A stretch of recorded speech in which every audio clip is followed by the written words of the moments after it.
Protect your bald king!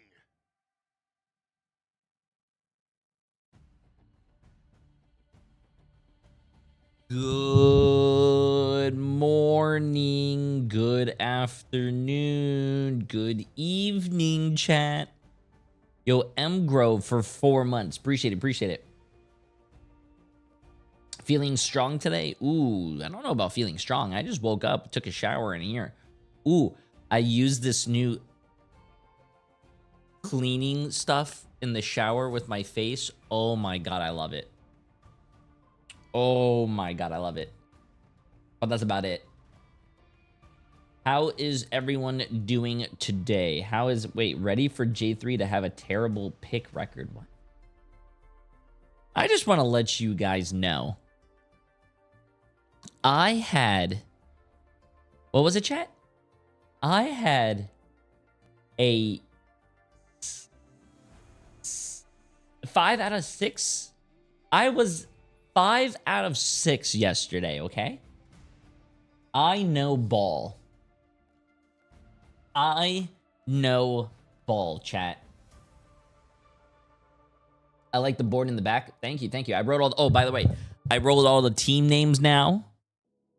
Our first game is going to be Rad against Virtus Pro.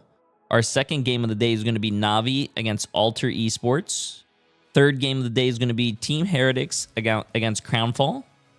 And then the last game of EMEA is Reason Gaming against TCO. Also, I wrote down, I kind of redid the board. I kind of erased everything and redid it. But this looks like, doesn't even say J. I got to refix that. And then for the NA games, chat, our NA games, we have YWL against STD. Yeah, we lost against STD. Team Liquid Citadel against EXG. We have Swamp Gaming against Nightmare. And then you have FlyQuest against NRG to end everything off. Except that you guys... Protect your bald king! Thanks for being so bald and short, Jay. Smiling face with hearts emoji.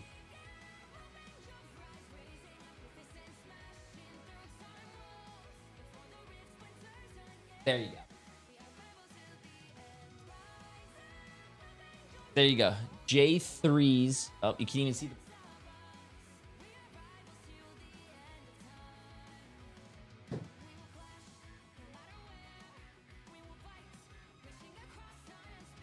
Is that better?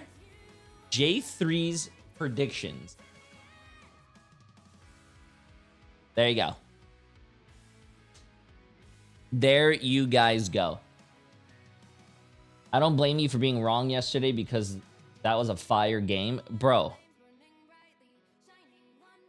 How the hell does 100... I am... Chat, quote me on this today. I am never voting. I am never voting for 100 Thieves again. I told them... I need you guys to earn my trust. They won their first 2 games. They earned my trust. And then you know what they did with my trust? They threw it away. They don't deserve my trust anymore. So, anyways, to start the predictions off, chat, we have Rad against Virtus Pro. Rad Esports is about, I believe, like 1-1. Virtus Pro.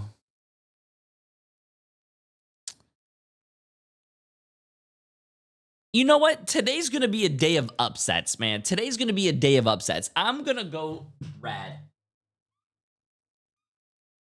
Watch. Watch.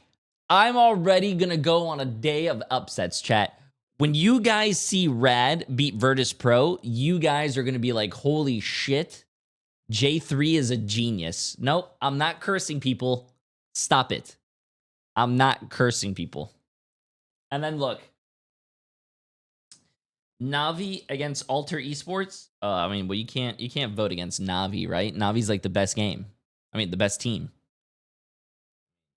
I would say I want Alter Esports to be an upset, but I don't think Alter Esports has won a game, so yeah.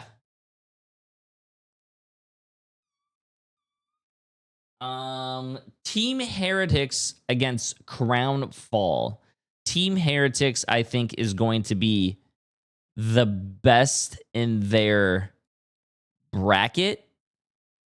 Team Heretics, I think, is going to be the best in their bracket. Crown Fall, I don't think Crown Fall has won a game, have they?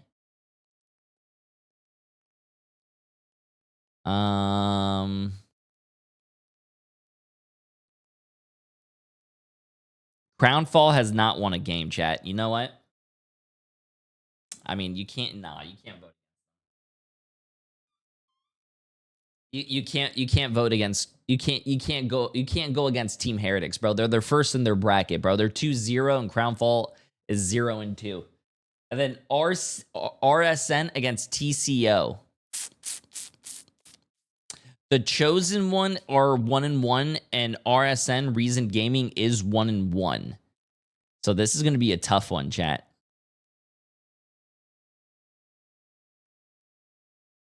Didn't TCO do a really good job against like Virtus Pro, or wasn't it against what was it? I think TCO did a really great job against someone. TCO reverse swept CNF. Was it that game? You know what?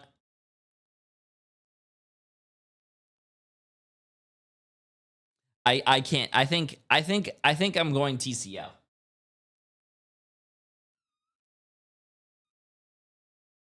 That looks genius.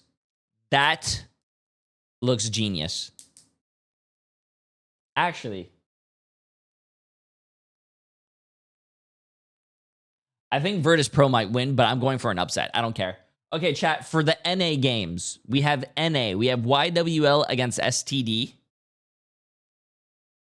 I don't think YWL is going to lose that, right? I think, yeah, I don't think YWL is going to lose against STD.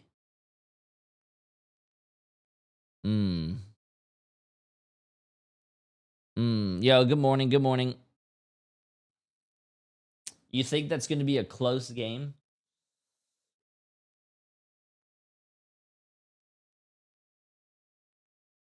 You know what? It's going to be easier if we work for our way from down to top instead of top to down. So, you know what? FlyQuest against NRG. I think NRG wins.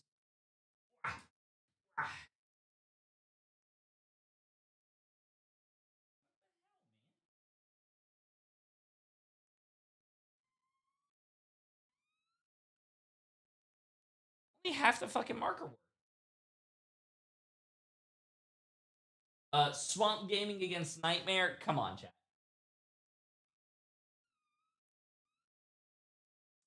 Team Liquid Citadel against EXG. And then YWL against STD. I don't think STD's winning.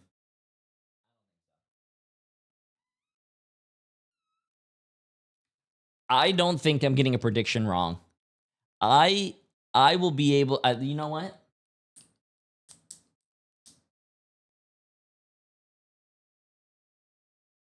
I don't think I'm getting a prediction wrong, unless I think I might get this one. Oh, you know what? You know what?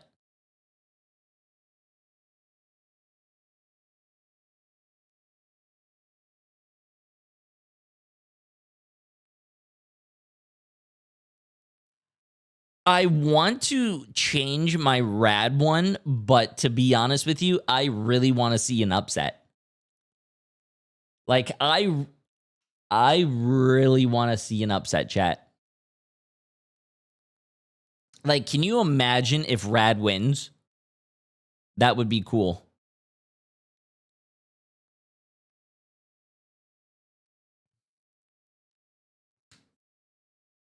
Okay. That's That's my predictions. Bang.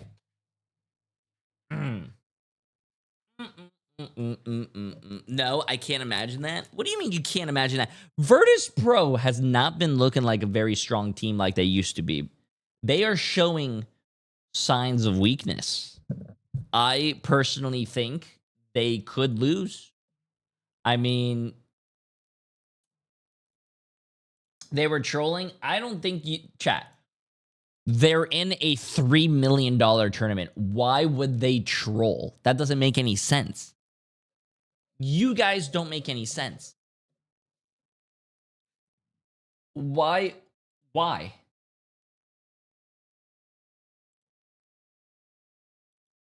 Okay, J3 hating on VP every time. I'm not hating on Virtus Pro.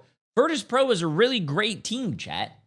It's just that I don't think... What's the term that the casters use? Virtus Pro are like gods or something, or giants, but like other teams are starting to show you that the giants can bleed or the gods can bleed too. Like,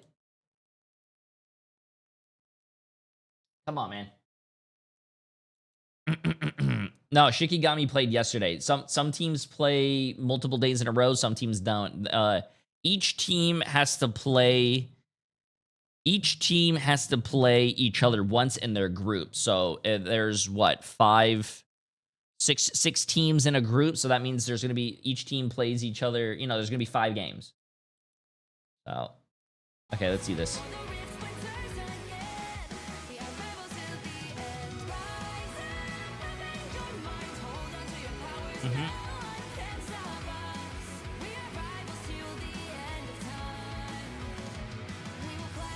Navi was trolling yesterday with 1 support. Yeah, but I feel like Navi... Okay, see, this is the biggest difference between, I think, Navi and Virtus Pro. Virtus Pro are a bunch of seasoned veterans that came from, like, Overwatch League. They already have this, like, you know, professional... You know, they have this professional mindset. They don't like to troll. They're very polite. Even when they're, like, you know, they lose a round, they're like, oh, wow, you guys almost had us. They're very nice. They're a bunch of great guys. They're a bunch of great players. But I do think... Navi are a bunch of younger players who haven't had, this is no shot at them. Navi is a bunch of great players who I don't think have the maturity as Virtus Pro, so they would troll. They're younger, obviously, so. Ultimate to overcome it as the legend gets grabbed out just. Okay, let's get this, guys. Used early, actually, from Kickcat. Heaven's Retribution trying to go in for the dive. There's not really that much time to work with.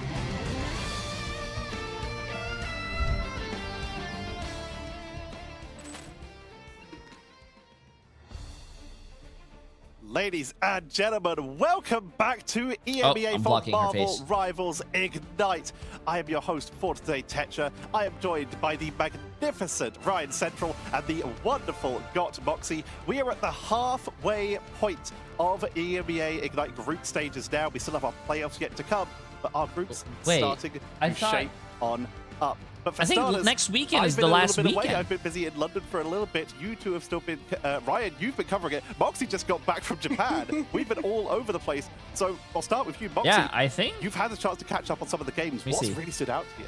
I mean, the fact that we're seeing the meta just like move in real time, I think like looking at the bans from last week, they're going to be vastly different when we look into this week. Rocket Raccoon is probably going to be catching a lot of bans coming through, and if he's not banned, he will be played just off of the frequency of building up Cosmic Count Amplifier and the pain of the BRB, that Battle Recall Beacon. You work so hard to get 1 elimination on something like a Vanguard, and boom, you just trade all of that hard work for 1 base cooldown. And Ryan, in a second, I'm going to be asking you a little bit about the newer heroes we've had in here, but someone who is technically a newer hero, but is also still getting a little bit of love in the game right now, is Rogue. Just by watching this broadcast, you will be celebrating, for starters. Yeah, next weekend is the last weekend of you can get your hands these normal games. Not normal games, the stage 1 games. Play emote, as well as the nameplate and the spray. just And by watching, then you're the getting some cool playoffs. cosmetics, and there's more coming up The in just a moment. playoffs We'll get for to this that. is But actually Ryan, I July want to ask you about 2nd, the new 3rd, characters in the game. 4th, and Black Cat 5th. and Devil Dinosaur. They've been having a pretty big impact on the pro play.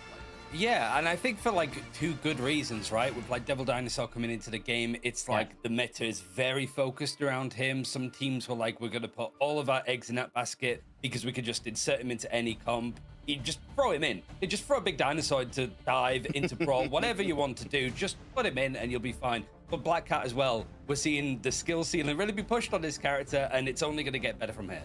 Okay, let's see this. But we talk about what's being played in the meta. We're talking about Rocket. We're talking about Black Cat. We're talking about the Devil Dinosaur. But what should be brought up here is in terms of bans, it is still all in on strategists. And Ryan, you've obviously seen the majority of these games. Gambit in particular, we've basically not seen him. Yeah, out of like the 50 opportunities in EMEA last week, Gambit was banned out 49 times out of those 50. Also cooked and the you can blame preseason Brad way for the too fact that it wasn't 50 out overtuned of at the 50. time They of tried the to go tournament. for like a strategy to leave the Gambit open. We saw Na'Vi really punish that. It hasn't happened again since. I mean, that's what happens when a new character gets dropped. The new character is going to be very strong. If you come out with a new character and the new character is not strong, chat, that means no one's going to be hyped for the new character. No one's going to want to play it. No one's going to like it. Like, imagine Blade. Remember when Blade came out and everyone played Blade and everyone was like, this character fucking sucks. And no one played Blade and no one had like, there was no hype. Mantis Punisher, because a fast Punisher is scary. I mean, not just that, Mantis Adam. What do you mean, as well. rare I feel early like more J3 of stream? these I'm teams always here are for going the to be okay tournament. with letting the I have Mantis never through missed a in tournament, place of chat. that Rocket ban, because Mantis Ultron, as we've seen, is something that you can punish quite easily with things like Dino and Star-Lord in play. Ultron's just losing a lot of the value. Well, let's talk about value here, and that is going to be our group standings. Who's managed to find value from these newer picks and, of course, our older picks? Group A, looking at how, in theory, a lot of people would have suspected up at the top, with Virtus Pro and Na'Vi both going 2-0. Ultra and Pulsar, though, seeming to struggle yet to find their footing, whereas Rad and the Lions have been able to find a win each. Whereas in Group B, again, sort of how people would expect up at the top, with Team Heretic sitting at 2-0. Shikigami did stumble, but seemed to be recovering very well as time's gone on. Moxie, looking at this, are there any surprises for you in these groups? I mean, Shiki going down 1 is, I think, surprising, especially from the performance that we saw in preseason. But even when we talked to them yesterday, they confessed themselves that J3 it's wishes not he was really a playing in the great tournament. meta for Oh them. no, They I'm really have good, tried chat. to work out how exactly I'm to good, bro. make it work for their team composition. I think like out of all being of the a teams streamer. So far, we've got 2 front runners. I like and being a those streamer. are Na'Vi and Thank you. Heretics, because even though Virtus Pro is sitting at a 2-0 undefeated, they've dropped maps, and even the maps that they have won, they look pretty uncomfortable on at times. And that's going to be very important to bring that out. Did I We'll be choose talking about the Crownfall? matches we have in just Crownfall a moment, is but 0 and Moxie's 2. right, Ryan. VP did stumble, not just in the preseason, but also in their matches earlier where they lost a map versus Pulsar. But when we talk about those stumbles in the preseason, there's a pretty interesting match happening first. Yeah, it's Thank whether you. we're seeing Thank you. if bears have is it David? traumatic stress disorder. I think PTSD with how they David have to shot. play up against Rad Thank you. again, the team that eliminated them from preseason. But it's also like When will for the VP match start? and Na'Vi, pretty sure if they when win they're their done games today, yapping. they are Oh confirmed shit, for when they're done playoffs, yapping. at Yeah, least I gotta start the stage predictions, 1, chat. which for Na'Vi is expected. They have basically The been first mugging people game in and out of the, server the if you're day, level 1 pro. Rad But also for, like, against Virtus Pro, it just Virtus hasn't looked that Pro. good. The eye Enjoy, test has not chat. been Get your beneficial for them, predictions despite the going. fact that This they is the haven't first got one a series of them. the They've got day. map against a good-looking Pulsar, but this test against Rad is a really good way to see if it's a pattern that's forming, or if Good it was luck. just a one-off Good luck. with Virtus Pro losing. There's also be a chance for Crownfall to try and get themselves on the board in their match versus Heretics. Same with the Chosen. The Chosen ones are actually Oh, 1-1, wait, and so I'll they do try and this. boost themselves up here, same with Reason, so that will decide who takes the lead in that group. Protect Alter, your ball. Yo, trying to get Milts, themselves appreciate the a massive little 2 bit months. How you higher doing? on the board, Alter trying to just get themselves back into this. But also, we talked earlier, if you're watching these games, you can get that rogue skin, but also you can get the Portal Pool Oopsie Spray inspired by our wonderful friends over in NA with Dogman. And yeah, unfortunately, sometimes you don't know exactly what's on the other side of a portal, and it can be a little bit punishing. But you can get that just by watching 4 hours of Marvel Rivals Ignite. So just sit down and watch this broadcast, and you will already have it. So True. let's get ready, and we'll start with our first series of the day. We're going to have Virtus Pro versus Rad, and I'm going to start with you, Ryan. Tell me a little bit about Rad. This team has gone from strength to strength since qualifying. Yeah, it's a team that really wants to prove that it's in amongst that conversation alongside Team Heretics, Navi, and of course Virtus Pro. This is a team that has made no changes since they qualified through the MRC to actually get into the preseason, but their main testament is a reverse sweep best-of-5 win to not only beat Virtus Pro, but to eliminate them out in 6th place, their worst ever finish in a tournament that we've seen so far in Marvel Rivals back in preseason. So here, it's just a test of whether Crazy Kitty, chat. Crazy Kitty is going to go crazy on the Kitty. Tier 1 organizations, tier I don't know, 1 man. in the region, It'll be really cool if I whether, actually like, get this the upset meta right. has shifted enough that they might not be able to capitalize on it.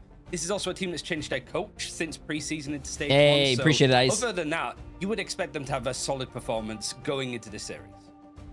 But Moxie, looking at the other side, we've seen a situation in the past where Virtus Pro have lost a tournament, in this case the preseason, and then come back even stronger. Are we looking at that? Are we looking at the sleeping bear being awoken for this season? Well, we have to see if Virtus Pro have been able to work out where they find that comfort within this meta, because that's a big difference, right? As Ryan said, they I like went how out very everyone early has in a the serious preseason face, and then playoffs. They Saipei's set just so themselves happy. on social media Look how happy that they Saipei didn't is. really He's have just- a good read he's just on a the happy meta, guy. and it feels like even coming into stage 1 in their early matches, He's just a they happy still guy. don't have a great read on the meta. They're trying so many different things. Like we had solo duelist Daredevil coming out from Central Park, which did not do well into the swap up of solo duelist Elsa, which very much Why did Virtus do Pro well. go So from I think dominating for to Virtus Pro, struggling they're still harder trying than to work most out other teams? where exactly they want to be able to lean in on, because in the past they've Virtus been Pro a is very still strong 2-0 and anti-dive undefeated, team. They bro. were able to win the world championship all the way back in And you guys need to Atlanta, understand, with Phi being able just to come on through on metas that Daredevil, change, but it just characters feels get like buffed, Dive is not characters having get as much nerfed. value The as it has meta that they previously, were with things really like good Rocket in might BRB not or be triple the strategist same lines being meta able to that sustain it is through now, it. and they're Meanwhile, probably you've not got good at it. Devil Dino crawling all the way in the front line, who does not require the full team behind him. He can just play survival and make sure that you can't get anything done both in the front line and the back. Who said they were struggling? Heading into that match very YouTube. soon. But Ryan, looking at some of these statistics here, this is the teams when they played each other previously, with Virtus Look Pro at that. taking them out in the preseason group stage. But in the playoffs, Rad brought it back, a 3-2 versus the current world champions. Yeah, and it was one of the only reverse sweeps I think we've seen against Virtus Pro, as they were pretty much on Hey, match that's point to why eliminate I went with who Rad got today, bro. eliminated later that day against Shikigami. That's So they had why- a bit of a grueling match. Thank you for voting Rad, J3. I'm happy misleading people. It literally says it right here. Preseason playoffs. Rad beat Virtus Pro. The only complaint that you could have against Virtus Pro is that they can be a little bit stubborn in their approaches. It worked for the grand finals, the major of last year, right? Because the meta was very well suited for what Virtus Pro wanted to do consistently. But now things have shifted around, whether it's the Preseason, Gambit focus yeah. or also way back when. It doesn't or even like just the Devil because it was Dinosaur Black Cat preseason stuff doesn't now. mean that they It's weren't is it trying, actually bro. suited to them? And can they show There a was little bit more still money flexibility on the how line in triple preseason. strategist in them? How have they adjusted? That is the question. But now, let's get into our series. And starting off with that, we have to work out where we're going. Of course, we always start with domination, and that is always predetermined. And we're going to be going to Hell's Heaven. These teams will have known this in advance. I mean, they would have had some time to practice on it. Moxie, looking at Hell's Heaven, looking at these teams, who do you think this favors either of them, or is this going to come down to the draft? I mean, I think it favors both of them. Rad have been really putting stock into having Crazy Kitty run the Black Cat. Virtus Pro, as we've said, have always liked to anchor their compositions around the Daredevil. If those aren't let's see targeted in this. the ban draft, those are going to be the crutches that these teams truly rely on. And Rad It's have another even group shown stage on now. Hell's Heaven Yeah, such chat, dominance with you're the Black Cat comparing their previously. group stage to last Heading into year. the draft, I will leave you with Ryan and got Moxie as we You guys got got to look at the most recent Thank you, Tetra. Yeah, this is a real test matches, of bro. really the metal of Rad Esports, whether they are sort of built up to being in that sort of contested spot. But this is a map that was involved in that real shock loss for Virtus Pro to be eliminated Okay, in let's see this. preseason. It was the first map, and Virtus Pro kind of dealt with Rad pretty easily. In fact, I think Rad have really struggled on this map, losing to VP and Shikigami in preseason. Haven't played it much otherwise. Well, we're getting to look at our first drafts coming on through. No surprises that Gambit is removed instantly. What is a surprise, though, is that Rad decided to follow up with a ban onto the Phoenix. Massive Prime sub, my friend. And Milts for 2 months. Appreciate it. As well, gives Rad an opportunity to potentially get a save onto it, or they might lean into a Vanguard save after already being able to secure. Is that a Rocket Raccoon? Oh, it's a Rocket Raccoon ban. Rocket Raccoon week 2. He's going to be the true on the up in terms of this ban draft. You're going to see him much more. Yeah, I'm wondering here because there has been a lot more like focus on actually protecting Black Cat on the side of Rad to the point that they were happy to let one-sided Devil Dinosaur go against them. But here they want to go for a one-sided Jean Grey, which is sort of well suited. If they want to go for like triple strategist, have the Mantis to sort of damage, boost the Phoenix and allow them to all of the damage. Makes sense why Virtus Pro wanted to get the rocket out as well. So I imagine here like Mantis is probably something that you're looking at to just make sure that there's not too much focus. And yeah, Virtus Pro sort of spot it ahead of time. Now they have that final protect. Might be something for the front line. They have been protecting a little bit of Captain America as well to make sure that Finzi and Nevix are pretty much on the stronger front line here, but they're going to protect the Black Cat because Daredevil worked for them. Black Cat will do the same, surely.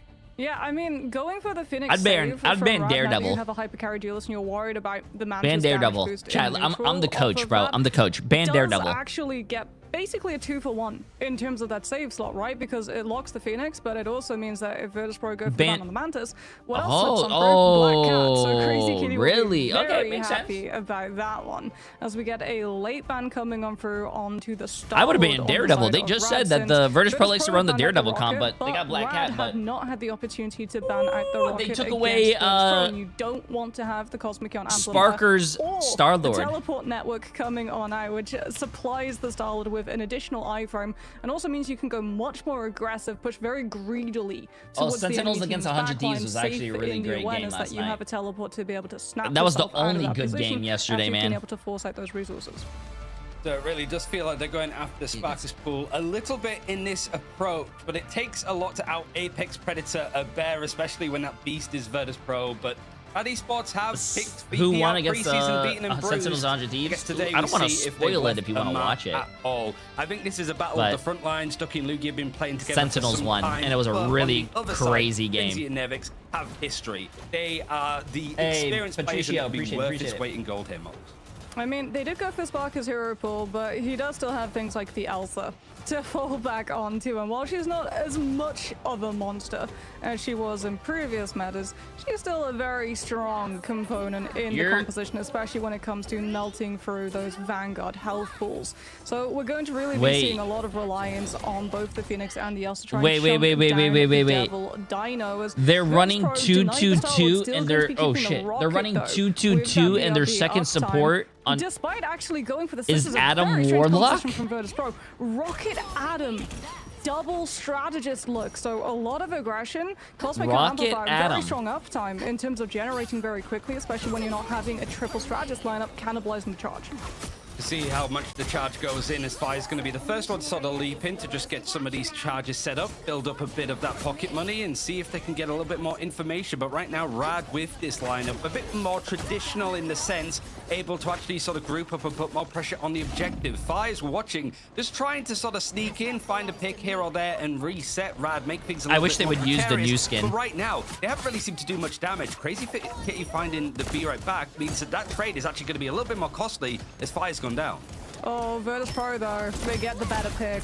They get Mash on the in Rad's back line. Rad is falling apart, man. Rad's falling apart.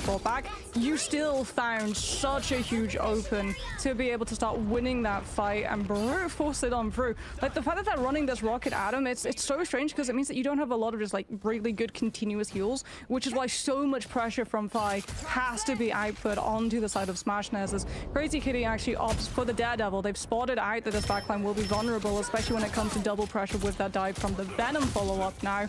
And Virtus Pro are going Crazy to have to really Kitty look at shoring up that backline strength. Otherwise, they could very quickly find themselves out of resources for support. Wait. I just realized these are the wrong bans. Leaping into the action of Frey is these are the wrong bans. Like you mentioned, Sparker and the rest of Virtus Pro are sat comfortably on this objective. There is an Apex Predator in hand, and it's seen whether Virtus Pro can continue to be that in the EMEA region. But right now, that pressure isn't really enough to actually force out some of these bigger elements of expenditure, these ultimates, and now you have the counter revival. Wait, Crazy Kitty got off. Pro, what? Seeming like themselves a little bit more, as Rad have lost. really struggled to find any meaningful eliminations. Going for what's more up, Walt? offensive Good morning, options good to Venom morning. as he tries to leap in.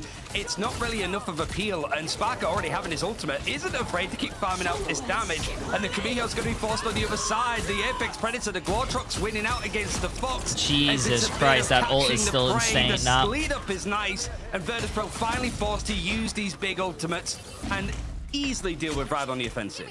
Mash has invis boundary forced on point, and Nevix goes down for it, but Jay3 still has the BRB up, so you actually trade the invis woman ultimate for a base level cooldown. Then you get to come back in with Rampage, which means that even though Rad invested such a chunky strategist ultimate, they don't get the point flip, and then they don't have it to punish the investment of the Apex Predator coming on through from Sparker. Virtus Pro very much in full control. Freedom Charge is going to signal and just running towards Rad's entire team, breaking apart the backline, so there is no strength of stability to keep this Phoenix up. Smash has forced to use the Endsong Inferno just for the health reset, but you're out of line of sight of anyone on side of Virtus Pro, and this is just looking like cleanup right now, Ryan. Yeah, Virtus Pro oh, very much man. bouncing back after there have been a lot of questions on their strength in this meta.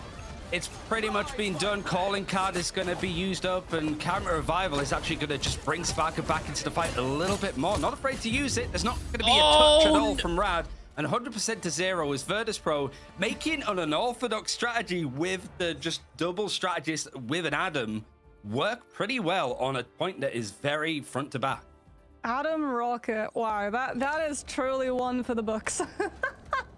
Adam so Rocket is very unexpected. interesting, I mean, yeah. There's no way. Saipe has more damage than he has healing. Mind you, it's like 20 more damage, but fight, so that you would have been able to jump on them. It becomes so much harder displacing the Rocket. I didn't get a and the notification Adam until now, when but it's you lose already that going. first fight, because they can just Ooh, play yes. so far back. Like, you have no one to be able to go break down the BRB. The Adam has a lot more mobility now than he did in the past. Now that he has flight attached to that soul bond, and because Virtus Pro were in control of the space already, they still had anchor on point with both the Cap and the Dino, but the moment they spotted that the Venom was trying to hit the backline, bro, well, the game Nevix is would not simply even turn over. around and No, try bro, to chime you guys down, are making sure showcasing that the yourself Venom as the was not person who one loses beasting one yours. round and calls it a Yeah, GG's, Virtus Pro man. might have lit the fuse of Weak what the meta could mentals, look like chat. in Weak. season 1. You've got Sparker actually sort of running it back on Elsa. Not many options to be running, but showing that even despite the nerfs, Elsa is still a fiend. Not quite queen of the meta, but certainly not a bad option in his hands. But I think you could put him on Rocket Raccoon damage only,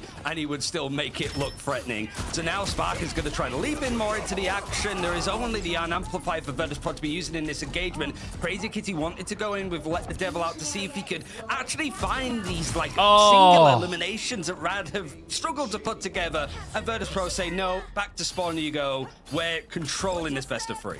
Yeah, great opener coming on for It looks like everything that Rad does, it just doesn't work, man. It just doesn't work. Domain to give you a chance to react to that ultimate, since it was a one-sided strat play and VP would just go first, go fast, safe in the knowledge of having to pick potential power off of the back of it. And now they're set up in a brilliant position. You can mark out Crazy Kitty's rotation. Your backline can rotate when you know that the Daredevil's getting close, so you shouldn't be losing your Rocket early, which means high uptime for that BRB. And Sparker's just waiting for Rad to stack on up and group forward so that he can get the most amount of value with this Elsa ult the moment they have to step up to the plate and contest the point. So much that they could just keep it comfortable. The backline is very much unpeachable. I think with Rad really struggling to just go for a Route 1 approach, fighting on this objective, invisible boundary, seeing if it can catch out these players in the in-between. Endsong Inferno has been good for Smash to get these few eliminations, and he finds a key pick onto Saipe, but because of how little pressure he's been under, Life Cocoon means that it's going to be a very fast reset. Come on, Rad. Come on, Rad. With the Reds again, Rad, 60% Rad, counting, thank but you. Rad finally taking control of Rad the objective. did The problem not is, get however, there's not 200 to many 0, of them man. still alive. Mr. The Counter Rainbow Revival Forest, is going to bring everybody from Virtus Pro back in for a quick riposte. Yeah, Karmix comes back into play. Lugia tries to slow Virtus Pro's approach back down, using Psionic Seduction to interfere with the members being brought back and wanting to run towards Rad, and that allows Rad to get the flip and hold on to it long enough. Ducky with the Rampage intrudes into Virtus Pro's whole team, but so far no picks up for the back of it until now. But that's the first one, which means that, hey, Sparker's back with the Battle Recall Beacon, and the fight will continue. Mash still holding on to the God of Mischief, looking for a copy likely onto the invisible boundary. Has to use it now, but it's mostly off of the point, and Virtus Pro will absolutely punish that one. Cosmic Yon amplifies the damage boost, means they can punch through the damage, and they'll just be able to find the flip as long as they can just take out the stall from the Vanguard line. Oh, poor guy got bullied right there. To watch it from Sparker's perspective, it looks like a typical Sunday drive of playing, and even with the threat of don't let the devil out from Crazy Xylem, Kitty, appreciate the massive prime sub, my friend. How you doing? How you doing? Sparker finds himself a very quick 3K as the pointers flip back into their favor, and a little bit more sustained to work with. Be right back's being used up and counter revival on the way. Lindsay on the Captain America has got that freedom charge to actually sustain some of these fights if it gets a little bit messy. Problem is, however, there's not much that Rad is going to expend so far. Just listen to all the dinks, bro. As well on Rad's walk up off of the Dino. You're already 60% to your next Elsa ult. Finzi has the freedom charge. We've seen this one before. Run at Rad when they don't have a Stratus ultimate to answer this. Force out the Ensong Inferno so it doesn't catch onto your back line. Crazy Kitty at least has been able to find VP's back line, managing to take down the Atom before the Cocoon can bring Saipei back. So Jay3 only heals at the moment, which means that First Pro decides the best defense is a strong offense into the back line of Rad. Good. Oh, yeah, nah, that's GG's, bro. They killed the whole back line. They have no heals. Falling to pieces for Rad on a map that really made them struggle so far, not only against Virtus Pro last time, but just in the league so far. Crazy Kitty hoping to find some picks, but again, it's onto a character that's going to be instantly died at brought back. 99%, but he res himself. His way around as the Beast Rampage is going to confirm and push everybody off of the point for Rad. A very quick succinct 2-0 feels that it's more revenge for Virtus Pro than validation for Rad. I mean, not I over, chat. kind of love the Atom Rocket composition. Not over. Because, also, like, Atom Rocket, bro. Because you don't have enough healing. Losing to Atom Rocket. You've got Battle Recall Beacon. If the Atom falls, you have the self-rest of Cocoon. So the amount of players you can actually bring back, it's not just like fighting a 6 versus 6. You're actually sort of fighting a 6 versus 8. Been busy with graduation. What's the meta this season? Ooh, J3 has done a very rare put together after a quick break. Tier list. You should go check out. Yeah. Very rare tier list. Appreciate the massive 4 months, my friend.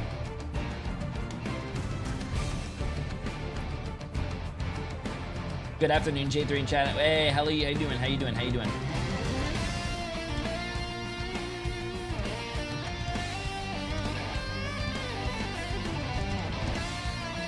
Rock, yep.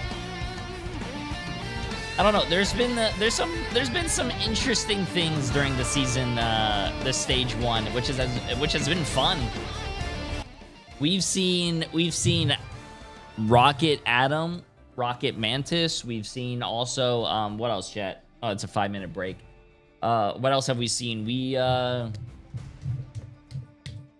We've seen Iron Man apparently win games. Actually, not just win games, but like shut out a series. Yeah. We've seen actually one tank 40, or was it? What was it, chat? What did Navi do? One tank 4 DPS, one solo heal rocket, but then they switched off after like a minute or two. We've seen a lot of Penny. Yeah.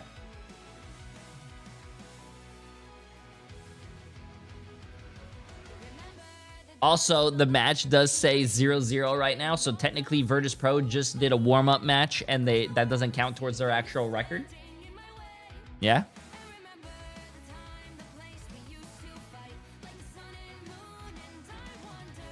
Still 0-0. It's good. Ugh.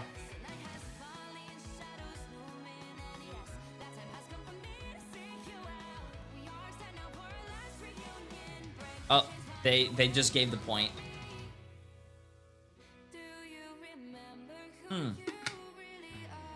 Oh yeah, we saw a little bit of Storm. That's true. We've seen a lot of crazy stuff. We see obviously Spider-Man. What else is a very strange pick that we've seen? I think we saw one Thor. Protect your bald king. Ryish, appreciate the massive 5 months, my friend.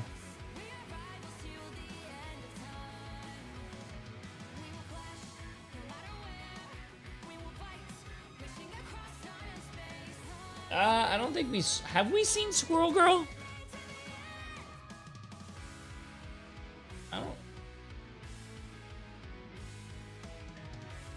I don't know if we saw Black Widow before, yeah. Nobody plays Elsa no more. Sparker literally just played Elsa. Guys, have we?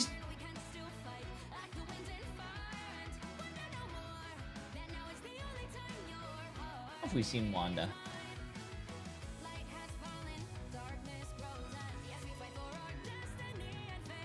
I don't know if we saw Wanda.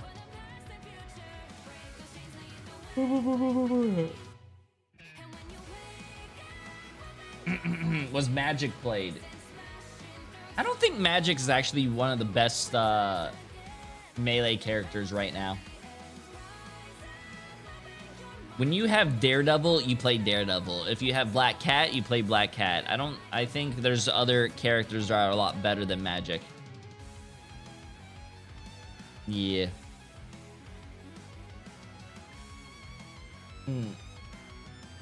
Hey, what's up, Bone Collector? I appreciate it. These watch parties make you the GOAT streamer, not gonna lie. They're so fun to watch. I like it. I mean, I love watch parties, but I do think when the games are very steamrolly, it's not that fun. Because obviously, I don't know anyone out there. Actually, chat was defending this, which I think is very weird. If you are watching a sports, sports, your favorite soccer, baseball, basketball, whatever team, actually not your favorite, because obviously you would want your favorite to win, right? But if you buy tickets or you go watch a game and the game ends up being a blowout, bro, you leave at halftime, man. No one wants to see that. It's boring.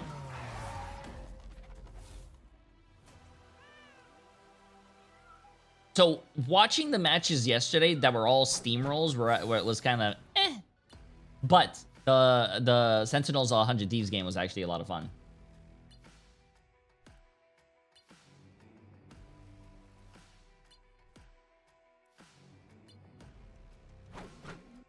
Okay, let's get this. Mr. Mamba, appreciate the massive prime sub, my friend. Welcome, welcome. You won't be needing that. A small fortune. You crossed my path. Gotcha. Team Liquid Citadel was a pretty good match too. Didn't Team Liquid Citadel roll the other team? We're back. Get this. Yo, Killer for 35 months. I am going up. How is it going, Jay? It is going well, my friend. How are you? We are back, and you can be rocking with some high-octane action. Black Cat arrives in her wildcard Formula R gear, and you can witness Wolverine fully unleashed in the Alchemex X2099 suit. Whether you're racing through the chaos or tearing through the front lines, these looks are engineered to dominate the battlefield, just as Virtus Pro just did in an incredible first series. And Moxie, you brought up Rocket, but who could have seen the Adam Rocket coming? Not us. Probably not Rad as well, because like as I said, right? If they'd seen it coming, they would have come out on the Daredevil, the Venom, had a much harder. Jay, I lost 30,000 and now I'm broke. Yeah, but look on the bright side, man. Before Comic Revival can come through, and there's some moments where they do really. You probably deserved it, right? Especially on Frozen Airfield, like they get him so low. It literally goes. I have not seen that health ball go as low where you can't actually see a health bar. But we were seeing a lot of Sparker coming on through with the frags because he's the MVP, and when you look at the amount of damage he was doing as well as the accuracy, you can see why. Even when Crazy Kitty was trying to just chase Sparker down, was swapped over to Daredevil to try and make sure that they could chase that backline. When will they Sparker stop was the still yapping? Kiting and still putting it on. They're the literally pressure. paid to Looking talk. at the end screen here, Ryan, with these final stats, and no surprise, the healing output from the Adam is a little bit lower than you'd see from the other side, from the healers from Brad, or even from the Rocket Gridro. But it didn't matter, did it? Yeah, the damage. I can't believe would sort of like adds up to it. And only Twitch chat would. No, not even Twitch chat. Only YouTube chat or Twitch chat would get mad at someone for talking and being a commentator when their job is to commentate. Which happened on a couple of occasions. And Rad, like, this is something that I wanted to talk about, like, when we get into the next series, like Alter and like Navi, like, these teams that are like so good at putting out damage, but making sure that there's final hits behind it in eliminations. Because putting out too much damage, certainly when there's a lot of teams running triple strategist, is just funneling upcharge into them. Rad have been very clinical, especially the likes of Crazy Kitty. Like, he's been like not putting out the most damage for everybody in EMEA, but he's at the top when it comes to like final hits. That was missing, really. Like, we saw him dive in multiple times, and he couldn't find much because of the sustain that Virtus Pro had, and just how well placed. Why are they getting paid to talk? The heal was amazing on the side of VP, because they're doing a job. Usually when you do a job, chat, very shortly, and you get paid. Brian, I heard you both talking pretty crazy, right? The potential next map we're going to be heading into, and there were some predictions. Where are you potentially thinking we could be going here? I think we're both in agreement. Yeah, Djalia. It's a really strong map for Rad. They've been able to very quickly in the past for the stage 1 take first point, and it's a pain point for Virtus Pro. Like, it's actually a valid strategy, taking teams to maps where they've suffered really bad defeats before, because you sort of get into your own head remembering, like, this is where we weren't able to clutch it up in the loss. Now we have to try and really like pull through, and you can try and do too much, which actually makes it a lot easier for teams to be able to punish those mistakes. Oh no, we're going to hold Jay swearing, saying the J word again. I'm sorry, chat. My bad. I'll never do that again. Very familiar, but we'll have to see if that's where we want to go. We've also seen a lot of other, in particular other regions. We're still seeing a lot of lead on towards. Instead of saying the J word with the O and the B, I'm going to start saying Jaub. There are a lot of options. J-A-W-B. Domination, but like you guys said, Brian, sending it over to you. Hall of Jalia, is there something you'd like to see Rad do differently if that's the direction we choose to go? I think just try to like play the dive a lot more. Like, it seemed that this was a team that like has adjusted its draft to not be as focused on like getting Black Cat early, and so looking to see exactly what it's going to be as a choice. I don't know if this is a troll or not. I hope so. Pro play it. Like, I ain't even reading that, man. Including preseason, and it was a loss against Na'Vi. Whereas like the history, of course, is that Rad, this was the map that they actually beat Virtus Pro in their first ever best of 3 loss on. But their win record is like they've only beaten Alter Esports last week on this map, losing to Navi and Shikigami in the previous day of groups, and then also in the playoffs of preseason. So like, this isn't like the home ground that Rad are hoping it would be. No, Rengai, bro. A map that they feel that Rengai, stop. Pinned down. The draft has started. I leave you with Ryan Central and Got Moxie as we let's see this chat. Map number 2. I think the biggest question for me, Moxie, to you is, do we see this strategy keep going on the side of Rad? If they want to ban out a lot more duelists, that's a pretty early protect actually going on to the Rocket Raccoon as the Gambit ban's going to be going in. So Rad have moved away from protecting Black Cat first, moved away from the Dino. They just want to get that Rocket. Yeah, I mean, Rocket they is saved Rocket here, right? Raccoon. Very interesting, chat. Very interesting. The Ultron. So I wonder if Virtus Pro is going to ban the... Oh, no, they already did ban the Devil Dinosaur. If you have a rocket of your own, you've at least got the BRB to be able to match the player trades, and indeed, Rad won't allow Virtus Pro to have that rocket. There goes the expected ban onto it. So BRB removed, Adam Warlock still in play, but you can't really justify going for a ban on Adam when you can weigh it versus a rocket instead. But the trade-off is that VP are able to secure the one-sided Dino, and seeing that Rad have been able to secure the rocket in the lock, they're not going to be able to ban it out, so they go for the next best thing, that being the Star-Lord, which how much of a Gambit's ult nerf would they need to do to make it a non-perma ban? Yet again. Which is like, it's a great question. So protect onto the Lunar Snow as well, which has been climbing up. I am so really glad I don't have the job of balancing. Basically pin it all together, I think right? Like, whether you do good balancing, people will get mad, and if you do bad balancing, people will still get mad. It's hard. One less protect to go. I don't know what you would do. In this drafting phase, you don't have access to the Dino anymore. Like, sorry, the Jaub. Black Card, you want to go for like your. I'm glad I don't have the balancing Jaub. So it doesn't get banned out in the end. You have that working. Yeah. Nova, appreciate the massive new tier 1 sub. Welcome. In any sense, they want to make sure that the mirrored Lunar Snow is the option. So it's different strategies that these teams are focusing on this side. Yeah, making sure that you have access to both the Snowflake as well as just the damage potential of the strategist, right? Hall of Djalia, you know that there's going to be dive elements coming on through, so potentially you force Virtus.pro into looking at a White Fox ban. They instead go for the Phoenix, taking away some of Rad's duelist options, because just as we see Hela gaining a lot of value in Hall of Djalia with the amount of like length to I don't think line we've of ever seen fighting Hela verticality, in the Phoenix stage is able 1, to have we? gain No. just as much value from the same parts of the map, while also having a much stronger ultimate. Plus, when you combine Ensong Inferno with Cosmic Yawn Amplify, it actually has the means of dealing enough damage in one fell swoop, quite literally, to be able to punch through a strategist ultimate and still secure the one shot. So anything that can take Match away 7. the value of something like Invisible Boundary has to go. You cannot afford your strategist ultimate to not be the Yo, thing that what's allows up, you to Dad? live a What's fight. up? What's up? How you doing? Yeah, How you more doing? pressure on Rad this Where's time, Saipei? and it Oh, he seems got to be cut. different focuses Yeah, on he got animals cut. in the He's Marvel no longer pro universe, anymore. as it's going to be the one-sided Devil Dinosaur versus the one-sided Rocket Raccoon, and then some elements of like Captain America also being banned out on the side. Similar to what we've been seeing a little bit with that case from Rad. They're going to be attacking first. They want to draw the line in the sand, have the strategy for their defense when it comes in. The Virtus.pro hoping to put on a bit of a better defense because these first point takes from Rad have been blistering. Well, Finzi will be playing the Vanguard Deadpool due to the Captain America ban coming on through. Taking a little bit of damage, scouting out what exactly Rad will be playing, as Rad have opted for a very dive-orientated composition. We've got the Cap, we have the Psylocke, and we have the Black Cat, which means that Virtus.pro are going to have to be very concerned about how they play this back line.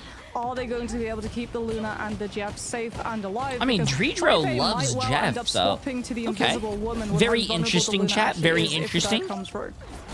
Bit of information scouted out from Crazy Kitty as Finzy's going to make sure that the Black Cat loses one of those lives. Also, Backer they gave took a lot of damage Sparker and almost went down in the process, but has managed to retreat into safety. the Rad Star-Lord. now starting to put Very more pressure interesting on the choice. objective itself. Lugia on that one-sided Captain America, trying to find a target to dive in on, and Sparker's not really the focus right now, but he is finding the timings and picks. Crazy Kitty leaping in alongside the Groot is going to be taken down. The reset for the Be Right Back means that this could be another offensive stroke if they wanted to, but the problem is Banhammer's come out, Sparker's found another pick, Rad have to reset. Yeah, Rad are just trying to overwhelm Damn, Virtus.pro dude. with so many different angles, right? They go for the back line, they go for the Vanguards, they go for the point itself, but Virtus.pro just very easily able to flow between all of the different spaces. Sparker on that Star-Lord, absolutely unstoppable, almost has the ultimate within the first fight because you're just getting to farm off of things like this Groot. And Ducky is just Torchwood.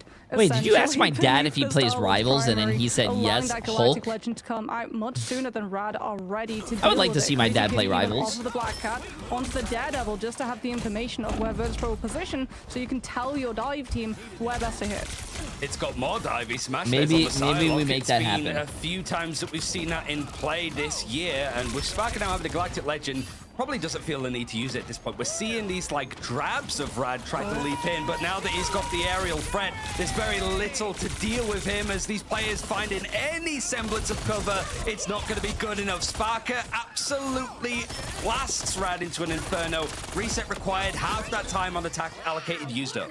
Yeah, great positioning from the Galactic Legend, waiting for Rad to be deep enough so that they can't simply disengage around corner cover, then coming on through with the Galactic Legend to catch them when Okay. they simply can't kite out of it. And Yeah, just I before can't wait Strategy until I Ultimate unlock this come Star-Lord through skin, as bro. well. The So you Star-Lord have to get a skin's feel really that good. Virtus.pro will likely saying, hey, don't do too much poke damage to allow Mash or Vertigo to hit the ultimates and be able to heal through the Star-Lord ult when we use it.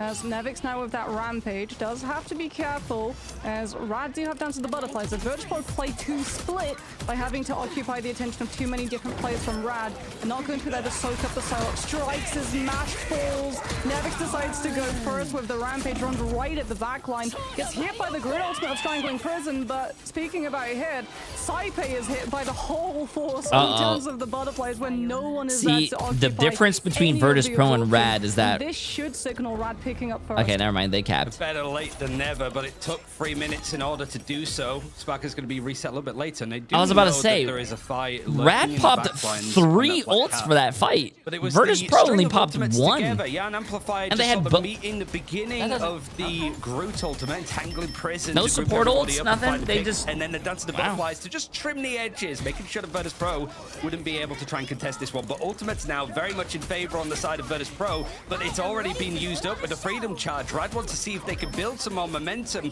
The Virtus Pro are trying to reset in this pace. We're seeing the Peel try to come in from Smashnez, but it means that his attention's not focused on that big ultimate battery that is Appreciate the massive dinosaur in front of him. Potential for 100 bits. Appreciate He it. can absolutely carve up everybody else in the favor, and Rad trying to make something work off the Freedom Charge, find very little. Oh, that's key picks from Virtus Pro. Like, the fact that they're getting one pick to activate the Battle Recall Beacon, but then they get a second when that player is still traveling between the beacon's location back into the fight, and that second pick being MASH means that Rad just can't afford to actually commit into this fight. Crazy Kitty does have Let the Devil out. Saipe was forced into using Fate of Both Worlds previously, so you do have to worry about the damage that this Daredevil can do. Finzi wants to shut it down instantly with the Banhammer. Jesus Christ, what just happened, bro? That is free Sparker's gonna kill everything again? Okay, that's awesome. That Rad Good. decide to use here. The You trade-off for gave Virtus Pro is that they Sparker continue holding this space. They're going to be able to mark out Star-Lord. where the Daredevil tries to make When a play Star-Lord from is very and strong rotate right now. away before he can hit the back line, and that's one of the crucial A things, Cali right? babe. Taking Appreciate the the massive tempo prime away sub. from How these you doing? How you attacking doing? teams in Horde of Jalia, slowing things up so that you can pick them apart before they can even walk the point. I mean, the fact that this fight has been stalled in for so long is a testament for Virtus Pro, because usually it is just before the second checkpoint that Oh things get no, held back. dude. So Virtus Pro Oh almost have a no. safety These guys net are of chat. engagements to What be is taking. Rad So the doing, ultimate's bro? used up in that Every fight. single Could be wrong costly, but at decision least that they have could to rely on make is calling card now they're for doing. buy. Seeing if you can get the dashes in between characters, and it has forced out the Fate of Both Worlds. Rad looking to try and fight this in the end. A leap of faith for Lugia. He wants to be that legendary player to find an opening, but Virtus Pro are so well positioned. It's easy support and healing coming in from Drijo with this like cleave heal from his left click, and the freeze actually goes up to smash this. That's the butterflies sent back into the freezer, as Saipe shows exactly why teams are prioritizing the Lunar Snow right now. Bro, this looks like a Saipe stomp, with man. the ult cancel buys the time for him to actually build his ultimate to heal through Smashnez when he gets a second chance at it. 49 seconds left with Smashnez being able to just farm off of the Dino health pool. Today's You'll be able betting to get your strategy, ultimate back bet up, against but you're J3 relying equals on profit. Duckies to I hope open you up do. the fight for you first. So much seduction has to Navi be against used just to be able Alter? to I get said Navi past was gonna the win. bouncer line. I The really want to Virtus see you Pro put all have your money on Alter right Esports. up outside Rad's spawn. I would love to They're not see going that. make it easy for this team to be able to walk into that backline, or indeed onto the objective before overtime starts to come into play. Yeah, you've got Simon's Seduction, which could be the thing that starts off the fight for Ducky. It's a good time to be using it, but you've got a Galactic Legend. You know when he's up here, what he's about to bring down on you. Yan Amplifier trying to fight backside. Seduction being blocked by some of the mise-en-scène of Jalia, but the pick comes in massively. Rad using whatever they have with overtime about to loom means that this has to be a full push forward, but the Stomping has come in on the other side as the It's Jeff and Beast Rampage used in tandem to see Wait, if did they he can get cause anyone? this stampede across Rad Esports as the offense starts to reach its conclusion. Nice pick up to smash this though off the back of his ultimate. Freedom Charge is going to let the rest of the team spring into this fight to find a little bit more. And Virtus Pro switching over towards the Strange now. It's going to be a bit tight for time to see if they can actually fight the engagement with the portal, but the stall for Nevix might have been perfect to allow Finzi to go and engage on this one. The portal not going to be there in time. 90 seconds added for Rad to finish the map. Hey. Ooh, that's second checkpoint picked up for Rad. Skin of their teeth. Really, the fact that they forced Saipe into using that Luna ult so early is absolutely massive. Means that VP have to be so cautious about Dance of the Butterflies coming on through from Smashnez, and Rad can hold on to Freedom Charge Why are we on when the this fight goes character? long This to have character's one-sided ass. sustainability and beat the close proximity of defense spawns. Finzi now actually swapping onto the Angela. Wants to be able to try and stop Rad's engagement off of this dive. Crazy Kitty coming on through with the Let the Devil Out, gets shut down by Sparker before you can find any opening space for Rad to be able to work with. And yet again, Virtus Pro have been able to drain all of the momentum away from the attack. With how much time they lost on second, they do not have a lot of time here on third. Well, so many ultimates were used last time on the side of Virtus Pro with Crazy Kitties like Let the Devil Out. This time, they didn't have anything, but nothing really came of it. It just seemed to be ushered away, shooed out, escorted off the premises was Crazy Kitty over on the Daredevil. Appreciate it. But How you now doing, my friend? Virtus Pro, having some time on the bank allocated, they're able to sort of set up a bit more offensively in this approach. Fi might have his own Let the Devil Out, and finding the pick onto Lugia just in the neutral could spell disaster as time is starting to run out. You have got the Fate of Both Worlds used to make sure that Sparker doesn't keep farming his highlight reel on this map alone. He's pulled into the fight, into this engagement by Crazy Kitty, but not much is going to go off the back of it. Let the devil out, sending Virtus Pro down onto their opponents. This attacking side is looking done and out as Raddy spots dropping players one at a time. The dashes look like Fi's playing Black Cat, but the Daredevil shows that he is the choice of melee. He's shut the door on Rad's attacking side. Nobody else is able to touch, and Raddy spots unable to finish on Jellia. It's just a perfect cycling of ultimates coming on through from Virtus Pro. Like, early pressure comes out with the at least they push 69 meters. That's nice. Dropping onto Mash to force fate of both worlds in response to the Galactic Legend damage, then heaped on top, and then you still have the Heaven's Retribution coming on through from your Angela. That's a good push. From Fire. You wait for the Lunar ultimate to fall silent, and you come on through with your Daredevil ult to be able to pick up the eliminations, force out the battle recall beacon usage, have the Angela ultimate even thrown on top of its placement so that you can instantly catch onto the player brought back, and from there you just have full player advantage to sweep away the Rad's players before they can also everyone asking why is no one playing Black Cat. I want to see the stats. They were playing Black Cat for the first point. I just don't think you played Black Cat for second, and maybe they didn't want to play the third. Than the first map, but I don't think I think second point is just too wide open and there's not really a good flank angles. First point you might be able to do it, but that's about it. Available for Red to play. What kind of counters would you even go?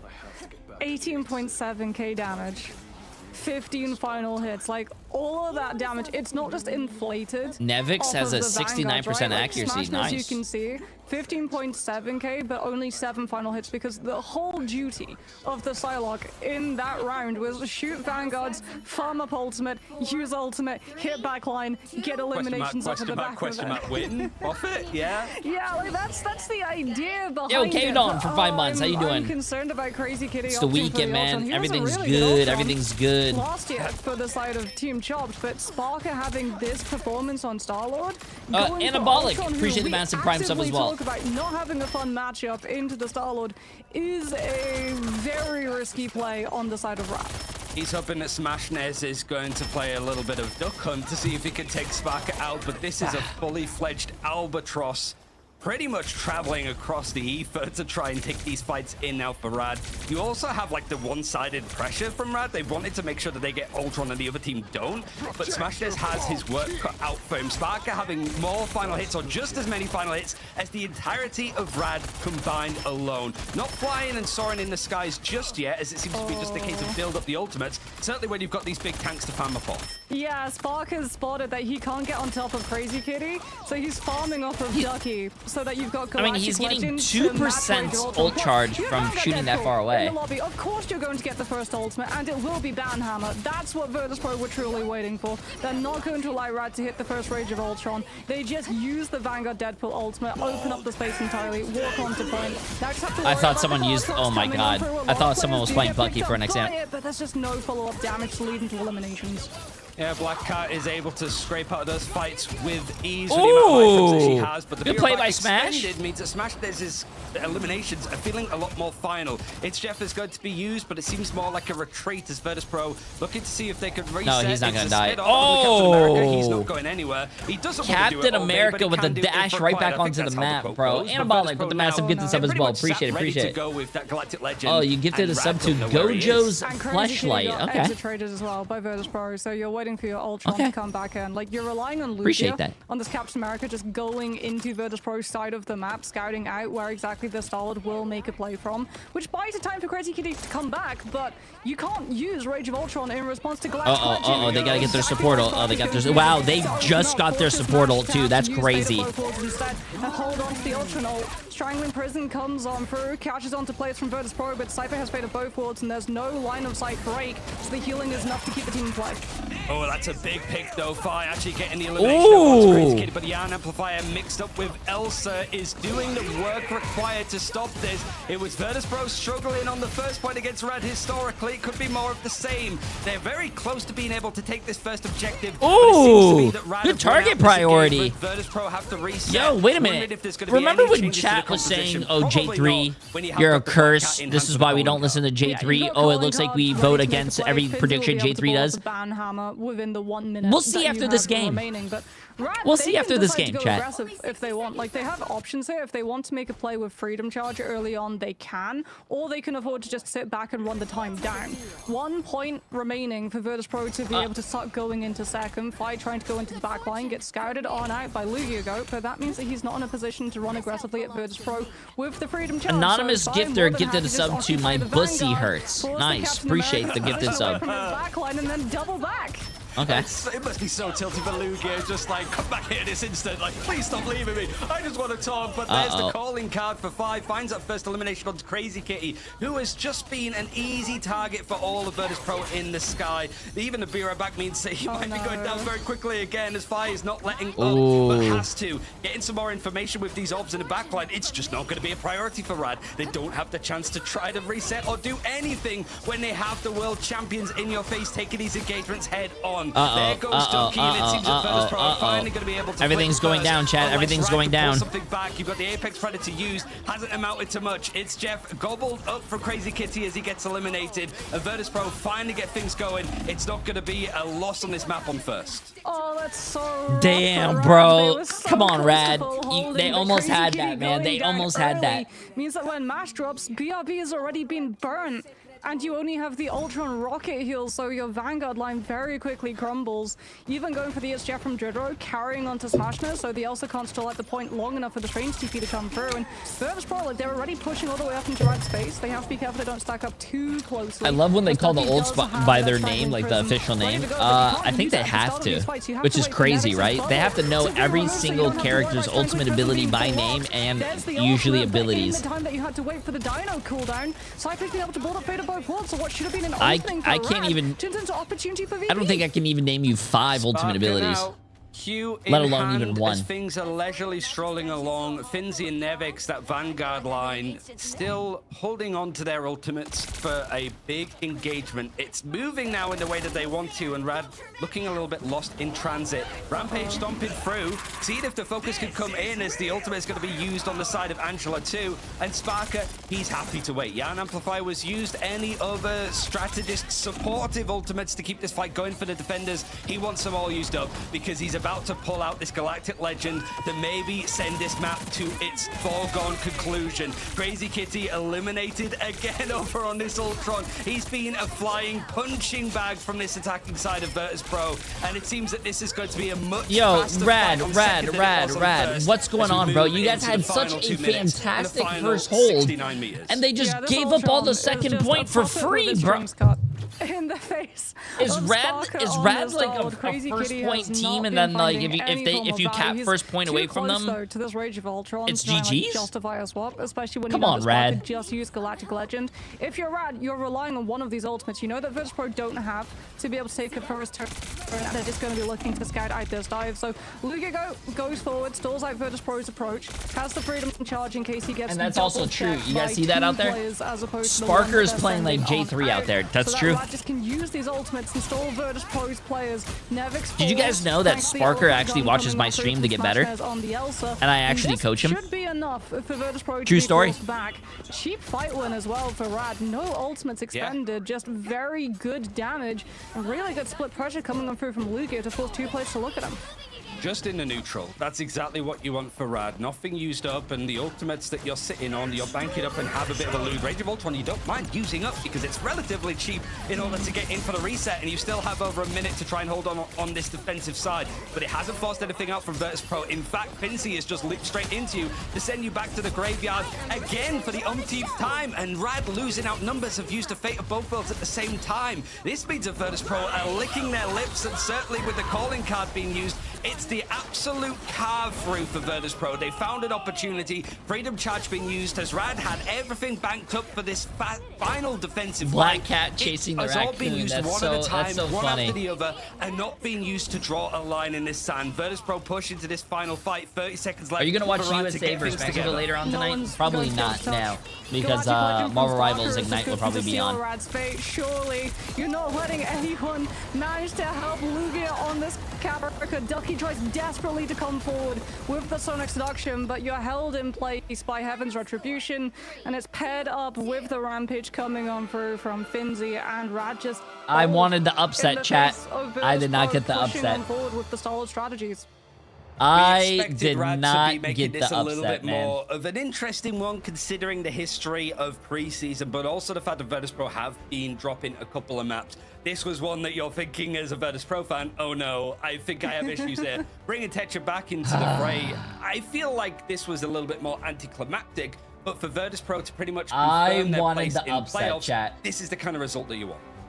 Yeah, people have been like looking at Virtus.pro in like the yeah, you got your upset. Like, the upset are is they me. good? Is everything fine? And the answer seems to be a resounding yes. Much better, beautiful performance. Like they obviously had their usual struggles a little bit when Rad were Not my able to push fault. that far. Rad did have to fight for it though. But the second Virtus.pro got any kind of momentum on that second point, it felt like there was no riposte from Rad at all. There was just so much momentum, so much power. As you both mentioned in the cast earlier, Noah was contesting Sparker. There was the counterplay from the freeze onto Smashness when they tried to dance at the butterfly when they're on defense. It just felt like on-point Virtus.pro, and it's delightful to see them. Like you say, that's a great secure for the playoffs going over to VP. You know, overall, I think this is a fantastic start to the year for them after the little bit of a rough preseason we had. But Rad, they're not out yet, are they, Ryan?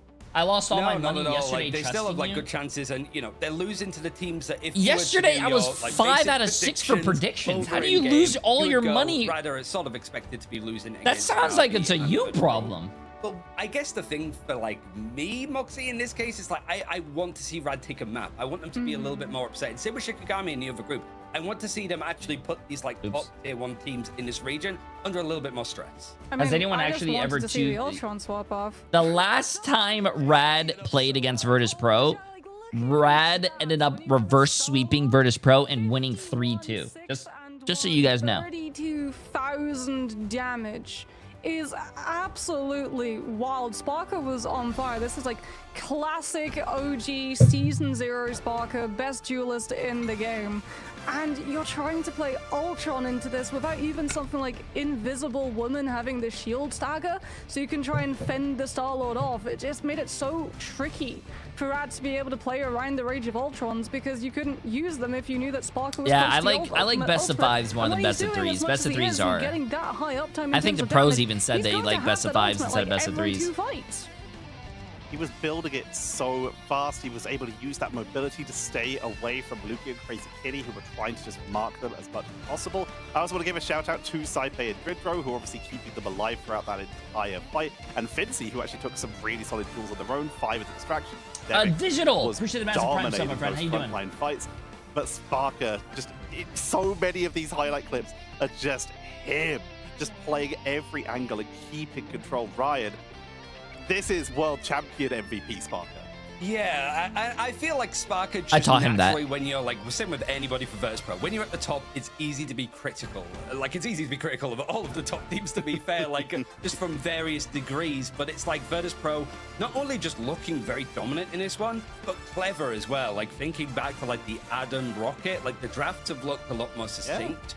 Whether that's a testament to them having like their read of the game and how they want to be playing, or whether that's Rad in a bit of free fall on what they want to be their core identity to build around. Like 19 eliminations against Crazy Kitty. It's hard to not like point out a singular people out, but usually you look at like double-digit eliminations against you. Smashness was carrying that team, bro. Almost 20 goes to show how Smashness had 14 final hits. The next one on this team is like 3. VP were just not letting it.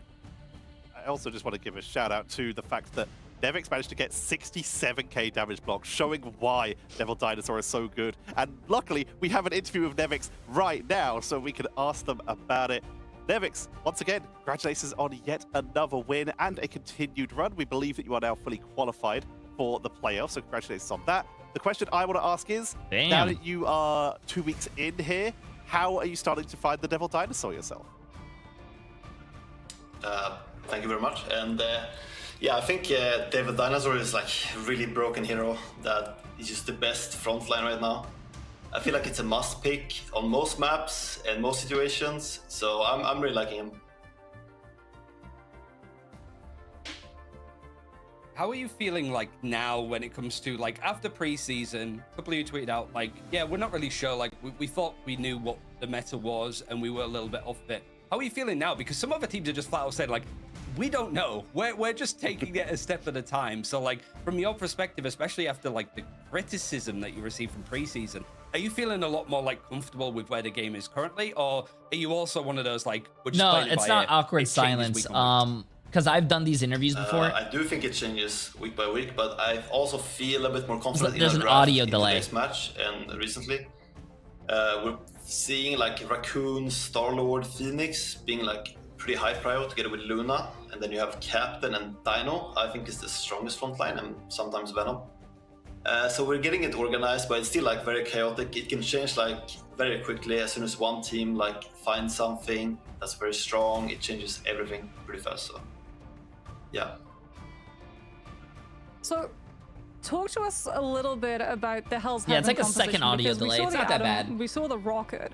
You as a Vanguard, obviously, if there's not a lot of support coming on through from your strategists, you're going to be feeling it on the front line. How did it feel to you being able to manage your life when you know that you're relying on only Adam Rocket heals? Like, why did it work so well?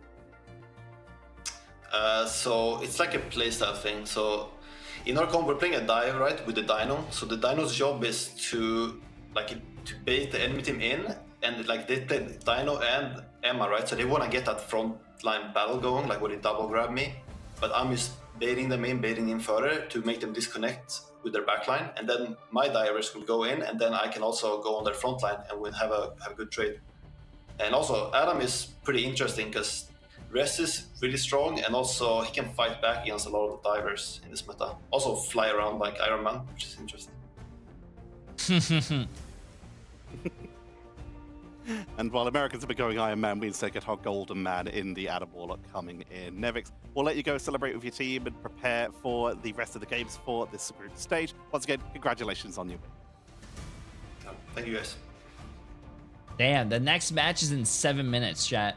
Another win in the books for Virtus Pro, as they have now secured their spot in the playoffs. They still have a couple more games to play to work out the seeding there, and of course, in the last week we will have that World Championship Finals rematch of them versus Na'Vi. That's still to come. We've got plenty of time before that comes around. We're all extremely excited for it. Coming up next, though, we will see Na'Vi, see how they're doing. It's going to be them versus Alter Esports. I am so excited for that one, so I'm going to take us straight to a break. When we come back, Na'Vi versus Alter Esports. Yep, they're Don't going on go a break, anywhere. chat. Okay, anyways, someone was asking me to see the board. That's the board, chat. Apparently, my upset did not happen. I thought they were going to do they won the preseason game 3-2, chat. But they can't win the best of threes. They win the best of fives, but not the best of threes. But there you go. I think. And then someone in chat was saying, I'm going against Jay3's every single Jay3's prediction. I would love to see them vote Alter Esports. Alter Esports right now, no offense to them, are 0-2, and they're playing against Na'Vi, one of the best teams. I would love to see you vote against that. Also, speaking about voting, Na'Vi against Alter. Get your predictions going, chat.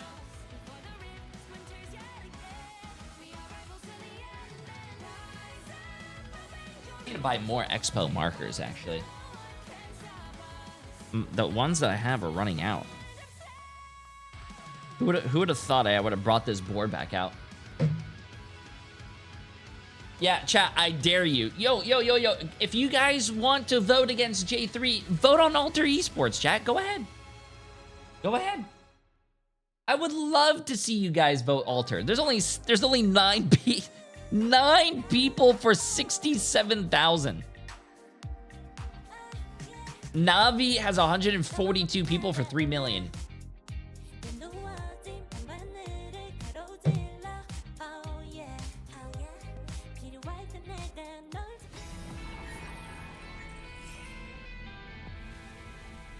That is crazy, man. That is crazy. Also, speaking about, what did I just...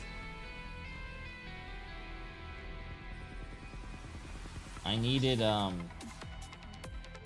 Expo dry erase? Yeah, Expo dry erase markers, man.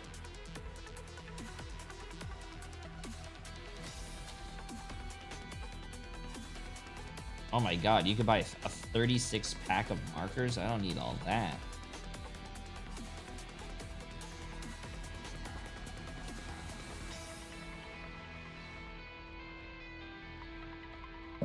$6 million from 200 people on Navi.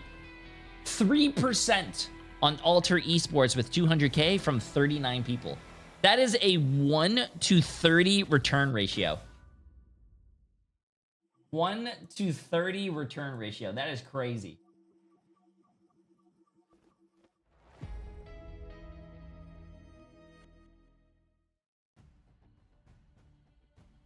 I think I'm seeing red, but that might just be Cyclops' eye beams, which are currently protecting the new Alchemex headquarters. Available already in-game. A new Doom match is available. The time has come to save the heroes and stop the sins of Alchemex. But enough about the sins. Time for our lovely reward, because we have another World Champion game, as Navi are going to be jumping on in with their game versus Alter, who have had I feel so bad for Alter Esports right now, man. To the rumblings on the internet. I feel so bad for Alter Esports. But Navi, they're in a similar situation to Virtus Pro earlier, where they could be qualifying for the playoffs if they can just take this series. And we'll be starting by talking about Navi. Moxie, this team is strong. World champions, runners-up world champions, and of course, preseason winners. Navi are so good. Yeah, and with the acquisition of Terra as well, they've only added more strength. That would be a good game. Like when we looked at preseason, that would be a really good game. Navi I think had the best read out of a lot of teams. Like especially in EMEA, they had for sure the best read. When we compare them to other regions as well, I still feel like they were coming out ahead of it. At least until we went into Oceania and we got to see some of the Gen G shenanigans coming on through. They've always been able to just work out the meta really, really quickly ahead of the rest of the teams, and headed into stage 1, it's feeling like more of the same. Navi have looked the most comfortable on the new meta, and they've even been finding some very unorthodox answers, shall we say, to things like the problem that Dino pauses, because we had Penny Parker yesterday on Museum of Contemplation, and it worked out surprisingly well to be able to complete those holds. That's right, sports fans.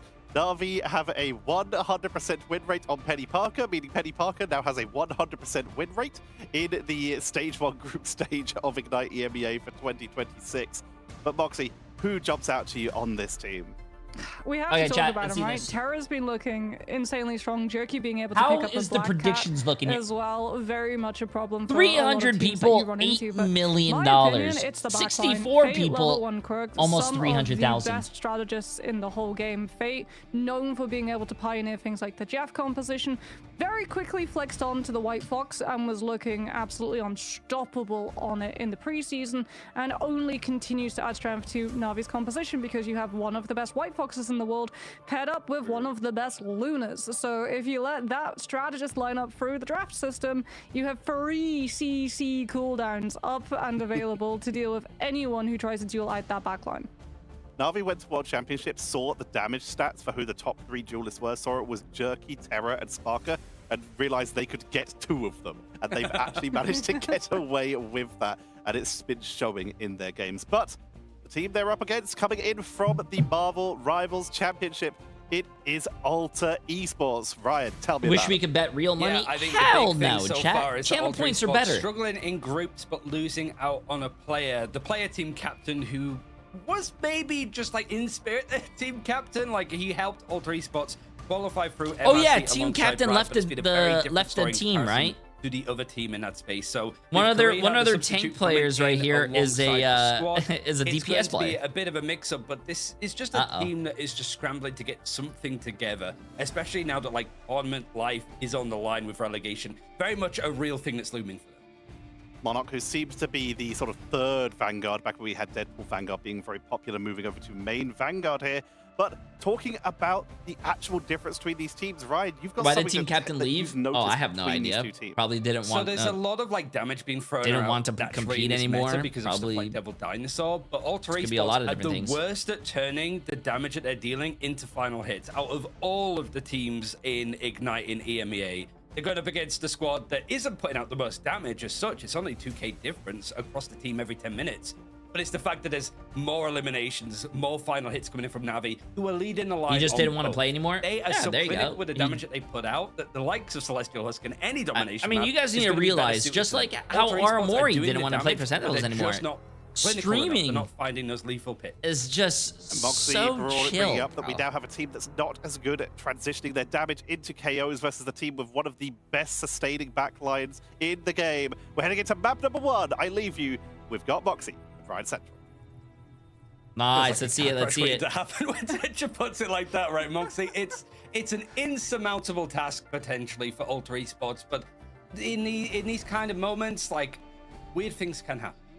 Yeah, I mean, when you look at stat lines like that, right, and problems that you pointed out, it Devil basically says Dinosaur that the target focus saved is off in terms of Alter Esports. by both teams. We get ready to head into the ban draft, Gambit being the instant ban go-to yet again, Dino on the save, followed by the Rocket ban coming on through from Na'Vi, because as we talk about, like, Rocket just continues climbing up in terms of priority. Okay, well, this should be a pretty fast series as well. Giving you the damage potential to break through Strategist Ultimate uptime. And I think NA starts today at 5 o'clock instead of 6 o'clock. Player trades, especially on domination, where if you start winning a fight and then BRB brings a player back, that's another player you have to take out to be able to stop the stall and have that point percentage battle go the wrong way.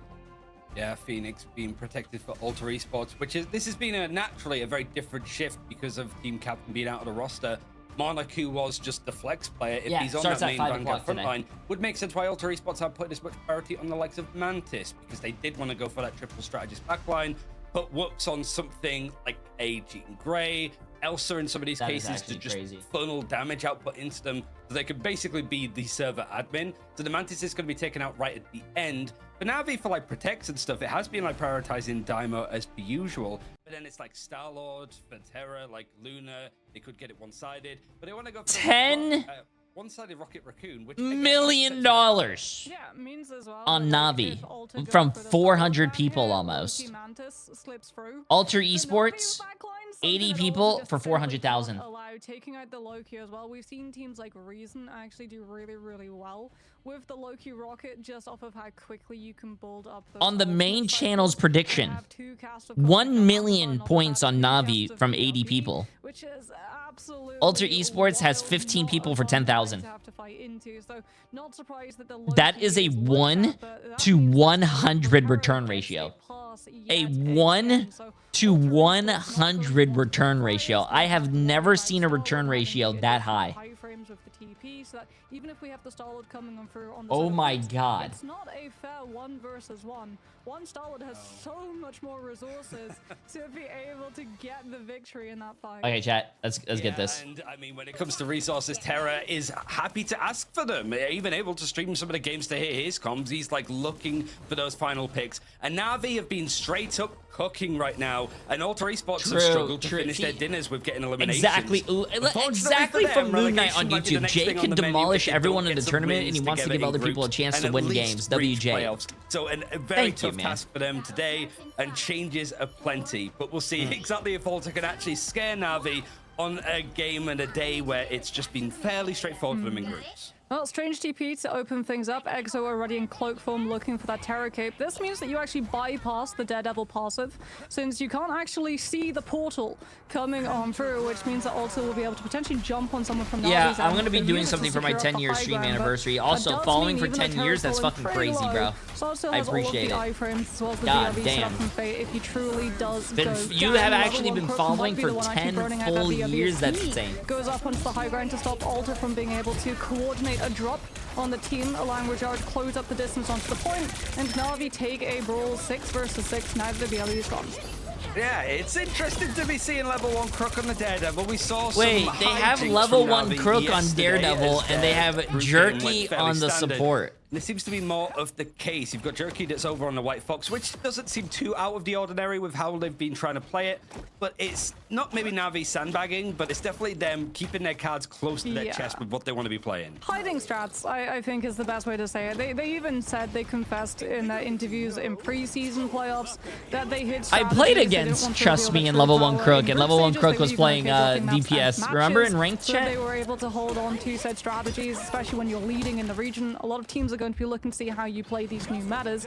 Hatro yet again picks Level 1 Crook, this time no BRB to bring the Daredevil back, and Trust Me might be falling shortly afterwards. So Alta trying to get through these chokes, but losing the Loki before they can walk forward is going to cost them, with Terra going in deep, getting the pick up onto the Phoenix, and then teleporting out of the fight so he doesn't get punished, can reset, stabilize, and go back for more. Yeah, Whoops has found a pick on to Trust Me that really wanted to leap in and make this a lot more painful for Alter Esports, but the beer back means that it's not really going to be that scary for them in the end. A window potentially for Alter Esports to take a fight and engagement, and a Banhammer a bit later than usual to be used in this first engagement from Monarch, who's making a debut as a main Vanguard frontliner. He's able to find another pick onto Level 1 Croak, who isn't quite mogging in the server as he has been outside of it, but Whoops not getting too much out there. It's Terra actually that was using the Galactic Legend. Whoops sitting back, waiting on his. You had Trust Me in your Overwatch video, 2 champs versus 10 bronze. Really, actually, that's fucking cool. I didn't know I had him in my content years ago for Overwatch. That's sick. Dinosaur, Frankie Boxing. He could throw haymakers, but he's not landed enough knockouts. Someone has to tell Level 1 Crook he's not on Vanguard at the moment. With the amount of face tanking he's doing, trying to run towards Whoops there through the Galactic Legend, and Song Inferno coming on through from Kureha.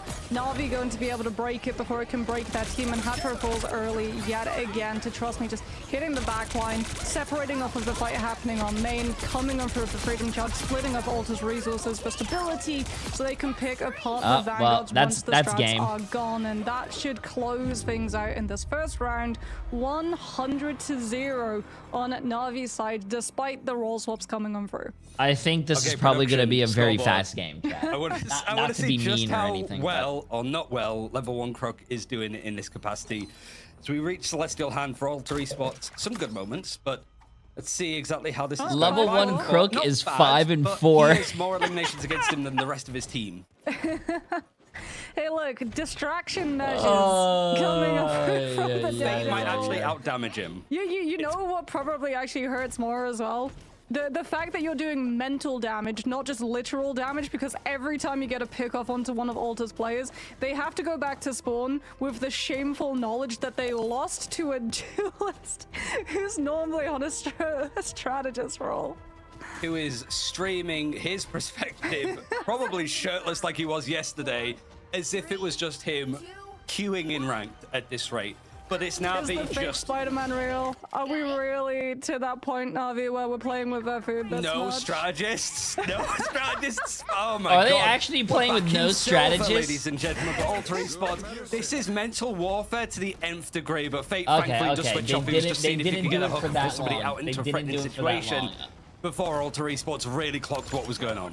Oh, that would have been insane if they got a pick up that way. Hatcher has God of Mischief. You're likely going to have to use it in response to the Let the Devil Out, but they actually go very early with it. Put the aggressive copy onto Rocket's Cosmic Yarn Amplifier. Won't be able to pick up picks on the side of Na'Vi, but it does zone them mostly off of this point, though Trust Me on the Captain America can still stick around it and stall out that cap so that Alter can't yet pick it up, but he falls, brought back by the BRB, but it does allow Alter to finally be able to pick up that point and start pushing up the point percent. It feels like the Be Right Back so far for Rocket have just been worth their weight in gold so far today, and it seems to be more of the same. Level 1 Crook bringing out the ultimate, gets eliminated. Whoops says, "What are you doing, son? Get off my character." But Terra clears up everybody else whilst that altercation is going on. Seems to be just taking a lot of attention at the very least, but now Whoops is going to be the final one to be eliminated. Maybe there's going to be a few more added to the list. I feel so bad, chat. Struggling to get anything together, has to reset, I but feel just dropping so one bad. at a time. They have no space to be able to This work is with, like right? Your watching front line's content being I put ran together, upon and I between got the like Dino 6 and the pros White Fox. against Your like backline is being 6 just constantly flanked by both the Star-Lord 6 and the Minecraft Captain players who have never America. played Terra's Marvel going to be Rivals sitting before. on Galactic Legend. Hatcher at least is going to have the regeneration domain Exo, the Kumeho Unleashed, to be able to try and heal through it, but it's going to give so much duel percentage onto the side of Na'Vi, who can just play to Starlight Altar before this fight even properly kicks off. Take a little bit of damage, channel it into pokes that you're closer to the freedom charge coming through from Trust Me,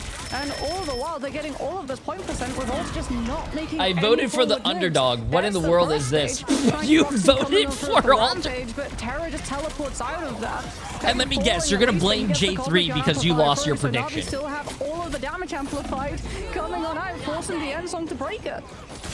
And finally, there's some semblance of a push happening here. Alto was able to switch the point for a short time, and now the fight was looking to go in their favor. But Na'Vi have been consistently the top dogs when it comes to fighting as the underdog. With players down now, those ultimates are starting to ring out all together as the Kumeho can only watch as the fight from Terra the skies died? actually shot down. Hey, Terra's horrible. Never mind, chat. GG's. Alter Esports is gonna win. It's going to be Come on. reset with a be right back. Let's go, And Alter Esports. winning a good portion of this fight, but they haven't flipped the point. It's still ticking up for Na'Vi. They're now starting to regroup, having to actually give up some of that space, but still, trust me, able to stall a little bit longer means it's 93%. Pretty much, this final fight could be match point. Yeah, Hatro holding on to the God of Mischief, knowing that Na'Vi have so much Yo, point Alter percent lead. Esports didn't get You can't go into 200-0 this next though. fight with no ultimates to be able to play with.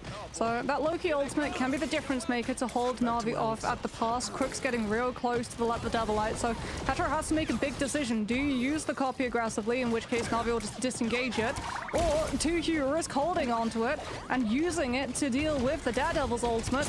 In case you lose a player early though, your decision might be made for you as Na'Vi just try and force the issue. I think level 1 Crook is just pushing abilities. But it's so funny. That's so cool that they let him play Daredevil in this. Going on for level 1 Crook, and he's Oh, eliminated. poor guy, man. Poor guy. Korea sends him straight back to spawn with the Ensong Inferno, but Be Right Back means that he's not going back to spawn. He's back into the fray, but there's more players dipping. It seems to be even on numbers as Alter still holding on by the skin of their teeth onto this objective as it's building up towards the latter end of it. Na'Vi, however, they're still pretty comfortable. They're building up these ults, and they might not even need them as Hatro gets picked off again from Terra, who is so good at selecting these engagements. It doesn't matter if he has an ultimate or not. Oh my god, level 1 Crook. I gotta see level 1 Crook stats after this, man. Is going to be used to keep Na'Vi down a couple of players, but Terra is still finding these picks one after the other. He's shaking the foundations of Alter Esports. He's ripping a hole straight through them, and most importantly, Moxie, he's flipped the point back into their favor. The portal has to be used from Hatro in order to touch it, and even these big dinosaurs are looking like they're on the extinction line as Terra is just sat up like the asteroid above them. Galactic Legend, he might just have the aura to win the match without needing it, but the Kumeho is going to be used. He's threatening all of this attention, all of that focus. Bit by bit, Alter Esports run out of ground, and Na'Vi win out 2-0 on Celestial Husk. It's Hatro who's forced to go for the swap onto the Strange to set the portal up in time. Well, So I could tell you guys that this was going to happen, regeneration but domain to stabilize the portal re-push. I mean, I told you You're guys. relying on the Kumeho to be able to kill through Galactic Legend, but that just gets absolutely shredded, and Na'Vi walk away with a clean sweep on Celestial Husk, looking like the dominant team that we continue to see both in preseason and Stage 1 so far. It's just from bad to worse for Alter. We'll see what map they choose after this. I want to see the stats, bro. No, man. I wish we could go see the stats. I want to see what level 1 Crook did.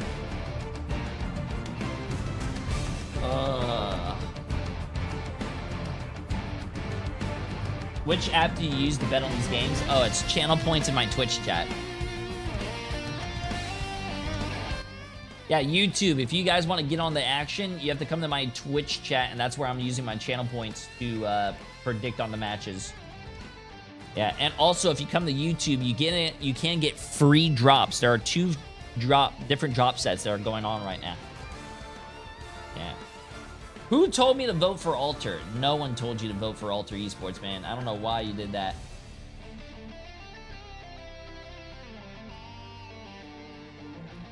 No one told you to do that, man.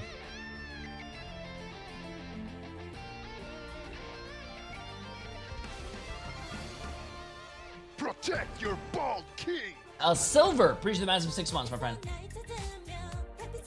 Oh wait, shit! I gotta turn this up. Hold up.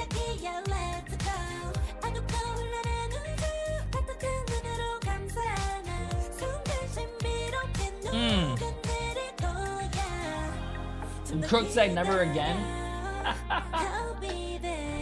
Bro, is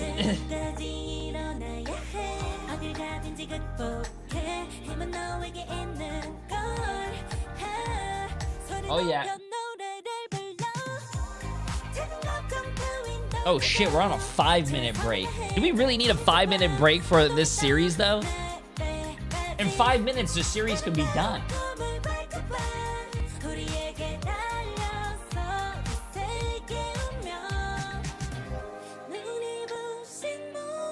Wait, I got on one more game. It's not over, and Alter Esports can still win somehow. The only way Alter Esports can beat Navi right now is that if there was some meteor strike that happened and took out all of the Navi's players, bro. There's no way.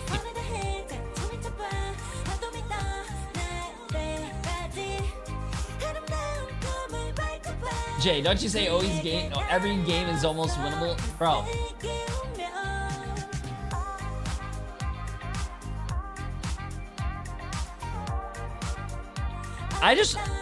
Every game is winnable, but it comes to the point not even Jay3's curse can help you. Even with Jay3's curse on Navi, because I think Navi's gonna win, they just roll them.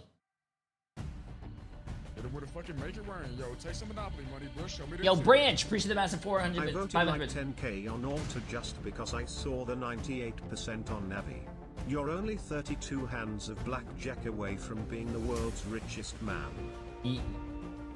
Sadly, I cannot change or do anything to the predictions. It's either I finish it or not, yeah. Yeah, man. I appreciate it, And Yumja, appreciate the massive Prime sub as well.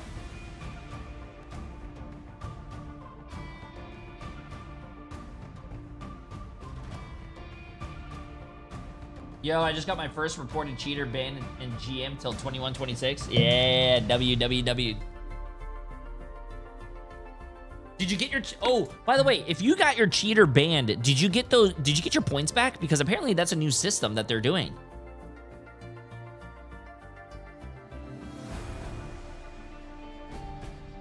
He was queued with 2 guys. Oh, report the 2 people that he was queuing with as well. The people who queue with cheaters to get boosted by the cheaters, even though they're not cheating themselves, they get banned too. Fuck those guys. They're dog shit players.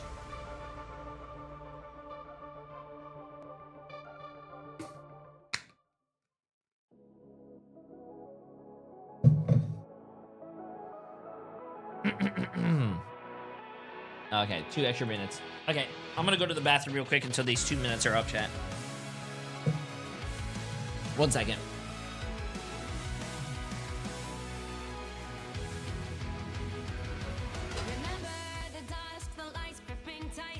Trapping all those fighting souls, but yet across the world I see you standing in my way.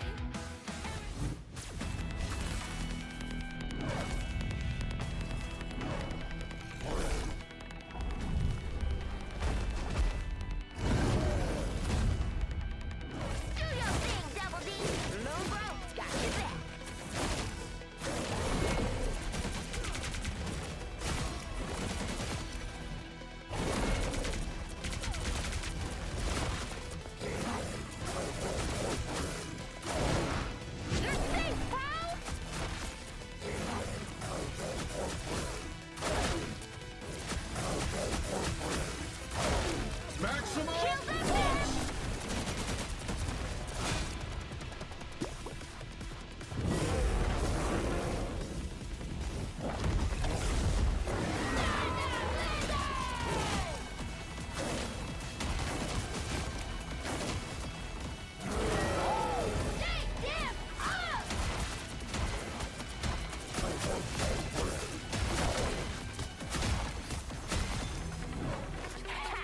Yeah, that's my boy.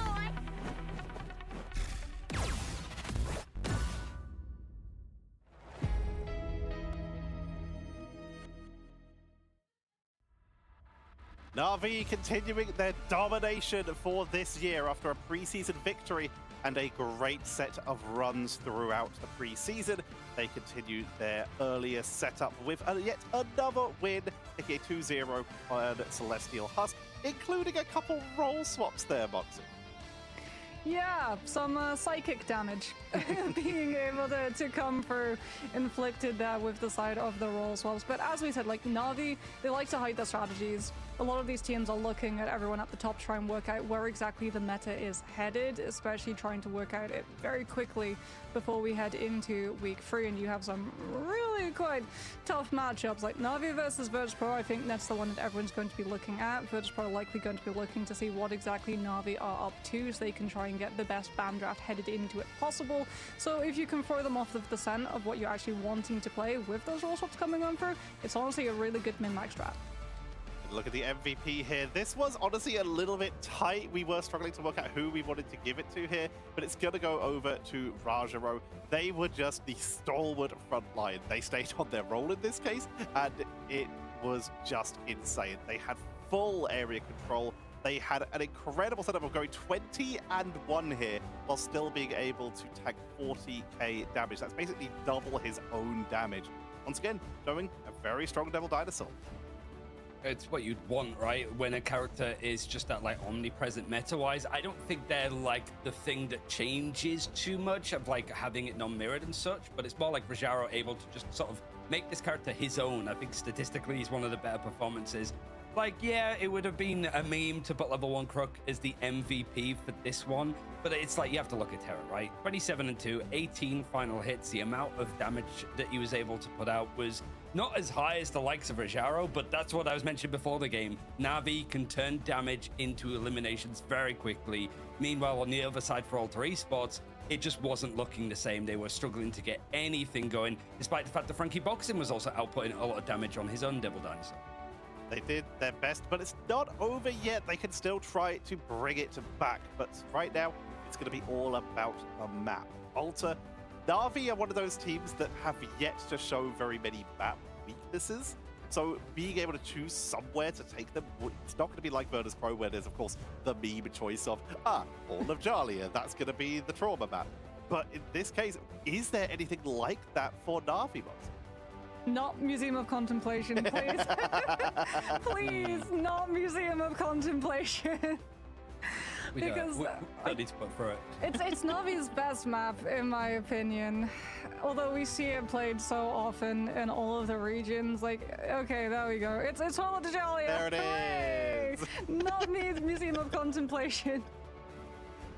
Yeah, it's also the map that like the times that Alter have lost is what they've chosen, and it's like one win that they were able to get together, one loss, and that's pretty much all that they've had going for them so far. The likes of like losing to Lions in that first day. Sorry, chat. Rough one. We keep I our only woke momentum up. going. I had to go but say can hi. Na'Vi keep theirs going, or will Alter be able to even up the score? We're heading into map number 2, Hall of Jalia, Ryan Central, and Gotbox. They showed the stats, by the way. What was the stats? What was the stats? You I gotta have know. got I gotta see. What was Alter the losing to Rad on this map in groups What was it? last week, and then you've also got like Rad beating, like losing to Na'Vi on it.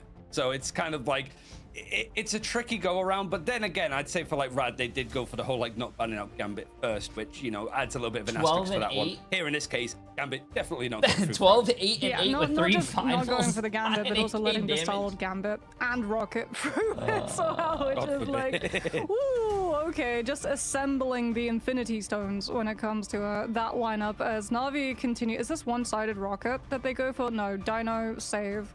Coming on through. I'd really like Alter to address the Rocket. Wait, the cheating thing actually works? To save it so in the chat, first someone in my we chat, talked about it. He was getting so much work done. Reported on the cheater. The cheater got he banned, and he got 20. Every time they got Alter 20 tried points to back. turn That their is attention so to deal with him, he just blipped out cool. of the fight It with works. a teleport coming on That is through sick. from Oh the yeah, Magic team up as but Black. apparently with that thing, apparently when people cheat in your games and you get your channel point, you get your not channel points back, you get your comp points back. Apparently Overwatch is having a problem with that, and apparently people are not very happy because they feel like their rank is inflated. And side of Na'Vi, I mean, I don't know. so we'll see. I think it's a good change. I like it, and it seems to be the perfect meta for him. And there it is. Like Rocket Raccoon is going to be available for Na'Vi. They're defending first. Eurobacks have been worth a ton. Rocket must be making a lot of money off just the stocks of building those and putting them out, because on maps like this, we already saw it with Virtus Pro, it could be insurmountable. I mean, yeah, the Rocket stocks rise as the Ultron stocks decline. Lunar Snow is actually going to be banned on out, so Rocket Star-Lord makes it through a draft. Yet again, Ulta might go for one-sided Phoenix if they want to, but they opt for the Mantis instead. So Na'Vi now potentially thinking about banning out a Phoenix themselves, so you don't have to worry about the 8% damage boost coming on through from that in neutral. And they do, yeah, no team gets the Gene. Ultra Esports do get the Mantis, but as we've already seen, Mantis Ultron not having a fun time in current meta, so I don't imagine they would opt for the Ultron here. It's likely going to be something like the Mantis Loki, since we do have both the Mantis, the Loki, and the Groot fully in play for Ulta, so relying on that team up instead. Yeah, Ultra Esports, they sort of tried to make their whole strategy, whether it was working or not, they really dedicated to having like the Mantis one-sided, go for triple strategist, funnel those resources into Whoops. But because of the shift around and you've got Monarch sort of playing in that front line now, Breha might be able to do it, but certainly not to the same level of Monarch, who I think has actually been like decent at that role. And you've got to respect like Ultra Esports, they found what they want to build around, and that's their kind of like whole strategy to go towards it. It's just that this week is obviously going to be a bit of a curveball because you've had to make roster moves. Well, I mean, Monarch in preseason was impressing, not just in terms of flexibility of being able to play things like the Mantis, but also really impressing with the Vanguard Deadpool, to the point that a lot of teams actually banned it out against them fairly early on, and if it wasn't banned, it was actually a point that Ultra Esports tried to use to be able to save on to, but we'll have to see how exactly they decide to employ this Mantis. Won't be the Mantis Loki, it looks like. It will actually be the Mantis Adam with the Star-Lord. Thankfully, no revives on the side of the Mantis Star-Lord. We're not back in 2025 old school resurrection meta, but Na'Vi yet again playing something that I'm sure a lot of people will be very happy for. Jerky? Wow, there's no way. To be able to Jerky is on BP from Ulta's side. They have an Iron watching from Fist. Team Heretics, and he's doing a Leonardo DiCaprio pointing at the TV screen because Jerky has pulled out the Black Panther, and not quite the Black Cat, but it's close enough name-wise. We can at least make it work, because Ultra Esports do have that access to the newest duelist, just intending not to use it on this attacking side so far. Whoops has been pulled out of the sky to the ground from Trust Me as he's anchored his squad very heavily onto this defensive line. Iron Fist and BP. Yeah, I don't even need to mention what we're seeing on screen. Jerky falls to Kureha at least, and Monarch's able to keep himself alive through the fight, which does manage to preserve the ban hammer structure, as Jerky decides, okay, well, I went down, at least I'm back fast. He's on the Spider-Man. Gets such a good scout onto the back line, looks for the grab off map with the get over here onto Hatro, doesn't quite land it, so the Mantis survives into this fight, and he has to try and close up the distance, gets hit by a lot of damage, and he just accepted his fate.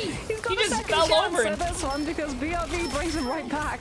And everybody else has started to group up a little bit, making sure that this window that the BR back is out of commission isn't going to land in any more eliminations, but I don't think it's going to matter too much. I think Jerky is honestly just spitting his dummy out a little bit. He was on Strategist the majority of preseason. He's like, I want to play Duelist, the real Duelist. The Iron Fist absolutely punches a hole straight through Ulta Honey Badger alongside that entangled prison. I feel like this is the type of game probably grumbling under their breath. This is the type of game that makes a team disband after they're done with the tournament chat. Ultra Esports getting dominated this hard and their other team is trolling. I don't think they're ever going to want to play with each other again. That's really all there is to enable the Star-Lord. So Cosmic Yon Amplifier from Faye, more than enough to be able to heal on first, so you can hold on to the invisible boundary when the fight goes long and you have to contest with the full revive strategy being up and available for the current revival. Terror is going to hit onto Hatchari, trying to put the pressure onto the Mantis early, potentially force out that Soul Resurgence as Whoops comes on through with the Galactic Legend, and Level and Crook actually reacts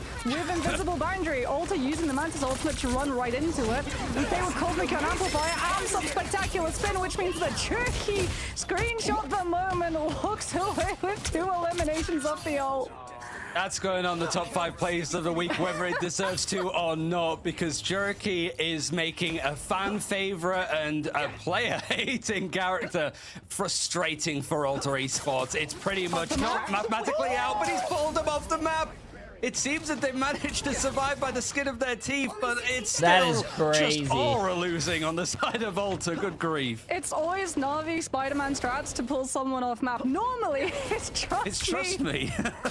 Jerky decides to take a page from his Vanguard's book. Cranky trying to open up the space for Alter to walk forward. Rampage is enough. Sets up the pick onto both Rajaro and Na'Vi's backline, so they've finally got the chance to get onto the front line. But I mean, the fact that Kureha off of the Adam onto the Namor gives up the full charge of Comic Revival speaks volumes to how frustrating it's been having to play against both the Iron Fist and the Spider-Man.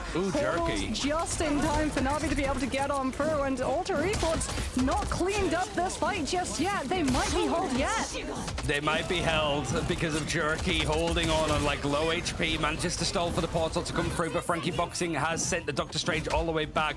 Terra now see him considering switching, maybe not. He just wants to see if he can keep going and fighting on this. It's seeming like a lost fight in the end for Na'Vi, but you've used up all 4 minutes as Terra's going to take a moment, a bit of respite.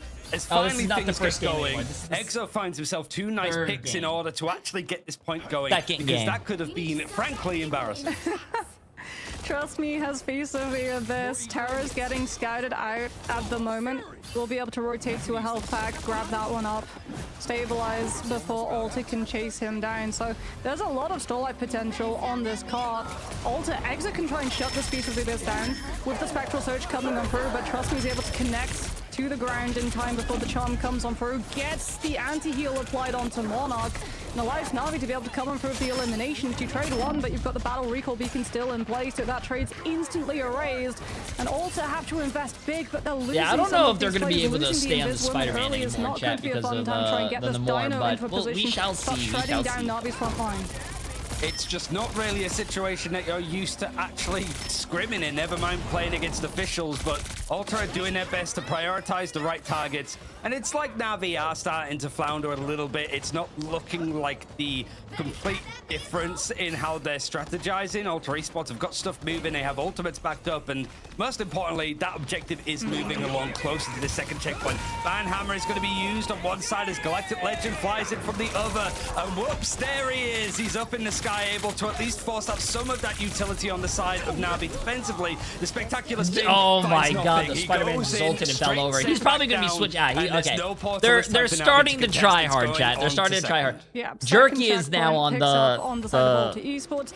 Very fast fashion too, making up for a lot of the stall potential that they had on first.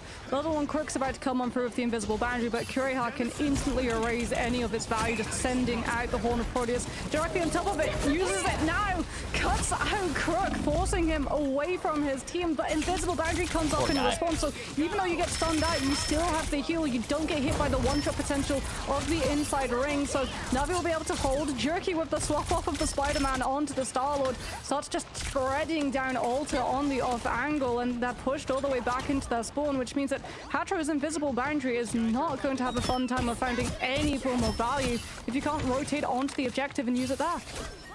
It was those 2 big ultimates of Banhammer and the Galactic Legend that got things pretty much over the line for Alter on the second checkpoint. At least if this game goes a little longer, by the time EMEA finishes and they might start a little bit more locked in than previous. They're going to use the Feast of the Abyss to that could be good. Choke out the dinosaur to see if that rump steak is tasty enough for Na'Vi to actually start to put the offensive back on the attacking side.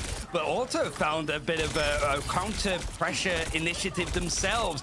The picks are good. It's Terra that gets eliminated, but the Vera back means that there's not really the numbers problem that Alter are hoping for. Well, there's a time problem, which is unfortunate for Alter. That's why Na'Vi are taking so many of these fights. They've got the BRB up, so they can actually afford to just bleed players.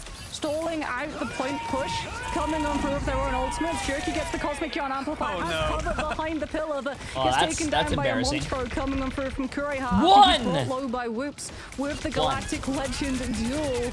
Terra not able to use the Living Chi, gets taken down by the Star-Lord, and Na'Vi having to pull back. 30 seconds left. Oh my god, someone on YouTube said, yeah, this is the first time I trust the Jay3 curse and I get this kind of match.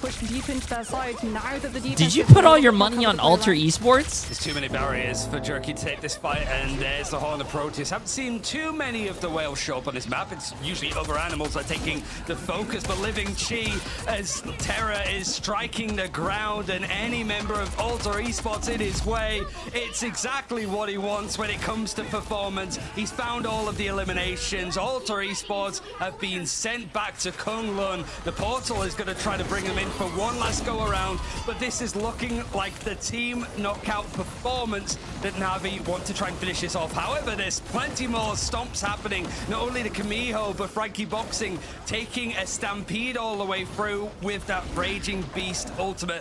You've got a lot of players actually pulling themselves off of the objective for Alter Esports. It was looking like there could be a moment of Cloud9 potentially appearing, but now it's very much a case of nobody from Alter Esports touching onto the point. Na'Vi win out the scrap, and Alter Esports at least have done well on the attacking side to not be held on first. Yeah, I mean, if we pull open the stats, like Na'Vi will probably be down in terms of casualties in comparison to Alter, but the trade-off is that they just take so much time off of Alter's bank. When they head into Fur, they have so little opportunity to be able to build up ultimates and start sweeping Na'Vi's players.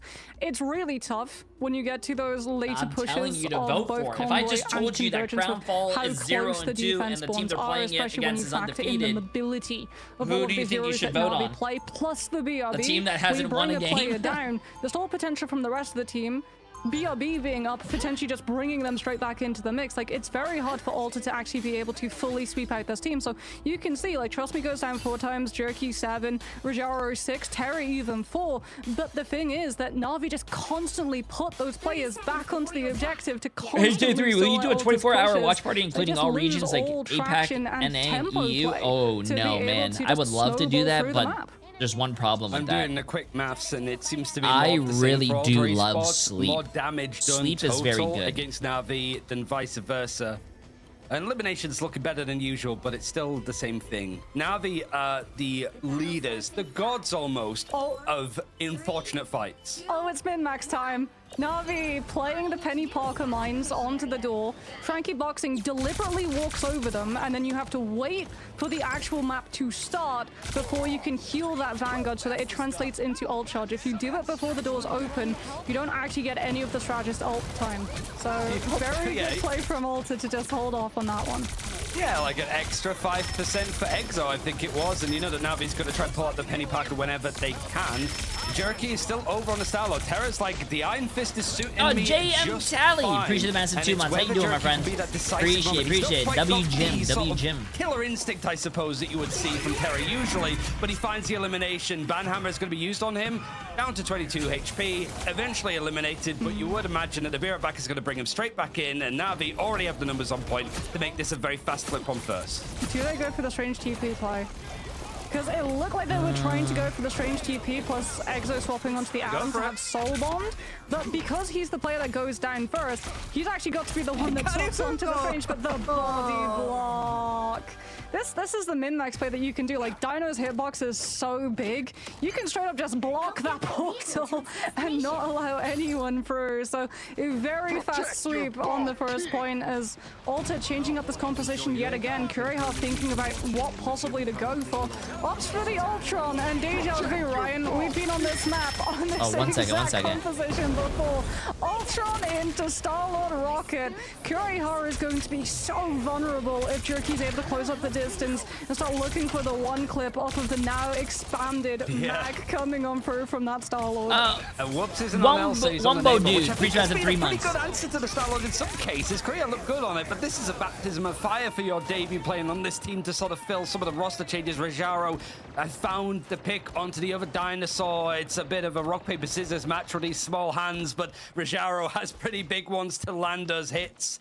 Now, Na'Vi still moving things forward. It's just a case of building around that entangling prison, but you've also got Jerky using up the Galactic Legend, forcing things back. You might not need it with how this fight is going, but the strangling and the intoxications of these roots are going to pull everybody in. Nobody can fight the Horde of Proteus. Is it going to do all that much to Na'Vi? They swat it away, and it just seems to be Monarch's eventual stall on the objective is not going too to bad. stop enough. 4 minutes on the clock is about to be like 6 potentially, right? With Na'Vi actually building this up so fast. The Alter Esports in complete freefall. Oh, Kuriha could potentially use the Rage of Ultron here if Ultra wants to try and fight this out. Whoops actually swaps onto the Punisher.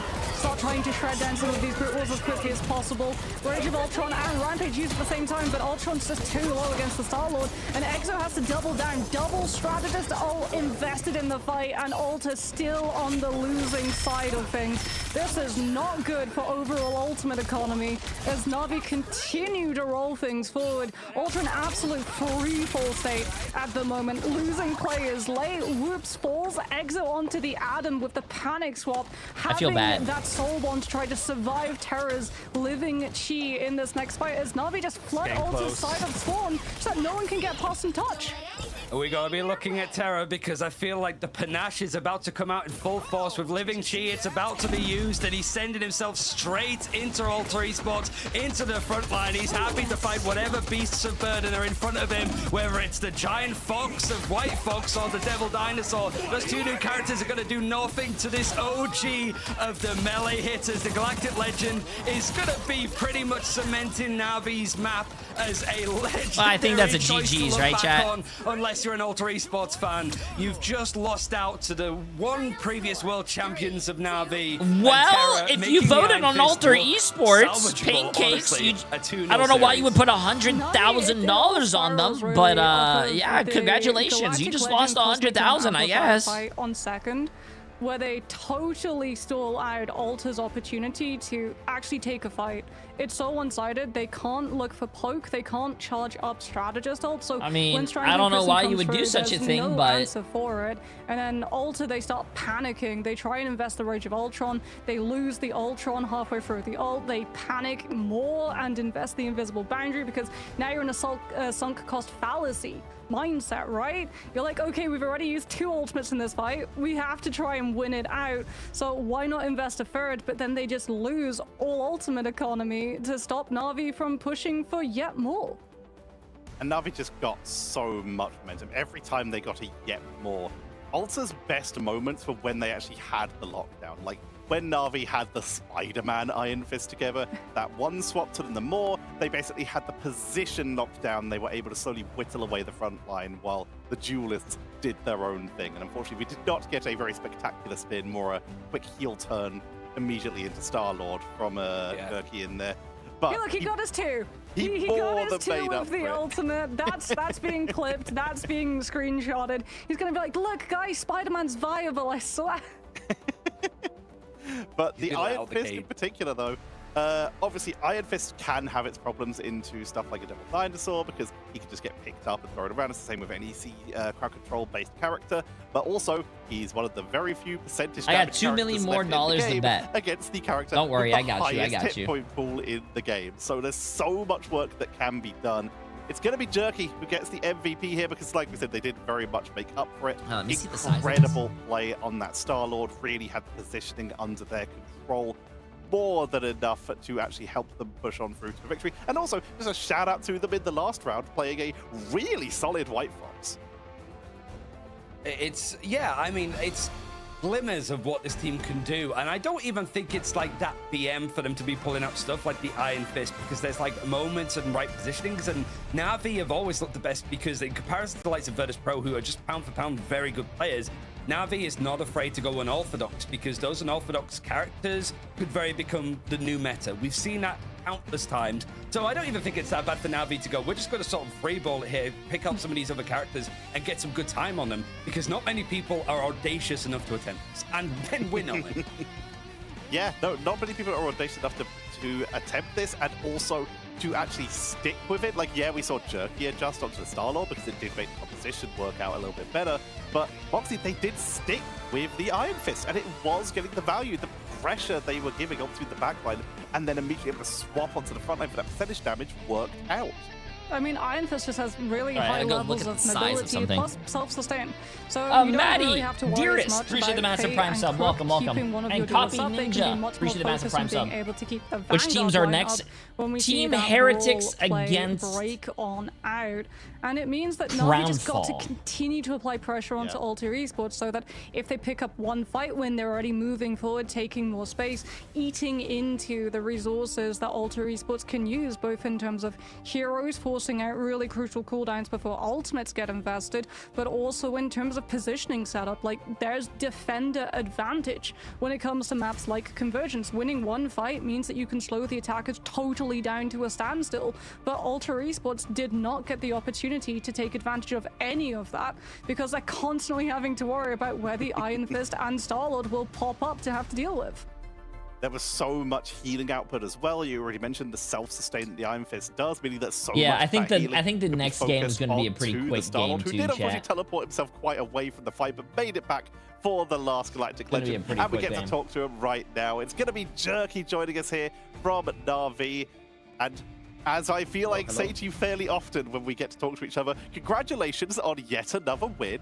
The Spider-Man Iron Fist, I should ask. We're going to start with that. And also the role swaps in general. Is this experimentation or is this a little bit of strategy hiding? I think it's mostly experimentation. I think I actually did put quite a lot of time into Spider-Man, I think 2 seasons ago. Trust me was like, Jerky, I think you should practice some Spider-Man. So I was like, all right, I put like 60, 70 hours maybe into it. And we wanted to try it out. But right now, as the Dino is in the game, right, he requires a lot of damage. For the so first Spider-Man time is in not my really life, good, I but feel like I'm we just taller wanted than to do it. someone. He has his camera so high, he has to like look up. How does it feel to be playing Duelist again? Because I feel like in pre-season you were mostly on triple strategist, so not only have you been free reign to be back on 222, but to be on the likes of Spider-Man and even a bit of Star-Lord, because did Terra just not want to switch off the Iron Fist? Was he like, hey, you've got it, like I'm having my fun here? Like, it must feel a little bit like liberating that you can show that you're still one of the best duelists in the world, not just a triple strategist merchant, right?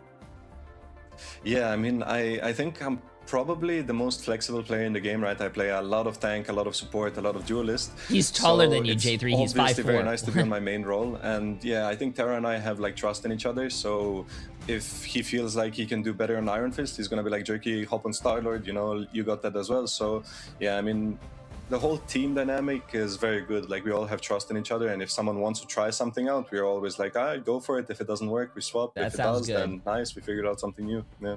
Gotta have trust in your team, chat. So talk to us a little bit more about that team dynamic, because obviously one of the big changes coming into stage 1 is that you lost Skyzer, your analyst, but you still continue to be one of the teams that's looking the most ahead in terms of reading the meta.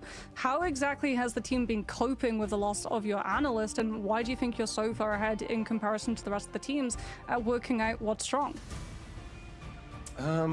Well, I think we are not scared to lose in scrims. I think that's the nicest way to put it. We're not scared to lose in scrims. We like to try out different stuff, even if on paper it might not be good, right? We might figure out something that suddenly feels very good, right?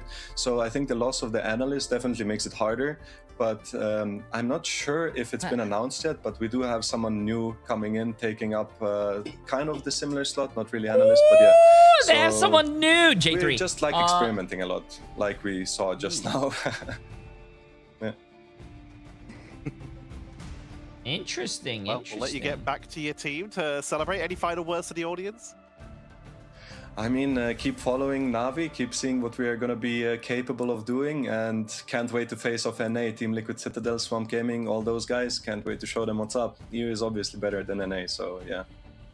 What? I hope NA. Thank you very much for joining us, Jerky. Proves We'll him see wrong. you very soon. Thank you for having me. Thank you, thank you, thank you. An absolute GOAT DPS and a man who speaks truth. EMEA definitely the best region. We proved What? it twice. That's but honestly, crazy. yeah, Swamp and Liquid Citadel have been looking very strong in the Americas. I'm very excited for when we do get these international teams coming up against each other again. It's gonna be so good. There's so much excitement built up for that. But we have more games coming up for you. We've got 2 more series. We're going to say goodbye to Ryan. You actually get to enjoy your lovely, sunny British afternoon. So what was your favorite series of the day? By staying indoors and watching these other 2 games, sure. Yeah, if you want to put it as that, then sure. I mean, I think for this one, right, it's like Team Heretics have looked good. We've only seen them once, I think, so far in like week 1. So like we get to see a little bit more of how they're playing. Something with like Ken coming in, and I'm a big Reason fan, but the Chosen Ones are impressing. They are similar to what Vision did last stage. There's like potential there for a really good series at the end. We're going to head into a break, and when we come back, we'll be heading into Heretics versus Crownfall first. Ooh.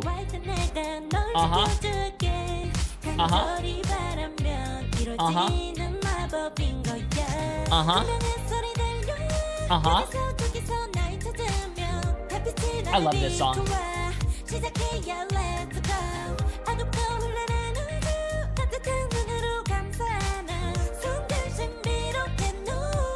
Okay, we have 3 minutes, chat.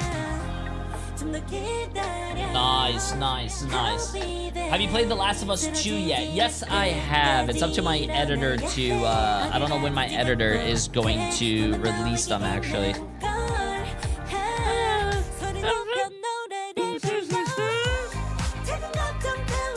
Oh yeah, predictions. Give me a second. Let me see what my editor's doing.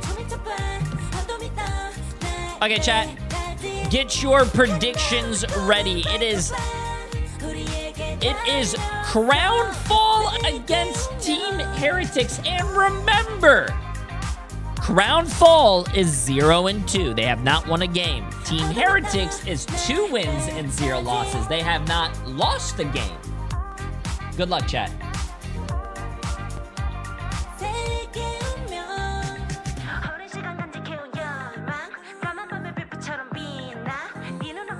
So hungry. I could literally like pick someone up and like eat them.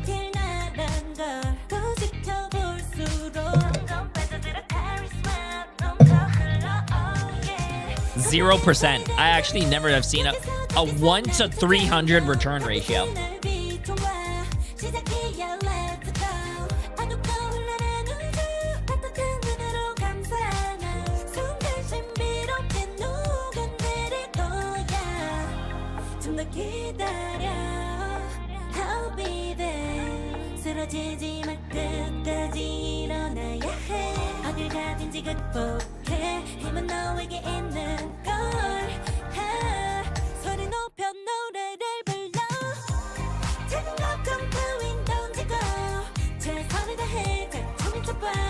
$5.2 million already on Team Heretics.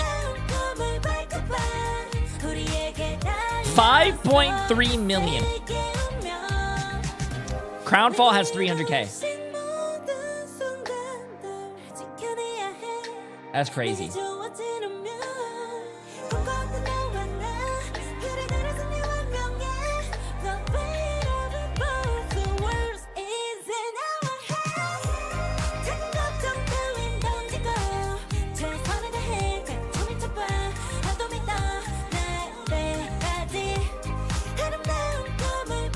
Okay, chat, we're back. We're back. I'm going to let you guys keep doing the predictions, but it seems like 7 million on Team Heretics. We are back with our 3rd series of the day, and this is quite a throwback. We actually haven't been on camera for the same time in a while. Leg Day will be joining us for the next 2 series. For starters, welcome. What did you think of those previous 2 series? Speedy. I love to see the Iron Fist. I am going to be sending that VOD to Lemon again and again, despite her watching it live when I lock in Iron Fist in our ranked games. Like, see, Terra's playing it. It's real. It's good. I can play the Iron Fist, man. Like they hit us with the, I can do that. But yeah, we have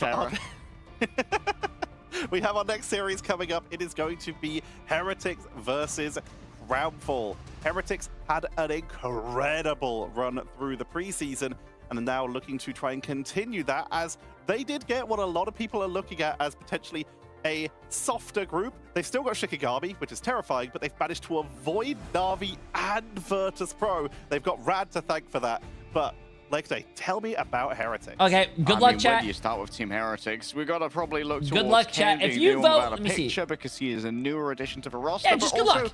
an old addition to the roster. The core of Team What's Heretics up? obviously were previously Did you vote? Citadel, and Ken was a big Who part did you vote of for? that squad in the backline. Has Why great did you synergy vote with Crownfall, Alex, babe? and has Why? been taking up some of the Jeff gameplay we Emily used to see from pisses Oasis. me off, But the chat, real but star of this team for me has got to be Tanuki. Better to be who's just pissed such off an than pissed on, explosive so. duelist on so many of these different melee characters, and it does create this ban tax that Team Heretics get to pull from you in the ban lock phase, where you need to get rid of a Black Cat and probably the Daredevil too.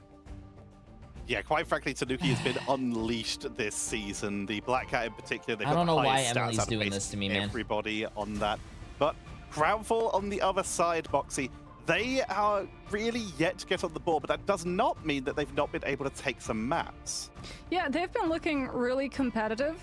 Basically going for this default lineup with FHDC playing a lot of this Phoenix, also going for the lean onto that Star-Lord with the Rocket. Low has been impressing when we've been seeing him come into play, being able to pick up things like I think the last game of the day is going to be the best. Crownfall definitely making it RSN look against pretty tough TCL, I think those very, two teams harsh are more opponents, but closer in headed skill up than against any of these. Heretics, as Harry mentioned, the fact that they're going to have to burn a lot of these bans onto both the Black Cat and the Daredevil, when previously their default instant line for those bans has been the Gambit Luna, means that a lot of those options that they'd like to remove previously are going to be left on the table thanks to having to target out Tanuki.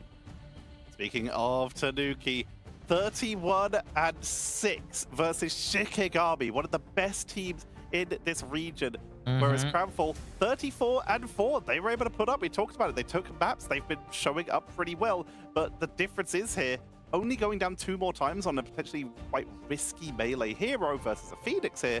There's so much that Tanuki's been able to show us with Black Panther, Black Cat, just any melee you can give them. Whereas Crownfall, they've got so much to prove here, Leg Day. Yeah, Crownfall have got a lot to prove, but I think in that match, particularly versus Shikigami from Crownfall, they proved that they are some serious competitors. Fahad had an absolute Thanos performance here to watch the watch entirety parties, of that matchup, and that was also and they have the truly one shown to me that people enjoy throwing money away. Wait. Exactly. We had to double check with production. Exactly, like, is that graphic bro. right? This is Legend on Vanguard. And we know Legend to be like an Invisible Woman player, but it turns out they did manage to transfer very successfully over to the other role. They haven't been in the lineup graphic yet today. We've got Abuhu and Lohei, so we'll see if Legend is waiting in the wings instead. I mean, Invisible Woman, she's got shield. She's halfway to a Vanguard. And CC. Might as well be a Vanguard player. We love to see it. And we also love to see our maps. As usual, we always start on Domination. That is predetermined, so these teams will know going into the series which map they are starting on. And we're going to be starting off on Bearded T'Challa as our first match of the series. Reminder, these are best of 3s as we are in our group stage. What are we thinking? Forbidden T'Challa, like, there are so many different geographies here. And it can be fairly dive-friendly as well. My favorite streamer, Emily, bet against 100 Thieves and won. Take precedence Might in the give bans, her a but at the moment, the real listen. ban phase Chat, seems to be are you guys where honestly Rocket telling me you Raccoon's trust slot in Emily is the over current, me? like, support of the month, you know? Well, the band Je ne sais quoi, we will see exactly what that is as we head into map number 1 with Leg Day. I got Moxie. Feeling excited for this one, Mox, as we head on in. Crownfall looked very strong. 9.8 million for Team Heretics with 354 people. Crownfall has 600k with 124 people. Wow. Yeah, 94 to 6%. Picking up the first save onto the Dino, which means that Crownfall still going to have the opportunity to ban out the Black Cat, likely going for the Devil Dino mirror save themselves, so you don't have to go up against one-sided displacement, one-sided very good levels of sustain in that frontline fight. So that will be a full mirror matchup, but Heretics still have Tanuki's options of Daredevil left open. Luna Snow going to be banned out next on the side of Heretics, also probably a Rocket Raccoon as well at some point in this lineup, given the fact that, as we've talked about, yep, there we go. Both of these teams like playing a lot of that Star-Lord. The VRV uptime has been proving to be really annoying and frustrating for these teams to have to deal with on domination of all map types as well.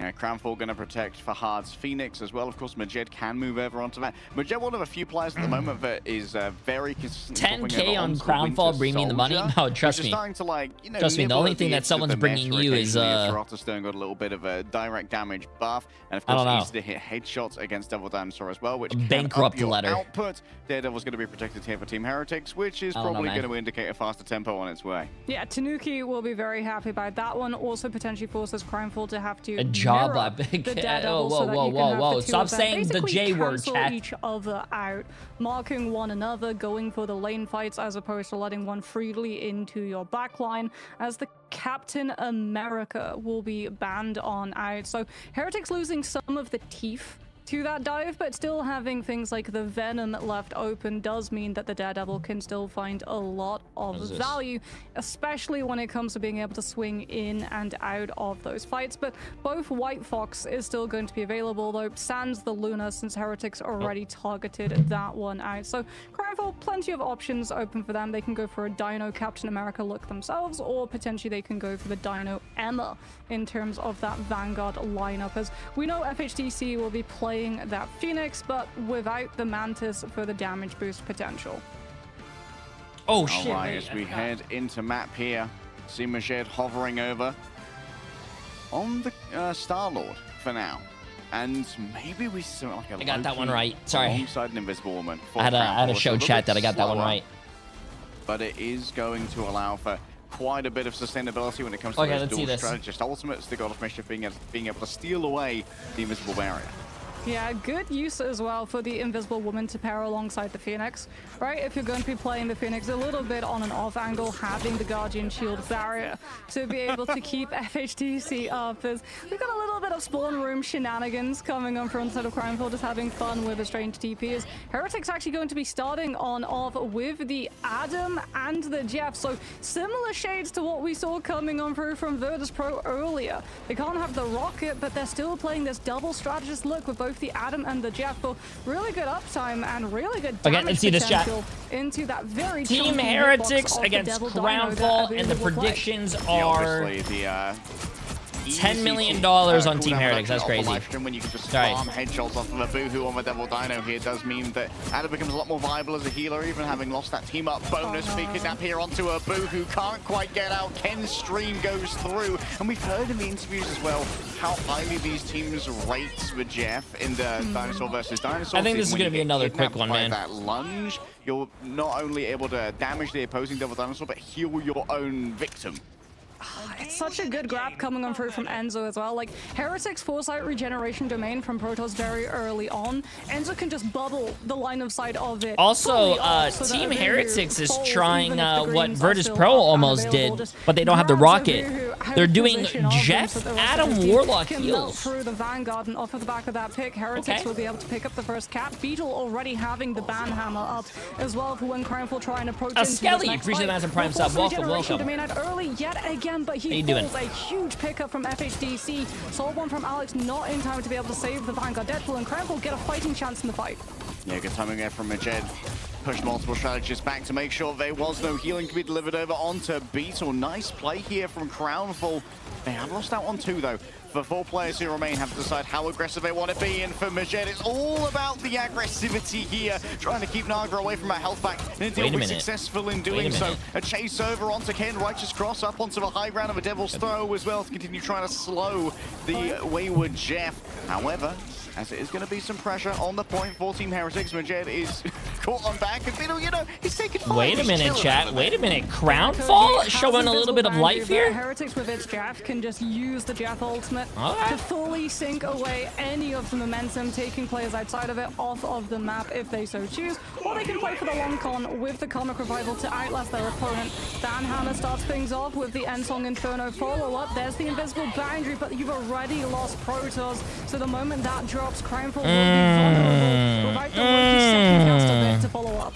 Alex so low. Question is, do they go for Cocoon Revival here? So long cooldown to expend is going to invest it here. And Enzo is emboldened by the return of Adam Warlock, beginning the rampage. And here comes the Freedom Charge for Crownfall. But it's only Abuhu and Lohe who are going to be behind to try and get that additional HP. And now it will just be Lohe standing around. Protoss has arrived just in time, brings up the regeneration domain, but is unable to use it to save Lohe from If Team Heretics loses, the curse is real? No way. Lose control.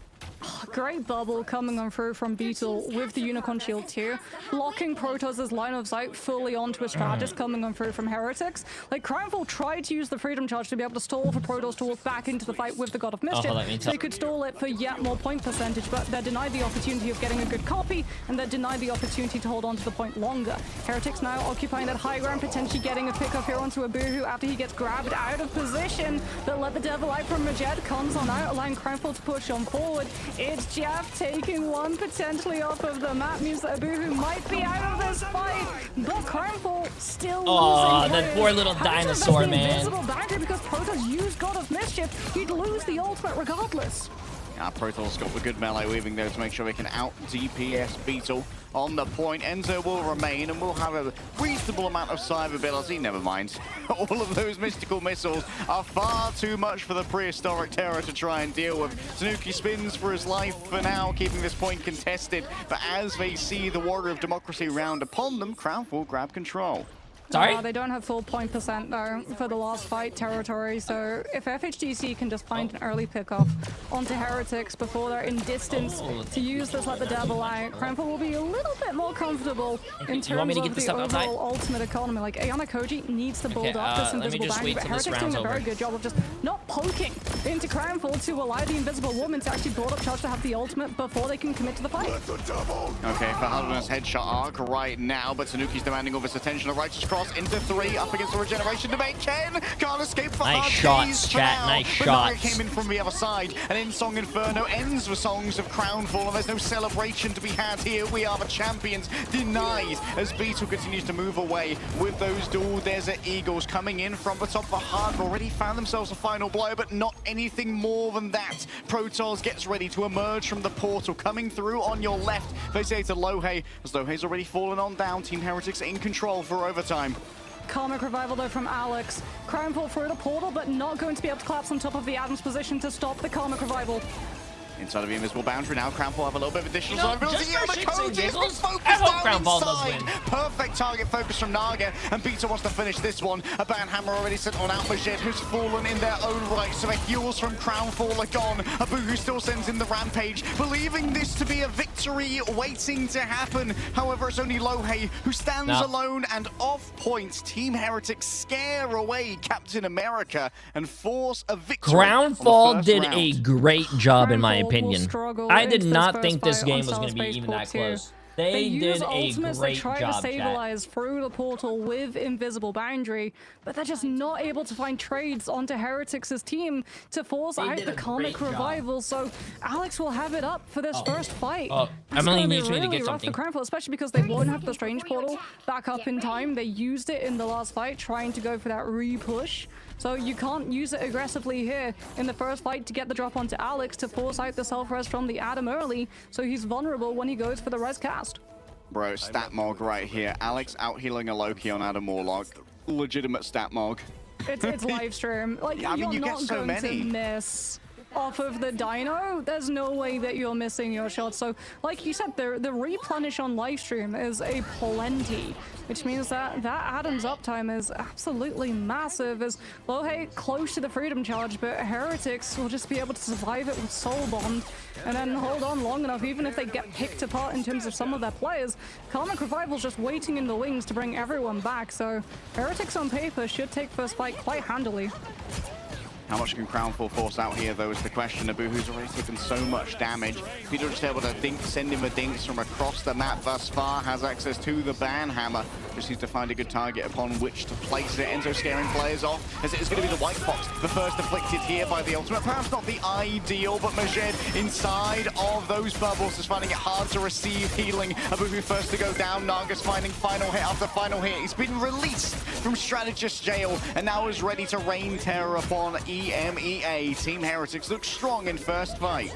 No players fallen on the side of Heretics too to force Alex into burning Karmic Revival within that fight. So now you can actually afford to be aggressive into Crownfall spaces. Like, even if you're trying to fight closed up against a Phoenix's end song, and that low ceiling basically meaning that FHTC all but guaranteed to be able to connect with the ground and get the hit off. Alex just brings everyone back. So you're really eating into the space that Crownfall has to be able to play with. Ayana Koji goes down too. And Crownfall don't have the means of bringing one of their players back, so that is first fight now done. Heretics will be able to hold on, and Crownfall push back to spawn yet again. Double off the Devil's throw. It seems like Tanuki has excellent timing. Gets one over onto Mission. Look at the aggressive positioning of Team Heretics right here. They feel no fear as Ayana Koji's taken down by Naga. Tanuki grabbed Why was that guy of at spawn, bro? He was doing the spawn board challenge. Destroy this Daredevil team! Destroy him! Heretics, they can afford to be like this pushy too, because if Crownfall use ultimates, the rest of the team just can disengage it, or you bring them back. Oh no. What a stun off of the Phoenix Mouse. Naga? At one moment. Yeah, this checks out. Sending the Ensong Inferno. And Enzo gonna get the finisher here. And yes, Naga's recovered the aim gene. Just a little bit of, you know, just staggering them. The aim Crownfall are just bleeding players one by one, so they can't actually organize their team. If the Captain America gets past Heretics' front line hold and towards the back line, the rest of the players just can't get through choke because of how aggressive Heretics are being, holding on to main. Ayana Koji has invisible boundary, but you're off point before you can walk forward to actually get a good use for it. I hate when Jay is right. Potentially force it early on the rotation. Hey, with the I'm always right. But Beetle goes through first, forcing invisible boundary now. Oh no, Majed. The Devil was put back in there by Tanuki, who's ready to release it in his own right. It's Jeff already channeled, but who will it be going after? It's been bombed from afar by Fahad, who comes down with the Ensong Inferno, but is there much more than this in the back pockets for the side of Crownfall? Team Heretics have already brought back all of their fallen, utilizing the Cocoon Revival. Abu, who has to stand on the point, and Lohe's here as well, but there's no healing coming their way. A quick kidnap, Enzo hops on back through, like, wait a second, I don't recognize that portal. That ain't mine. There's no Dark Energy to be released, and Crownfall are going to have to look towards Dark Energy for map 2 here, surely, as the Regeneration of Men is not going to be enough to turn this around once again. Damn, this looks... Oh my god, every time someone goes through the portal, someone just dies, man. It's a path well trodden by EMEA as they are burnt into the dust by Team Heretics. Have we found the answer to letting the Dino mirror come well, through? the first round of this was actually really entertaining. It was 100-100, but the second round was you translate the damage into more heals for your team. The second round was a little so split apart that you just have zero space, zero lanes to be able to play those retake angle positions into. And even though we see like so many attempts from Crownfall to walk forward, Heretics just continue seeing them off at the pass. All right, I'm going to go look for my theory crafting skill cape as we head to a break. We'll see you on the other side. Jesus Christ, man.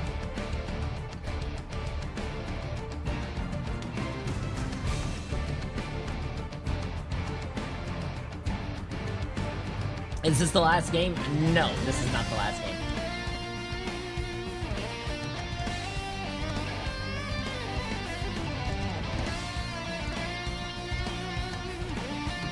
We still have one more game after this, chat.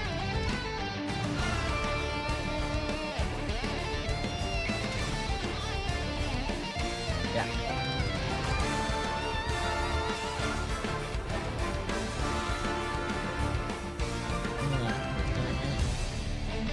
Yo, Dirt, appreciate you Prime Sub, my friend. Welcome, welcome.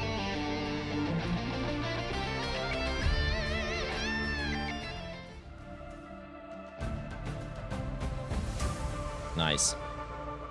Greedy streamer. What happened? What'd I do? Is it because I got a prediction right? Crown is failing hard today. What do you mean today? Chat, Crownfall is 0-2 right now, bro. Guys, my name is Ryan Central, and what's the meta?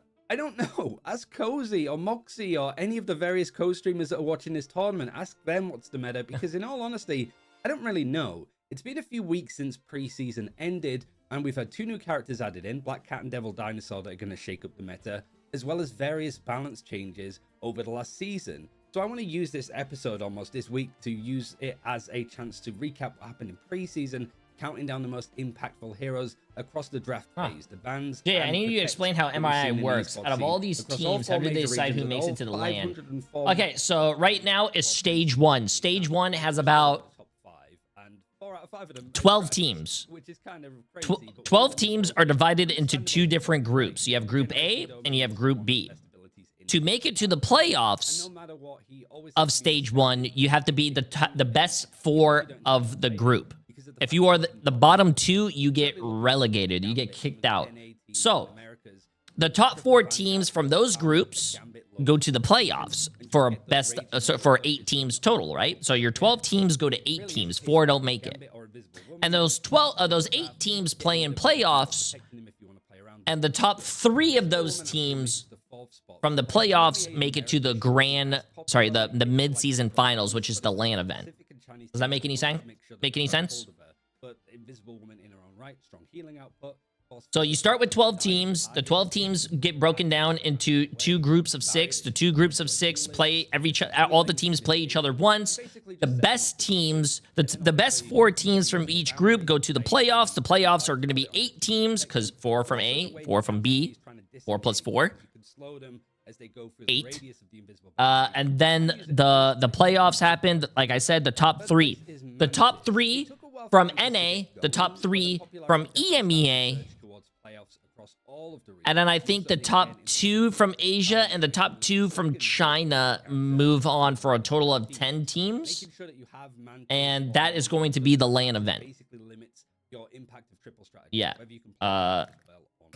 Oops. Damage boost helps. Her ultimate is good in all sorts of situations. You have the team up again with Groot and Loki. It'll be interesting to see how she does now that a damage boost is... So right here you have 3 teams from NA, 3 teams from EMEA, 2 from the Pacific stage, so the Asia region, and then also 2 from China, for a total of 10 teams. And the mid-season finals is going to be, it's not, I don't know if you guys see, but it doesn't tell you where it's going to be yet. It doesn't tell you what the location is. It doesn't tell you the price of the tournament yet, but that's going to be in August, chat, because it says 8. When is it going to be happening in August? I have no idea. The percentage damage that she was doing was strong.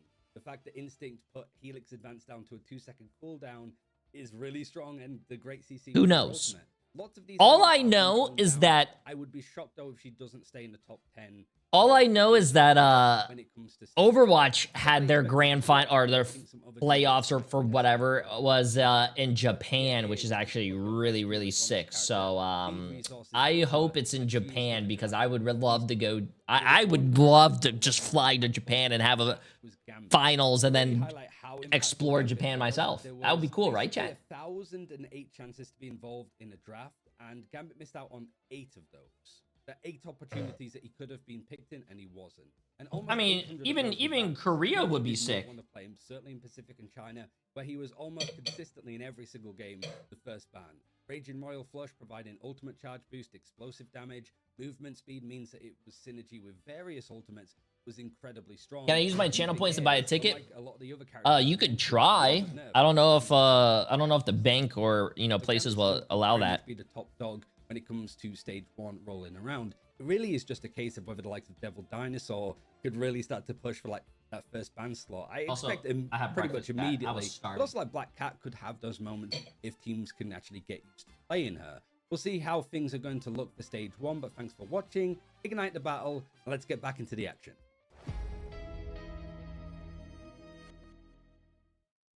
Ignite the battle, chat. And we are back. You can pray to your Asgardian gods, but it's the heretics that continue their dominant run. The crown has unfortunately fallen. It's time to pick it up, King, as we'll be preparing to head into map number 2 very shortly. But first, we of course need to talk about that previous game. And Moxie, we were talking about it in the break. Is the solution for dealing with Devil Dinosaur just hitting it really hard with Adam Warlock? I mean, that's what everyone said, right? When Dino released, just shoot him real good. But like prehistoric plating, that passive, it does pretty much everything beneath the sun. But while it does mean that you're not building ult charge as quickly, it does not stop the recharge replenish aspect of the crit hits coming on through from things like the Mantis and the Adam, and we're seeing like a lot of uptime for that Adam Warlock, and it's reflected in Alex walking away with the overall MVP, like accuracy 51%, as expected, because you're not going to miss the massive hitbox of the Devil Dino, and it means that basically you get to hold on to Comic Revival the whole round. Are LAN events worth it? Is it an experience you won't forget, or just a fun time? Space to be able to force the Adam or any pickoff really. Personally speaking, when you go to an event, I think you should go with a group of friends that also want to go. I went to my first LAN event for the last Overwatch League Grand Finals, and that was in Toronto. That was such a great memory. I love that. I went with, it was me and Waleed, like, you know, if you guys remember him, we both went. We met a lot of people. It was such a fun time, man. It was such a fun time. I loved it. I don't know if we're used to, like, I don't think going by yourself would be probably that much fun, but I think if you went like with a friend or two, or like even a group, and if you go with a group, you can split the hotel costs. You have a group of friends that you can always hang out with. I think it would be a great time. With this choke but make sure, and also Team Heretics, they were it's playing friends a that pair of you know you trust and like whatnot. a pair of strategists. You don't want anything going wrong. By the Daredevil, either have a pretty easy time. It was a lot of fun. I loved it. I definitely will not forget that. Also, funny thing about the LAN event, I got that at the LAN event, and someone made that. It says J3, you got a bug. I saw that in the crowd, and I met the people who did that. It was awesome. Took pictures with them, and they let me take it, and now I have it in my streamer. Great memories. Like I said, Chad, great memories, man. In the fight, it's not a fun matchup for the Daredevil to have to take, and like Harry was saying, there wasn't really full dive coming on through on the and if you go to a LAN event and I happen to be there, you can actually meet me, and you can actually finally tell chat that I'm 6'9", 420 pounds of pure jack muscle. I literally look like a vending machine, but with just muscle. Coming on through when they tried to just like brute force scary, right? Onto high ground, but on Stellar Spaceport, like they just kept losing players early before they could properly stage. Maybe the swap would be to go to Winter Soldier instead. Like, just get a little bit more of that damage out and have potential resets off the back of a Karmic Revival. We know Majid's fantastic at that hero. Plus, you would have been able to play a little bit tighter to your team and not have such isolated dives. Majid on the Winter Soldier could be the play right now. Like you said, they were struggling a little bit here. They did get the Moon Girl experience of opening a portal and having a dinosaur jump through it, but that doesn't win your game. That simply just takes the dinosaur off the objective for just a second here. But I also really do like what you brought up earlier, Moxie, of the fact that even with the dive potential, Adam not only has fly, he has his soul bond, which can help protect him from that dive. He has the he has his main attack cancels with the Cosmic Cluster cancels, so he can actually do a lot of burst when people get in his face. He is quite hard to deal with. His biggest weakness up until recently is the fact that, one, he didn't have mobility, that got fixed with fly, and two, he didn't do as much healing. Oh, look, giant hitboxes I can gain healing off of. This kind of is feeling like this might be the genesis of Adam. I mean, not just that, but the spam pressure that you have to be able to just put pressure onto lanes, because Heretics are really good at looking at their opponent's crutches and working out how best to be able to stop, drain any form of... Hey, no hold to Shalia for the first time today. It will be Midtown coming on through, but Crownful have been relying on this Phoenix coming out from FHDC, and we didn't really get to see the Phoenix really find value within any of those maps on domination, because she has to have angles developed to properly be able to have that play potential, and Heretics were just able to control every angle possible and shut Crownful down before they can truly get rolling. And Crownful pick up their crown and actually get rolling into this. We're heading into map number 2 of Heretics versus Crownful. We've got Moxie and Legna. Thank you very much, Tencha. Marvel Rivals streamer of the year what 2026 is Jay3. Crownful Chat, have I managed to that, make but in our break here as we head in towards our What's the ban. Friends Awards, I doubt we're going to see also, Adam I don't pick know up if a ban, Marvel but Rivals is maybe gonna do we that. might see a little bit more of a precedence towards something like the Black Cat, which does allow for Team Heretics to potentially pull something off here. Yeah, Crimefall going for a very early ban on Black Cat, as we talked about. That's just paying respect, right, to Heretics' duelist line, going for the back-to-back ban, actually, against Tanuki's hero pool. So taking out the Daredevil alongside it. This is very much targeted towards him, but he's a very flexible player in terms of the duelists that he can actually opt into.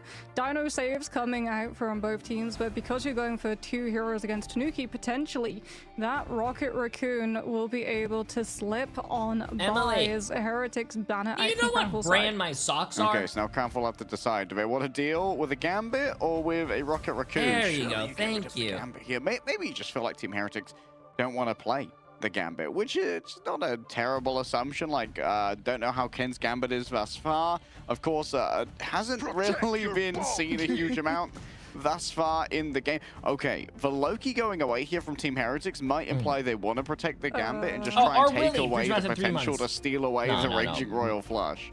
I am concerned because there's 1 ban slot left on the side of Crimefall. Once again, they'll go for the save for FHDC on this Jay3 Phoenix. merch drop. That ban has to be Gambit. No, I'm not gonna come out with merch, chaps. How about I tell you what? Loki. How about if I buy underwear and I use them and Loki, I sell my used underwear? That could be the merch drop. Like with Devil Dinosaur blaring. We're probably going to be losing a lot of ult fights. Not washed. Luna Snow is going to be there on the side of Team Heretics banner, but I mean, like this last ban slot for Crimefall, whatever they decide to field towards, it's going to be problematic, especially because Heretics got the save on Gambit. So now 4 bans, 2 saves, do you yes. let Gambit Starlord through with Raging Royal Flush Galactic Legend combo, or do you let the Loki come through so that you get 2 casts of Gambit ultimate? They opt for the Loki, but Harry, this means that we have Starlord Gambit up. This is not going to be a fun time for Crownfall. Even if they have something like Invisible Boundary in that fight, that's still not Crownfall banned Daredevil and Black Cat and Rocket and Loki, but never banned the Gambit. Chat. Why not have Why not combine Devil Dinosaur's Rampage with the Gambit ultimate? He'd love to go fast and slow everyone down as well. It'd be so fun. Oh no. Maybe not for Crownfall, but for everyone watching at home, the Devil Dinosaur certainly would have a great time. Okay, the only way that I can see going up against the Gambit Starlord working out for Crownfall is if they go to like dry fighting and basically have Heretics use Gambit Starlord ult, burn 2 ultimates, lose the fight, hold off on Invisible Boundary, come back into the next one with the Strategist ultimate still up. Like, if you try to fight into that combo with Mantis or Ultron ult, for sure you lose the ult trade. If you try to use Invisible Boundary, there's still a very high probability that you get punched through the heal up time. So for Crownfall, we're going to have to see them really hold their cool in terms of the overall ult usage. Fahan is going to have to put on the carry performance of a lifetime here. Double damage boost going to be heading his way from both Protoss and Mageddon. Of course, as we noted for the Adam, the same for Mantis. Near unlimited scores off the ease of headshots that can be grabbed. Ken's going to build up this Gambit ult so quickly as well. If Abuhu's 2 out in the open for that Gambit to start farming up these ultimates with. And in the meantime, like, Heretics are just taking space away from Crownfall, eroding both the high ground, making a play for main, because if they force Crownfall into having to brawl, that just means more targets for Ken to shoot at, and a faster ultimate build up of the Raging Royal Flush. Oh, a wide spread of cards, and Vahan's already been taken down by Naga here. So might well be chased down by Beetle, who's ever on their happy place as well. Captain America's very much the happy place for Beetle. Abuhu, with most of their backline distracted, just cannot be sustained in the face of all of this damage. Who needs a Gambit ult to begin with when you can just play the neutral? And these anti-heals are so strong against that triple. Okay, Crownfall off of the Ultron. It was not working out for them at all. Starlord can try and apply some pressure on Heretics' front line, but you have to find a way of stopping Ken, shutting down this Gambit. Tanuki will have Galactic Legend even before Ken gets ult. Ayana Koji, at least off of the amount of damage Heretics have been outputting, has the Invisible Boundary, which could potentially be forced hit on the side of the Ensong Inferno. There's the reaction to the Phoenix ultimate. Crownfall holding their ground on the point itself to stop Heretics from picking up the first checkpoint, but they've got so much cart distance and so much time left, Harry. They can simply disengage it and wait for a more opportune moment. Yeah, they can just sit and wait, but for Crownfall, some much needed stability has been gained. This exit from Beetle is going to feed over that. The other team does not have anything, like, no support ults, almost a white voxel, but they have no good answer to this. They're just they have Gambit to have to give up ground, and if they give up ground, they give up point. GG's.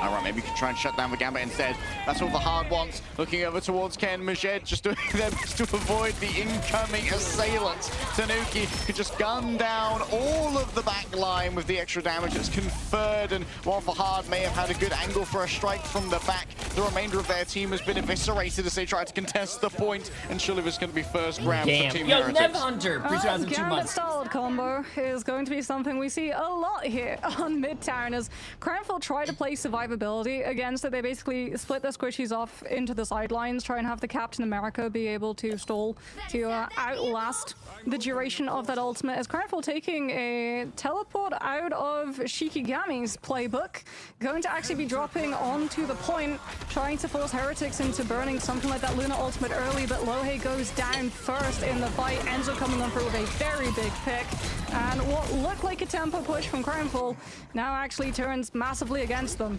Heretics just dust themselves off and continue pushing. That was the fastest engage that I ever saw get killed. Crownfall didn't invest too much in that one. You rarely play Star-Lord, right, Jay3? Yeah, I don't play Star-Lord at all. Alex, though, we've played up both worlds to be able to live against Majed's Galactic Legend. Crownfall going to have to go blow for blow in terms of Freedom Charge, but Heretics having 2 defensive ultimates can beat the proximity of the defense respawn.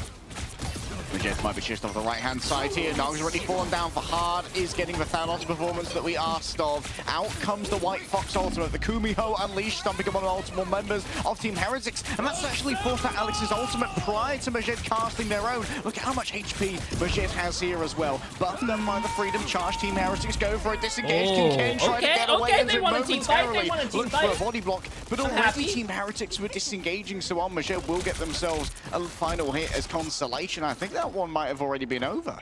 Yeah, a huge Galactic Legend coming on through from Majed, just bullying Heretics, picking up the much-needed elimination, because if Heretics had been able to safely disengage that Freedom Charge, they could just play to re-engage with the Gambit Star-Lord ult combo. They'll have it good to go now. Like you can see, Can just taking a little bit of time to farm up the ultimate off of the poke provided by FHDC, but Inokoji will have Invisible Boundary to try to stand up to the damage output potential of this, but Heretics can force that early, coming on through with Ensong, and then reset in with the true win condition if indeed they want to just use it first. Ken's getting into position to give Tanuki the cards, and this is the go sign Heretics have been waiting for. Yeah, Coach's nerves of steel here to not break in the face of Naga. It's going to be Ken who comes out first with the Raging Royal Flush. Ensong Inferno versus Ensong Inferno. It's directly on top of Alex, but the damage has already been done here for Team Heretics. They've taken down 4 members of Crownfall. Only Protoss and Fahad remain, but do they even have time to come back and contest? Heretics baited as well. Ayano Koji uses the invisible boundary in reaction to the Royal Flush. You know, Tanuki holds on to his ultimate, so Crownfall it's not as a recontest, but it gets body blocked out even if they try to funnel their position back onto the point. Tanuki with that ultimate would have been able to fully slow them down. Massive steamroll that I thought it would be. Crownfall is having the burst potential as well as the blind capabilities. Try to slow down. It's not the fastest roll I've ever seen in pro play, chat. That's all I'm saying. Double defensive ultimate might be necessary as well when you're going up against this many offensive threats. Tanuki just burns through the shield. I forgot who we watched yesterday, but there was a team that yesterday that capped this whole map with like 3 minutes remaining. Tanuki and Team Heretics continue. Yeah, Crownfall getting close to the Eternal Bond, so potentially using that one to try and free up some of the space, intrude into Heretics' front line, use the Terror Cape against the whole team. Majed, though, with Galactic Legend, if Crownfall want to invest, they can use that to just fully zone Heretics I don't think it was Team Heretics. I don't actually remember what the teams were playing yesterday. The all I know is that I ended stream, I went to bed, and I passed out. Alright, solid tracking thus far from Tanuki. Freedom Charge from Beetle gives over so much HP, and Abuhu's will hit 0. An attempt at Eternal Bond here to turn things around for Crownfall. 5 members stand inside of the pathing, but it might be in a chase out here onto Protoss. It's a focus fire going to be strong strong enough? The question. Damage boost coming through from Alex. A quick swap over for Song. And it's Naga whose mixtape has been taken in here. Ken finds himself on a very audacious angle, but the audacity only helps to keep those who are deeper in to stay there as well. Crownful swap once again. Oh, Protoss onto the Jeff. Has the heal reach as well as the bubble boost to try to give to that invisible boundary coming on through from Ayana Koji. Heretics falling back, waiting for Freedom Charge to be done, more than happy to give up the ground because they've got Tanuki getting ready to use the Galactic Legend combined with the Raging Royal Flush. So Najet buys Crownfall precious time to push Heretics back. Big Starlord ultimate, picks up two ults, they pushed the enemy team back, but like no value, no kills, nothing. Covered here by Fahad, exchanging that fire. Majed has to be careful as they're sparked up, and you can see both the duelists of Team Heretics trying to control this high ground. Beetle may well be able to join them, but instead is going to try and distract the backline. Lohei gets up close. That's and crazy. Personal, beautiful play. I actually cannot believe Naga died there. Make a decision, and it is a yes. Raging Royal Flush going to be deployed. Ayana Koji ready to answer that one with the invisible boundary, sending in even more damage, potentially healing debuff as well. Enzo needs to be healed, but the Ayana Koji's force is too Team strong Heretics, they're not going to fully cap it. Disengage, but easily able to disengage themselves. Jay, do you wear your underwear inside or outside? He's going to try and clutch this one out. Ayana Koji surely going to be chased on down here by Beetlers, reigning imperiously above it all. What can Fahad do? Just a small amount of damage, no final hits to be found. Tanuki takes to the skies and finds verticality to be their ally. Just an isolation here onto Beetlers. There is going to be a rampage used over by Abuku, giving them a little bit of additional HP. You can see that it's continuously building on up. Team Heretics need to stay on the cart as overtime is ticking. Alex so close to the fate of both walls for Heretics to be able to hold the ground, but they've already lost Tanuki. They might bleed Beetle. They're losing the players even if the Luna ultimate comes up. Can they get players back onto point? No. Hey. They lost the Vanguards. No one's in position to trade onto point. Crownfall stall out Heretics. Not letting them tap all three. I'm proud of them. I'm proud of them. Grab early in that fight as well from Lohei. Maybe it was a bit of a bait coming through from Crownfall, positioning one of their duelists up on that high ground. Remember, Team Heretics, they could send both their duelists up there, but Lohei was lying in wait. Good shit. After a couple of well-placed headshots from Fahad, it was easy for the pickup to come through from the Captain America. Here come the side swaps though, and Heretics, they're going to be feeling very comfortable with this one-sided Gambit. Having the Gambit, having the cap means that the ult frequency, it's so high because you have that ult acceleration for both the it's two not. It's ultimates. cool to not see a huge dino they on the started map. trying to use it's so cool bait, to see a huge dino on the map. Sorry, I can't read. Flush, Florida. Not with the solid ultimate, but to yeah, I love Devil Dinosaur. And Crownfall wised up you to good? it. Being able to hold on to things like the Ensign do you need Inferno, medicine? so even though you burn the boundary against the Gambit ultimate, you've still got the health reset from FHDC on the Phoenix to keep Heretics at bay once your Strategist ultimate is gone. Team Heretics, though, being unable to complete Midtown as what we'd say is probably the favored team. With Gambit and Starlord and Devil Dinosaur, what an impressive defensive feat here from Crownfall, and there is reason to worry on Team Heretics. Maybe there's a world where they would pivot over on something like a Rogue with access to that Gambit team-up, which is so rare for her. Well, hello. Oh, here comes the split coming on through from Crownfall. Black Cat, Captain America, trying to take this high ground approach. That Heretics' attention is fully split, and they can start making a little bit more presence on that front line with the Dino and the Phoenix. Tanuki just being close around these corners, farming up the damage off of Abuku and also giving over some healing. Yeah, I can't do that. On the level when it comes to building up these strategist ultimates. Never mind. Quite close Thank to you. the remainder of their team. Like, the core is continuously getting killed for, I guess, by this Black Cat who can just brawl with Beetle and earn a bunch of money off the back of it. Protoss taken down by Ken. Great card play from them. And Enzo's just using their shield defensively. Great grab onto Lohei. The Black Cat team up for Captain America doesn't appear to achieve much in this case. Oh, that's a big exit trade though. Alex falls on the side of Heretics, so you're only reliant on Gambit heals at the moment. Crownfall with the closer respawns will get an opportunity, but they Jay, your lose hair's looking good. Thank you, chat. Thank you, so you thank don't you. have the Phoenix damage. I just went to Turkey. Take advantage of the lack of Luna's presence. By the time this fight properly starts, Alex will be back with the fold, and you'll have an Ensong Inferno to match up to FHDC's damage potential too. Tanuki continuously punishing Abuhu, making sure they can't be too audacious with their maneuvers forward. Speaking of audacity, Lohei actually pulling off maybe more than they could chew. Majid just about manages to get away from the attentions of Tanuki. Picks up a little health pack to get a touch of healing, and now Protoss is in the lane where Jeff is going to be at his best. Can get away from the attentions of B2, continuously sending those sentinel strikes for hard towards the back. A big impact onto Alex. I hope Team Heretics full holds. Inopportune moment. The disengaged potential of Valuna is limited, and Crownfall have found their moment. Portal play from Heretics. If they can touch in time, it will be with both the Gambit and the Stalled Ultimate ready to go. So Invisible Boundary reliant upon, but unfortunately it's not in time to save FHDC. And Heretics now get that's a big swallow. That is a huge swallow. Oh, that was a big swallow. And Heretics have a chance to hold. Protoss hit 4 of their own allies right there, but was just too busy trying to flee from Ensong Inferno to make anything happen. Alex still invests here though, and this means that Tanuki's not going to have too much amplification available for their Galactic Legend, but for Team Heretics, they're just happy to have their stability. Yeah, Heretics can hold close as well, try and force Lohei into using Freedom Charge before Crownfall have a position onto that point. So big ultimate investment, double strategist fight, but Heretics more than happy to stall Crownfall out fully. You've got to be wary though of calling card coming on through from Majid, now that you're reliant fully on Freedom Charge to keep the team up, and Beetle has to use the ultimate in case Majid starts walking away with the assassinations.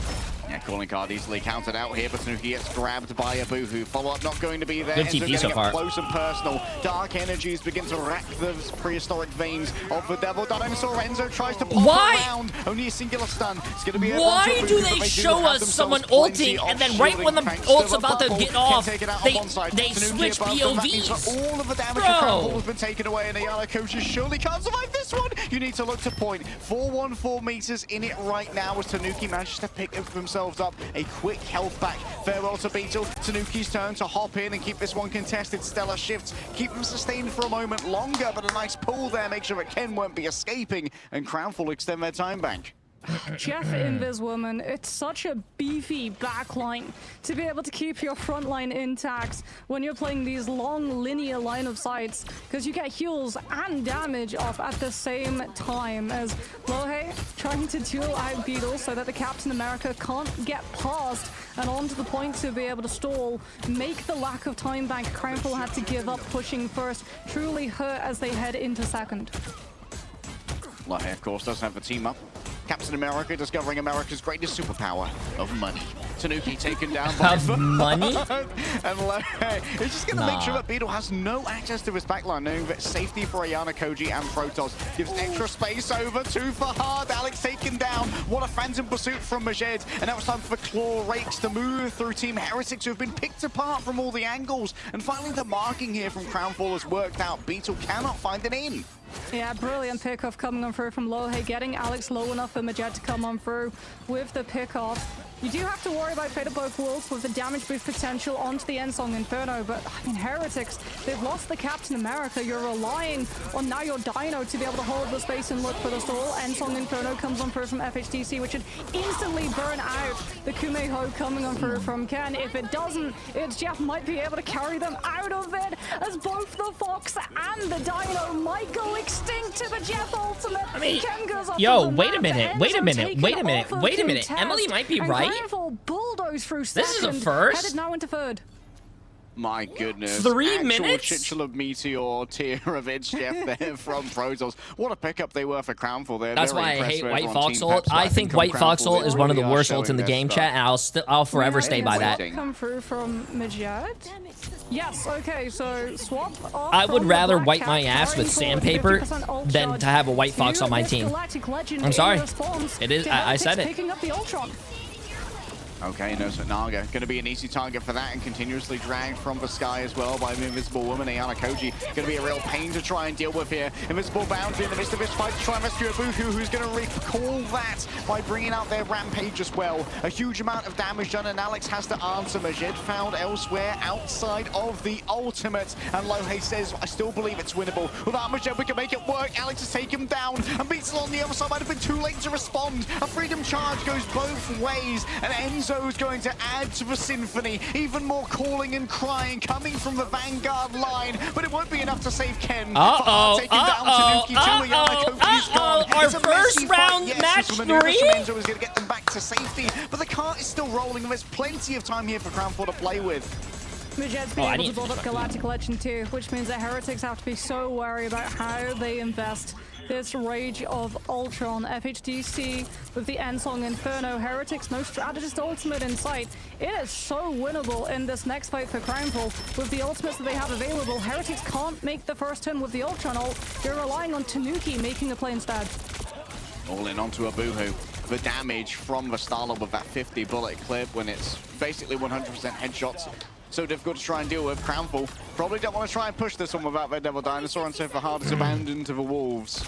Big picks coming on through from Heretics. No ultimates required too. This is actually delaying Crownful being able to invest theirs, which is giving Ken an opportunity to build this Kumeho Unleashed.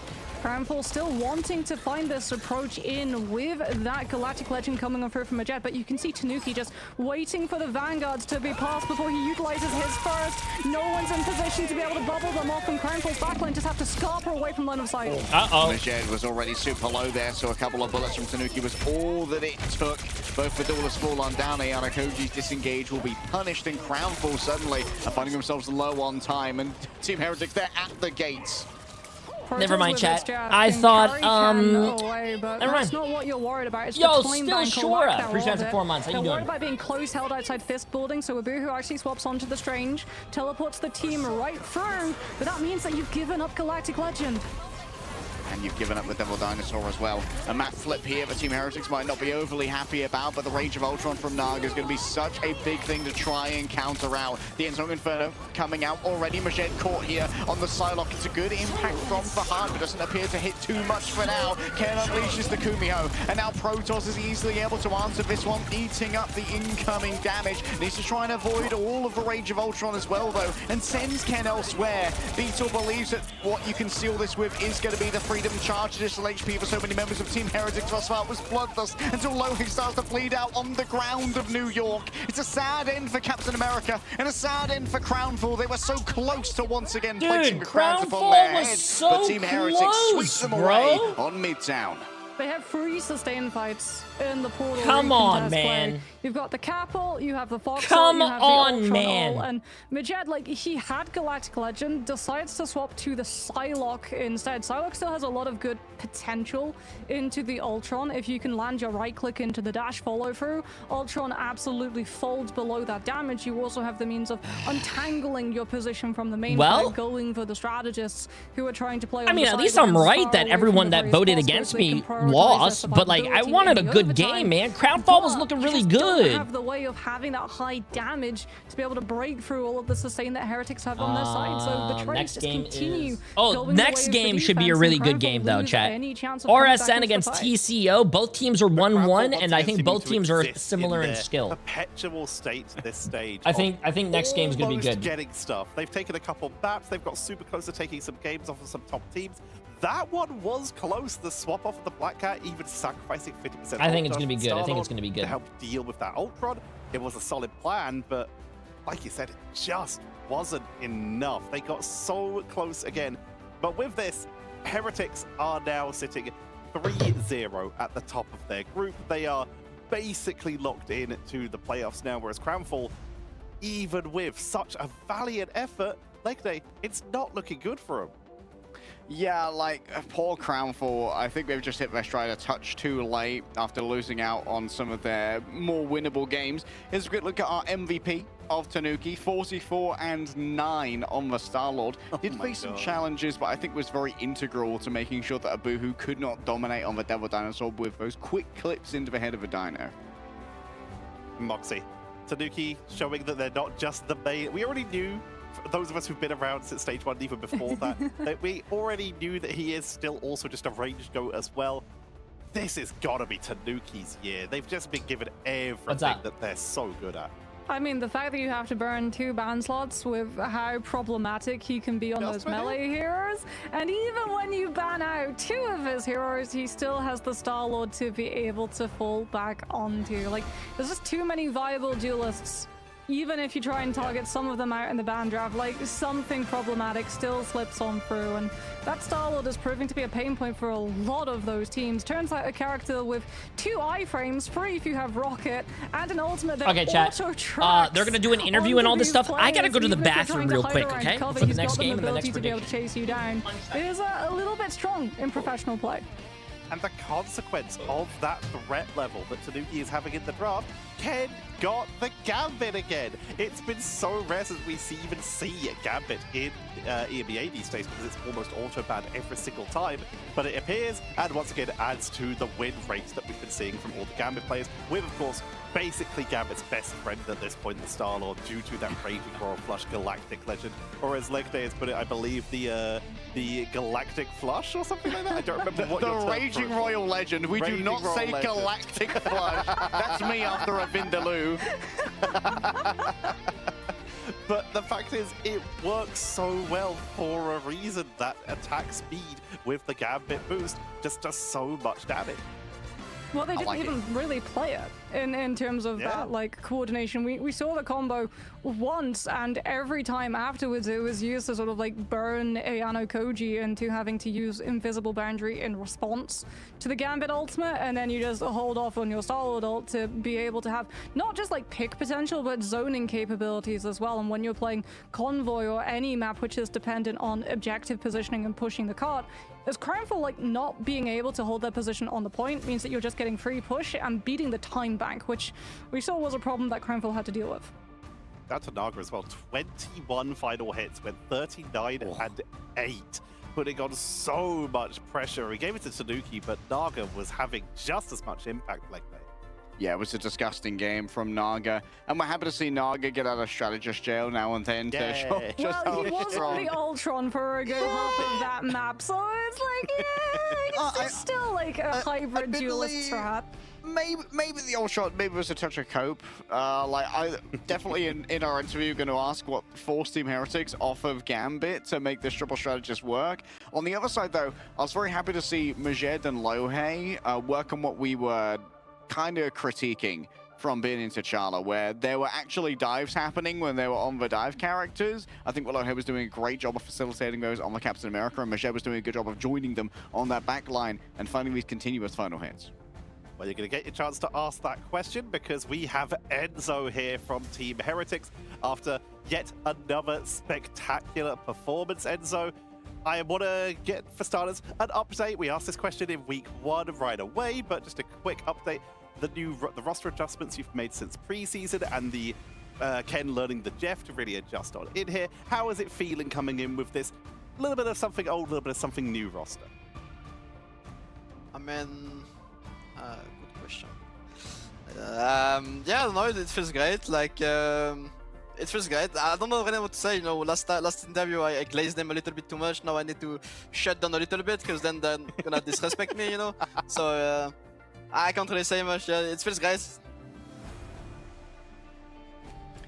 Towards the end of Midtown, what do you think stalled out your guys' offensive push that meant that you couldn't complete the map?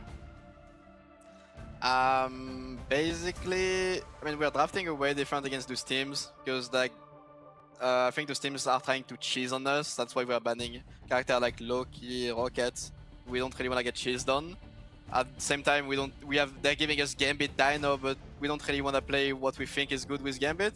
We want to, like, save it because yeah, it's a bit of hiding. It's a bit of yeah, let's ban this so we don't get cheesed on because it's probably like the way they want to play.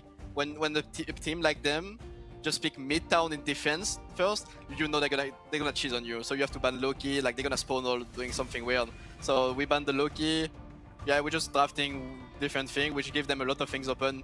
But I think it's better for us. I think we think it's better to play against a good comp than play against a cheese comp, in our opinion, in a matchup like this.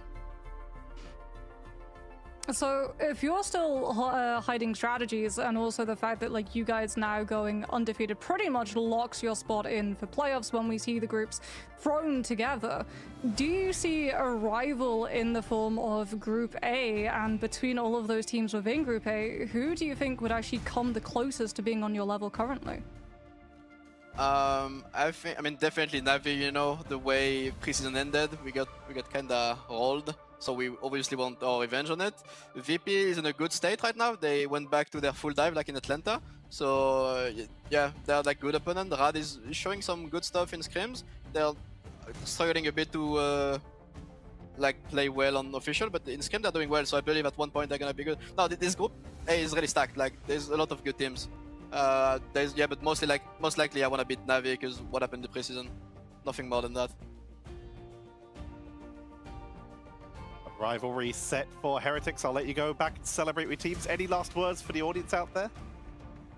I mean, again, you know, the CH fan base is crazy. They're always like giving so much love and everything. The CM, like the guy who's tweeting on the Heretics Twitter, is really funny.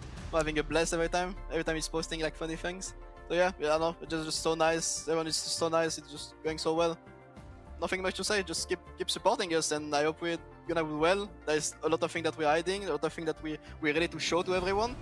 But we're waiting for the good matches to do it. Like we learned it from last time, for example, when we played Navi in the group stage and we played that baseball comp. It was really good, but we just show it too early. So now we learned the lesson, you know. We're keeping the save, we're keeping the things safe, and when it matters, we're gonna show up. That's all that matters. Not much to say, and yet telling us to expect so much more. Thank you for joining us, Enzo. We'll let you get back to your team. Thank you for having me. See ya. What a lovely guy as usual, but really setting our expectations high that there's still more to see. But that is not just true for Heretics, that is true for us as well, as we have one more series to bring you all for the rest of today. And that is going to be Reason versus the Chosen Ones. They sit at the exact same place in their groups, so this is going to decide who takes the lead there. So we're going to head to a break, and when we come back, there'll be time for our final match of the day, Reason versus the Chosen Ones.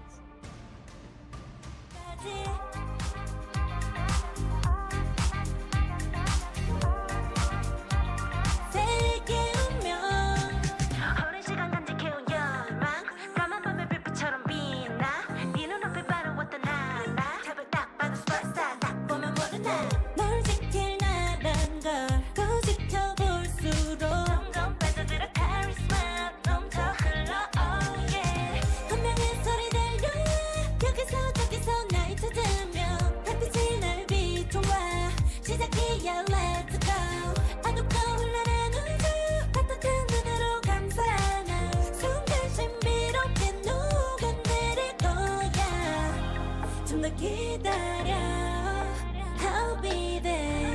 쓰러지지 말 끝까지 일어나야 해. 어딜 가든지 극복해. 힘은 너에게 있는 걸. 소리 높여 노래를 불러. 작은 걱정 따윈 던지고 최선을 다해. 작품인 척봐. Oh my god. Okay. Oh shit. Sorry. I had to go to the bathroom, bro. Woo! Okay, chat. Last game of EMEA. You have Reason Gaming against TCO. Last prediction.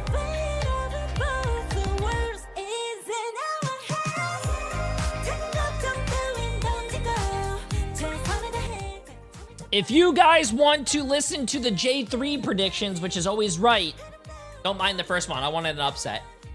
I said that TCO was going to win the next game. You heard that, Emily? TCO is going to win the next game, chat. So make sure to vote TCO. And also, wow, we have a very long time. But at 5 p.m., it's almost 1 right now. 5 p.m. is when NA starts, and we have, yeah.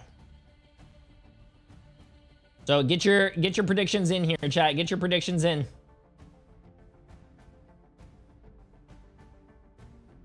Get your predictions in here today. The Legend, appreciate the massive raid, my friend. I hope you had a great stream. Okay, let's get it.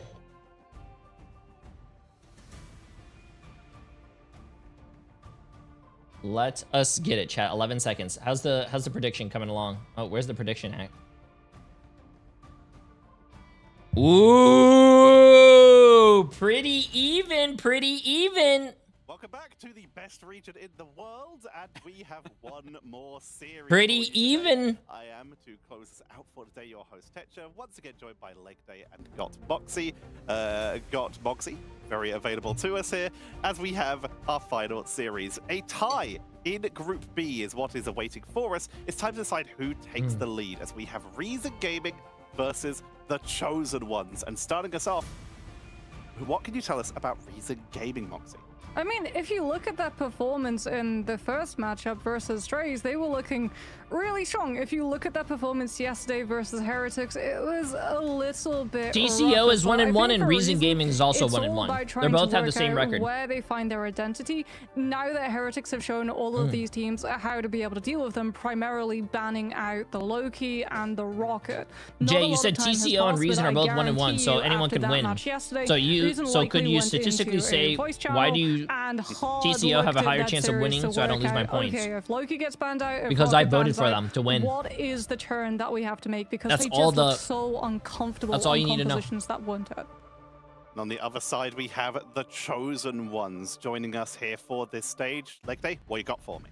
Well, 21K is kind of that guy on the Chosen Ones, and is in kind of like a pseudo Tanuki position for this squad, where they do demand a lot of ban attention in our ban lock phase. And admittedly, some teams seem to have managed to kind of figure out how they want to ban against the Chosen Ones, and maybe that's part of the reason why Knuten is in on the other side for a reason, given that Knuten is a very good Iron Man player, and 21K is mostly focused in towards those melee characters. But we finally have JDX back as well, who was missing from a previous Chosen Ones game, and really brings some extra firepower with the availability of a Star-Lord.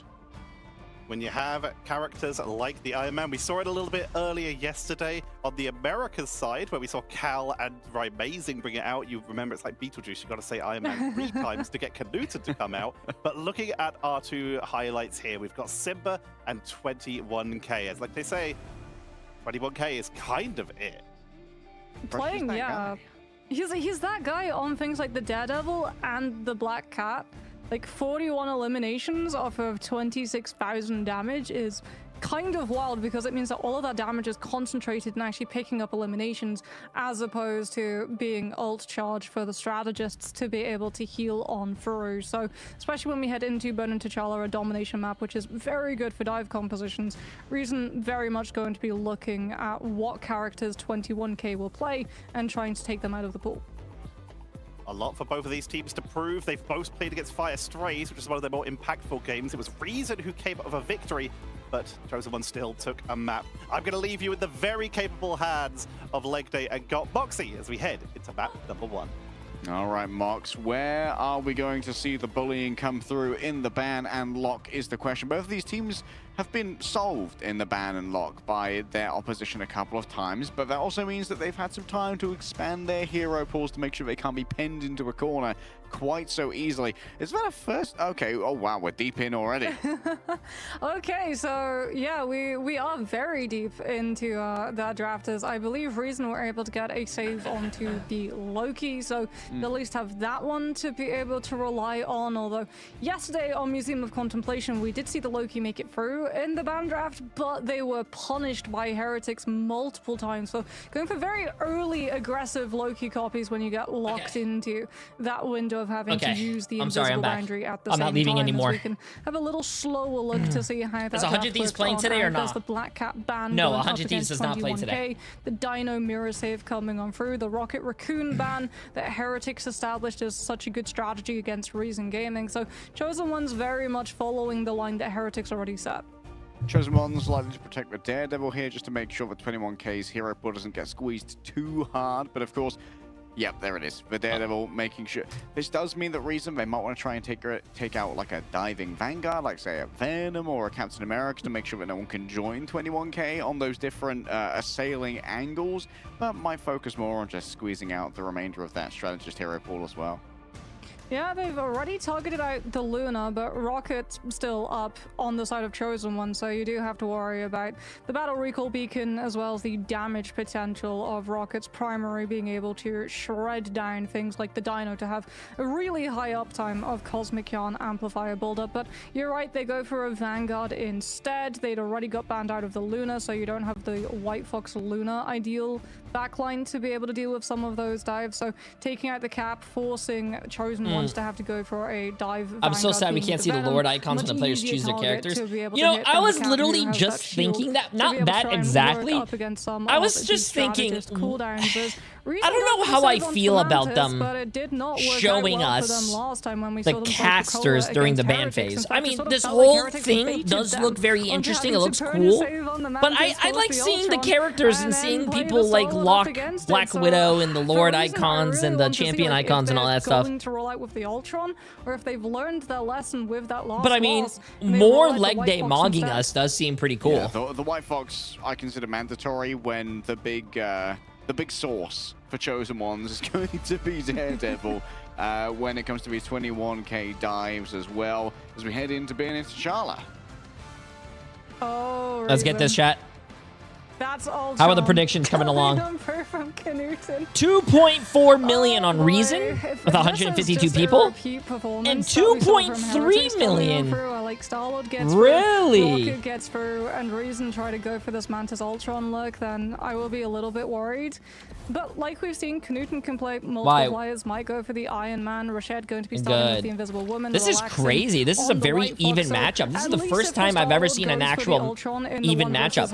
Also, I voted TCO winning, and it's 49%. Wow. Let's see who's right, chat. I can't wait to prove you guys that I'm right. Be joining on these dives on the Venom as predicted instead of with Captain America. But Hasta really is going to be let's see this. Let's see this. A lot of attention coming their way as they move over towards the point. The Reason have to deal with BRB as well. This first fight, unless they can break the BRB early, is 6 versus 7. Uh-oh. What did she say? What did she mean by this, chat? Crazy is resurrected. Wait, what's going on? Chat? Beacon. Hello? It appears that Reason what's going on? A good job of counter-rotating here against 21k, who's on passive ult charge, hasn't really been able to get involved in any fight so far. Yeah, what's wild is that picks actually come through before BRB comes into play, so maybe it wasn't set up early enough coming on through from Minute, which means that Reason have been able to already establish a hold on point, an off angle for Simba to be able to play with, and just farm the Vanguards down the moment that Chosen Ones try to walk onto the point to threaten the flip. Dude, Simba's just in the aim trainer right now. Coco grabbed out of midair by Rosa. Great interception. Unable to deal with the damage of the Rosa Dozer there. Yo, wait. Why is TCO not winning? That's weird. I voted for them to win. This doesn't make any sense. It feels like in JDX not going to be able to disengage. Oh, Simba's just having an absolute time of it. Emily's laughing at me. Might as well be on holiday for the amount of pressure coming through onto him. Even if they start turning their attention towards the Phoenix, you're flanked by both the White Fox and the Invisible Woman. So if they try and jump on the Phoenix, you've got no, not Emily's curse. Emily's blessing is just more powerful than Jay3's curse. I voted for TCO. Emily voted for Reason. Passive, that radar sense giving Reason's positioning away, but there's just no follow-up because Coco swapped on to the Vanguard Deadpool to try to build up the ultimates as quickly as possible. Yeah, just wants to try and build up towards that Banhammer to aid this incision here from 21k. Cosmic Yarn Amplifier has been used, but it's mostly on the point. Should be easily taken down here by Simba. Flying a little bit of a weird trajectory, but still removes the Cosmic Yarn Amplifier, which was the primary aim. Above it all, Knuten laid down the Rage of Ultron. Coco opens up their book, but I'm afraid there are no nice stories in there to try and lull you into a false sense of security. You are being rained down upon by Simba himself, and the Lion King has taken himself a throne. Bro! I mean, Reason have solved TCO, what the Ultron as well, because Simba's been so problematic on this Phoenix. Chosen Ones gave up the Star-Lord rocket to move on to a Phoenix of their own to try to take the ranged poke pressure 1 versus 1, but Reason This has is so gonna many be angles already developed for Simba to make a play off 3 of. million to And 3 million, dominant chat. performance 200 coming people to through 200 from people. Reason. I This think is barely a any pretty players big bet, actually bro. went down. In fact, thank you. It is a That's the pretty confirmation. even bet, None so of that their means a players lot of went money down. is gonna trade hands here. That, a well, lot this of money. Is, one of the 2 versions of Reason. And it is the far better one, to be honest. Battle is also looking strong so far. Yeah. This is the Reason Gaming that we saw shred down Fire Strays in their first matchup of the day. Not the one that we saw I just got yesterday myself where an they were avocado-based pushed out of their comfort smoothie, zone. and Like, holy I shit, think, it's so honestly, smooth. Heretics just Well, caught of them course it's smooth. totally by 'Cause it's a surprise smooth by targeting the Rocket E. and the Loki early. Now that Brother, they know that it's that in the will be name. on the chopping block for the ban draft, they have these options already established that you'll be able to scrim and sort of practice how you want to play them, as opposed to being thrown into the deep end on official day. Yeah, a little A bit more milkshake preparation. is a Wrist shake already because burst there. Bubble you shield have to here shake to make sure the commute for Reason Like is what? a touch more safe. A pair of Vanguard ultimate tier in the back line for Reason. It's going to be Pasuo leading the charge here. A big grab onto Hasta. Yo, what's up, Coop? No, it's How you doing? How you doing? by the greens coming out from the Loki. And now Hasta has their own opportunity to move on in with the Rampage. Doing a lot of damage to many players, but actually grabbing a lot of attention as well. They need the healing to come on through. Invisible Boundary answers the end song Inferno. An exchange here that's allowed Reason to actually claim the point. As the Chosen Ones all backed off, they were cowed into submission by the raw aura of the Vanguards approaching them. Unlimited Bro, sparks what built the up hell here is by happening for Simba, TCO, and bro? Reason sitting pretty on TCO point. actually had a really good game against a strong team, and I thought they were going to be as strong themselves, but they are failing me right now. With Oh the my damage boost god. capabilities, you'll have Cosmic on Amplifier as well to take this next fight, but similar events on Inferno can just break the deployable instantly, and Reason going to be able to keep the Phoenix untouchable towards the back, putting the pressure, taxing out TCO before they can make a move. There's the Cosmic on Amplifier to walk forward, but an attempt to break it comes on through from the end zone, but it gets broken before it can hit. No, it managed to hit the bottom, but Simba was just out of shockwave distance. Sent it too far back, was too worried about all the damage could come over on to that particular ultimate. Knudsen trying to chase down these members. 7 minute under huge pressure from the Rage of Ultron. The follow-up's not going to be there. 21k over on the Mantis. It's more of a rare, it's a very rare one for 21k, but headshots still come in through. Final blows are aplenty, and finally the This Chosen looks Ones like are on my the board. ranked games, and I'm You've got TCO. Mantis Bro, as stop well that. to open into this next fight. Reason won't have Invisible Boundary to be able to make a play and try and survive the end song Inferno, so they actually swap. They've seen that Chosen Ones will have Mantis one-sided damage boost onto the Phoenix, and Relaxing goes to the Mantis to be able to match it so that Simba does not lose out in resource. All right, and Song Inferno, this is very aggressive. JDX might have trouble getting out of this one, but with multiple members of Reason already falling off the back of a Good Chosen shit, Ones' TCO. Good initiative, shit. it's gonna See, be a look, nice rescue. spawn camping their asses, bro. They heard that J3 Chosen was Ones, cheering no for them, chance and for now Reason to they be able locked to in. slow build They up locked into in, some bro. of these ultimates, like the Invisible Boundary coming on through They from locked Rashad. in. TCO will have to be very careful that they don't hold too close here to be able to try and preserve this high ground position, because they could get aggressively. A Dino burned Wizard. by the Appreciate it as a boundary prime when sub, my Reason friend. How you decides to doing? walk forward.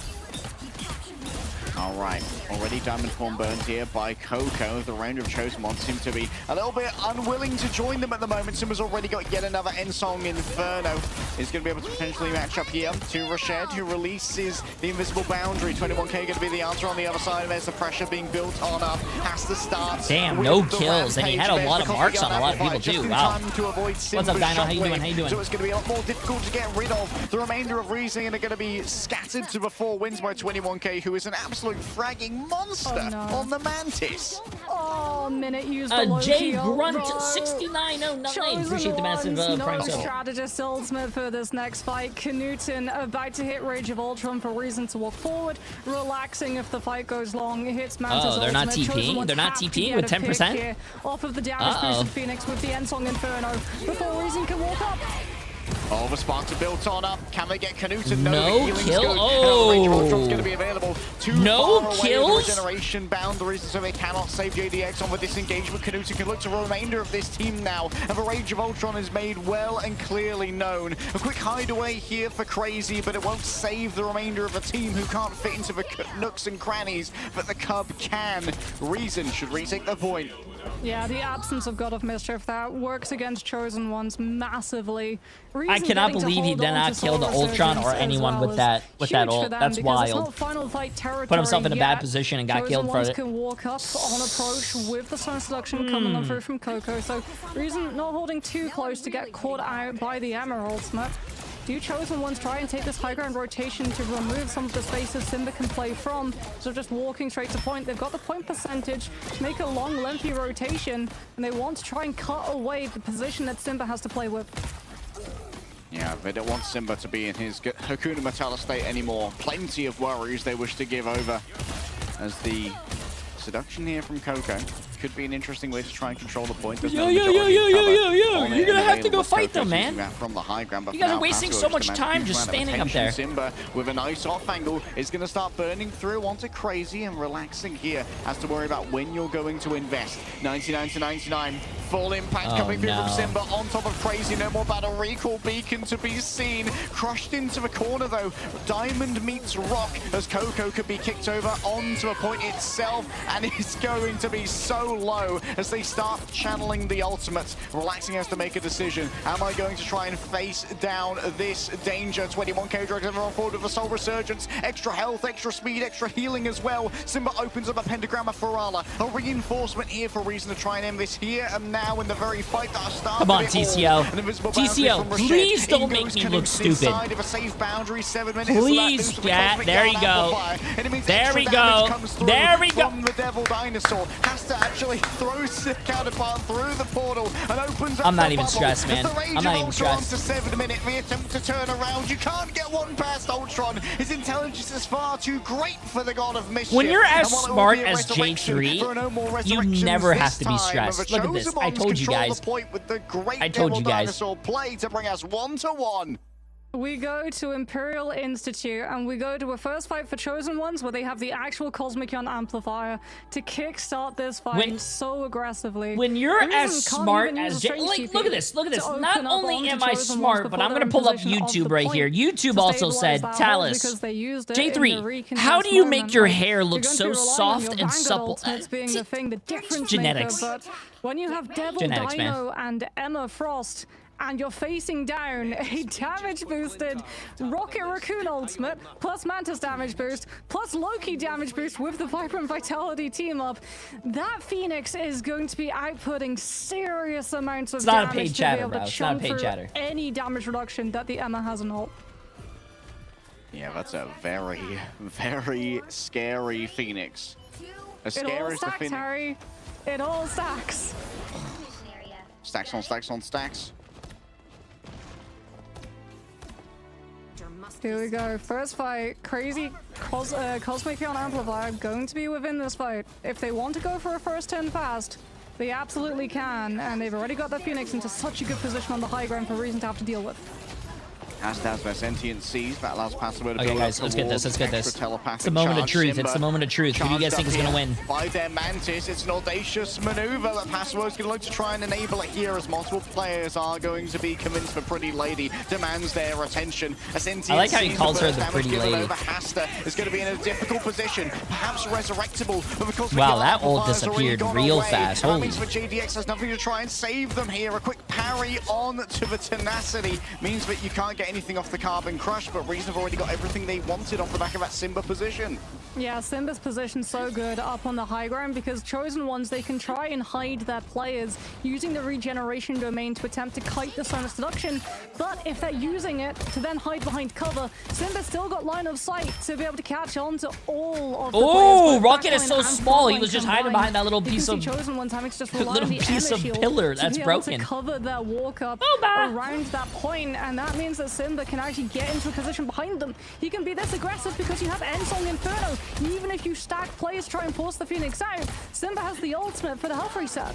Get out of jail 3, going up against JDX here, demanding all the attention of that solo duelist. It's so important when you're defending. JDX might well be getting a little bit too frisky here, but Simba just has this maneuver, able to go over onto the high ground if they need to. Already has taken out the battle recall beacon, trying to force out those greens from 7 mid. They might already have been used in all of the hubbub as well. Here's the Rage of Ultron over on the point. Relaxing's been taken out by JDX, managing to take that 2v1 and take one away. 21K still believes it to be winnable, and so the Soul Resurgence is deployed. JDX taken down. Much of the damage here for Chosen Ones has been taken. I feel like Simba has been just Simba has just been in like the enemy team's backline for like nine years, and no one's looking at him, and he's still doing the same shit. Simba grab. There's no follow-up though, and instead just gets a lot of babysitting coming through from the Ultron. Overwhelmed on the point, tried to keep it contested, but Reason is still in control. Relaxing crushed under the imperious gaze of Emma, and the Chosen Ones are back in the driver's seat. Come on, win this game, TCL. Let me take Emily's prediction money. Picked up of that point. Emma ultimate to open that path onto the point back up. Mantis ult to hold the space. Phoenix ult to find the picks. Chosen Ones have to be able to slow Reason's approach down. And it comes off of the back yet again of this Phoenix. But there's the pressure coming on through onto JD. Reason know that the Phoenix stands in their way and they want her removed. Coco's already had to use that Diamond Form, and so moves forward to use the Carbon Crush to get the most out of it. Passo's going to exchange, but has their own Sonic Seduction to work with here as well. You can see Hasta has tried to commit to this one. There is going to be so much damage though coming through, as guess what? Simba lands down with the Cosmic Yarn Amplifier, breaks crazy. Bro, they're not getting a lot of value from the rocket right now. The res is, yes. An opening 7-minute card trick. Simba has seen these tricks before, knows your no one's looking at Simba. No one has been looking at Simba the whole game, bro. A lot of damage. Coco dodged away here by Simba, who emerges once again from the hidey hole down below. Get away from the health pack. The territory is mine. This was always my spot. What are we doing, bro? Look at the guy that's pounding you from the back. Everything that Burning T'Challa touches is yours. Chosen Ones, though, they'll get an opportunity to see the light yet again with a strange portal coming on through. JD so close to the end song Inferno to connect on. He's literally sitting behind them, just not getting contested, chat. Sometimes you gotta make eye contact. Oh, coming up close to Crazy. It would be a bit pick off to start it. That's a great place here for Simba. 7 minutes use regeneration domain already, and 21K holding on to the Soul Resurgence at the back. Iron Will for now. JD down the hole and back up again. Maybe not the ideal TP. A moment of whimsy. This guy, look. It's target practice for him. He's just sitting there doing whatever he wants. Trying to run down the boy, getting rid of the off angle. Rashid brings up the invisible boundary, so Reason are feeling safe inside. The sparks are built up. Hasta's broken down, and 21K's advance is stopped in place. Out comes 7 minutes ultimate finally, but maybe a touch too late, as there's so much damage that's already been done to the remainder of the Chosen Ones, so we need to stay on the point no matter what. Down comes the End Song Inferno, directly on top of 7 minutes, only aids in the digestion of the Devil Dinosaur, who chews through everything. Coco arrives with the Eye of Agamotto, but all your enhanced sight will find you is oblivion at the hands of Reason, who pop all of their ultimates. It's a Q-fest for sure. The Chosen Legends say that Simba is still behind TCO's backline to this day. Still, even when the game's completed, Simba is still behind their backline. The other team is probably right now in Discord going over comms and talking about their next strategy. But you know what? Simba is right behind them, still listening to it. What's the matter with him? Also, what is production doing right now? Yo, production! Reason Gaming walk away with Burning T'Challa. And honestly, I was very impressed with the turnaround here from the Chosen Ones, but are going to have even more time to work out how to get back in their map. This Phoenix is cracked? I mean, Simba's a good player, but I'm pretty sure anyone could be cracked if they have the invisibility cloak and no one is shooting at you. No one's turning around. You're just giving out free back shots, bro. Come on, man.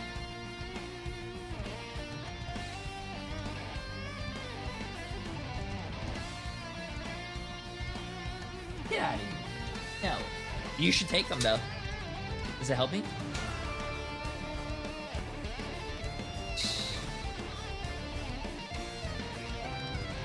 bro, like, it's just crazy, man. It's actually just mind-blowing seeing someone be in the enemy team's backline for half an hour and the other team's not turning around. And look, bro, it's crazy, man. It's crazy. It really makes you think.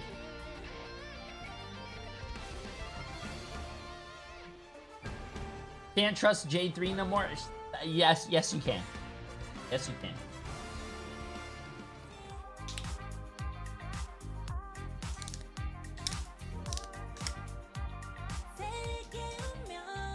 Yes, you can. Okay, this is a good song though. We're gonna listen to this.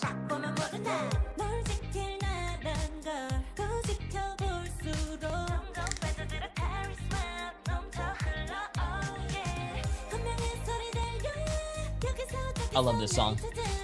I hope.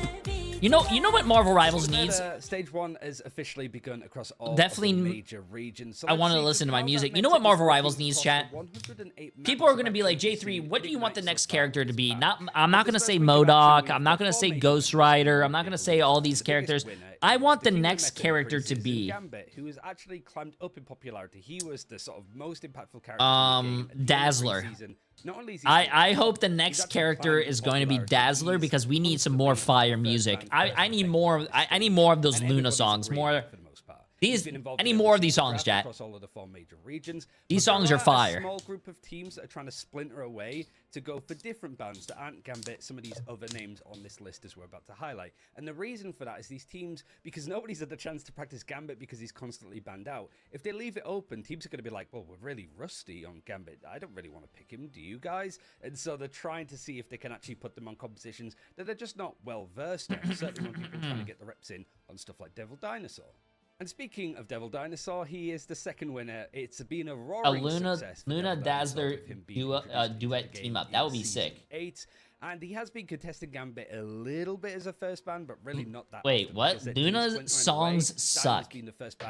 You're a Daredevil one trick. Because you have no opinion here, bro. On Dino because of how much Luna's songs do not suck. Into a curve. He kind of fits into all sorts of compositions, even though he's just naturally brawly. It seems that you can sort of throw him in and play around him. No matter God, yeah, bro, Honey Badger, you have some of the worst takes I've ever seen in my life. As much as possible.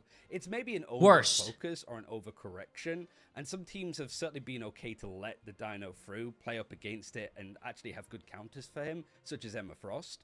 But really, it has been like a good standing for Rin, can we ban Badger? If you want to ban Badger, go ahead. Off over time, I would imagine so, but of course, we'll see exactly how these teams want to play it. The third winner, actually, is Luna Snow, which is more of a surprise. Wait, let me see something real quick. Let me see something. Dude Man Guy, appreciate the massive prime sub, my friend. Sorry. Team to be playing it, so they and Welsh Dragon, appreciate that. In previous patches, her healing and damage output was improved. Stuff like Ice Arts is cooldown reducing when your player that you've put the Snowflake on gets an elimination. Means that you can really just snowball the way that you can keep and contest these fights and keep them going on. And of course, like a team up with White Fox, who's gone up in popularity, not to the same level, but the fact that you can allow like healing cleave and charm cleave and orb enemies off of that with Luna. I could see Marvel Rivals doing this and then selling a lot of these skins. Want to make sure that team up isn't available. And the fourth and final winner, it is worth saying that a lot of characters have benefited. Wait, what the heck? The major winner, the final one I wanted to highlight was Black Cat, who is another big addition now that we start to see her actually being played in Ignite. Similar to Dino, she's one of the top protect options for various teams. They really want to play around it. The skill floor is massively high. It's hard to be good on Black Cat, especially in coordinated play. So it's hard to see teams get the most effectiveness out of it, unless you're like Tanuki with some of the gameplay that's on screen. But teams are starting to get a lot better with it, and they have some good plans, and they really want to incorporate Black Cat into their compositions as much as they possibly can, especially because she's pretty decent against Devil Dinosaur, whereas Daredevil can get run down by him a little bit. So Black Cat and Devil Dinosaur having really good debuts. Will I get banned if I put Dazzler, Marvel Rivals? Elsa Bloodstone. Not only has she fallen down the rankings from being the second most impactful character in the game, she's dropped off the face Does she have different skins? When it comes to how popular she is. In Stage 1, she has not been banned nor protected once in any of the regions. Chat, I'm Instead, scared to the hit likes of enter. Phoenix and Star-Lord have found leaps in popularity after their own individual buffs. But I Whoa, still that's think actually Elsa pretty is unbeatable. sick. We have seen some moments like Chukio actually Whoa. having a lot of success with Elsa. And some of the X-Men other debut a just when jaw-dropping it's new up, Hellfire she's Gala still costume good. for She's Dazzler. actually been a Whoa, that is I still sick. think that she's going to be contesting a little bit more. I'm just shocked that she has fallen off massively, but I would like to see that improve just a little bit, just not too much, a little bit. Like I said, there's a lot of characters that have either been benefited or are struggling on this new patch, and we're going to see how the action unfolds as we get more data. But that's it for this time. Thanks for watching, and back to the action. Oh, okay, I think we're back. Sorry. Reason to have remembered who they are with the help of Simba. But the Chosen Ones, they didn't make it easy. They honestly kind of left a scar on Reason after that match because they took them right to the limit. Fun fact that Dazzler's a redhead and not a blonde. I heard Moxie say earlier that this is the reason we wanted to see, but the Chosen Ones aren't giving them any space Dazzler to breathe. cosplay win. Yeah, but the Chosen Ones are keeping up the I tempo would here, cosplay and I'm feeling Dazzler very if betrayed she- that you if spent the she's a new entirety of our character, conversation chat. in the break coming up with Lion King puns. I only cosplay new characters. Just hanging out in the back scheming like, yes, I want to BQ for 2 months. Appreciate it. Good thinking, Dad. Cheers a look at our MVP, of course. It is going to be Simba. 57.2% accuracy. It's hard not to when you're up against Devil Dinosaur, but it feels like Simba's not doing that much Vanguard farming right now. It's instead just really harrying all of his off angles.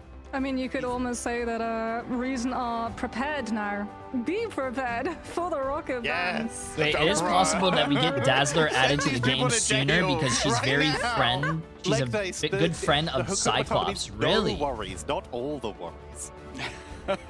I'm gonna give you something to worry about. What are these casters saying? Oh boy. Looking at these statistics here, you can really see just how free Simba was. A solid 4k more damage than IJDXS at the end. 37k while going 32 and 5 with 18 of them being Simba final. went 32 kills and 5 deaths with 18 final hits. Wow, that guy, no one looked at him. No one. If anyone turned around, you would talk about it in the break, Moxie. It wasn't a good time for him. Yeah, Turn, it also burned off so much attention towards Knuten on this Ultron. If Like, I knew that the Chosen Ones were allergic to doing a very happy 180 that to they look followed behind what them, I would have Heretics voted had for done the pretty Reason. much to the Reason gave me the letter win. in terms of going for those compositions as well. Like, the whole idea was Star-Lord goes and engages on the Ultron, wins out that duel. You send your dive split onto the back line now that they don't have the Ultron to be able to help them. Both those two pieces of the composition can't then help each other out to be able to survive. But because Reason rolled out with the White Fox, they were able to deal much more effectively with the dive, and Simba was being uncontested until JD swapped off of the Star-Lord to go Phoenix to be able to match it, which meant that, hey, Star-Lord's not constantly pressuring your Ultron, and Knuten walks away with 18,000 heals, but more importantly, 23,000 points of damage. Which was more than enough to help boost them through. But, like we said, while Reason were able to control that pretty effectively, the Chosen Ones did take us to the first 0.3 of a domination that we've seen so far today. They did give Reason a run for their money. Meaning now, not only did they were they able to hold their own almost in that first series, they now get their Why are map dive choice. characters so Like much they- stronger on what are console? you looking at Because I don't think potentially? console Is it going players, to be no the offense, same know how two to maps we've aim. been picking almost every time of all of Dahlia and the Museum of Contemplation. That's not Let's mean. find That's out. true. We're heading to. That's actually statistically proven because if you look at the most played characters on PC compared to console don't play a lot of hit scan characters or just aim intensive characters. They play a lot of characters that are like divey. Magic is very played a lot on console. BP's played a lot.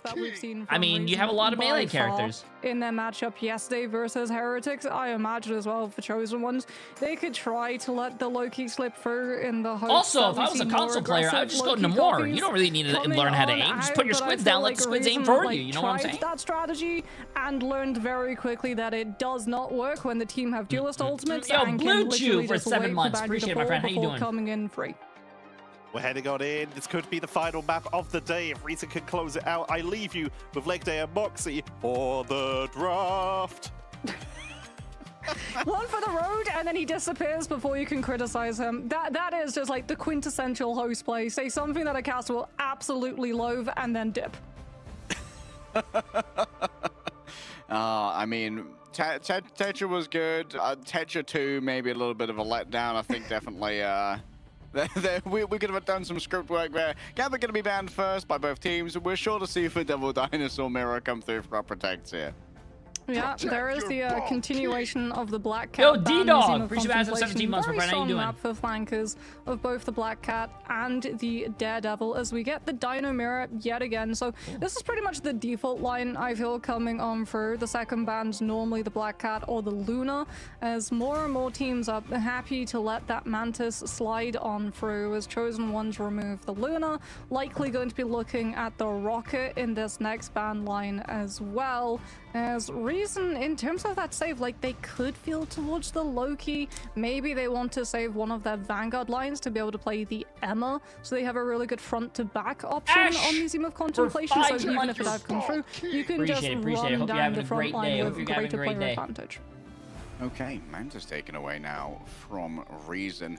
Maybe an attempt to try and constrain Simba on these off angles, making sure they need a little bit of a TTK is not the only controller player, and he's not a console player, chat. He's a controller player. He plays on PC. Up. Well, of course, Rocket Raccoon doesn't have to play from very close at all, and a critical part of many of these recent game strategies, which is going to be pretty important when it comes to our calculus here of how these fights work out, when you're going to be able to use your Endsong Inferno if you need to try and save that for the Cosmic Yarn.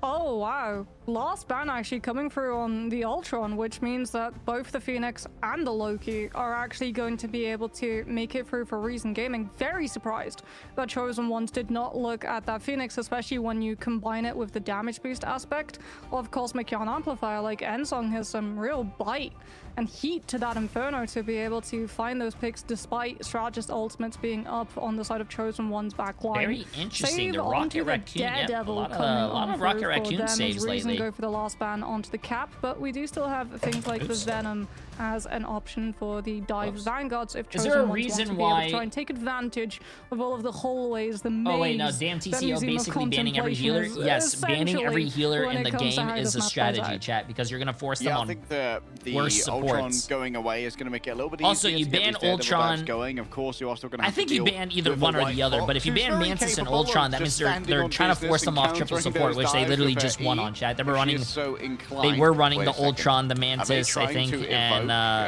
something else. The Penny, perhaps. I mean, Coco on the attack, unlikely to play the Penny, I'd imagine. But there's a world where you try and like elicit a trauma response from Reason by bringing out the Penny. Like, no, trust me, Penny isn't real. My therapist told me it can't hurt me. Well, the mines absolutely can hurt. What is going on, bro? Walk on top of them. Maybe they roll it out on the defense, since it's proving to be problematic for the Dino to have to look at both the mines as well as that 3-second hard stun lock off of the CC. But it will be Reason on the defense first and foremost, and no triple strat line as we talked about. This is the premier Reason composition that we saw them play versus Fire Strays. Okay, let's get this. Devastating impact. Simba on that Phoenix going to have get this. Come on, TCO. Potential as Don't let Emily be right. On the Star-Lord to mark Come on. 21k pops up. You have to be very careful here. He's used almost all of their jet boost to get over onto that angle. And it's you've got Rocket team up. You can just dip out. That's true. The easy dip is on a slightly longer cooldown now, but it's keeping 21k. Wait, where's Simba? Is Simba going behind the enemy team? Is no one going to mark him? Angle, but can easily move back behind those glass doors for pretty good protection. Already Knudsen has fallen on down, instantly resurrected by the Battle Recall Beacon, but JDX now has an opening to move in towards the back, and 21k has already softened them up, tenderizing the backline for the arrival of the Phoenix, and relaxing. Going to be forced to use their greens in an inopportune moment.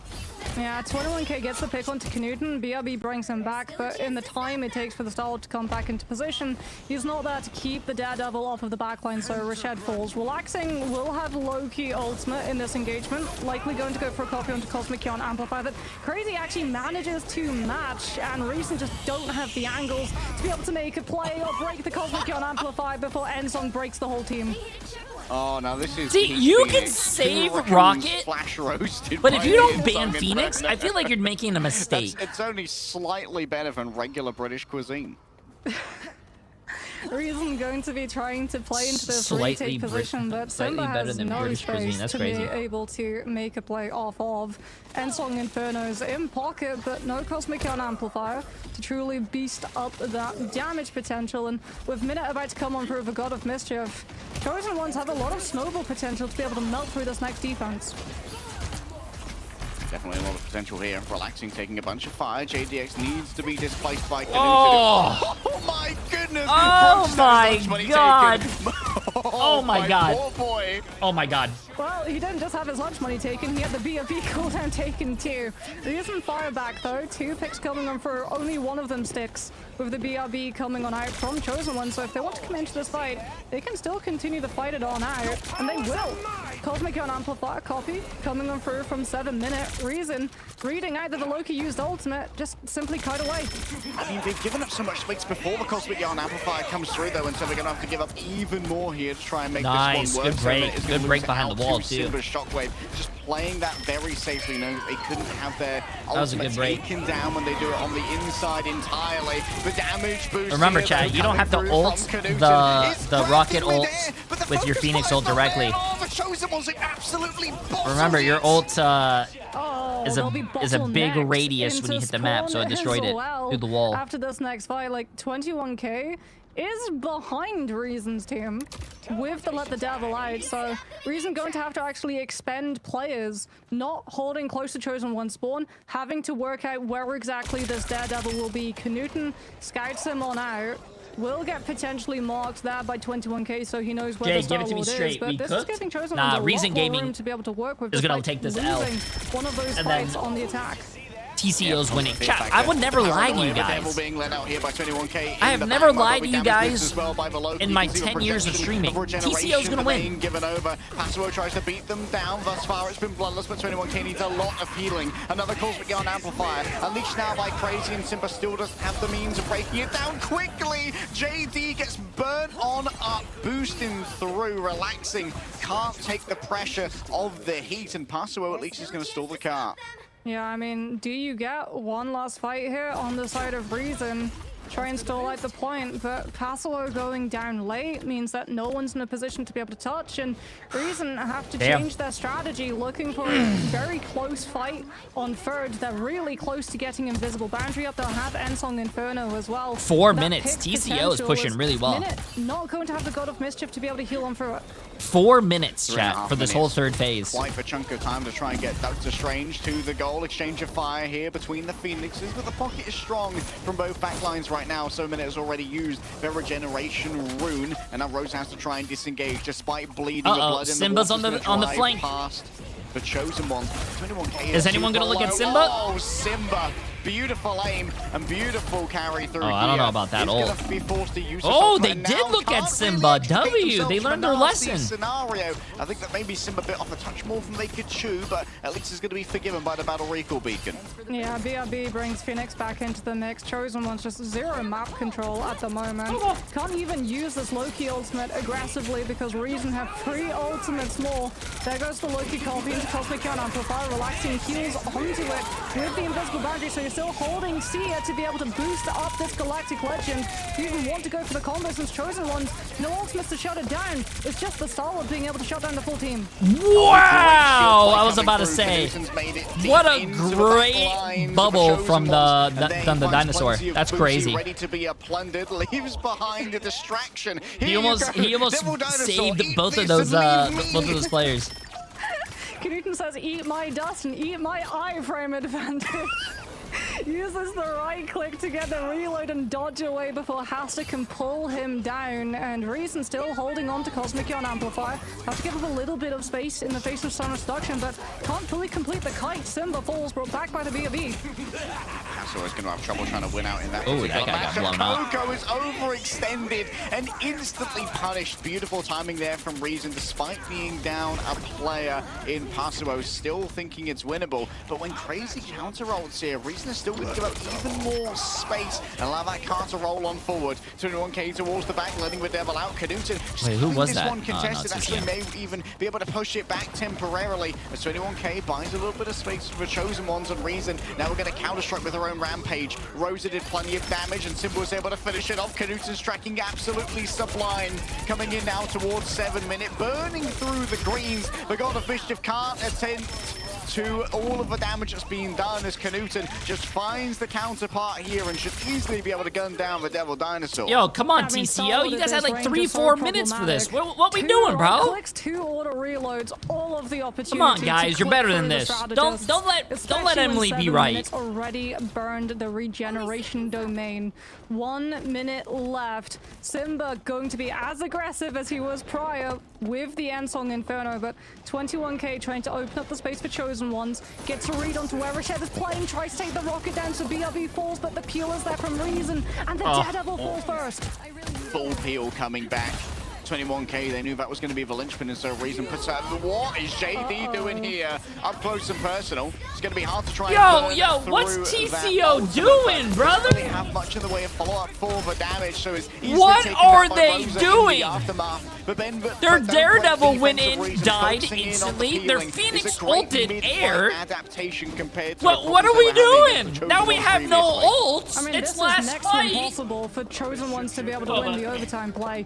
Galactic Legend, when you try to walk forward, double strategist ultimates for Reason. They've got sustain, they've got pick potential. Chosen Ones have to be able to make a hero play with this Loki ultimate, but it's already been forced early. Oh no! Classic Museum of Contemplation third. No one's within the inflatable boat to be able to keep OT in play, and Chosen Ones don't even get the chance to force Reason into plotting with ults. It feels like Reason, they really were focusing super hard on mitigating 21K's danger when it came to these dives. But the Chosen Ones, they were getting so much off the back of their play from the damage-boosted Phoenix ult. JD, I think, maybe overplayed his hand in that penultimate fight, taking an overly aggressive angle and using their ultimate before they'd even taken too much damage, which wasn't able to be comboed with a Cosmic Yarn Amplifier, and so didn't really achieve enough when you think about the magnitude of resource that I think that's a good push. Not a lot of teams get past second, chat. We take those. Like, yes, it hit what? onto the backline with I the tried to reach, tell you guys, don't trust Reason Jay, was trust running Emily. inside small room, so there's not really a good 9 out of 10 people in my chat would choose me over Emily any day of the week. Watch, ask chat. Then I'll say Jay. It's a rough time that these teams have when they lose one fight on third. Being able to get the ball rolling once more since you're denied all of the angles, just walking out of spawn into so much essential bullet help coming on through from Simba. You guys are obviously Phoenix, lying right now, but it's cool. The gauntlet against you is Reason are going to be having so much front to back damage coming on through here. Not just with the Dino Emma, but with the Phoenix Punisher as well. This is going to melt Chosen One's front line. 100% absolute poke slot. And it's going to make it very difficult for Hasta to stay in lane here. Might have to give up onto a 90-degree angle and give up this entire lane. Okay, let's see this. Come on. Come on, TCO. Have a good hold here, bro. They're running triple support. Triple support, good. Their tank lineup, really good. I like it. The Emma, their solo DPS, I like it. This is looking pretty good. A bit more ground holding against the full front to back, since if one falls early, they just get brought right back. This is all about stalling and not allowing the point to push before you've got. I like that shotgun sound. I don't like this skin, but I like the shotgun sound. Diamond form already used. Rosa bit off more than they could chew quite literally that time. About a recall beacon will return them to the fray though. Knudsen, no matter what the range is going to be using the shotgun only. Pirate King Momo in my games apparently here. As finally they swap over to the rifle at this range. I can't believe they said that. Pirate King Momo only using shotgun. Jesus Christ. Out poking their opponents. Might have to invest some ultimates here to try and turn it around. Rose again, once again, overextended. Grab into grab. The CC chains are too strong. And the Chosen Ones actually managed to rebuff this without any real investment. But still, Reason think it's winnable. Send in the full charge onto Crazy inside of the invisible boundary. Knuten's feeling safe and cuddled. The damage should be enough to try and burn through all of the healing given over by the Mantis coming up close. That's going to be the shotgun TP, right? TP, found their moments. Come on, let's get it. Feeling safe inside that boundary. Chosen Ones feeling anything but as they're going to try and get this recontest. Strange portal attempt. Simp has already actually fallen. 21k so close to Soul Resurgence. One side strategist ultimate could allow Chosen Ones to hold their ground, but do they get the chance to use it? Sonic Seduction comes on through from Passilo. Knuten untouchable in turret form, out of the way of the fight, but so far no eliminations onto the Mantis, which means it's Soul Resurgence time. Disgusting culling turret. 21k now gives everyone that extra HP, extra healing, extra movement speed as well. That might make it easier to try and chase down Rosa, who's ready to counter-strike here if they want to, utilizing that rampage. Reason fall back, know that the advantage is there for the Soul Resurgence. Wait for it to be done, come back in with Dino Ultimate, paving the way, but Chosen Ones have the match. A lot of damage. Managed to hit their ref upon the counterpart. Hasta taken so deep into the enemy team. Is there going to be enough to rescue here? Oh, big. Come on, TCO. Come on, TCO. And Coco may have found the flavor that was needed. That goes Passio. So many have fallen here from Reason, but we still believe it to be winnable. A Cosmic Yarn Amplifier. Rashid is getting involved. It's broken down instantly. 21k with a damage boost. And a frag of their own. Show the haters. Reason is just scurrying away. 1 minute, chat. 1 minute. Come on. Come on, TCO. Tie it up so I can eat all of RSN's channel points. It's going to taste so good, bro. I can't wait to take your guys' channel points, go buy a steak and lobster, and then eat it in front of you guys. Because that's what you guys could have had if you guys actually voted with Jay3. Watch. Enough yarn to excite all of the sewing circles. Simba's getting involved very quickly here, right on top of the back line. But now what are you going to try and do to deal with the Cosmic Yarn Amplifiers? Simba Minute instead has copied over onto the Mantis. Coco can't receive the healing that was cut off by Rose's shield. And now you need to re-engage the Cosmic Yarn to stop Knuten's roll moving forward. Rose is down, instantly going to be resurrected. Many stones given on over by the Phoenix. IJD is getting it all done off the back of pure accuracy. But an overextension here can't be punished. The bubble's given over. Rose has to move over onto a point. There's 2 seconds remaining here for Reason. Coco arrives on the Venom, and what a frenzied arrival it is as Passio begins to open up the pentagram of Ferala. A portal back, a last chance saloon for Reason, but the damage has already been done. A quick kidnap onto their own Loki, and Hasta is seen. TCO. Oh, they broke it. Nice. They've broken through the ultimate of the Phoenix. The Ensong Inferno stopped in. Come on, TCO. Come on, TCO. Just a second more. Rashid feeling a momentary little bit of relief in the back, unassaulted by the Venom. Instead, looking over towards the other members. Rose are going to try and chase down the Rocket Raccoon, but Chomp is whoa, they didn't go kill him? And so they need to return to a point. Bro, that would have been such a huge pick. Tag on in momentarily. Out comes JD, still able to fire through. Knuten coming up close and burst things inside of a bubble, and so the heals can't reach him. Oh, Knuten take him down. Resurrected. The battle recall beacons, one after the other. It seems that mortality Crazy almost has his ult. Come on, and then 7 minute almost has his. Oh, that's a fat. Oh my god. Oh, that ult right there saved them the game, bro. What a fat bust, man. What a fat bust. Bro, they had rocket ult. They were about to use their rocket ult, and then on top of that, they almost had their Loki ult, and then they would have copied another ult, and then had another defensive ult. Oh. Sometimes it truly is cast a start game moment, because take a breath, buddy. Sometimes busting saves games. Bro, I was just wiping the spit off my mind. Very inglorious stuff. That was a crit, like, they had that was a good game. That was a good. The game's not over, but that was a good. Oh my! Float up and open the eye of Agamotto. The cooldown tracking there was crazy as well. Knowing that Mantis didn't have a sedation to shut it down, otherwise that would have been an absolutely crazy. Notice. This is not true at all, but notice how Reason Gaming chat, they're shaking. They're shaking. All you guys that voted for Reason right now are shaking. You're like, oh my god, Jay3's right. Jay3's always right. I'm sweating. let's call a timeout. Let's ice the Chosen Ones because Jay3 needs to be stopped. Listen, you can't ice us. We're going to win.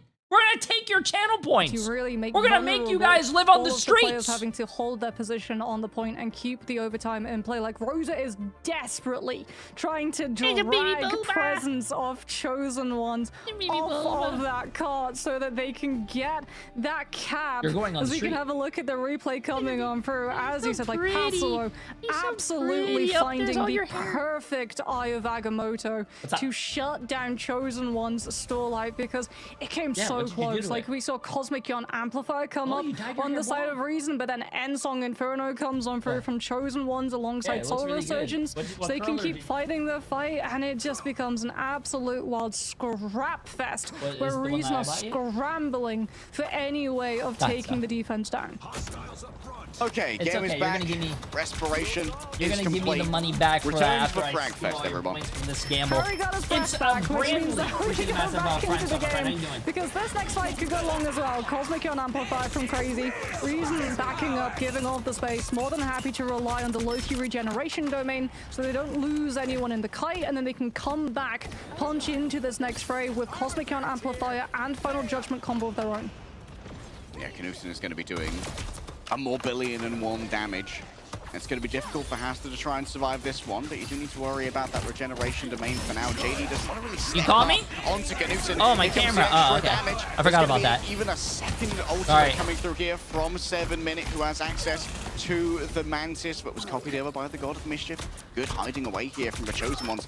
Basically no-selling all of Reason's offensive capability, but Knudsen can jiggle peek with a shotgun and maybe instantly evaporate one of those backline strategists. Coco and Hasta going to be taking a large amount of damage, but it's just going to be converted into ultimate charge for now. JD has to move away. Knudsen dragged into the midst of the enemy team, but a Scourge grenade to quick disengage here. Up come the Loki lamps, and they're going to make sure that extra damage comes through for Reason and survivability as well. Where did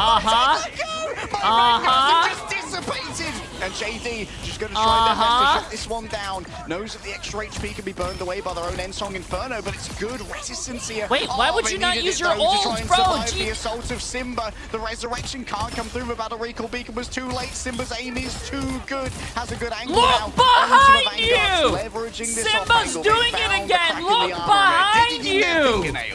Yeah, but 20 seconds left. Chosen Ones, one more fight, pushing back in with Soren's deduction to power Ensong Inferno. They collapse onto Reason, who have no survivability against the onslaught of ultimates. And Harry, this one might be map done. There's no chance for a strange portal to come through in time. Yes! JD's found his flame. He's going to sit on it for the headshot onto Rashid. No one else can touch. The time will hit 0. And despite Rosa with the ultimate available, it won't be available for Reason. What a hold from the Chosen Ones. Chat, take the L. 2-0 Marvel Rivals take the L, chat. The curse of today, and actually everyone that voted against me. Hold the L. You guys are gonna lose all your channel points. Hold it. Of contemplation. It's such hold it. And while you're holding the L, tongue punch my fart box. Copy onto the rocket. It means that let's get it. Come on. Everyone that voted the Chosen Ones, we're gonna get rich. Just evaporate. We're gonna get rich. Come on, Boba. Amplifier can come through against the Phoenix Poke. All right, the Chosen Ones have managed to figure things out, but now Reason get a chance for their own counter punch on their map pick. Join us to see where we go after this break. Nice. Come on, guys. Come on, come on, come on. Oh my God, I'm so excited. I can do a cartwheel. Oh my God.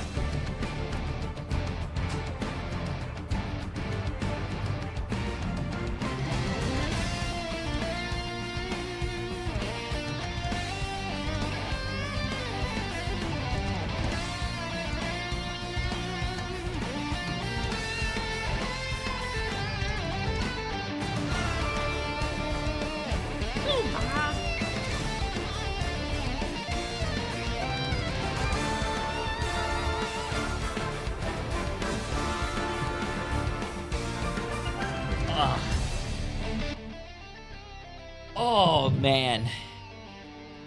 Oh man. Oh man. What's up, Boba? What's up, Boba? Man. Wait. Jay, you owe all of us who voted TCO a steak dinner if they win. No, I don't. Buy your own shit. You literally are. If you vote TCO and TCO wins, you're gonna get channel points by your own goddamn state. That doesn't make any sense. That's like me. That's like me winning the lottery for billions of dollars, and then I'm like, holy shit, I won the lottery, chat. Let's go to dinner. It's on you guys. Like, that doesn't make any sense. What? Now what? Nah, come on, Reason Gaming. I need you guys to win. The chosen one, nah, bro, I'm done. I don't even care if I get my prediction wrong. Come on, Reason. That's wild, bro. Hey, man, I'm about to win channel points, and I'm about to be a millionaire. Jay3. Nah. Nah. Nah. Nah. Jay3. Jay3.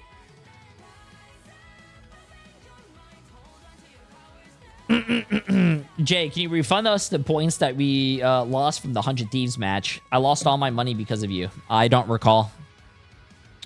I don't think 100 Thieves played today. I don't remember any other game besides the matches that happened today. Sorry.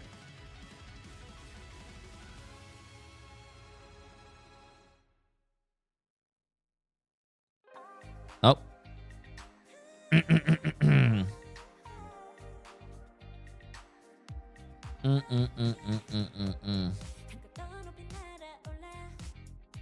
Yo, chat, did VP win? Yes, VP won 2-0. Yes. Oh. It's a good song. We need more music, though. Going back to that topic last break, we do need more music in this game.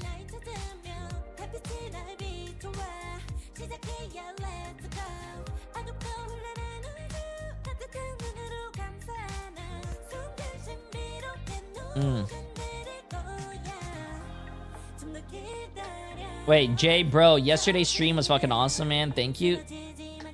Yesterday's stream, in my opinion, was boring. The only game that was good yesterday was Sentinels against 100 Thieves. Every other game was a roll. It was boring. I don't like rolls, but I appreciate it. In my opinion, I don't like rolls, chat. I want to see a close game. This is the best game that happened today. Listen, what is it? We saw Rad against VP. We saw Navi against Alter and Team Heretics against Crown Fall. Those were all boring. This is the best game because at least it's a tie game and we don't know who's going to win. Well, I do know who's going to win. The Chosen Ones, obviously, because I bet the Chosen Ones. And they're obviously going to win because I chose them. But, like, the games where they're 2-0s and it's one-sided, they're not fun.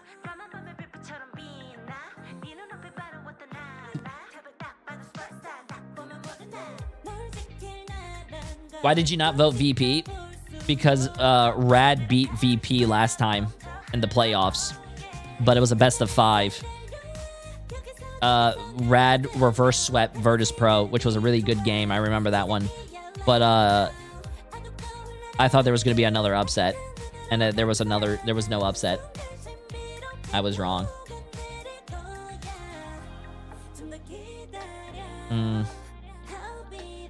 No upset. Jay3, what do you think of 100 Thieves needs to do to have a better chance to compete for a top 8? I'm never voting for 100 Thieves. 100 Thieves won their first 2 games and built my trust back up just for them to lose against Sentinels against an Iron Man, which then again, Rhyme Amazing popped off, but I am never cheering for 100 Thieves again. Quote me on that. I am never cheering for 100 Thieves. I don't care if they're playing bronze players. I think the bronze players are going to win.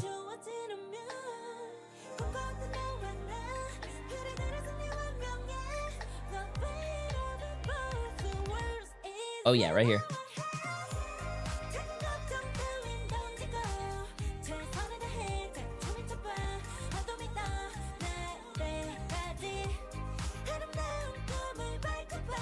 Wait.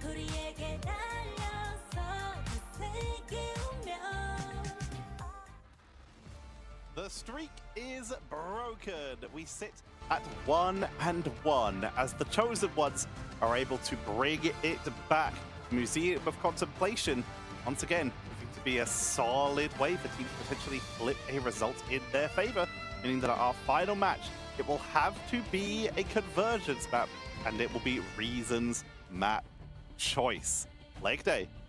Outside of getting your breath back, what a performance by the Chosen Ones as well as you. Yeah, that's crazy. Like, JDX went absolutely bonkers. I think that the timing around the Cosmic Yarn Amplifiers was great as well. The front line has been, like, Chosen Ones are firing on all cylinders. And it's incredibly important because for both of these teams who are sitting at, what, 1-1, like, this might be the match that decides which of them goes to playoffs in, like, a third, fourth seed, maybe second if they have the audacity within them. But this is such an important matchup for both of these teams. Everyone needs to be giving it everything they have, and someone who has been giving it a lot is definitely Hasta on the Devil Dino team. Okay, yeah, what's up? Yeah, Moxie, this was just Hello, such Emily's calling for me. incredible performance from Hasta. So many of those overtime fights were just due to their positioning and their ability to stay on the point. I mean, Devil Dino is a hero who is built for long fights. He's got so much survivability, the bubble up time as well, that's on a 10-second cooldown, is absolutely bonkers for the amount that you can get done. Like, you can use it aggressively to block line of sight on things like regeneration domain. If you don't know about this, runes are actually tied to line of sight. Same thing with lunar ultimate. So if you're like thinking, okay, why are we seeing so many players actually going down through strategist ults like the Fate of Both Worlds, a large part of it is to the fact that the Devil Dino is able to sit within the lunar ultimate and bubble on top of it so that no heals gets through to the rest of her team. And that's just like a very tiny blip, a drop in the sea of the amount that Devil Dino can do, despite his kit actually being very finite. Like, he dropped, we didn't see 3 pages of resources, a textbook, if you will, of abilities the way that we had of like Deadpool, Gambit in the past. But what little he does have is so many facets that you can use. He really has just fully changed the meta. We don't have access to the Dino shop, but we do have access to 93,000 points of damage blocked by Hasta. A solid 13k more than Rosa. Their positioning was solid. Also, you mentioned it, leg day. IJDXS putting on a stellar performance in their own right, actually out-damaging Simba in that game. Bro was dropping almost 50k. 16 final hits, disgusting stuff. And while I did have my detraction of like their penultimate ultimate in their offense, I think the mechanics have been It's not Hall of Jalia! It's not Hall of Jalia! We won! We did it! We did it! It cost 1 Museum of Contemplation, but we got a Central Park. Well, I'm gonna sit back and enjoy this. I leave you with your casters. I just lost every word there. Leave you with the casters. Cop Moxie and leg day. Let's get it. Let's go to Central Park, baby. Sorry, I had to help Emily with something. Crying in the club right now. Crying in the club? We're so back! We're so back! Oh, it feels like we haven't been here since Shikigami took one off of Na'Vi. We're going to get stuck into our ban phase soon, and I wonder if we're going to be seeing any shenanigans come out here. This is still a pretty good Let's not act like the Iron Man wasn't cracked, though. He was moving and shooting like the real Tony. Oh, dude, Rye Amazing, I think, is the best Iron Man player in the game. Probably is the best Iron Man player in the game. Supremacy. I feel like a pivot for both of these teams, honestly, could be to ban the Phoenix. With how TSM tried to do the same thing and they got 2-0'd still. Chosen One's like Feels bad, full man. damage potential from that Okay, let's get Phoenix it. has been as save mirror for the Devil Dino so far. Central Park, pretty good for flyers, very good for flankers. Ooh, Central Park. We haven't been here in a hot minute. Black Let's Cat get it. targeted out yet again, but Daredevil still open. We've seen Reason go for the Captain America multiple times in the ban draft as well, so potentially Chosen One's going to be losing out on one of the Vanguard potentials to enable that Daredevil. I feel like 21k has been at their best on the Mantis. Yeah, there it goes. Like, 21k definitely has shown off a lot of skill on with Daredevil in other matchups, but it feels like Reason Gaming have come into this matchup thoroughly prepared for the Daredevil, given that they expected it to be Chosen One's most potent tool and not JDX just decimating on the Phoenix. Of course, it now can be protected for Chosen Ones, either the Phoenix or the Daredevil. Ooh, if you Daredevil. do protect something else, there's a world where you can force Reason Gaming into that Daredevil ban, but we're just going to make sure that there's always that optional pivot available for 21k. Yeah, reason do they go for the Phoenix hit? No, they remove the Lunar Snow, so making sure that the strategists line up still the same, and also depleting resources coming on out onto those duelists, because letting the Daredevil through with a Lunar Snow is very problematic, because it means that Daredevil does not have to rely on line of sight from his strategist, right? You can literally throw all of your heals into the Vanguard's heal bot, if you will. 35% of that will then get traded over to the Daredevil, or worse, you actually have stack. If you did not know this, you can go past the 100% heal of the Lunar Snow when you heal the person who has the idle aura. So if you lob that onto your Devil Dino, you're not just healing them for 100%, you're healing them for 135. So the staying potential of the Vanguard just continues to skyrocket. Yeah, unbelievable triage. What do you think about Fly versus Luna? She is, of course, I think able to give NRG's over gonna win extra that. healing from the Fate of Both Worlds as well to someone who's outside of its radius via that flake, which could be very impressive. But here we got to think about the Invisible Woman versus the Ultron matchup, as it's not going to be available for Reason Gaming, who will be able to keep Knuten airborne. And this is a great map for Ultron and for Flyers in general, but we're not seeing prime, it's not prime Angela territory right now. It's not Prime Ultron meta as well, and especially with the removal of Invisible Woman, who will be unseen for a very different reason. That being that she's unplayable for the side of reason, so you won't be able to help out your Ultron when he gets targeted in the sky. Central Park's still a very good Ultron map with the amount of just natural cover and corners that you can play around. Like, there's a reason why in pre-season Shikigami was known for playing this Ultron torch composition and being able to full hold powerhouses of teams like Na'Vi with the usage of that one, and how hard it is to be able to get on top of them. But for reason, I don't imagine they'll be leaning into the Ultron, since Chosen One's got both the Rocket and the Star-Lord through. What has happened to my meta? Okay, let's see the chat. On both sides, everyone believing in the BRB. Low-key Rocket. On vacation, being like, what have I returned to? What are they doing over there in the NBA? It's a little bit wild, it's a little bit weird. IJDX already putting Knuten on notice. 21k. We fall off of the map. That's unresable as well, I think. Although, I don't know if you want your Battle Recall Beacon to be burned by gravity out-fragging my star player. Coco returns. Pasuo has been brought back by the Battle Recall Beacon. Call that one the Circle of Life, baby. The physics, apparently, is a separate enemy for Chosen Ones to have to deal with, and off of that player advantage reason, just full push to point. They've got Knuten doing so much damage on the Moon Knight, especially with 7 minutes playing the Moon Knight's really good, chat, especially if I'm not playing Loki, yeah. Off of every clone plays, which means the Hand of Khonshu about to come through, and Reason about to pick up the point despite the strange TP attempt. Yeah, every Loki clone and Devil Dinosaur essentially functions as an additional onk. 7 minutes. TCO might be in a little trouble here, chat. Reason Gaming just capped that pretty fast, and they have 5 minutes. Oh, it's my lawyer. Look at my lawyer, bro. I'm going to jail. Yeah, that's going to be Chosen Ones now denied the opportunity to close hold on this corner as well. No ultimate to brute force the issue, as 7 minutes, sees that the Moon Knight's still in play, swaps off of the Loki, does not want to enable Knuten, goes for the Rocket to be able to give the team up as well to JD on that Star-Lord, relying really on him, going in deep, putting the pressure onto Reason, and then blipping out of there with the teleport so that they stall this team's approach out. As Groot plus Moon Knight all combos in hand. Rashid though falling early. Nasty track from JD, needs to be healed up though. Reason, remember, they didn't have to use any ultimate to take first point, so they still can try and triage a fight here with raw armory and firepower if they so desire. Hasta standing on business, Knuten falling low. Is going to be a big blast barrage to try and make this one work. It's a huge investment here from Rosa and relaxing. They believe it to be winnable, and I'm inclined to believe that they are correct. They are just winning forced that, to man. run for the Cretaceous Hills.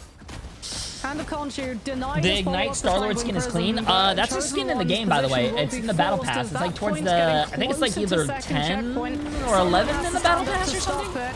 And that someone was supposed to be Hasta, but he just falls beneath the damage capabilities of the Phoenix Moon Knight. Password's gone so deep here. 7 minute instantly loses. Yeah, all the skins that the Ignite players are using, chat, are like actual skins in the game. Just has absolutely crunched them. As oh! very sad what a great wall to save this teammate. In the aftermath of this, but J3 has an opening. Passawo, you can't Jurassic Park there, mate. Going up to the sky, trying to grab out the Star-Lord, and now the chase down onto the Rocket Raccoon begins. The peel is solid from Knuten, coming back on the Sol for extra mobility and greater target focus. Coco held inside of this, 21k towards the backline, letting the Devil out, but all they might find over here is pain and sustainability. Relaxing in Resto, 21k, making up for being outfragged by Gravity on fight number 1, as it is going to be a glorious return for the Lawyer. Oh, 21k, big pickup onto Relaxing, just sends him into jury duty. Bench. Sends him now into jury into duty. Oh my god. Speaking about jury duty, I only had it once, thank god, and I wasn't even picked for it. Both the Daredevil but and like, the Star-Lord is enough for Chosen Ones to be I haven't had it again.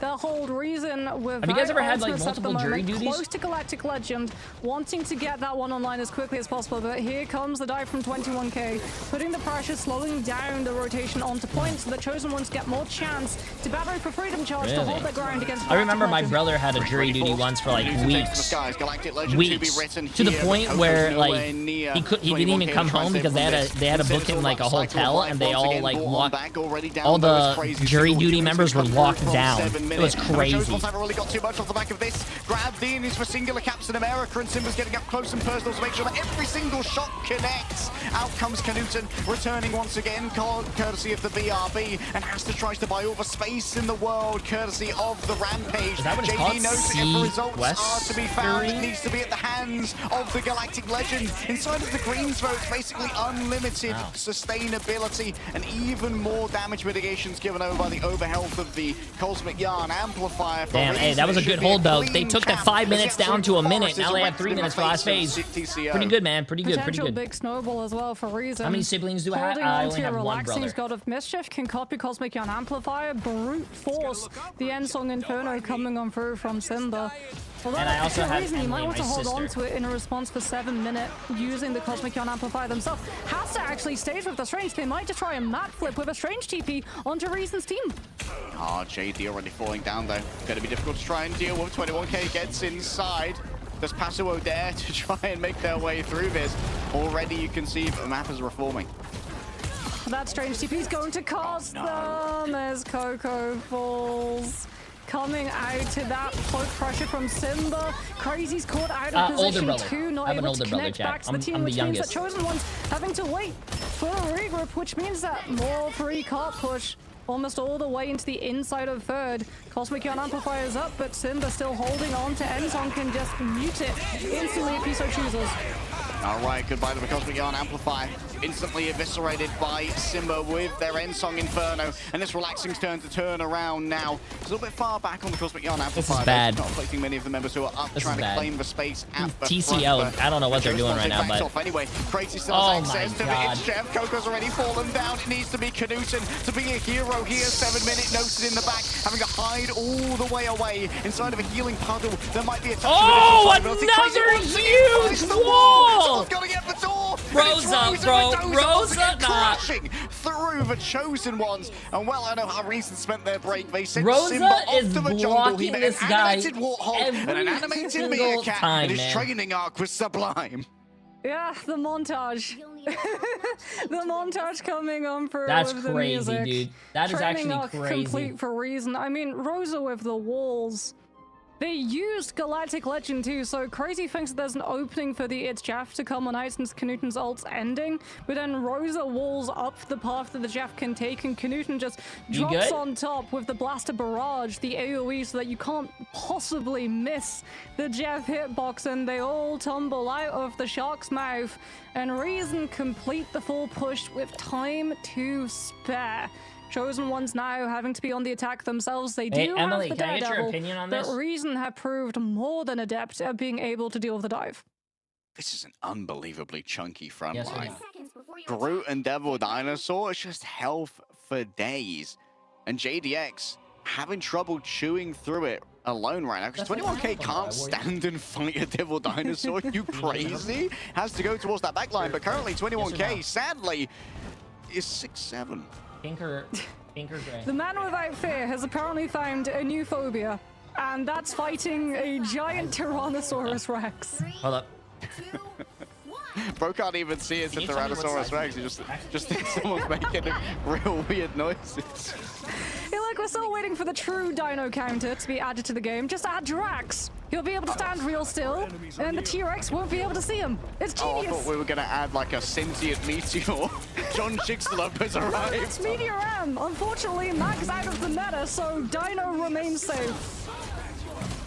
Well, until Can you tell me what size returns, it is? Devil Dinosaur will continue until further notice. Simba already firing on all cylinders towards JDX, but relaxing. It was actually the primary target of the Phoenix here, and Simba has to make quite a perilous crossing around the point. Has to burns through the vegetables that had to be chewed through behind off the back of those walls. There's a lot of space given over here for the Chosen Ones to try and go on in, but is it much of a bait? It would appear that 21K trying to play inside of a raft as Simba looks around instead to try and punish the front line, and punish they shall be. Has to take him down, brought on back, Circle of Life once again revisiting our frag feed, and the Chosen Ones are back to the drawing board temporarily.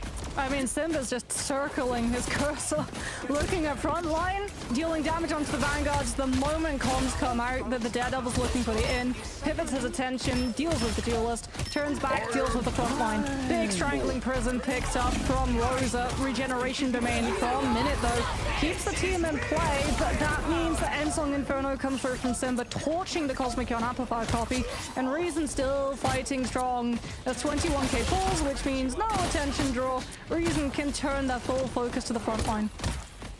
Got rid of not only the Cosmic Yo, Ion TCO, Amplifier, but the extra battle step recall at beacon as well. Flark up, bro. The duo of Rocket Raccoons were burned below Simba.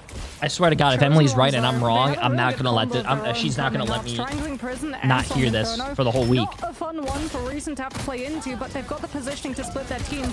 Look at where they're playing from. No one truly stacked on up. If one falls, you've got BRB to bring them back. All right, big grab in, Cosmic Ion Amplifier. It's now or never for the Chosen Ones. Oh, nice, nice, nice. nice. The ground right now. Caduceus going to try and turn it around. Cosmic Ion Amplifier means so much damage from the Galactic Legend. 50% extra, and that'll get through. Oh no. Sad, staggering noises. No, not my group.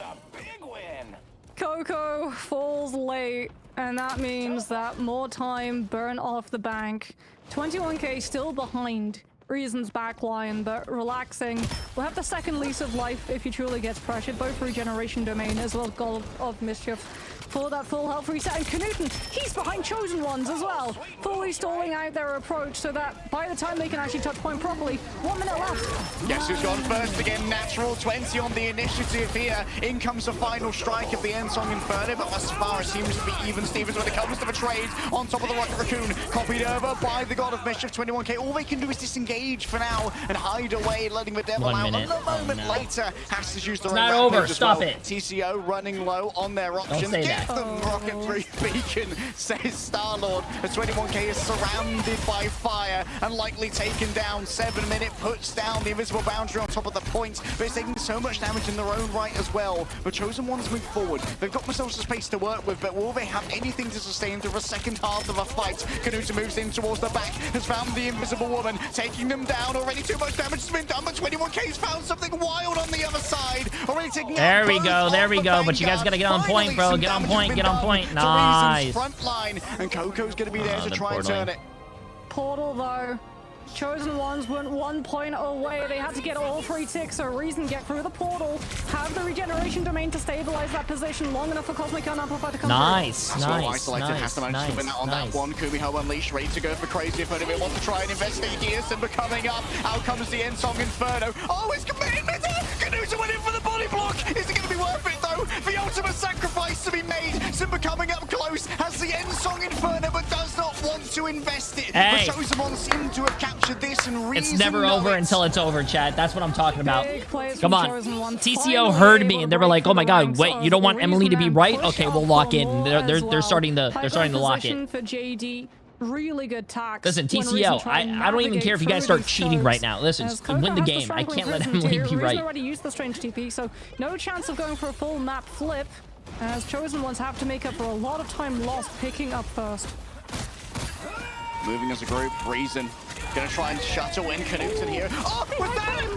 He iframed the mid-air crush ultimates! That is unbelievable stuff! Oh, Knudsen, how we have missed you! I am absolutely gobsmacked, flabbergasted, bamboozled, shamboozled, and I do not know how to respond to this one. 21K knows how to, though. Releases for Devil, deflects the incoming iframes. Do you guys like iframes in the game? Oh. From Simba, relaxing, let's use another Cosmic Yarn Amplifier, and even more resurrections too. But when it comes to the craziness, it's in favor of the Chosen Ones. Hasta has began their rampage, and their rampage is going to be hard to beat.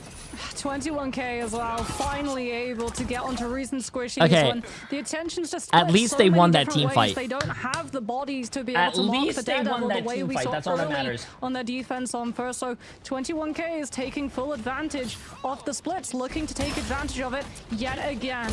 One last fight for Chosen Ones to be able to pick up this checkpoint. 7 minutes using the invisible boundary against the Strangling Prison. Reason still have regeneration domain to hold their ground into it, but Loki Ruins falls and that nice. Oh, come on. Cap it. Them well.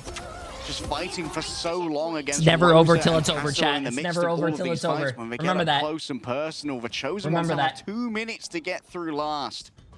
JD will have Ensong Inferno as well, so this Phoenix will be taking very aggressive off angles to put as much pressure as possible onto Reason, who swap Knudsen off of Starwood onto Moon Knight. You'll be able to generate up that Hand of Conchu incredibly quickly.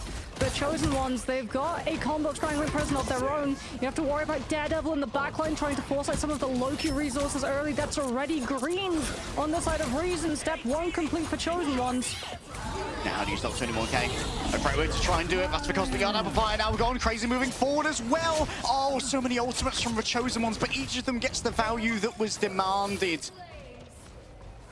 Chosen One's going to just flood Reason's close spawns as well so that no one can properly break through. Paso will be relying on using the Rampage, but the current walls are so problematic for them to have to swing past. 21K towards the back, already forced out the greens. Paso is going to have to move forward with the Rampage. Oh shit, come on. Will be able to get through the damage. Wait. Coco's fallen down. And the Hand of Conchu. No, they gotta reset, bro. They gotta reset. Yo, reset. The backline, 21K, crucial duel 1 for Reason's backline to be able to hold on. He was so close to let the Devil out, really trying to get it online before Relaxing hits the ult, but Simba wins the duel, and Reason hold off Chosen Ones. One final fight, but Reason will be able to come into it with both the Loki ultimate and the Phoenix, so they've got sustainability. They've got something to be able to force Invisible Boundary early as well with this Phoenix ult. Overwhelming firepower. Crazy getting fairly low inside the Invisible Boundary. Gonna be hard to no way. They killed through the... Nah, GG's. Simba gets the perfect frag with 16 seconds remaining. How the hell did they kill the Invis, bro? In the back. He's going to stop spawn. He's going to stop the TP. Oh, no. Oh, Simba. He's he missed the right click. He missed the right click. He missed the stun. Oh my god. Win.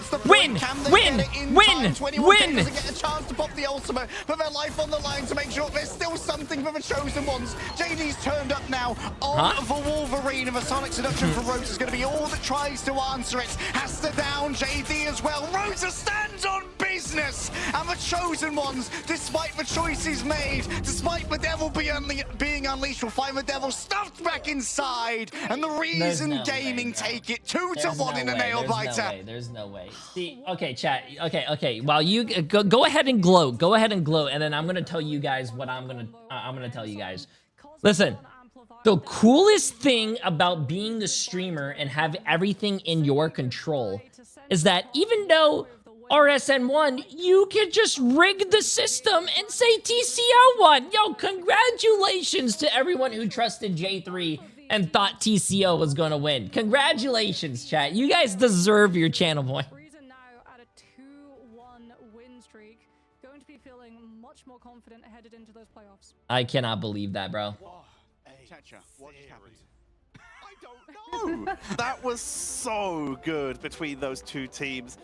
Taken to the absolute limit. Yo, Alex, appreciate the massive prime sub, my friend. Welcome, welcome. Now I had for like all of that is trying to pick an MVP because good lord, that could have been Knuten, it could have been Rosa, it could have been literally it could have been Simba, it could have been literally anyone on that team. Bro? We'll see who it is in a bit. Really, but bro? Yo, Fat Tony, that appreciate was so magnificent between the two. The dodge on the okay, Emily, I hear Emily just gloating. She's gloating, chat. No one likes anyone that likes. No one likes anyone that gloats. This was just one of the best series I think we have had so far this stage, and like I don't know what to say. That was just so entertaining. And Knuten.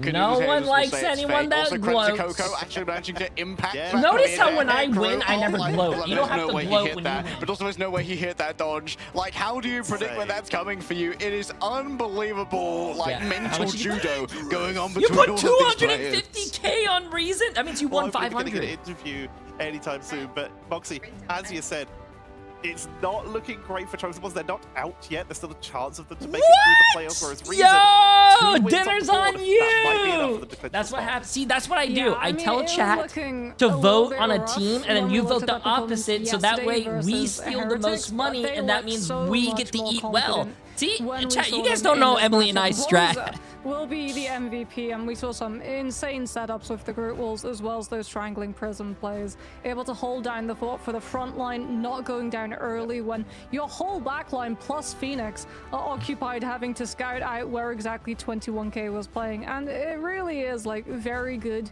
just understanding of when your strategists aren't going to be there to be able to support you, to understand like, okay, I can't go aggressive, I have to wait for us to have the resources to enable me walking forward, so that we see the KCA in terms of those casualties far outweighing the eliminations found. And of course, that's Silent Seduction right at the end. You're against a Wolverine. One of the biggest threats is the Wolverine taking a defender off the point and isolating them, being able to lock them down in the last possible fight. Chef's kiss. But just what a series in general. Crazy as well. That was a good series. Insane plays with 38k healing, but also 11k damage. That was a good series, chat. This roll actually was almost able to keep up with 21k. The continued incredible play of IJDXS doing so much work. Simba, as usual, topping damage charge. Knuten showing us that, yes, like they said, it's good to have him back. Man, I missed Knuten. Actual Riz machine, and Knuten's haters will say it's fake. Bro did not dodge the mid-air Groot, but someone's got to jump into the replays and get a cinematic shot of that one, because that was absolutely unreal. What a set here. We're going to have a look at some of the highlights from this series, because this series was a highlight. These two teams take each other to the limit. Can't text on the TV, but tell Emily she's the GOAT. Now, unleashed back into that melee role. Knuten able to. If you guys compliment Emily, you're going straight to the ban. In these fights, getting stuck, put on that Star-Lord and showing just how good they can be on it. And of course, these final fights with inches to go for both Reason and TCO. Reason were able to get those final pushes in, whereas TCO just weren't able to break the siege on them. Yeah, I mean, I'm so looking forward to this interview as well, because like it's been a while. I feel like Knuten's definitely going to be advocating to be the player sent in to talk to us, and it's always a classic when we have Knuten on the interview. Plus, if we do get him, that means that we have the chance to be able to ask him what exactly did go into being able to iframe the strangling prison setup. Like, what was going through his mind at that exact moment? As how many more matches? We are done with EMEA, but we have NA, which has 4 matches. And today, because they did sometimes get banned out of the Rocket Raccoon. That Groot on the Rosa was popping off. I don't care what anyone says. That Groot saved the kills from the Jeff so many times. The Rocket Loki for the ban draft and moved much more into the woods of we can play for setups with our duelists instead. And those setups did seem to work. Again, we do need to give just such a shout out to Simba. This series is getting so much flags. But Moxie, I just heard in my ear, I have good news for you. We have our interview, and it is with Knuten. Thank you so much for joining us. Congratulations on the win. And I just want to say welcome back to EMEA. How's it feeling after such an incredible What is this? I mean, like, I miss you guys so much. I'm so happy to guys. You have no idea how happy I am to be here right now. I get to talk to the most beautiful casters and play with the most beautiful team. I mean, like, I'm so happy. I mean, like, it's not been better, man. It's just, it cannot be better right now. I'm peaking in life. I'm so happy. I mean, you're peaking in game as well, buddy. It's been absolutely crazy watching you come back onto the stage. Like that flip dodge on the group. Oh, what went through your mind? Did you expect that to happen? Well, listen, I don't know if you saw it, guys, but that guy, he grew ulted me 3 times, all right? Solo grew ult 3 times. So, like, the 3rd time, I'm like, he's going to do it again. I mean, like, I don't know what's going on here. If he hates me or what, like, if he's compensating somewhere else. Newton is funny, bro. And that's all right. Okay, so I just expect it next time. And he did it. I knew it. He's a cheeky one. But, you know what? Like, we learn, you know? He's funny. Just to take it as flattery, right? They obviously see you as a very high-level threat to want to use the solo Groot ultimate against you as opposed to using it against the rest of the team. But I have to ask, because we haven't really got to see you playing for Reason so far, and we've seen a lot of inconsistency coming on out from the team. Yesterday's loss against Heretics, I think, was a little bit of a rough patch. You had less than 24 hours to be able to adjust headed into this one, which you guys really had to win to be able to make playoffs. So what exactly transpired within that time between those matches for the team to be able to come back and look so different today? Well, I mean, like, Team Heretics is a good team without a doubt, and we knew we'd face some difficulties going into it. But, you know, like, I think the most important part is, like, never expect to lose, but when you lose, just get back up and keep going, you know? Like, we're gonna beat every other team. Hey, that's a good one. I like it. Heretics, whatever, man. Like, look at my team. Like, they're the best players ever. We win everything else. So there's no worries.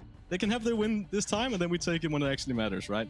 So, like, it's just all about the mental, you know? Like, we weren't down. We just kept moving on. Like, we're focusing extremes. Good mental, good mental. Super rewarding to be here, you know?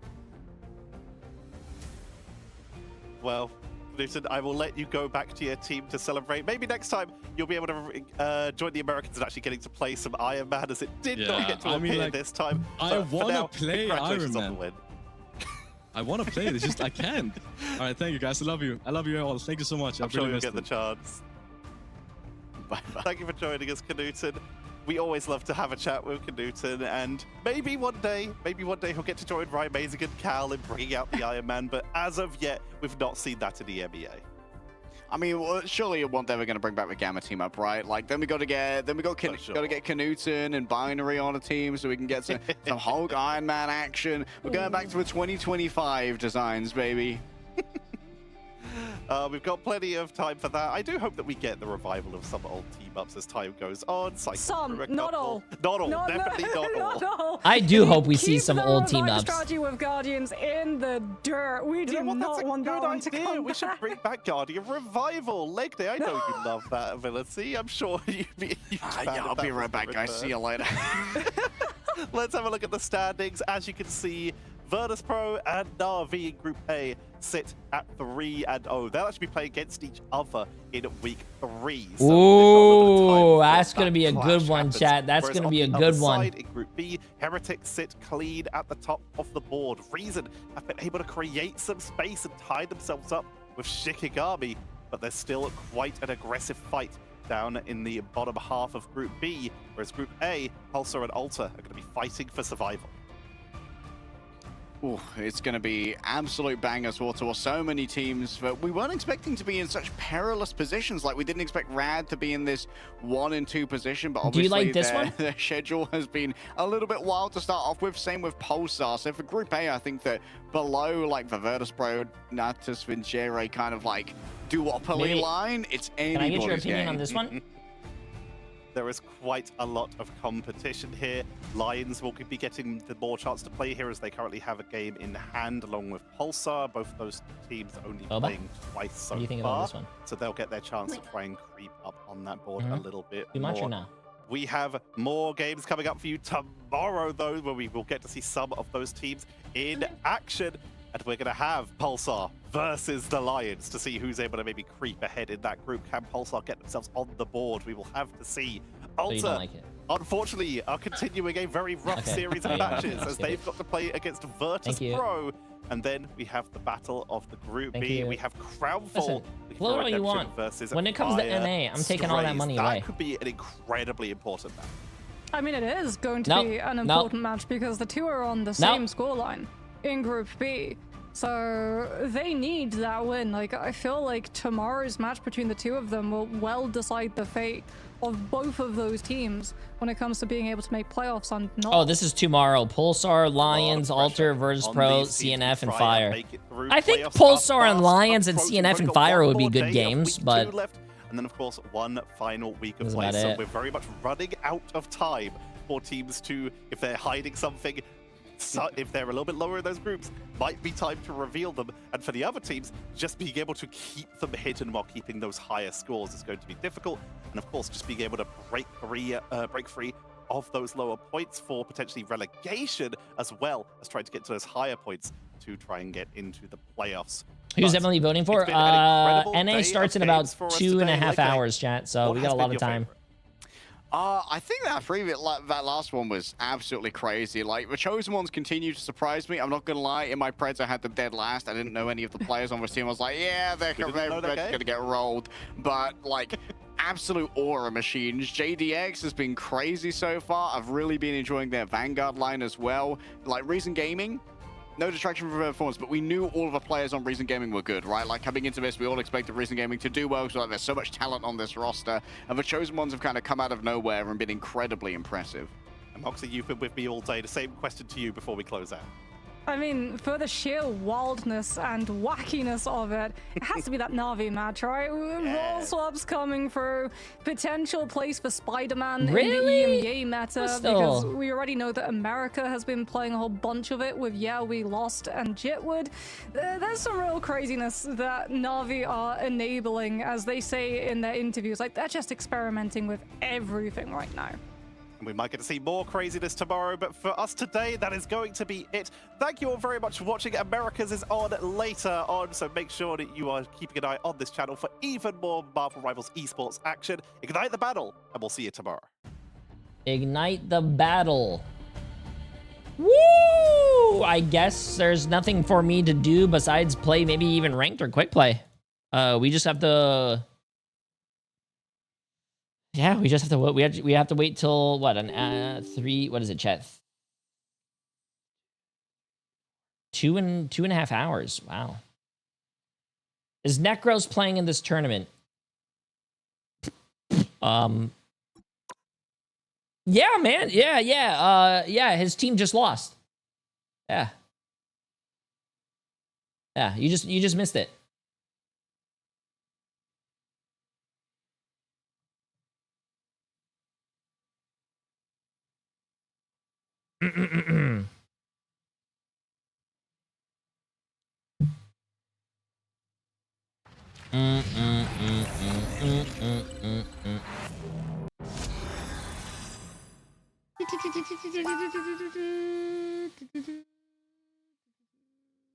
Let's see. What do you think about the new Doom match, chat? I don't play Doom match, so I can't really give you guys my opinion. Yeah, I don't really, I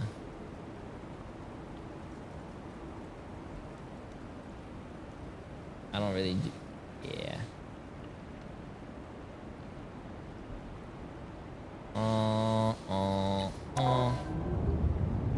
Where do I spend my J3 spoils, Jay? It's on my Twitch. It's not my YouTube, sadly. There's no channel betting on YouTube.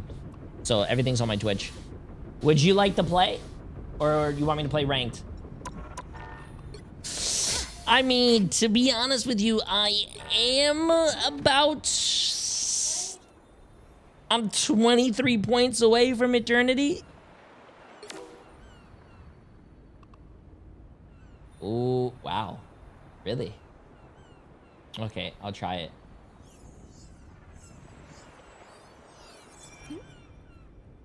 Bang.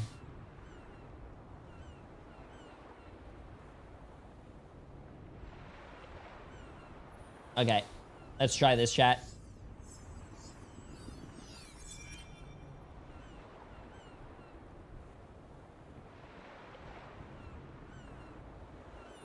Let us try this. Oh. Okay. Yes.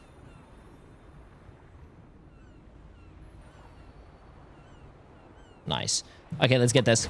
I don't know what's going to happen, but if I lose my first game of the day, I am going to go play Quick Play. It is the weekend. I am very scared. No warm-up is wild. Who warms up, bro? Warm-up is a waste of time, chat. You just go in dry.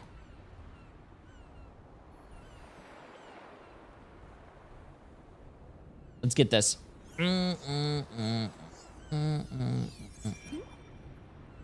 Okay. Estimated time, about 4 minutes of ranked. 4 minutes of waiting. Cool. Anyways, we could talk about what's happening on NA with my handy-dandy chat. First game up is going to be YWL against STD. Now, I don't know about you guys, but YWL is looking like a pretty fun team to watch. They're a little wild, but they make sure they're always protected. So I don't think they're gonna, you know, catch that STD train over here. So Team Liquid Citadel against EXG. I don't think EXG has won a game, so I think Team Liquid Citadel is going to win. Obviously, I think Team Liquid Citadel is the best team in NA. You have Swamp Gaming against Nightmare. I think Swamp Gaming is going to be probably one, if not the second best team of NA. And Nightmare has not won a single game yet as well. And then don't forget FlyQuest against NRG. I think, well, NRG is going to win that. FlyQuest, FlyQuest is, yeah.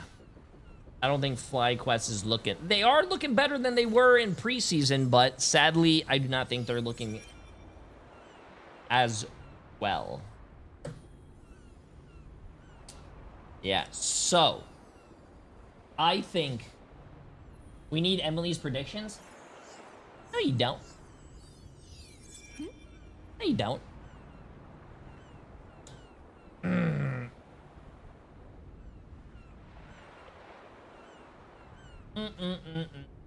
No, we need Emily's. No, you don't, chat. You guys are perfectly fine with my predictions. I appreciate it, chat.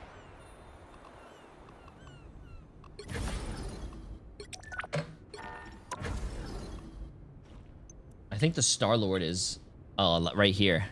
Ooh, I could unlock that Star-Lord skin right now, actually.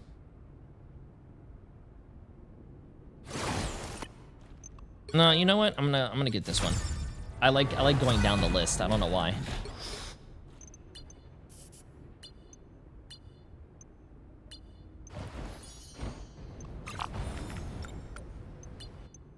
I like going down the list. So the next one up is 8. Nice. Nice, nice, nice, nice.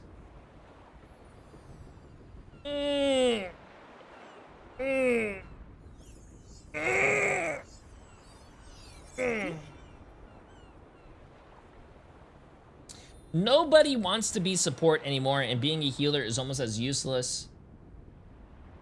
Me and the second healer can be healing to the point where everyone is invincible, but nobody pushes up. Well, technically speaking, if you are and your second healer are healing everyone and no one dies, you should be winning games, even if they push up or not, because the other team is going to try to push into you, and if they're pushing into you and they're dying,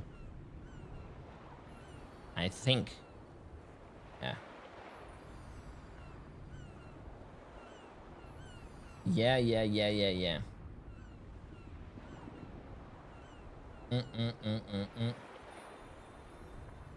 For me, no one wants to tank. I'm always solo tank.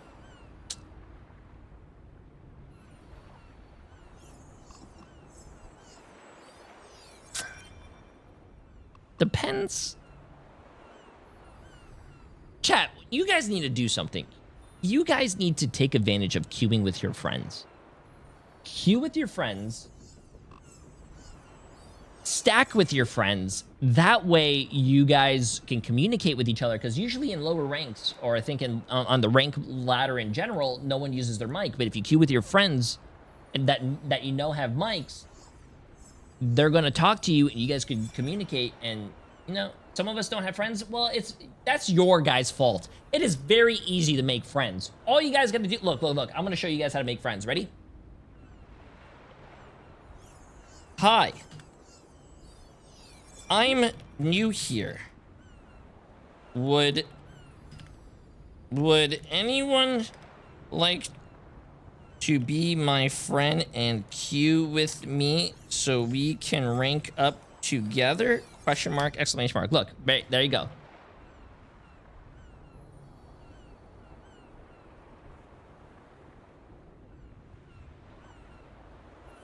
No. Frick you, loser. No, you loser. No thanks. Shut up, loser. Not a chance. Okay. No thanks, dude. If I wanted to play, I wouldn't be watching you play, would I? Wow, okay. GTFO, you bronze 3 loser. Okay, now we're rank shaming. That's wild. You know, if you stack Q, you get queued against another stack Q. Yeah, well, are you saying that you're scared of another stack? You should be confident. If you queue up with your friends, you should be like, wow, J3.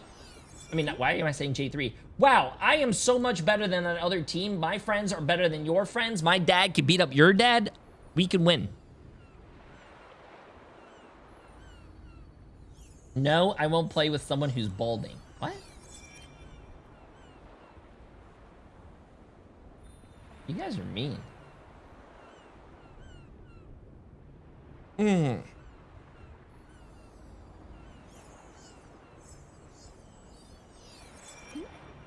I want to climb solo queue like the GOAT though. Oh, chat, I solo queue because, well, first of all, I solo queue because sometimes I'm just in a solo queue mood and I like solo queuing, but I do like queuing with, you know, my friends. Shib, for an example. I love queuing with Shib. But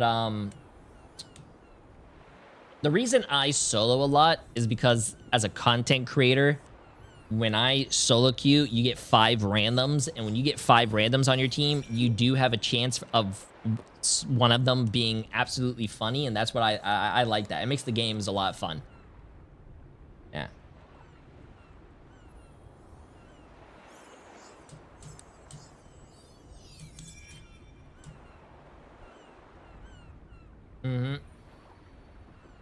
I solo queue because my girlfriend doesn't want to play. Oh no, trust me, she does want to play. Just not with you. She's on another call, bro.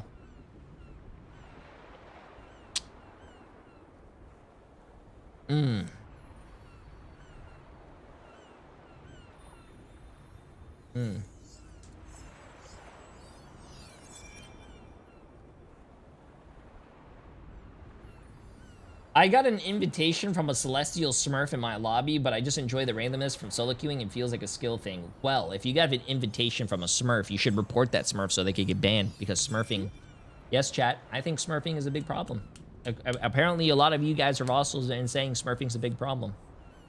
I don't think it's as big as you guys say it is, but I do think it does ruin games here and there. And... yeah.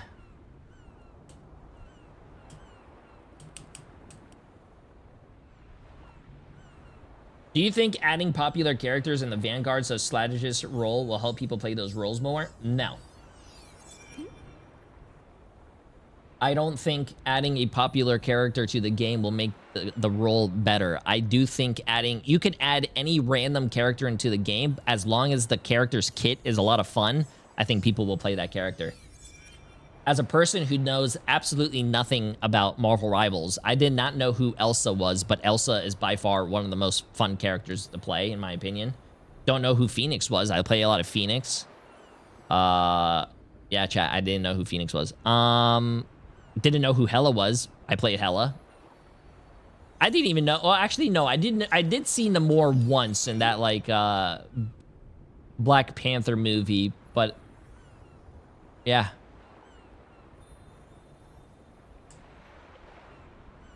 What do you mean you didn't know Phoenix? I didn't know Phoenix. Chat, I think the only Marvel movies I watched before I started playing this game was like Guardians of the Galaxy and yeah, I never knew who Luna was either. And who else? And probably the Avengers, which I don't even know anything about the Avengers. Also, I'm in a 10-minute queue. This is awesome.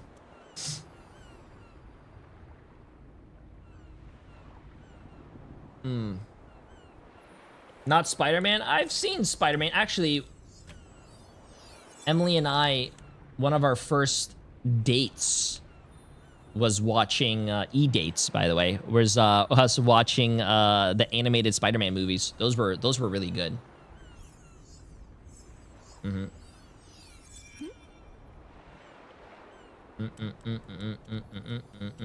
You didn't watch X-Men? No, funny enough, I actually don't think X-Men movies are good or Fantastic Four movies. Oh, we finally got a game.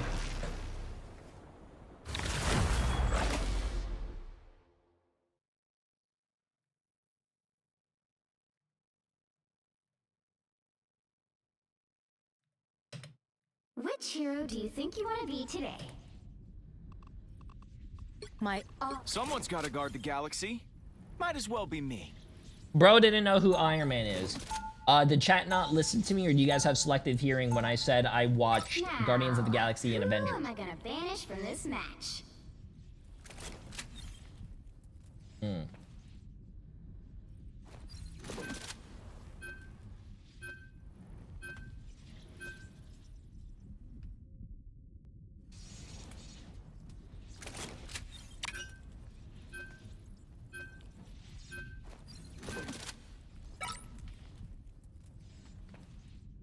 Come on, chat. Come on.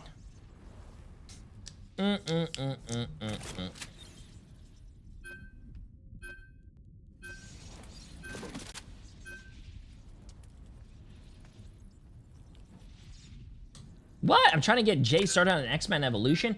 I was the one that told Emily. Well, actually, I've been telling my chat. I didn't tell Emily that I think we should start the X-Men 97. Apparently, season 2 just came out too, or the season 2 like trailer, and it's been fire.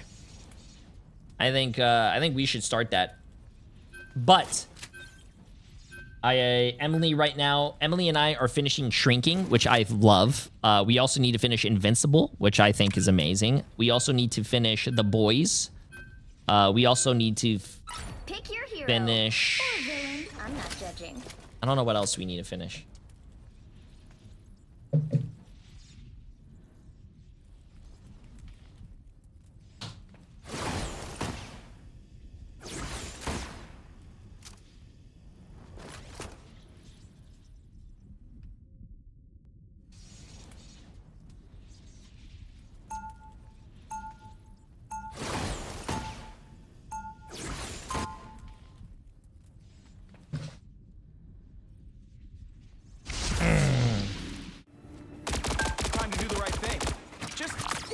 Out what that is. Okay, let's get this. We need a big W. If I lose this game, 5 people are getting banned. How many of those mystic portals of yours can you open at once, Doctor? I'm not sure I feel comfortable divulging that information without first understanding why. Tiger Division could use a way to mobilize our agents on a global scale at a moment's notice. Okay, let's get it. Let's get it. Let's get it. Let's get it. Let's get it. Let's get it. Let's get it. Let's get it. Let's get it. Woo! 2, 1. All you need to do is capture the mission area. Got it? Okay, chat. This is our first game. Yeah, personally, I think one Doom is way more than enough. Am I right? Oh boy, here they come!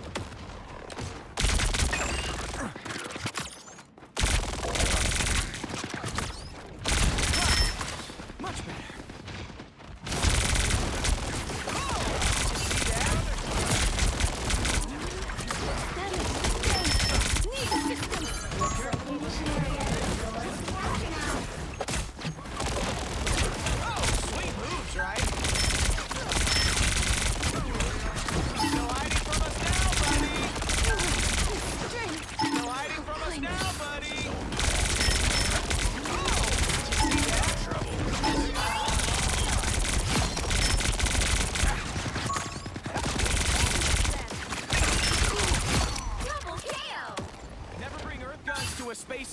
Exactly. Who warms up for games, bro?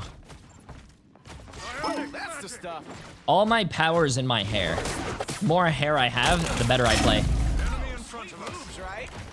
That's why I don't need a warm up.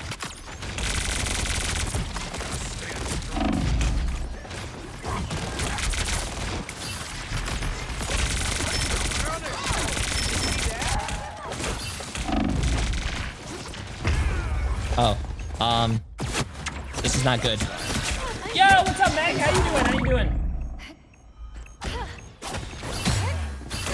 I'm back, baby. Ready to rock and roll. Control bomb. Time to make some. I don't need to. Good morning, Meg. It's 3 o'clock.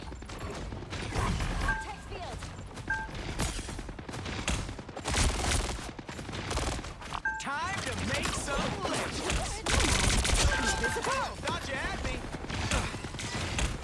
Judge, jury, executioner!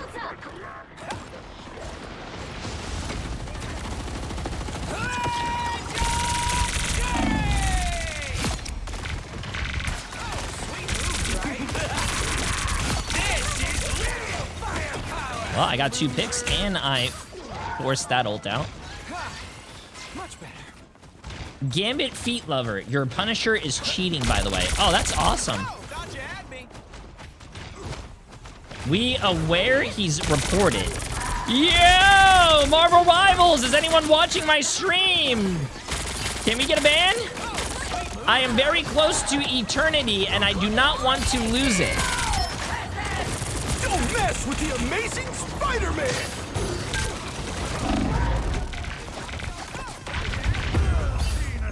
Let me see if this guy's cheating.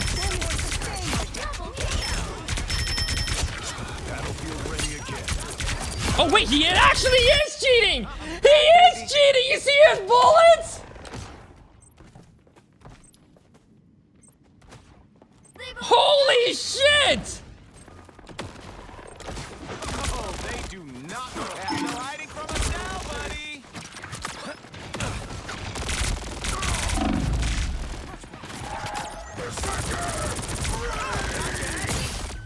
Careful over here, okay? Anyone willing to help? There goes one of them. You'll have to keep fighting until we have a winner. I am not afraid of a cheater! I win this shit! Yeah!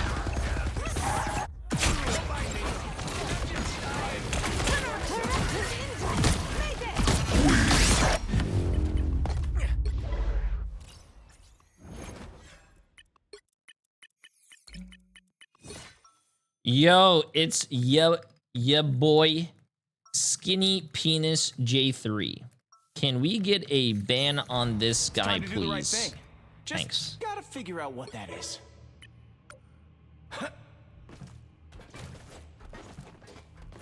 Yeah, I would make sure to just report that guy. Hopefully he gets banned. Like, in this game. Before you attack, get ready. I spotted 3 hostiles running recon. Move fast, Castle.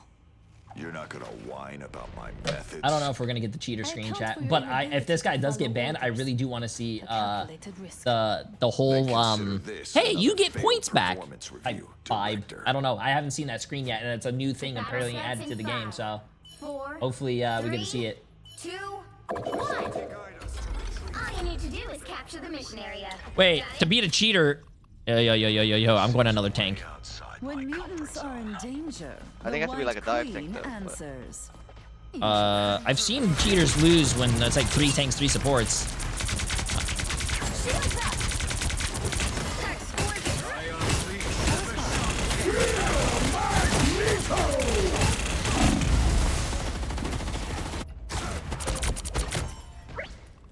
Dive tank. I don't really know how to play a dive tank. All they did was make me angrier.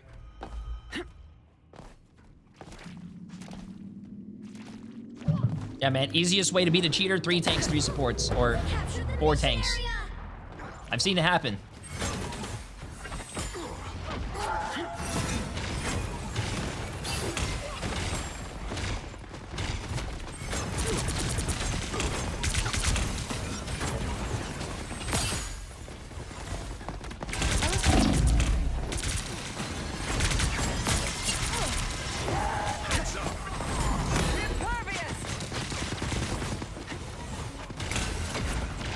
I'm gonna take this and just Don't mess with the amazing Spider-Man!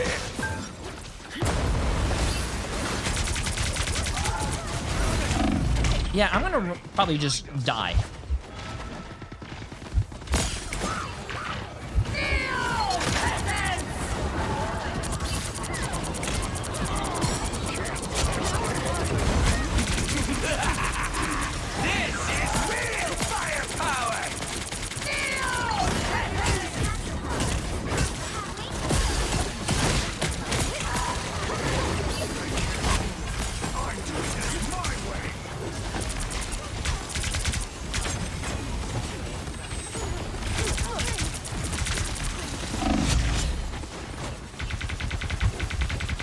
What's up, Boba? Not right now. I'm playing against a cheater.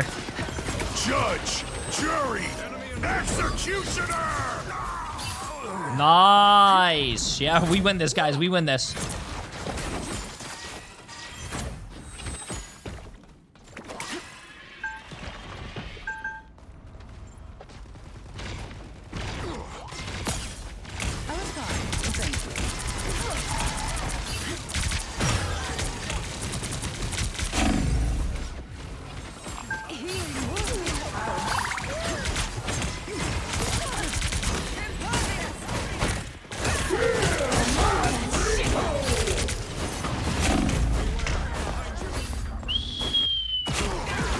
I mean, if our Punisher really wanted to win, he would go another tank or a support, and we could win this game.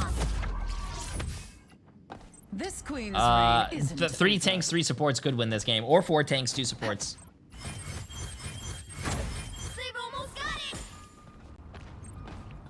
Yo, don't worry, bro. I got you. I got you.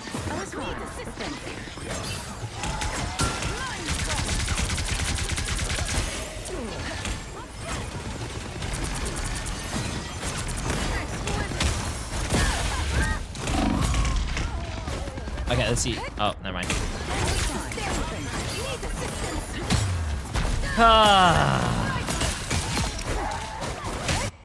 I'm back. You'll have to keep fighting until we have a winner. Fire to pay.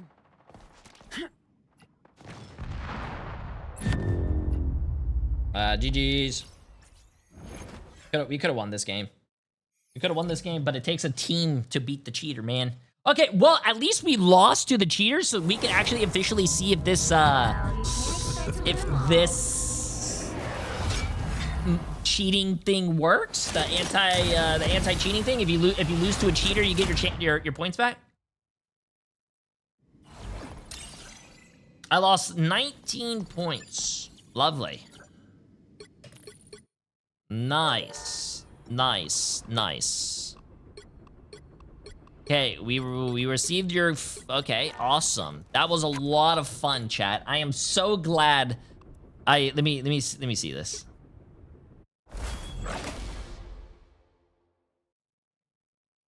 Let me see this real quick. Who was it? It was this guy, right?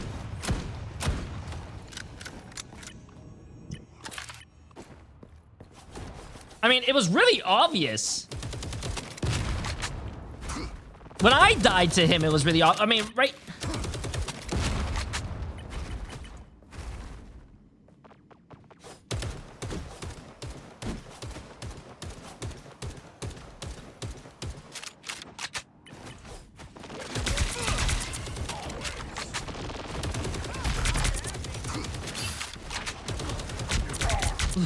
Well, first of all, hey, yo, I don't know. This guy's probably watching my stream right now, chat or something, but like, hey, buddy, before you get banned and you have to waste your whole life doing this again, you should probably not try to pre-fire anyone that obviously.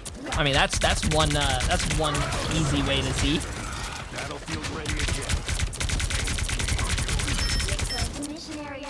Bro, I am so pissed off my team that didn't want to run 3 tanks, 3 supports, or 4 tanks, 2 supports, bro.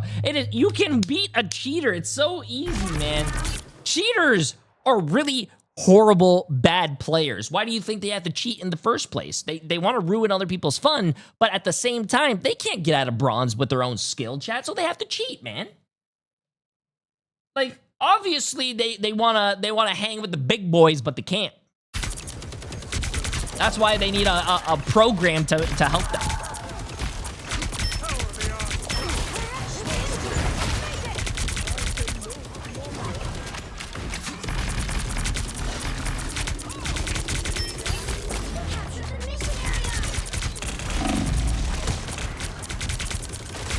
Oh, wait, didn't I kill this guy? Oh, yeah. Jay3 killed the cheater.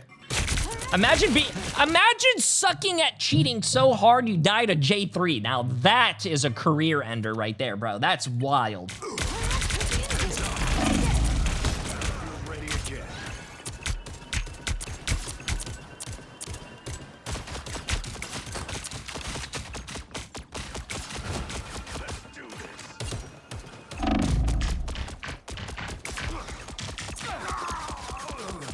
Maybe he needs them. Oh my god, I feel so bad. Maybe he should keep them, Tat. Oof. Oof. Oof. They ain't seen nothing yet. He doesn't even know how to He doesn't even know how to zip line. That's how bad they are, man. They don't even know how to zip line.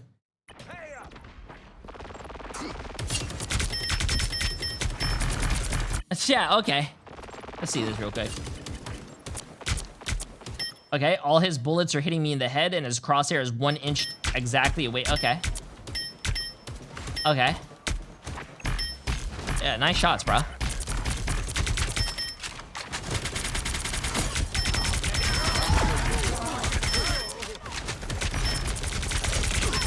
No. Battlefield ready again. His shots are going all the way over here.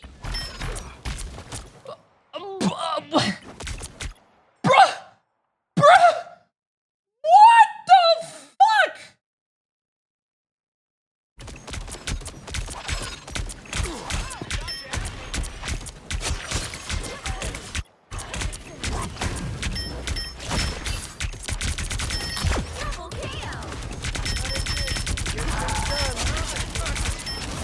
Oh, I want to see that.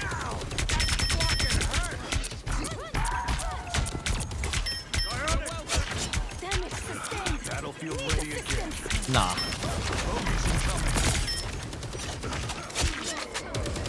Truly enjoyed putting you down, Logan. You know how cool it would be right now if I just like finish this VOD review, go back, and it says, hey, you've been awarded 19 points because we detected a cheater. And you know what? You have so much hair, it's so tall and so jacked. Here's another 19 points, and I get eternity. I think I lost my top 500 because of this guy. Anonymous Gifter! Appreciate the massive gift this up, my friend.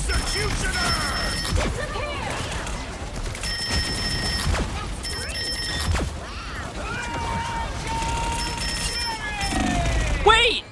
Jay3 killed the cheater again! Listen. I don't want to say that I'm cheating, but, listen, I just have so much aura, chat. Also, I still am waiting to this day. Listen, we do a lot of cheater videos, chat. We do a lot of cheater videos. And you guys are always submitting VODs for me to spectate and to watch and you know, to VOD review, but you guys have never sent me an IRL cheater video yet. So I'll say it again. If your mom, your dad, your cousin, your sister, your stepbrother, your stepsister, your dog, your pet bird, your fish, if anyone's cheating, chat, send it into the channel so I can VOD review it. Come on. Go back at what?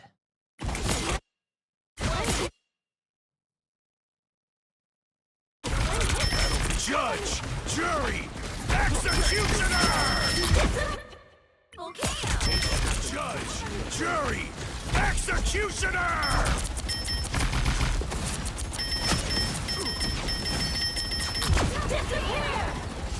Blaze of glory. Battlefield ready again. Oh my god, look at all the bullets, bro. That's not even following this guy's crosshair.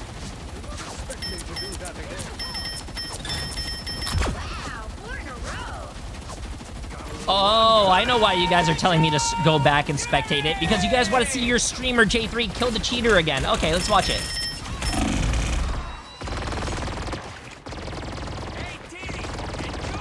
Maybe this guy's the cheater. Let's spectate this guy real quick, chat. Maybe this guy's the cheater.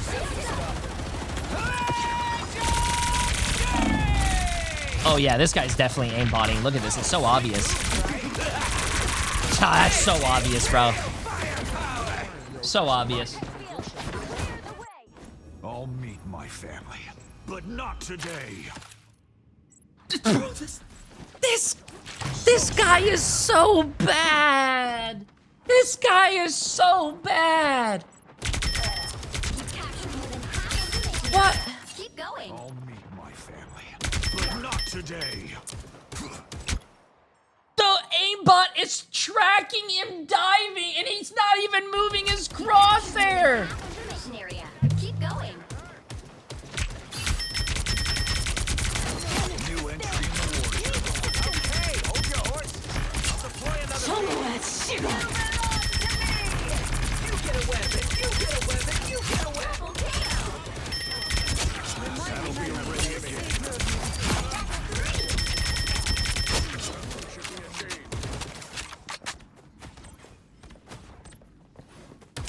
You should ask him what gaming chair he has. I don't talk to losers and cheaters, chat.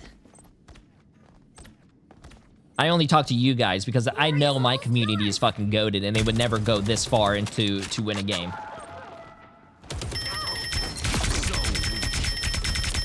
I am very...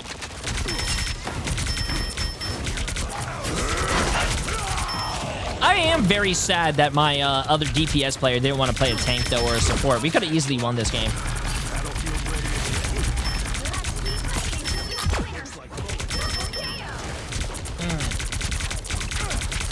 Just because you have a cheater on the other team, chat, doesn't mean you have to give up. You could easily beat a cheater. We've seen it happen. Out of sight.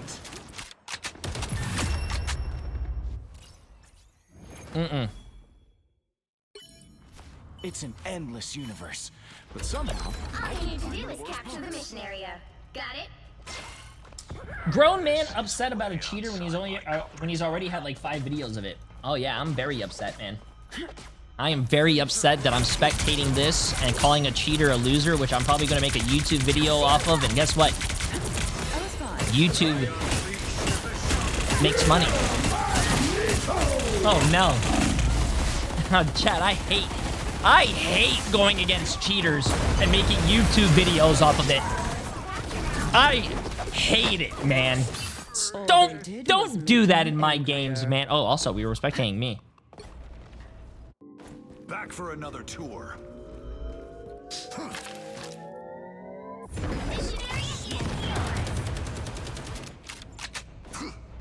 Shall I throw a gala in our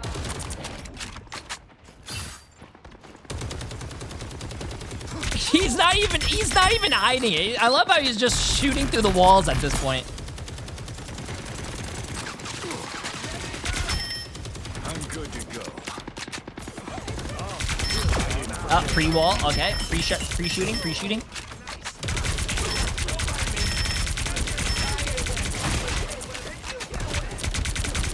Like I said, chat, if this Retribution guy, if this guy put his ego to the side and actually win another tank and support, easy win, man. Easy win.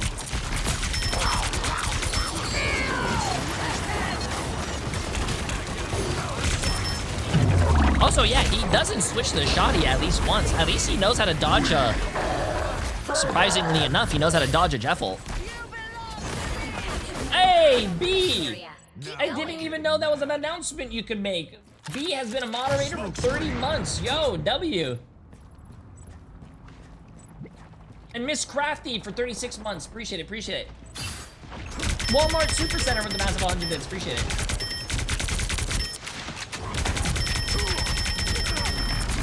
Judge, jury, executioner!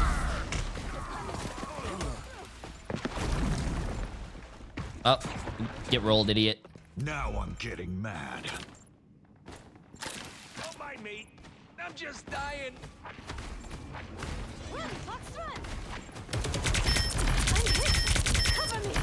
It is, I mean, I feel like cheaters like this are very boring because all they do is play Punisher. They don't even switch the shotgun. They can't even grapple right. And it's like, dude, how is it fun? Or where do you get any satisfaction from by just holding down left click? at least when the cheaters that we saw that played Rocket or like Spider-Man, or at least I think those guys are having a little bit more fun. But Punisher holding down like at this point, why don't you just go get a job?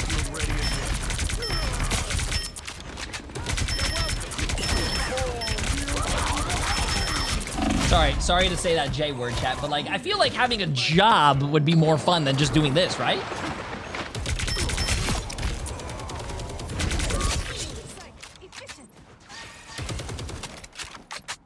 My war, my ground. The area is almost yours.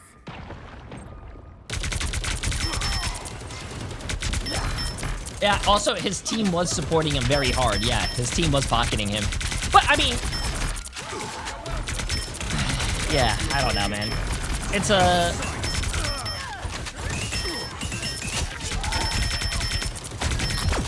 I mean, to be honest with you, I mean, with the new system, I don't know how it works, but if you have a cheater on your team and you lose, but you report the cheater, do you still get your points back, even though you lost? Or is it better, sad to say this, but is it better for the cheater to win and then you lose?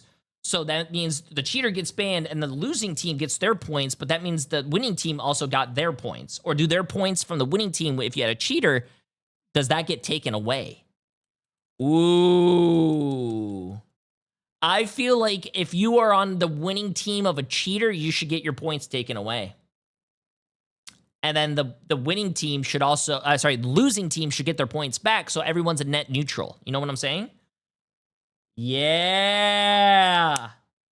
That should be the thing. So it's almost like the game has never been played. That's what it should be like. Because if you have the winning team get their points, and then the losing team also get their points because they had a cheater, so that means the losing team who lost points are back to normal, and then the winning team who had the cheater who won are up 20 points. That means they're up 20. The losing team is up 0. You know what I'm saying? Because they're net neutral. So, hey.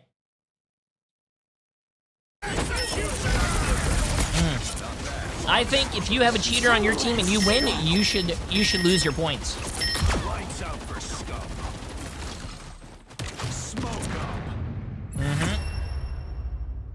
Okay, let me see if this guy, let me see. Oh, you know what? Let's see this.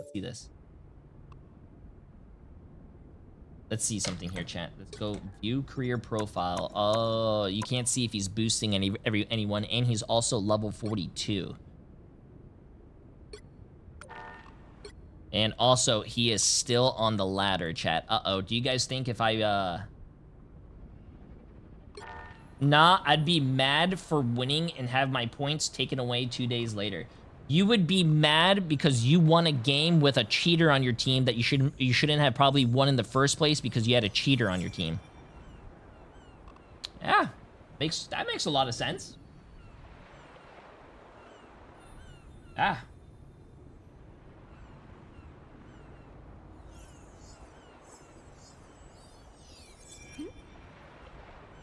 Not my fault, though. Cheater on my team. Yeah, you know what, Demon? You know what I think you should do if you don't think that's a, you know... Hey, Demon, you should just go queue with a cheater. And you know, get boosted by a cheater. Because at that point, the cheater's cheating, but not you, right? Yeah, that sounds awesome. And then hopefully you also get banned for queuing with that cheater. Like, what? Oh.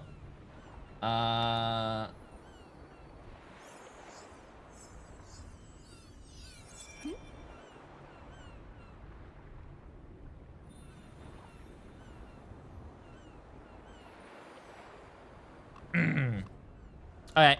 Ooh, you know what? Maybe that's a good idea, chat. Hold on, give me a second. Let me see. Oh, I don't think this guy would do that now. Oh. Damn, everyone has a pro. Ooh.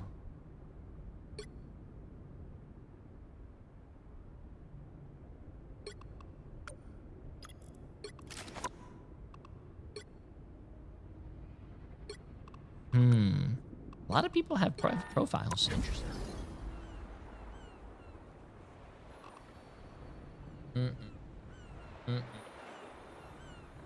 Very, very interesting.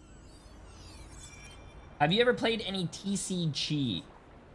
Trading card game?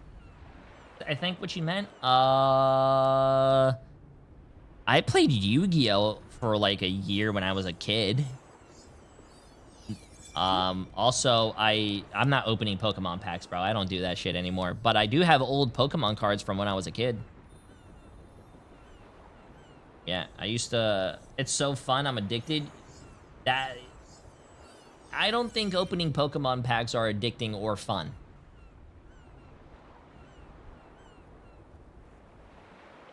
Yeah.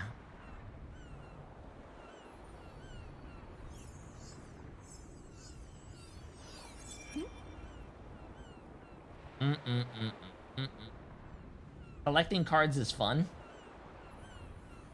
Yeah, I mean, almost as fun as going outside and collecting rocks. I mean, to each their own, I guess, but I don't find it fun.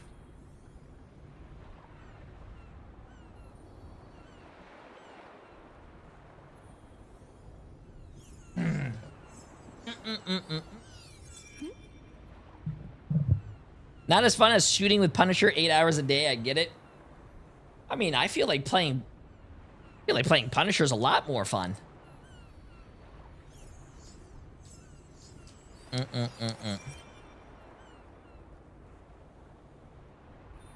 Jay, play League of Legends? No, it's okay. I still like myself. I appreciate it though. NA games start in 1 hour and 40 minutes. True! Playing 8 hours of Punisher is not costing anyone any money. True. True.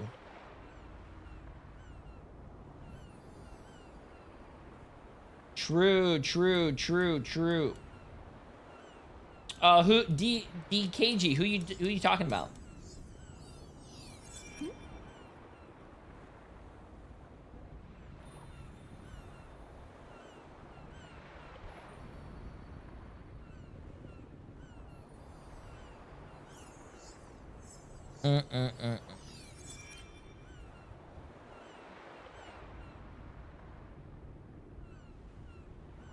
How is it not? Your computer was free, your electricity is free, must be nice. Hell yeah, bro. Where's that copy pasta, bro?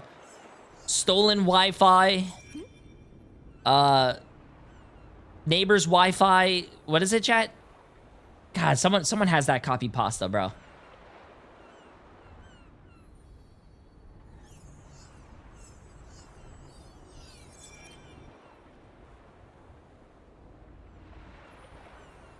Never subbed. Yeah, that one. Never subbed. Never, what do you call it? Never subbed. Always used ad blocker. Stolen Wi-Fi. Yeah, there you go. There you go. Never subbed. Never donated. Ad block on. Stolen laptop. Neighbor's Wi-Fi. Mama's house. Free entertainment. What? Ay.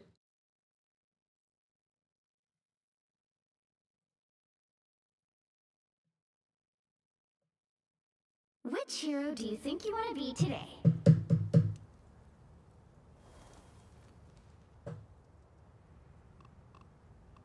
I am the Phoenix. I am the Phoenix. Behold my Well, first game of the day, we already had a cheater in it. Let's see our second game. Now, who am I gonna banish from this match?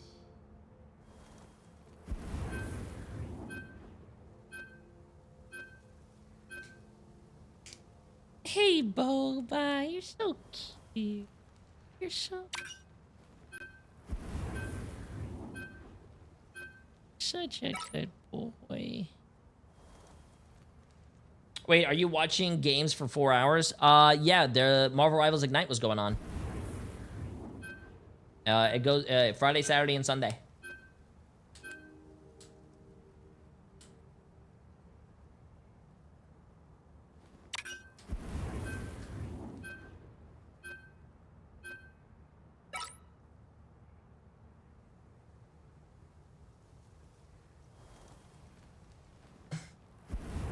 I am a 23-year-old girl, but I need to confess something I've been carrying in my chest, literally, for years. I love big breasts.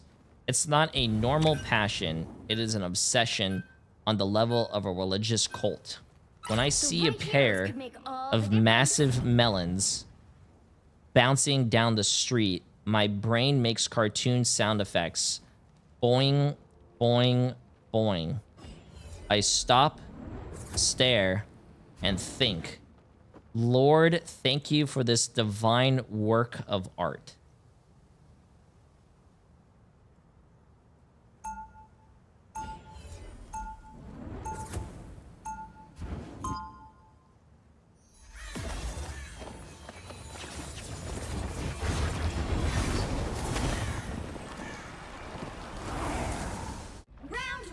Did everyone miss me while I was off soaring through the stars? They'll be coming in 30 seconds. Stay strong. You shine like a diamond, but your soul is so empty. Obviously, you've been speaking to my therapist, but I'm not sure it's relevant right now. If we aren't strong within, even the surface begins to show its cracks. The battle starts in 5, 4, 3, 2, 1. You need to stop that vehicle in its tracks.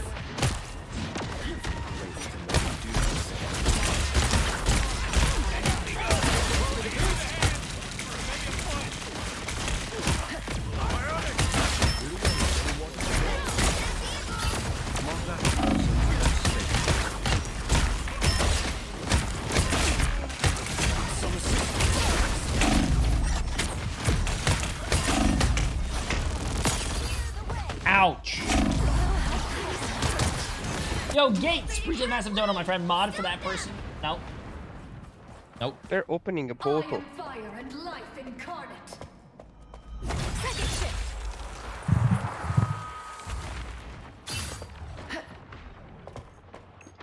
I don't think this is good for us, guys. There's still a chance to stop. I agree. Also, hi, Dad. Hello. A foe has revealed themselves. Stop them. Control me. I'm hurting pretty bad over You here. are nothing.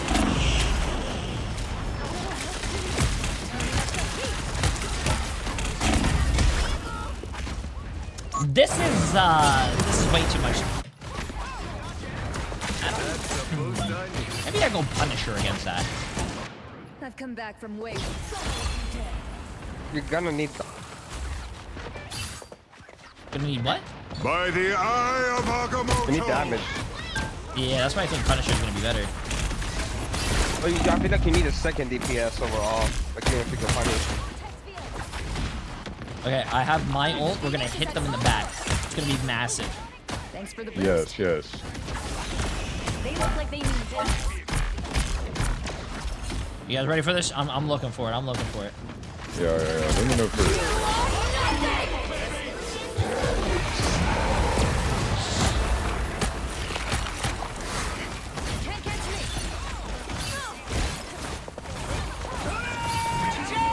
Okay, I live. That's all that matters. Huge. Strange is up. Oh my goodness. I was gonna go for the Phoenix, chat. That had 3 marks, but I can't kill her because she was flying.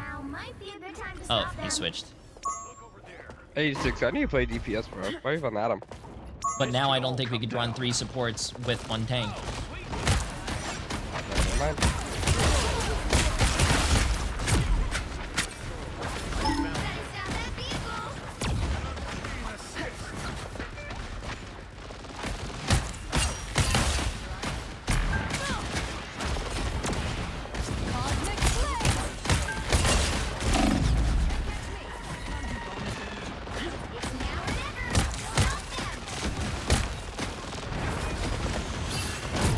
You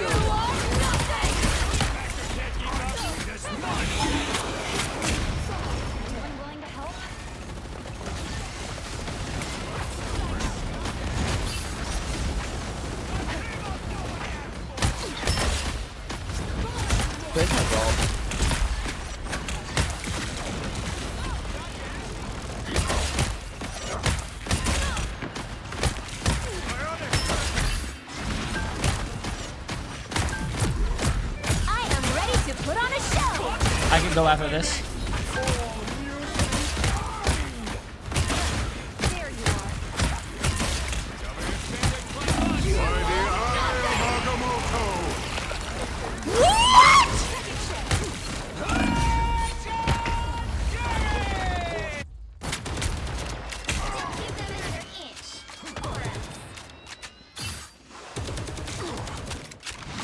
I've come back from war. Can't catch me.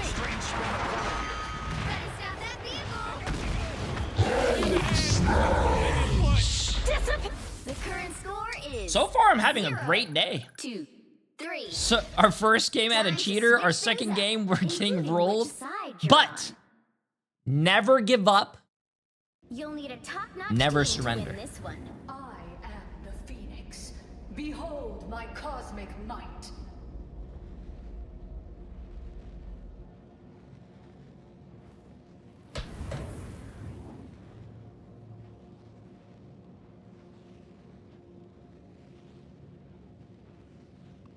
So now everyone wants to play the no up. Round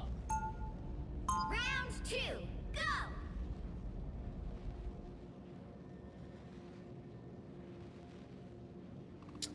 Okay, now he wants to. Okay, The time entanglement is a vexing problem. Even for the 30 seconds before you attack. Get ready. Death, dear doctor. I've met many Supremes before, Strange. What makes you so special? Because I'm a doctor, I pull people from your grip for a living. Also, I charge a lot. The battle starts in 5, 4, 3, 2, 1. Freeze is at it again. Portable. Help get that vehicle to its destination. You slip in to the right. Hi, everyone. Jean is back. Is this what W. Too fast. escorting goat?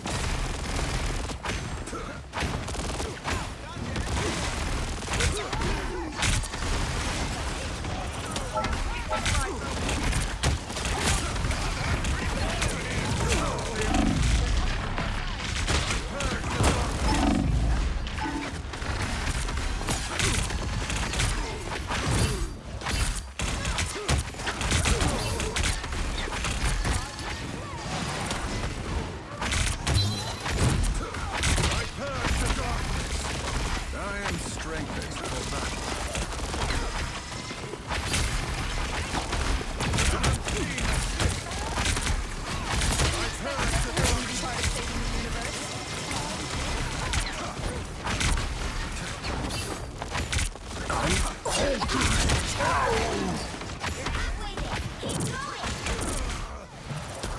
Look out there. Headed our way.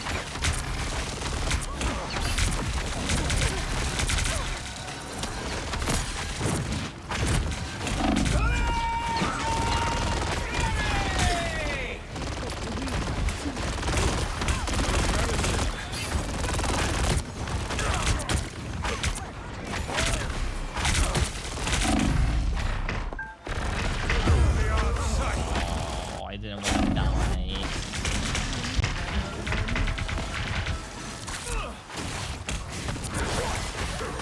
The Sorcerer Supreme returns. My healing factor can't keep up. How about it?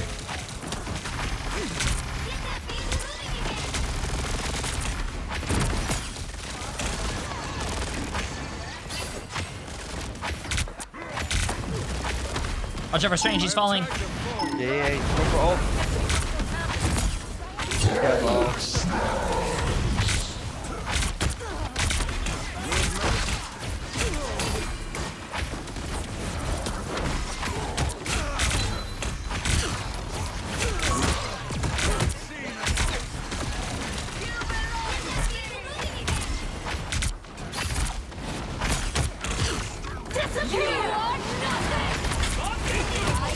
By the eye of Agamotto!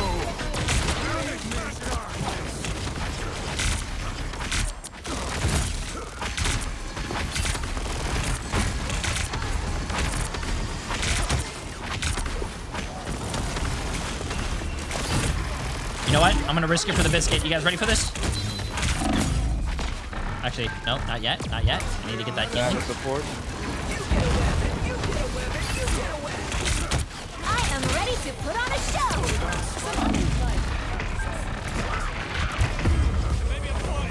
This is going really well. This is going really well.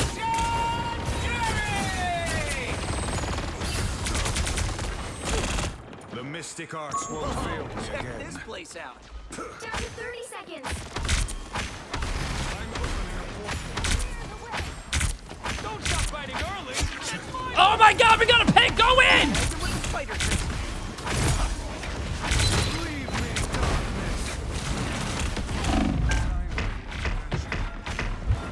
Yo, I was...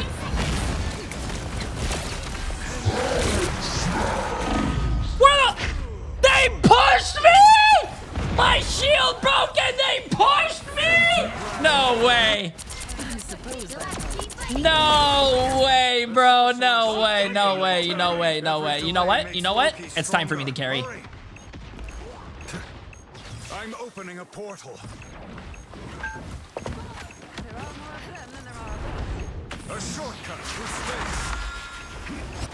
By the eye of Agamotto. Yes! GG's. That was a really good one, I think. GG's. GG's. That was not fun at all. Well, you can't expect to win them all.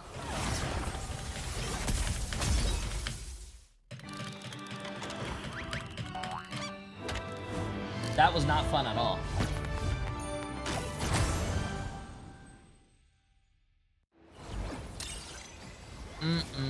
Yesterday, I just want you guys to remember. Yesterday we were 99 out of 100 on Eternity.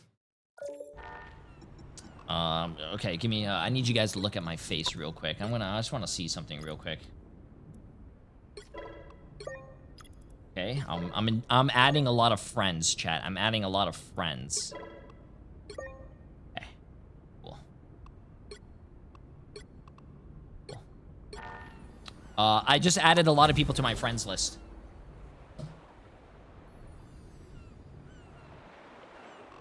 Avoiding sounds? That was not avoiding sounds. That was adding people to my friends list. I wanted to make more friends, so I added people to my friends list.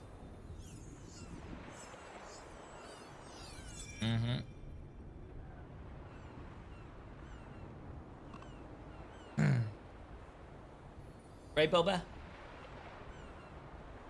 Right, Boba? Boba would not lie. Greetings from Peru. Yo, yo, yo, yo, yo. Jay, I bought my first house. Really? Yo, congratulations. That's awesome. That's big news, bro. Welcome to the mortgage club. I don't know if you bought it with cash and you probably own it, but yeah, bro. Hey, listen.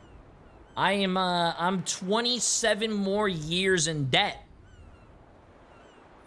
27 more years in debt, man. It's a lot of fun, man. It's a lot of fun. Especially buying a house in this economy. Yeah, true. Hope your mortgage rate, I hope your interest rate is not as bad as mine. I'm 7.5%.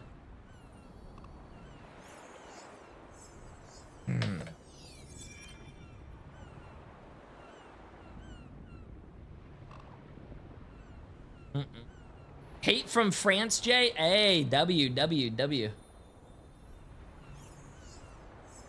That's awesome.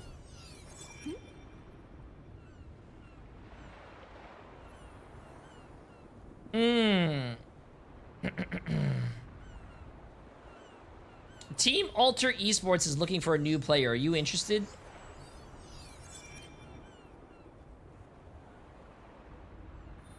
I'm good. I'm good. Nah, chat, I don't play professionally anymore, man. I play in tournaments for fun. But when it comes down to it, I love being a streamer. I love streaming, chat. Do I want to be a pro player? No. Do I want to be a caster? No. Do I want to have hair? No. Do you want to become the first streamer to go to Mars? No. I just want to be a streamer, chat.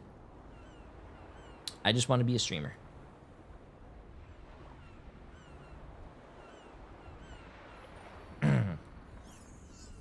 but could be pro is cool. Hey, if you think being a pro is cool, go ahead. I did my pro days, chat. I'm okay. I've enjoyed it. I lived that life, and now I am doing something that I think is more fun. Yeah.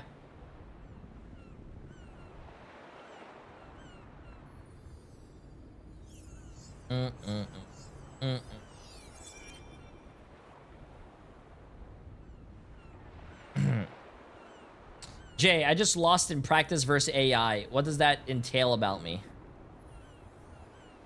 Hey, practice makes perfect, man.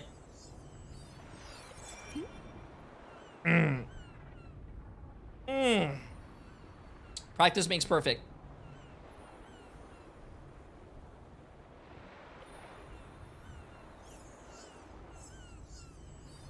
What would get you out of retirement?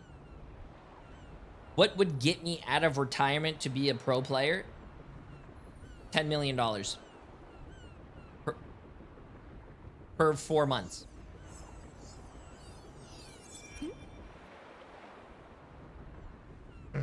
Yeah, $10 million.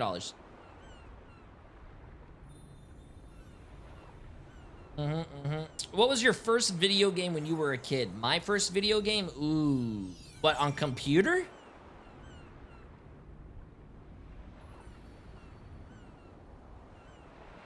I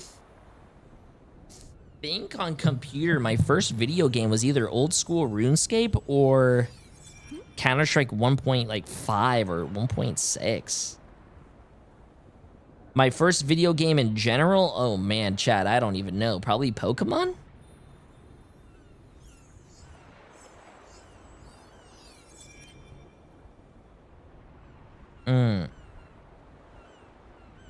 I've never played Kingdom Hearts. No. What's up? Sure. I still have the one downstairs. Yeah, sure. I'll do it. Thank you. Why? Do you want to do another one? Oh, yeah. Sure.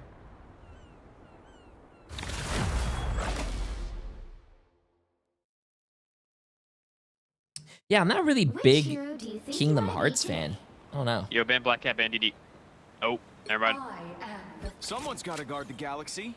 Might as well be is that Gilbert? Yeah, is that Kratic? Yeah. Oh, okay, they're gonna be on Black Cat. Now, who am I gonna banish from this match? Just ban DD then.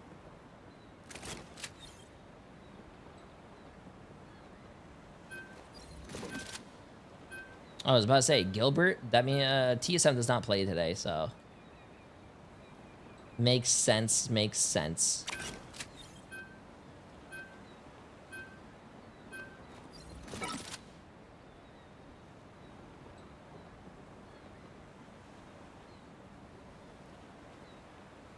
Wait, that doesn't make any sense. Jay, my friend who was playing Cloak and Dagger tried to block a Wanda ult and then got mad that we lost.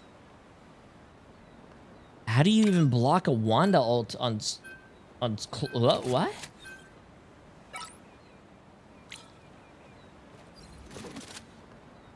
Oh, with Fade? Wait. But that doesn't block it, chat. You fade it. He said block. When I thought by blocking, I thought that he meant like he threw a right click down on his feet and the bubble thought he thought the bubble was like an actual like Winston bubble. Pick your hero or villain. I'm not judging. I'm not anyone's sidekick. What I do is best done alone. Let's see what people play.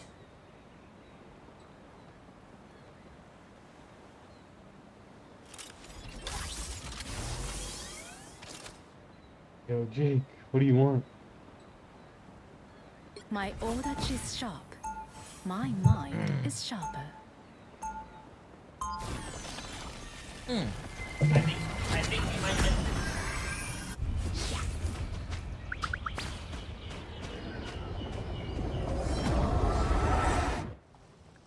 I fought Oni. Slayed 30 seconds before you attack. Get ready. Easy. The Hellfire Gala's big stage energy is unreal. I should have worn something flashier. My You're already the flashiest person here. Whoa. Oh, a fashion compliment from Amy Okay. Hahn? More of an assessment. The battle starts in 5, 4, 3, 2, 1. All you need to do is capture the mission area. Got it? Better, man. Enemy ahead. Prepare to engage. All prey has been located.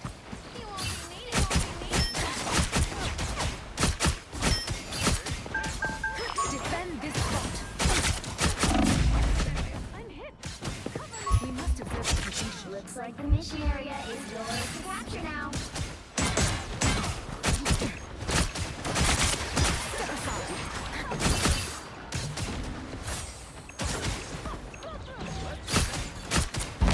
Kappa and Spider-Man are both low. Hey, Dad! Someone clip this!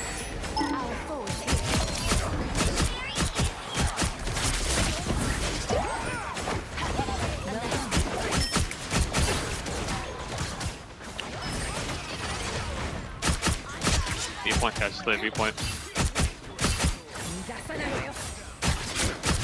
You're getting no more, Steven. Close. On your side.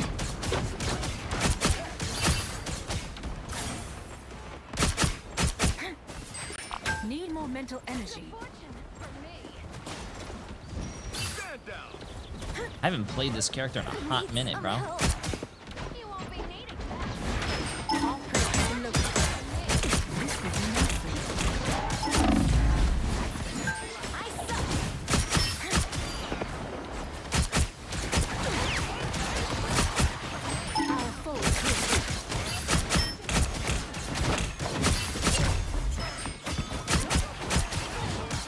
Got some minutes form out. Let me go with mine. Let me go with mine. Yeah, I'm back. You can pop it, they might try to go through. Hey, Dad! Someone clip this! One, looking back. Thank you so much.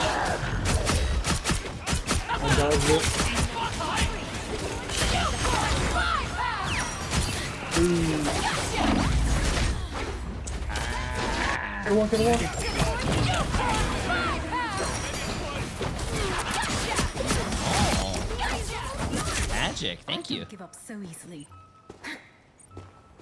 Oh yeah, he sleeps upside down with his I'm balls. angry. Oh, fuck you.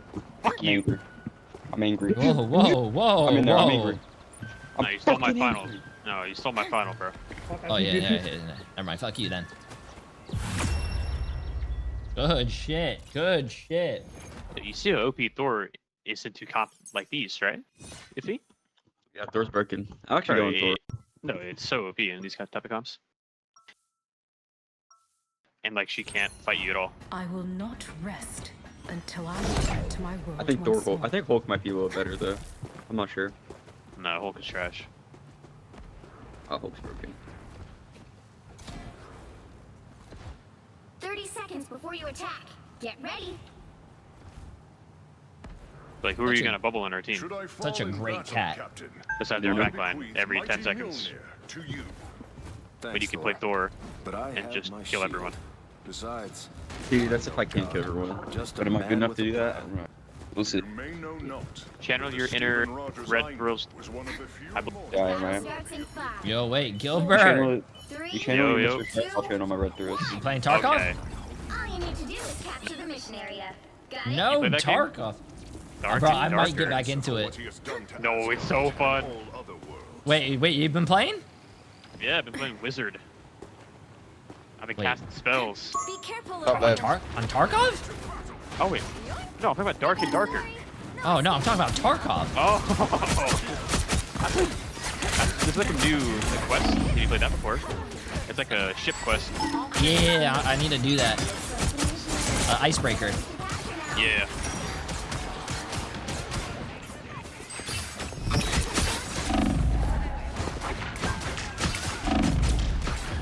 Oh my god, Anybody Black Cat for tap. $100? Oh, yeah, I shouldn't have chased that. Who knew Gilbert was an ass? Yeah, Gilbert wasn't. He was saying flark you to someone because someone took his final or something. I'm pretty sure that was a joke. Capture the mission area.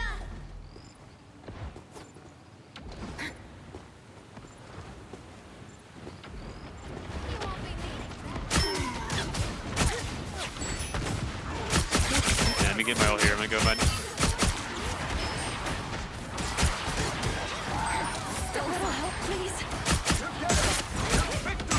Hey, Tag! Someone clip this! Cap low, cap low.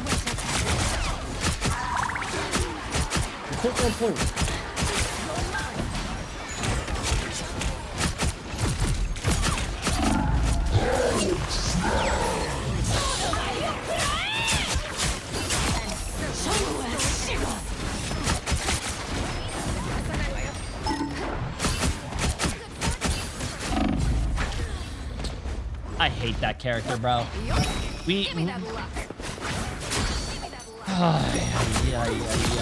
Why is every character that came out with this game, it's like left click, right click, E, shift, and those are all your abilities. But when all the new characters come out, they have a left click, right click, Q that gives you 4 more abilities, a shift that gives you 2 extra abilities, a fucking ultimate ability that lets you teleport across the map. Like, bro, Jesus Christ.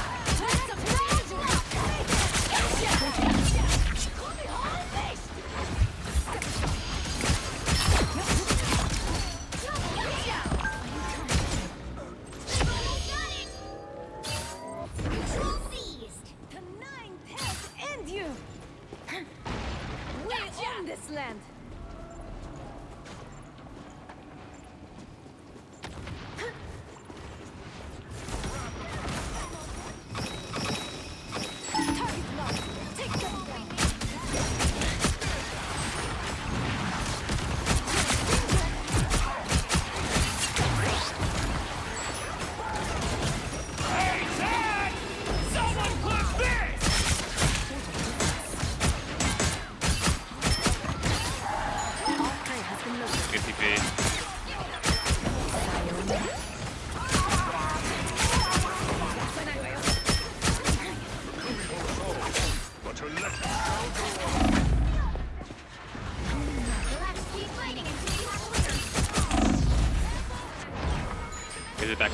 Go to the back, go to the back.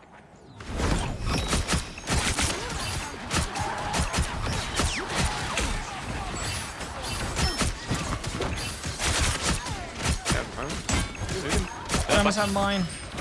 Yeah. Cap low, cap low, cap low, cap low.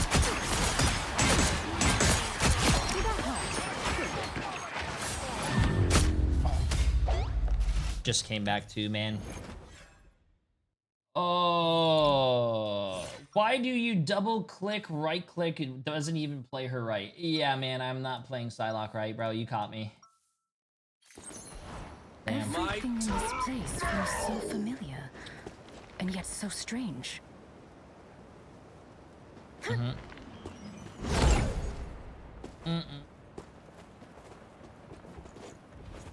Oh, we could go fast with my ult. I don't know if they have Luna, though.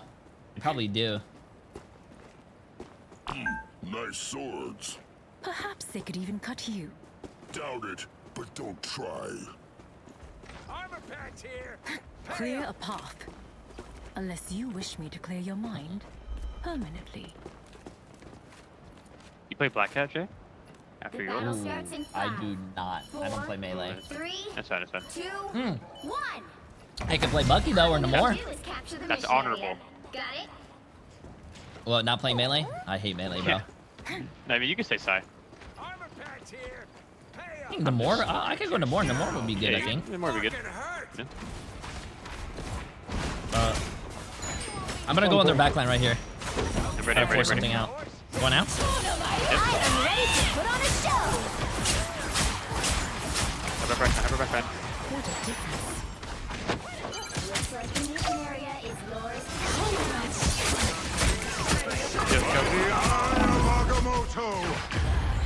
God damn, that character's strong. Okay, what was it, chat? Namor.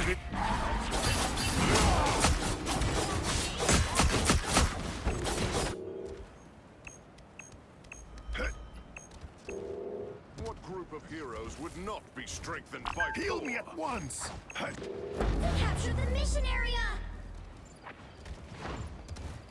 I don't know.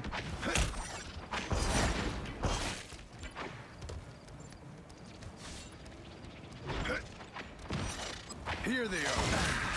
How refreshing.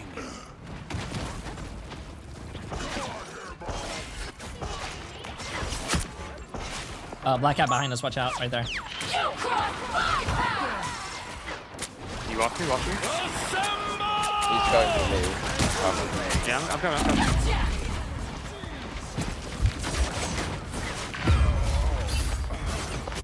My character, bro. They might have fourth portals, guys. My battle has only just begun. I mean, they don't have Luna, so. Nah, just in general. We gotta look to kill through. She's low, she's low, she's low, she's low.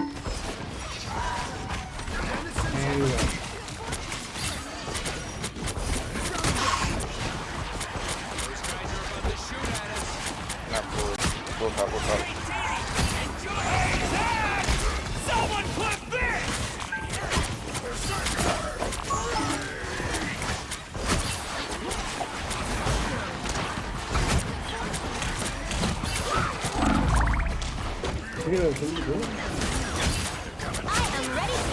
Wait, did someone just dash out of that ult? Wait a minute.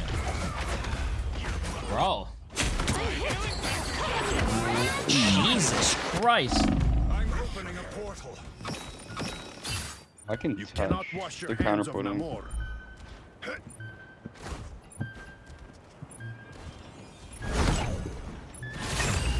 Let's keep fighting until we have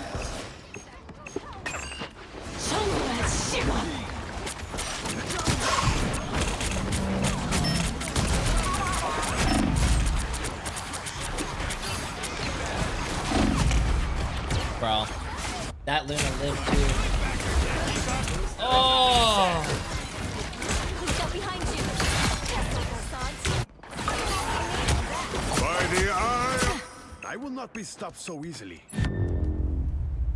GG's. GG.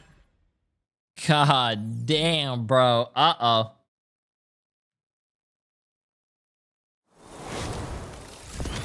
Well, you can't expect to win them all. God damn. 1 hour. 1 hour left.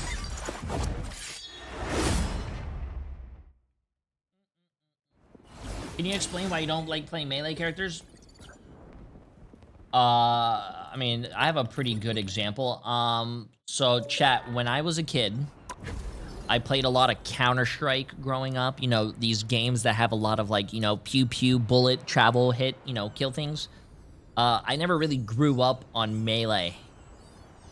Melee characters or melee things, unless you have a knife in Counter-Strike. So, you know, and you can't teach an old dog new tricks, you know what I'm saying? I just like, you know, shoot, I don't playing fighting games. I don't play fighting games. Actually, growing up, I never liked playing fighting games. I was a Counter-Strike. I mean, Team Fortress 2 had like, you know, charging Demo Man, you know what I'm talking about, but nah.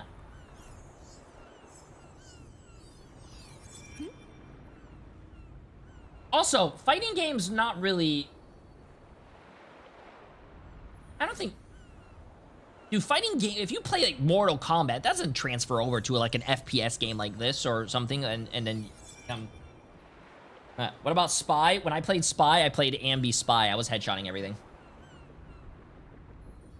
Yeah, I wasn't the backstab Spy. I was the, you know, headshot everything Spy, which was a lot of fun.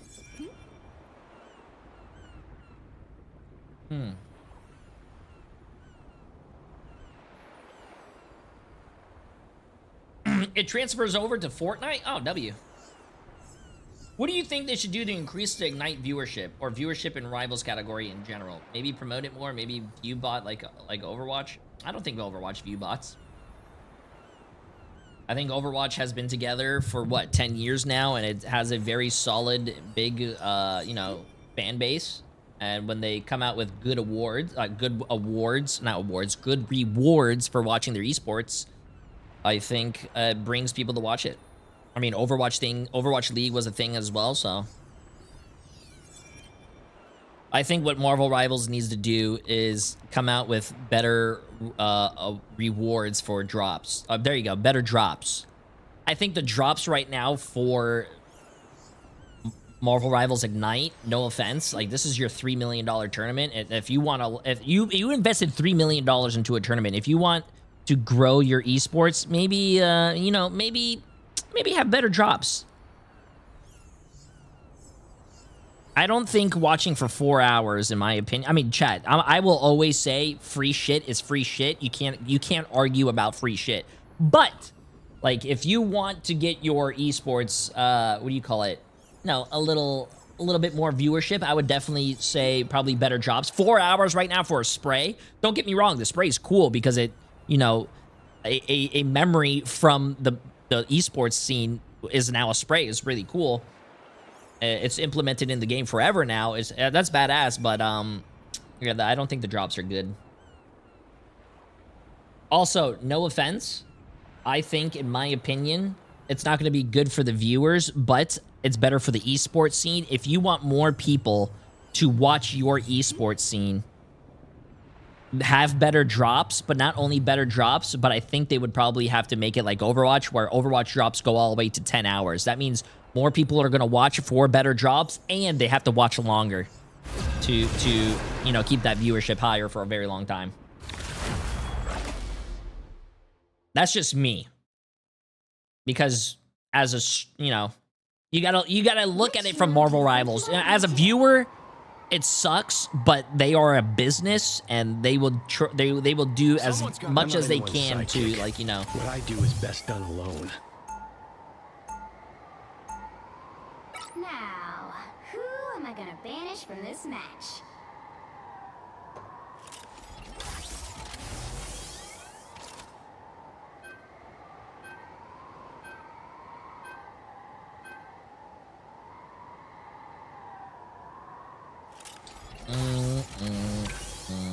Maybe 500 units for 5 hours? 500 units? I don't know about 500 units.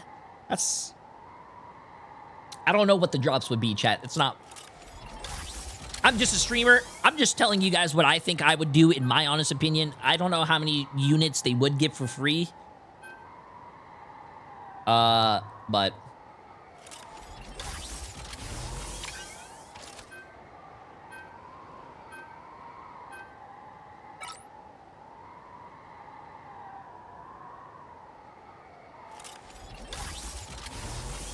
yeah.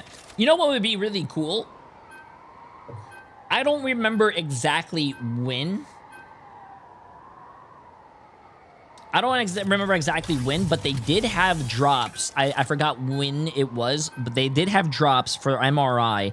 That was it was a skin. It was like a black and gold skin that looked really fucking cool. The higher the pressure, the more dazzling. They should do that again. I don't think they should. I also think, you know, like as a viewer, I can't really complain because it's free. I think they need to stop with the Galactica skins. No offense, I don't think those are the best.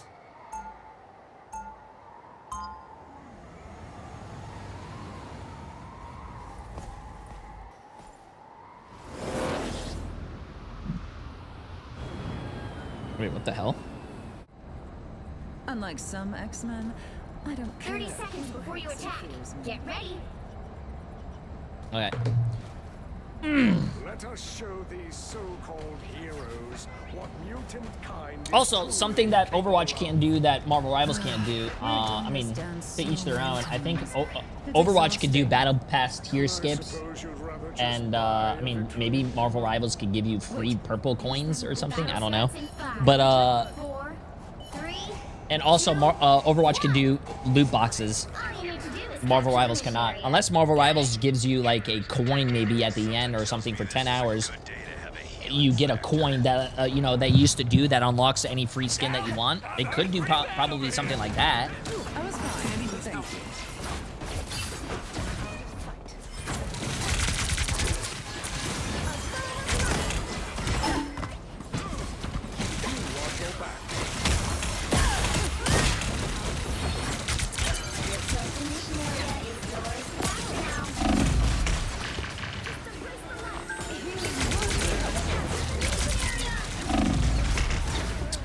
Yeah, this is gonna be amazing.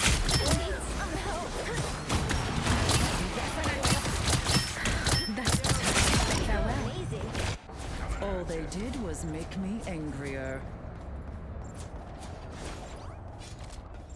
A token for 14 plus hours, which would trade in store for a legendary bundle. Whoa, whoa. I think if you make drops for 14 hours, no, you're gonna get a lot of hate for having a 14-hour drop, bro. I don't think you do that.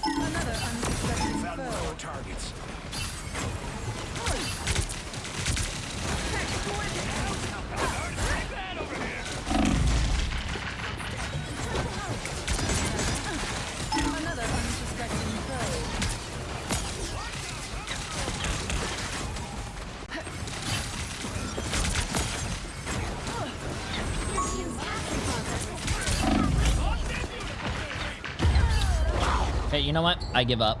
No one's walking forward, so I'm just gonna protect the back line.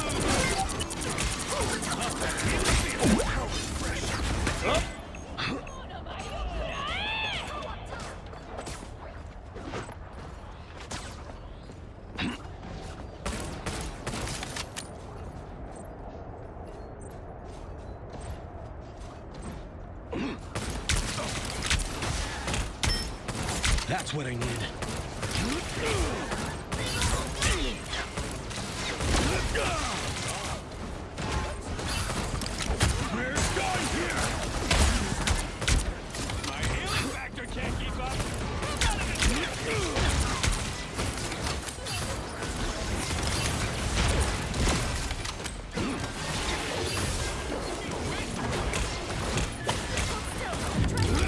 Oh, we didn't even touch. Awesome.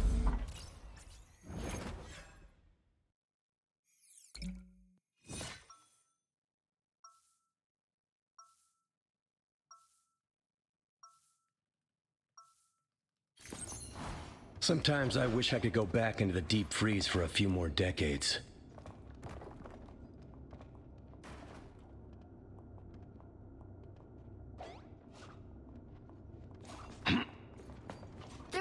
Before you attack, get ready. Even when universes die, the Phoenix always rises from the ashes. Yeah, so do I. And it kinda sucks. Think you could help me in the cycle? Quick play time? Probably. Not done with you yet, Wade Wilson. Not even close. The battle starts in 5, 4, 3, 2, 1. All you need to do is capture the mission area. Got it? I'm beginning to think I should have stayed beneath the waves. I forgot that today was Saturday. Should not have fucking queued, bro. I totally forgot, man. Totally forgot. Much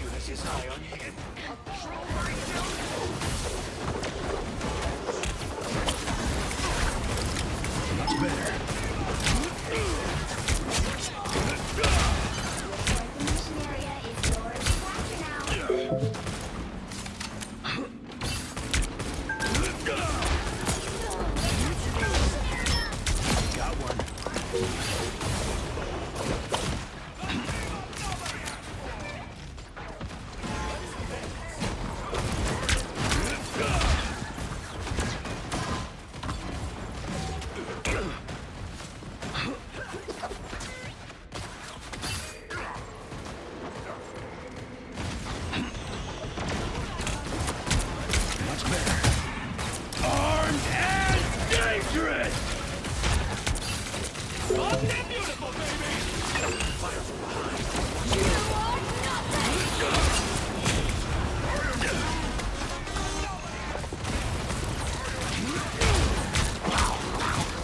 Oh no, I don't have my ship. Oh. I'm in the loser queues, chat. I'm in the loser queues, man. Should I be an asshole back to him because he wants to be an asshole to step it like everyone else? Should I be like, yo, 1 and 4, step it up? I am You want me ready to? to put on a show. You guys are getting me in trouble, chat.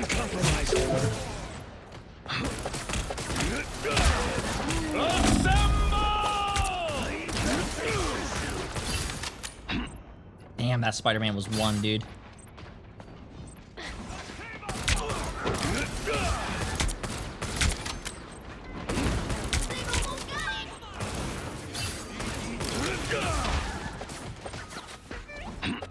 More foes to conquer.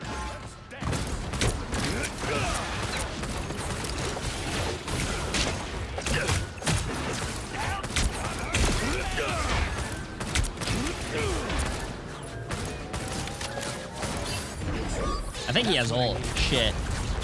Don't mess with the amazing Spider-Man! No, man! I knew he had fucking ult too, dude.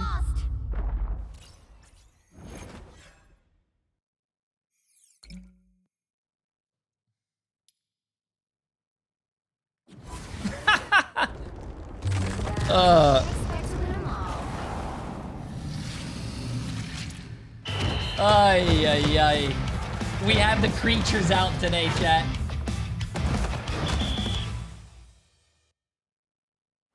Wait, I think these guys are. Let me see something real quick. I want before I begin, chat. Before I begin my next game, I want to see something. Is this a duo? I have to see if this is a duo or not. I have to see if this is a duo. Oh my god! Of course it is, man. Of course it is, bro. Come on, man. Oh my god. It had to be, bro. Of course it is, man. Go to recent? I don't think recent does anything though, does it?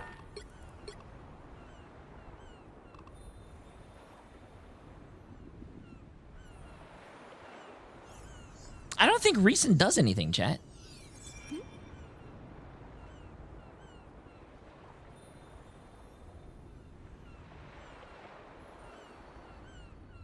I don't even see them. Unless they were, queue with Moxie, bro. Chat, I'm not queuing with anyone because I literally watched the esports in 45 minutes.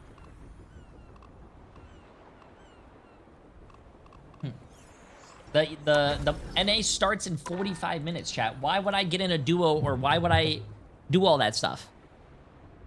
They're not showing because you already avoided them. Wait, if you avoid someone, they don't show up in the thing? Really? What? That doesn't make any sense. You can do a watch party together? Nope. I don't do watch parties with with other people because I think when you start adding more people to watch together, it's first of all, the streamers are going to be talking to each other. You're not going to be able to hear the casters, and it's just too much. It's just too much. Stop throwing people, Elo bum. Yeah, man, you got me. And then I like how this guy is screaming, stop throwing Elo, and then this guy 2 minutes earlier was saying, when does the Cyclops getting a Twitch drop? Nice. Ay. I think it's the summer, right? Kids are out of school, right? Oh man. God damn, I'm gonna have to deal with the teenage kids who have no brain cells, man. I'm not unfortunate, man. What I do is best done alone. It's a weekend. It is also a weekend, but I think a lot of schools are getting finished. Chat. It's the summer. You also know what that means. Mayo, appreciate the massive Prime sub, my friend. You know what that means as well. You're gonna probably get the summer skins here.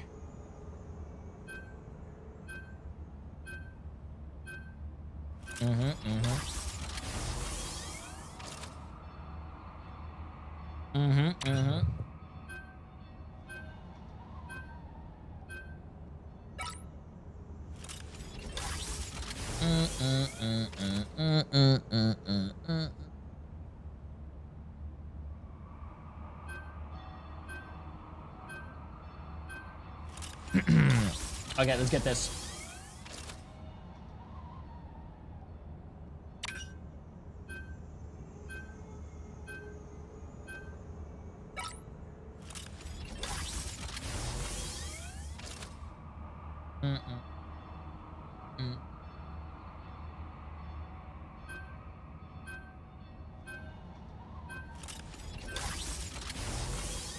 Put Dino in a Speedo? I don't think you can make a summer skin for Devil Dinosaur, bro. The right heroes could make all the difference. Okay, this is the best map in my opinion for Bucky, but also Phoenix is a thing.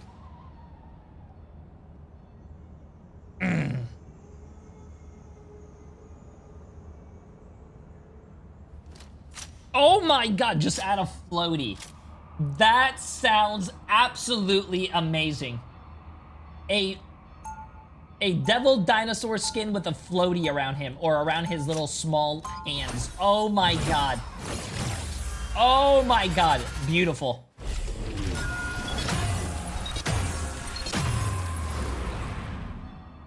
Round one. I was rebuilt to be a weapon, but now I'm the one who pulls the trigger. Bang. Stay strong. Oh. We can make this work. We can make this work, chat. We can make this work. Watch. A life jacket on Devil Dinosaur. Oh my god! You guys should make skins for the game. Need to recharge. I'll be back in action soon. I'll be back in action soon. 2, 1. You have to stop them from securing Need the to mission area. recharge. Need to recharge. I'll be back in action soon. I can do this myself. Much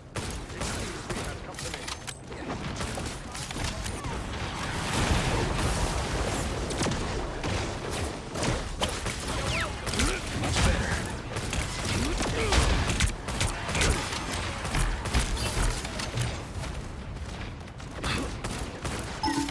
Now I got you.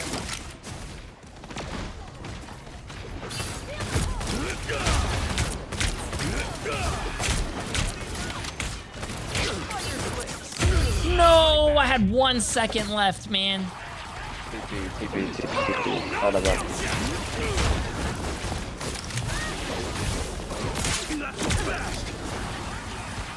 All eyes on these coordinates.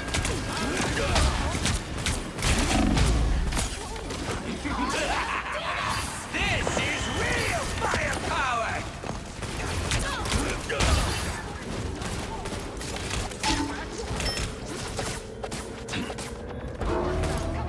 Hey, Imbis goes. Go time, go time. Maybe one of my useless DPS can go time. Nice! My mission isn't over yet. Everything okay today, man? A little help, please. No, I don't think he's okay today. No, open corner, walk. You gotta break things out.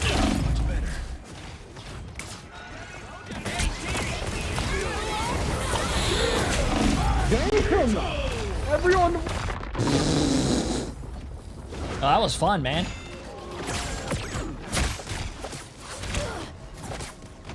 My mission isn't over yet. Kill fucking Simi. Every character is banned. Can't hold back anymore. Fully armed.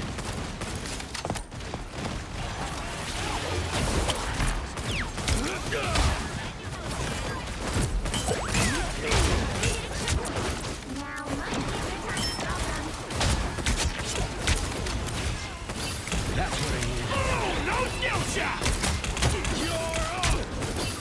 I've got eyes on an enemy. We make a good team.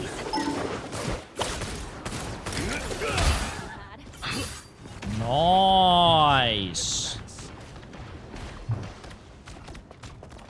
I'm sorry, I take back what I said.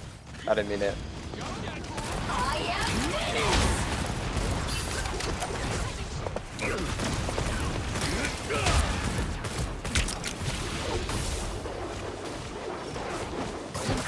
Controlling people.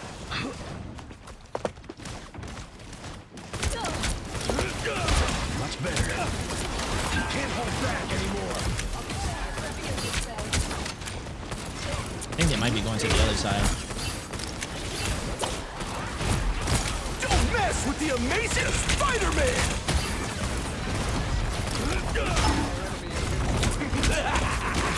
This is real firepower! Oh no, we died.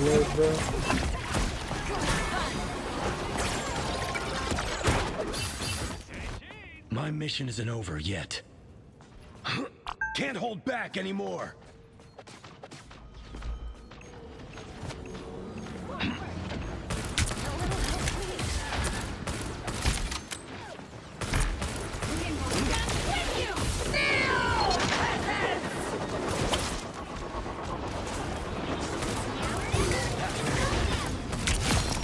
Found one of their soldiers. Armed and Yo, yo, yo, I don't think they like me.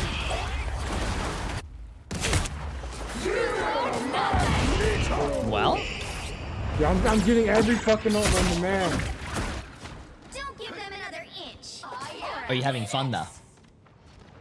Not really. I'd like to change.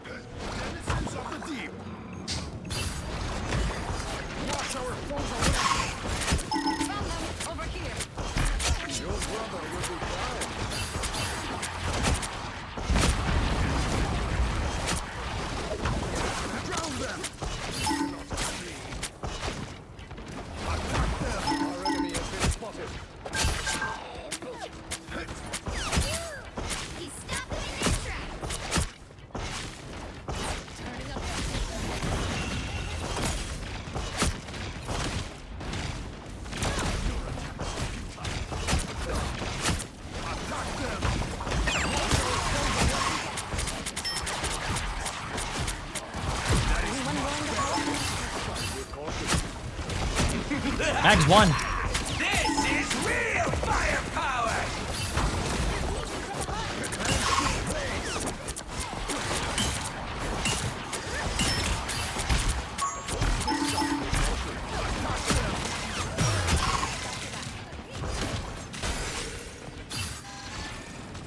Yo, next fight, I'm just gonna try to launch a whale in their back line here.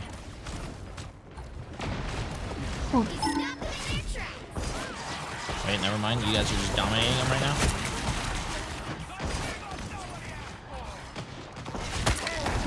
They got a Groot now. Approach this site with caution. You have my gratitude. There you are.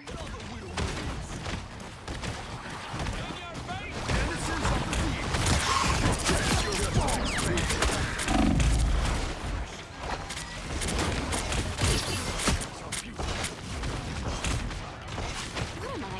Invisible?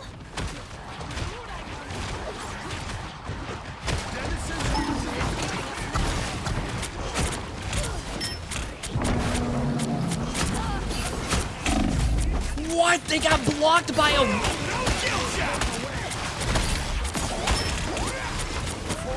Did it get blocked by one mag bubble?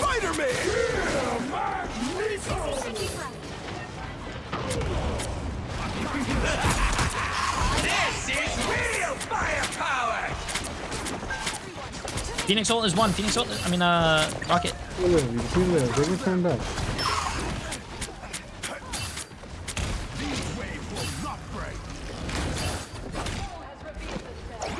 That is much better. Let's go, please.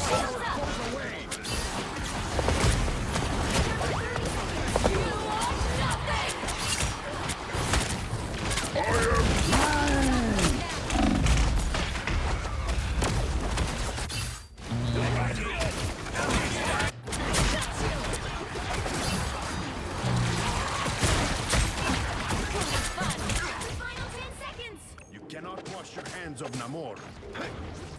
Oh, hold on. I'm gonna TP back.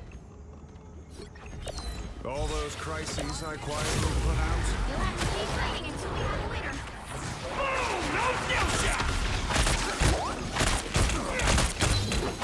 An unseen assist.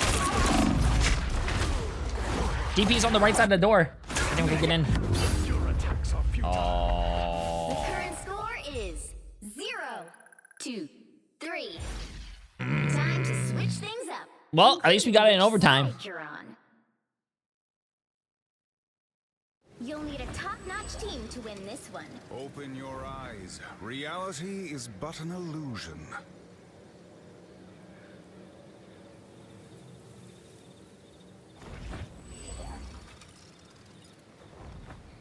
Okay, we got 23 minutes, chat. 23 minutes. The higher the pressure, the more dazzling the diamond. Round 2. I'm as flawless as they come, darling.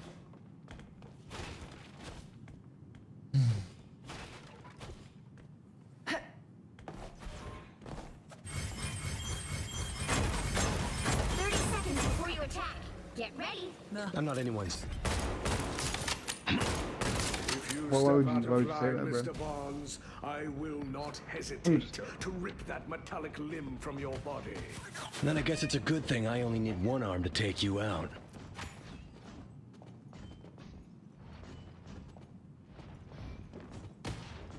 The battle starts in 5, 4, 3, 2, 1. Yo, why am I like in between you two? Capture the mission area. Got it? Team bonding. That's what I need. I can Psylocke.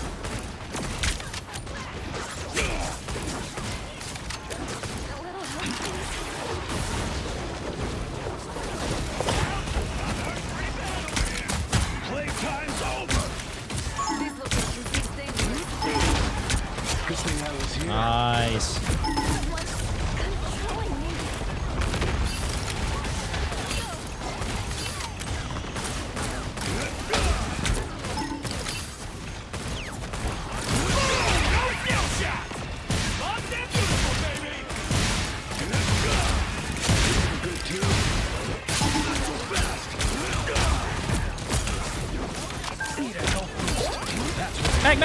Back and die. Nice.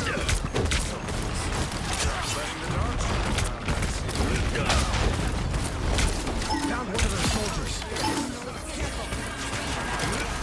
Always glad to help, partner.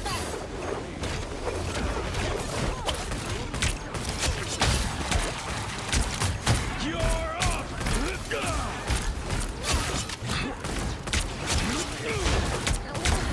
Told you to keep your paws off, Rocket. You get burned. Nice.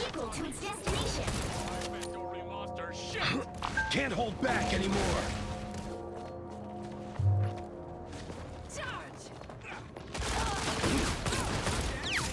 I've got eyes on an enemy.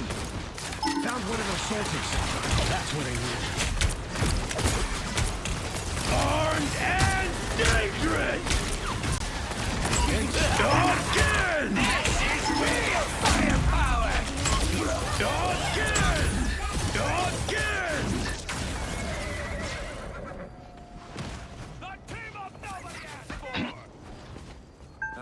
The eye is open. I don't know if we used a lot of ults, but Have to fight Dracula, huh? That's a new one.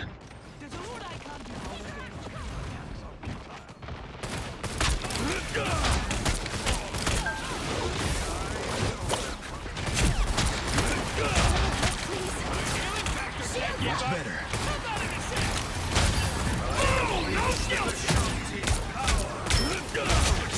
One down.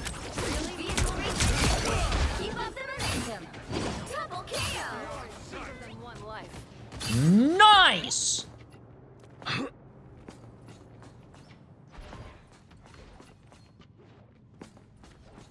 Prepare to unleash your fury here.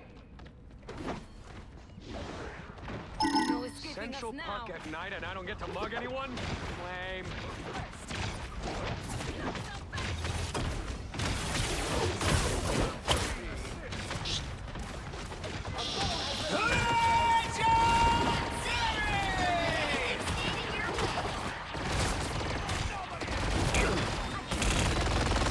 Who looking for all? Don't mess with the amazing Spider-Man! Good thing I was here. Ay, damn it, bro. Man, that's close. My mission isn't over yet.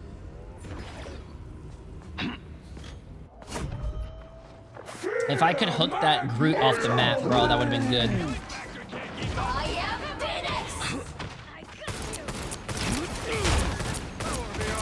Keep that vehicle moving. Come back here. Ah. I missed the bet. Much better. Enemies are here.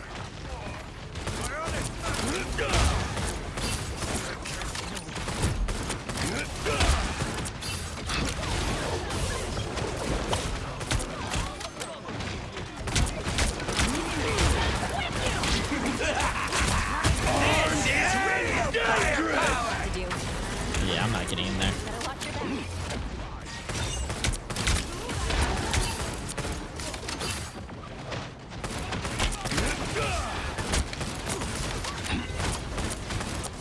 I've got eyes on an enemy. Do not go fast. Groot's in the back, Groot's in the back, Groot's in the back. That's what I like.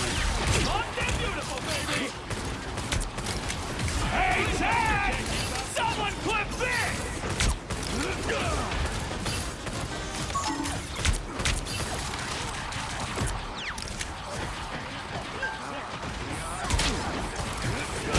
Oh, I used my fucking shift to go over there so I can get someone. He got me back. Damn it, man.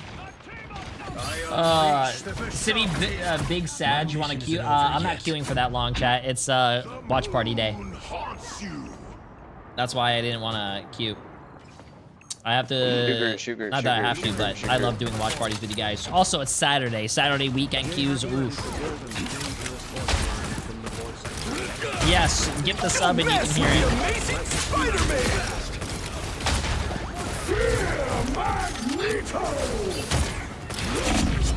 Ooh.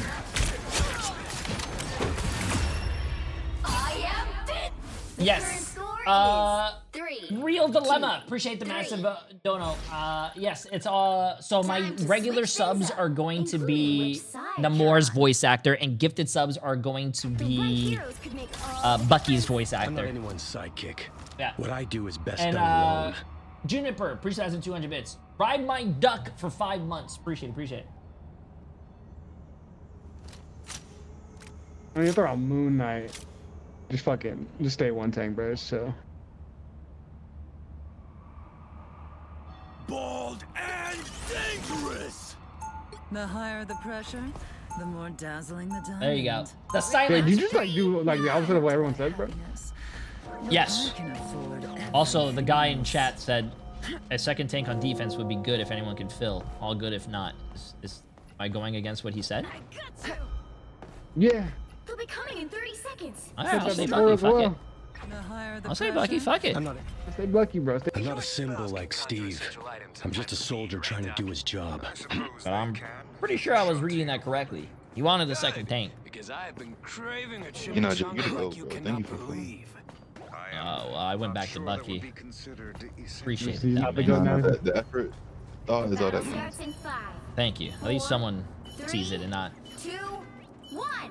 cries about it. You have to stop them Don't be from rude. the mission area. Please. What has Victor gotten us into this time? Enemy in front. I attack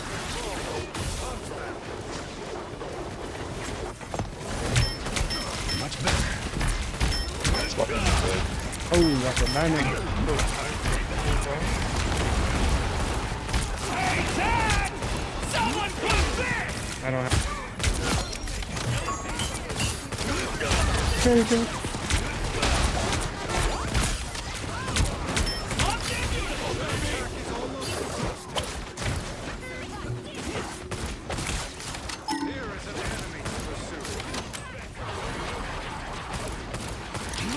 Spider-Man's gonna touch. The final 10 seconds.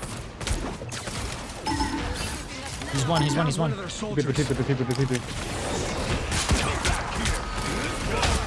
Down one. Give him dome. No, did he? There's one more. Spider one. Gotta go.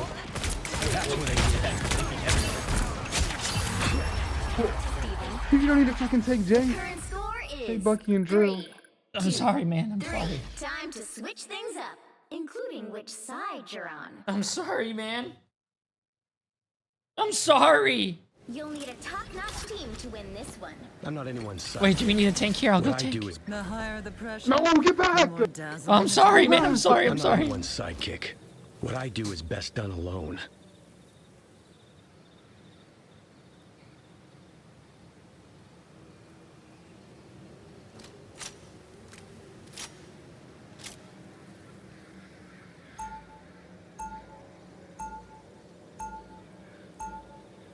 Round 4. I'm not a symbol like Steve.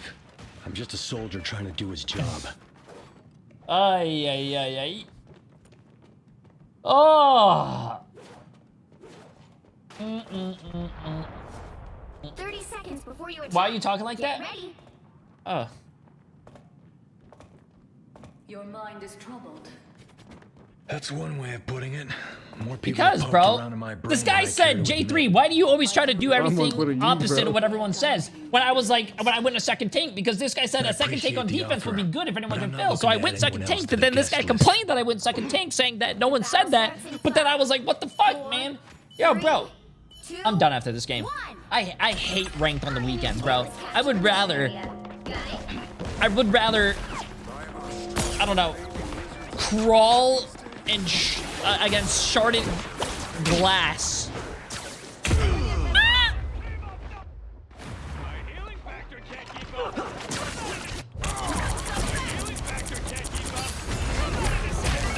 Been knocked down before.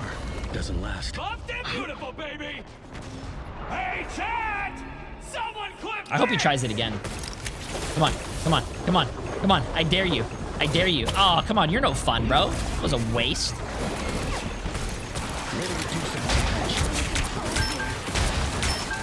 Exactly comment you did. What's up? No, not Jay. I said Jake. Oh.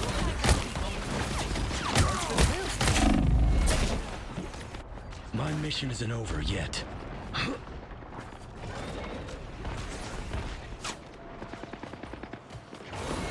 No way. That's insane. Did I live up?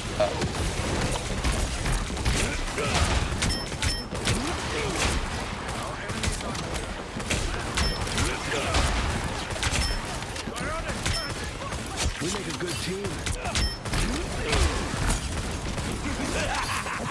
This is real firepower!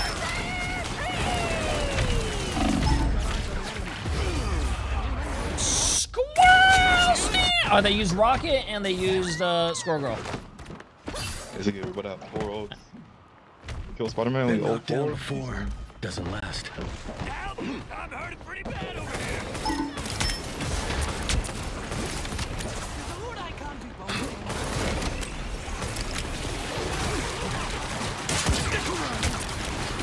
Action, you first. It's like you first.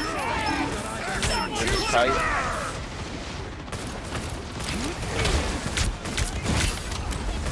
Turn the corner with Apple.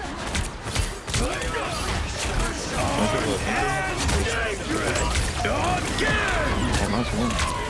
Down one.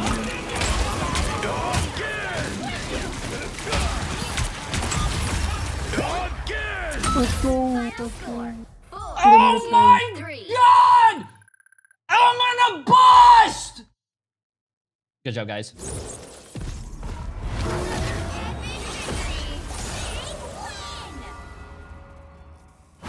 Sorry, we won. That was my first win of the day, bro, in 2 hours.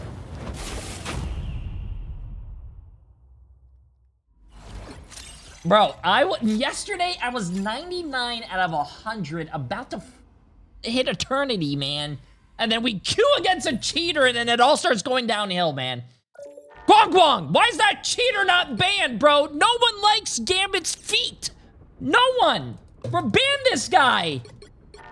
Ay. I want my points back. Okay, let's see.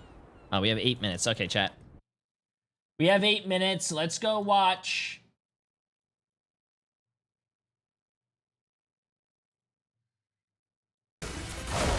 Okay, we have 8 minutes. I'm gonna go to the bathroom, chat. I'll be right back. Let's get it. Maybe start playing Kingdom Hearts. Bro, I don't think Kingdom Hearts looks like a fun game in my honest opinion. Also, when I come back from the bathroom, chat, just as a heads up, your predictions. YWL against STD. YWL wins. Team Liquid Citadel against EXG. I'm sorry, EXG. Team Liquid Citadel wins. Swamp Gaming against Nightmare. Oh, man, that's another tough one. I don't think Nightmare's won a game. Swamp Gaming wins. And FlyQuest against NRG. Well, FlyQuest is going to have to be QuiQuest again because I think they're going to lose to NRG. There you guys go. That's your cheat sheet for the NA games, okay, chat? Let me go to the bathroom real quick.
Okay, chat.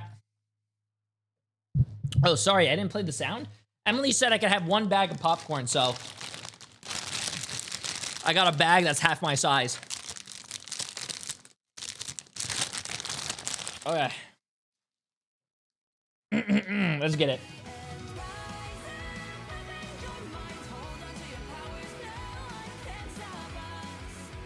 All right, yeah, you guys want to do the predictions now? Let's get it. First up is going to be we lost against STD. Enjoy your predictions, chat. Let's get it. The first game of the day. YWL versus STD. Start your predictions. Start your predictions. I have been really enjoying YWL personally, so I think YWL is going to win. They have been looking like a very fun team. Yeah.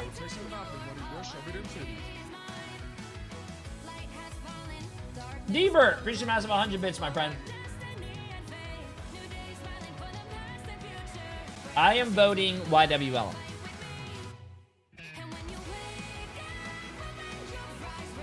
I am voting YWL. I don't think YWL is going to lose. They are a very unorthodox team, and they have been a lot of fun recently to watch. Bold and dangerous. The Great Red Dragon. Appreciate the massive 3 months. And Titan with the massive gifted sub as well. Appreciate it. Appreciate it.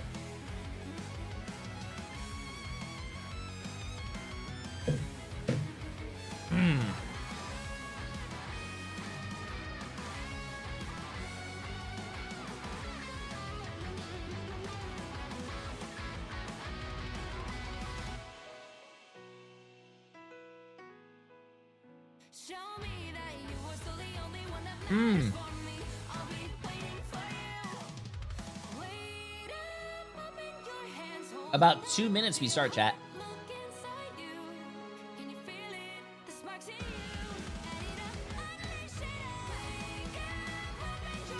Wait. When you type exclamation mark commands, it comes up as error 404, page not found. That shouldn't be a thing because it should be there.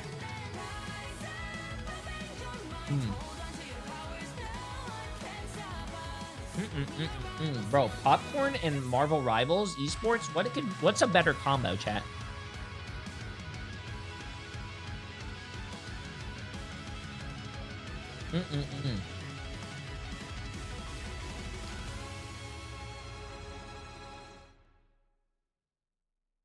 Wait. Someone said watching anything else with Popcorn? Whoa! That's not true, bro. Marvel Rivals esports is the best thing to ever happen. You know why? Because I don't have to play the game on the weekends. So I can watch it. Oh my god, bro. Games today were so shit. I don't know. Chat, if you play Marvel Rivals on the weekends, bro, I don't know how you do it, but God bless you, because players who play on the weekend, those guys are fucking creatures, man. They should be studied. Their brains should be studied. Some of the teammates I got, oh my god, Moon Knight one trick, a person who went 1 in 5 and blamed everyone else and tried to forfeit. Oh my god, bro.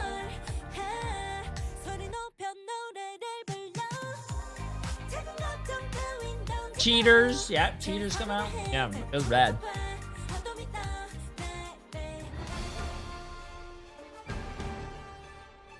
Let's see it, let's see it. Not having any follow-up, and now they're just staggering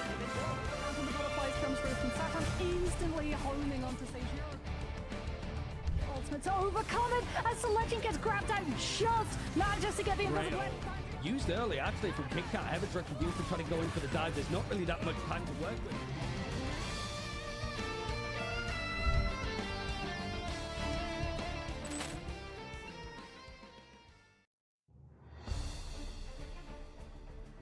Welcome back to Marvel Rivals Ignite, everyone. Where's Cozy at, man? For the America's Group stage. It is in full swing. I am Zoe, and joining me on the desk today are my two favorites. It's Iron Chip and Dogman. How are we doing today? Doing great. Stoked for day 2 back with you guys. These series have been a ton of fun so far. Dog, how you feeling? Yep, also good. Excited for today. Just want to get into the games because yesterday was exciting and today is going to be even better. Yeah, today was a quick one. I hope today some of the teams are playing it a little bit closer, especially because, you know, I'm a woman of the people. I want them to be able to collect their drops. I want them to be able to lock in, you know, and get all the goods watching our show. And listen, we have 4 matches today, so there's plenty of time to do just that. Here with the Season 8 Twitch drops, you are being treated to emotes, nameplate, spray, and of course this incredible rogue skin, which might be one of my favorites. Why are they showing you the Season 8 Twitch drops and not like the MRI Twitch drops? Chef's kiss. Yeah, it fits. It's just nice, right? Like overall Rogue, and I mean, Shiv plays a ton of it. I know Vest does as well, but this character, I mean, obviously a lot of people have been looking forward to the Twitch drops, I think, for this character specifically, because they want that sort of variation for sure, Zoe. Yeah, they do indeed. She's still a big problem in the meta, right? Like, so you gotta get the skin, right? Well, she's still up here. The really team up's nice, still gross. Sorry about that. So I can jump right in. No worries. I couldn't agree more. I couldn't agree more. Like, yeah, we got. I think yesterday we got a glimpse of Rogue, but that was about it. That's really nice. So, I like it. I don't know. Maybe today we get to see more. Let's actually take a look at our most banned heroes thus far and discuss that, because. Yeah, to absolutely no one's surprise, Gambit is at the very top of that list. I mean, we just saw, like, Gambit has like a 70%-ish win rate. That's actually nuts. Like, that's insane. How is that even possible? Like, when he gets played, that's almost an insta win. Yeah, it's one of those, if you just look at win rates, I mean, yeah, like you're saying, 70% is nutty. And, you know, right after that, you got Luna Mantis, Phoenix is up there, Dino's up there, but all of them are sub 50. And then you see Gambit at almost 70, and you say, that is outrageous, insane. But that's look what Emily made. When you go to our IRL channel. It is indeed. Yeah, Luna Snow Mantis also up there. Emily made the thumbnail of me and her. She's Rogue, I'm Gambit, and it says J3 and Emily life through the lens of 2 short people. I like that. As strong as Gambit is, there's still a lot of other strats. I like that. Our IRL vlogs. It's nice. Good shit. Good shit. Okay. Okay. But like. Yeah, there's some other ones that are good. Invisible Woman, I think, has been taking a step up. Even though I'm not really short, I don't know why she said that. A lot of Mantis and Luna focus. So, you know, I'm curious if that changes today, considering how many things we saw with Rocket yesterday too. And you know, I think everything's moving. The meta is shaking, and there's a good reason for it. It's because these teams at the top that's the first time I ever seen someone in my chat say that. They have to find solutions to not get, you know, relegated. Osama's just said I have STD, so I vote STD. Okay. Yeah, and it goes by so quickly, Ship, right? Because it's just 3 weeks of group stage play. We're playing, of course, in this round robin where the teams are divided into 2 groups of 6 teams. Yo, Sando, if you find yourselves at the bottom, then you're not going to make playoffs. The top 4 are the teams that will make it through. Yeah, it's crazy to think that we're already like, today's halfway, right? Halfway through the group stages. Yeah, that's nutty. And you see the standings here. Obviously, Group A, SSG up top, a team that's looked really good. Team Liquid Citadel at this point. You know, we talked about meta defining, right? And then, you know, heading down after that, Stick Drift. Yeah, we lost Equinox and TSM as you look over at Group B, Dog. Yeah, I mean, Group B, I think, has been, you know, kind of a group of death too, with Swamp Sentinels, you know, being at the top. Same thing with the 100 Thieves. Losing to Sentinels yesterday was a bit of a surprise. But those coveted matchups that we get to see, I think, are going to all happen in Group B too, because a lot of partner teams over there, and, you know, I imagine a lot of their fans are trying to, you know, hope, for example, for Nightmare and FlyQuest that they can kind of rebound and get to that top spot.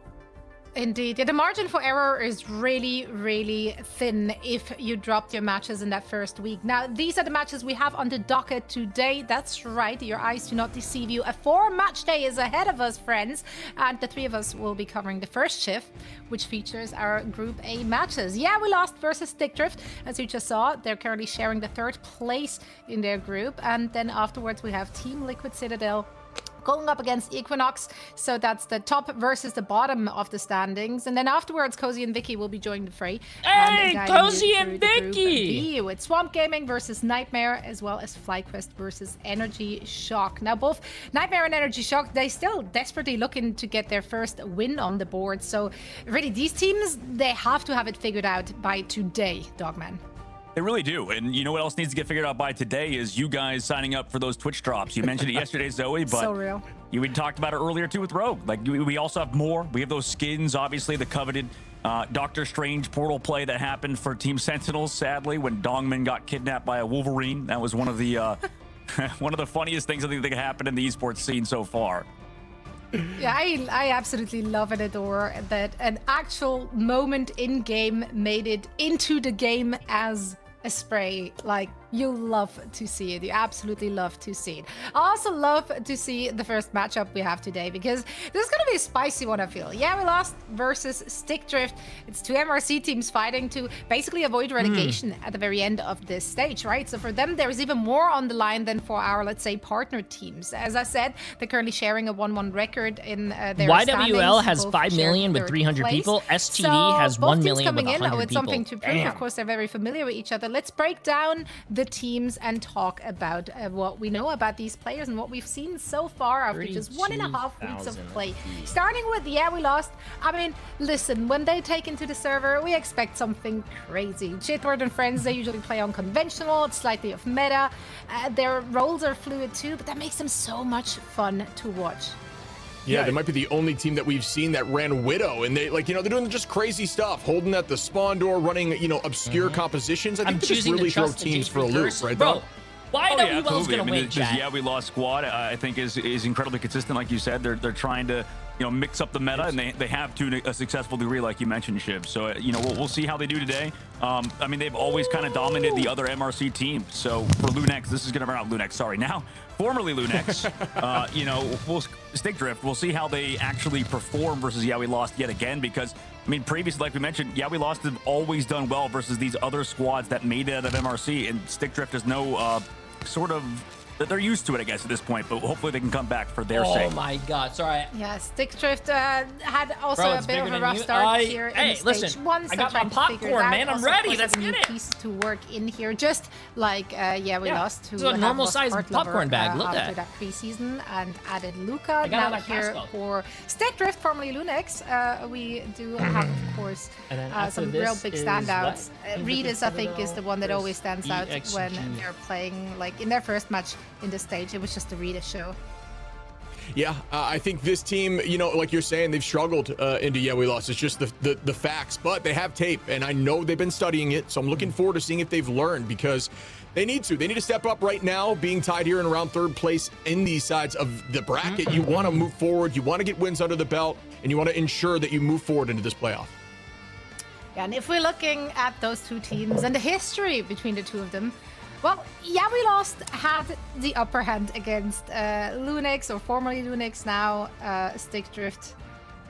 Can they change their fate? Or is that something, a Dogman, as a former player, when you have so much history with another org, does that get into you? Are you getting into your head? YWL has won. Yeah, I mean, probably. I mean, there's definitely been times matches. where, you know, it was like that too in my career. But these guys, I mean, it's a complete different situation now. And I think for a lot of them, I mean, yeah, it's tough because it's been literally like an entire year where you're going against Yeah We Lost, and then like they've really just been inevitable, like the graphic says itself. It's just, it's been too easy for them almost, just every single time they play. But, and that's the tough part, is that I think Stick Drift, and then also on the opposite side for formerly Cafe Rose and now Equinox, like these guys have been improving. That's the tough part, is they do well versus the you know, current Ignite squads too. It's just against Yeah We Lost, it feels like they always have their number, and it's like you said, Zoe, they just might be in their heads at this rate, but you know, maybe they'll turn it around later on in this group stage or today. Your food, a chef. Shib, looking at the two teams, what have you seen so far that impressed you? What have you seen thus far that you feel like they really have some cleaning up to do?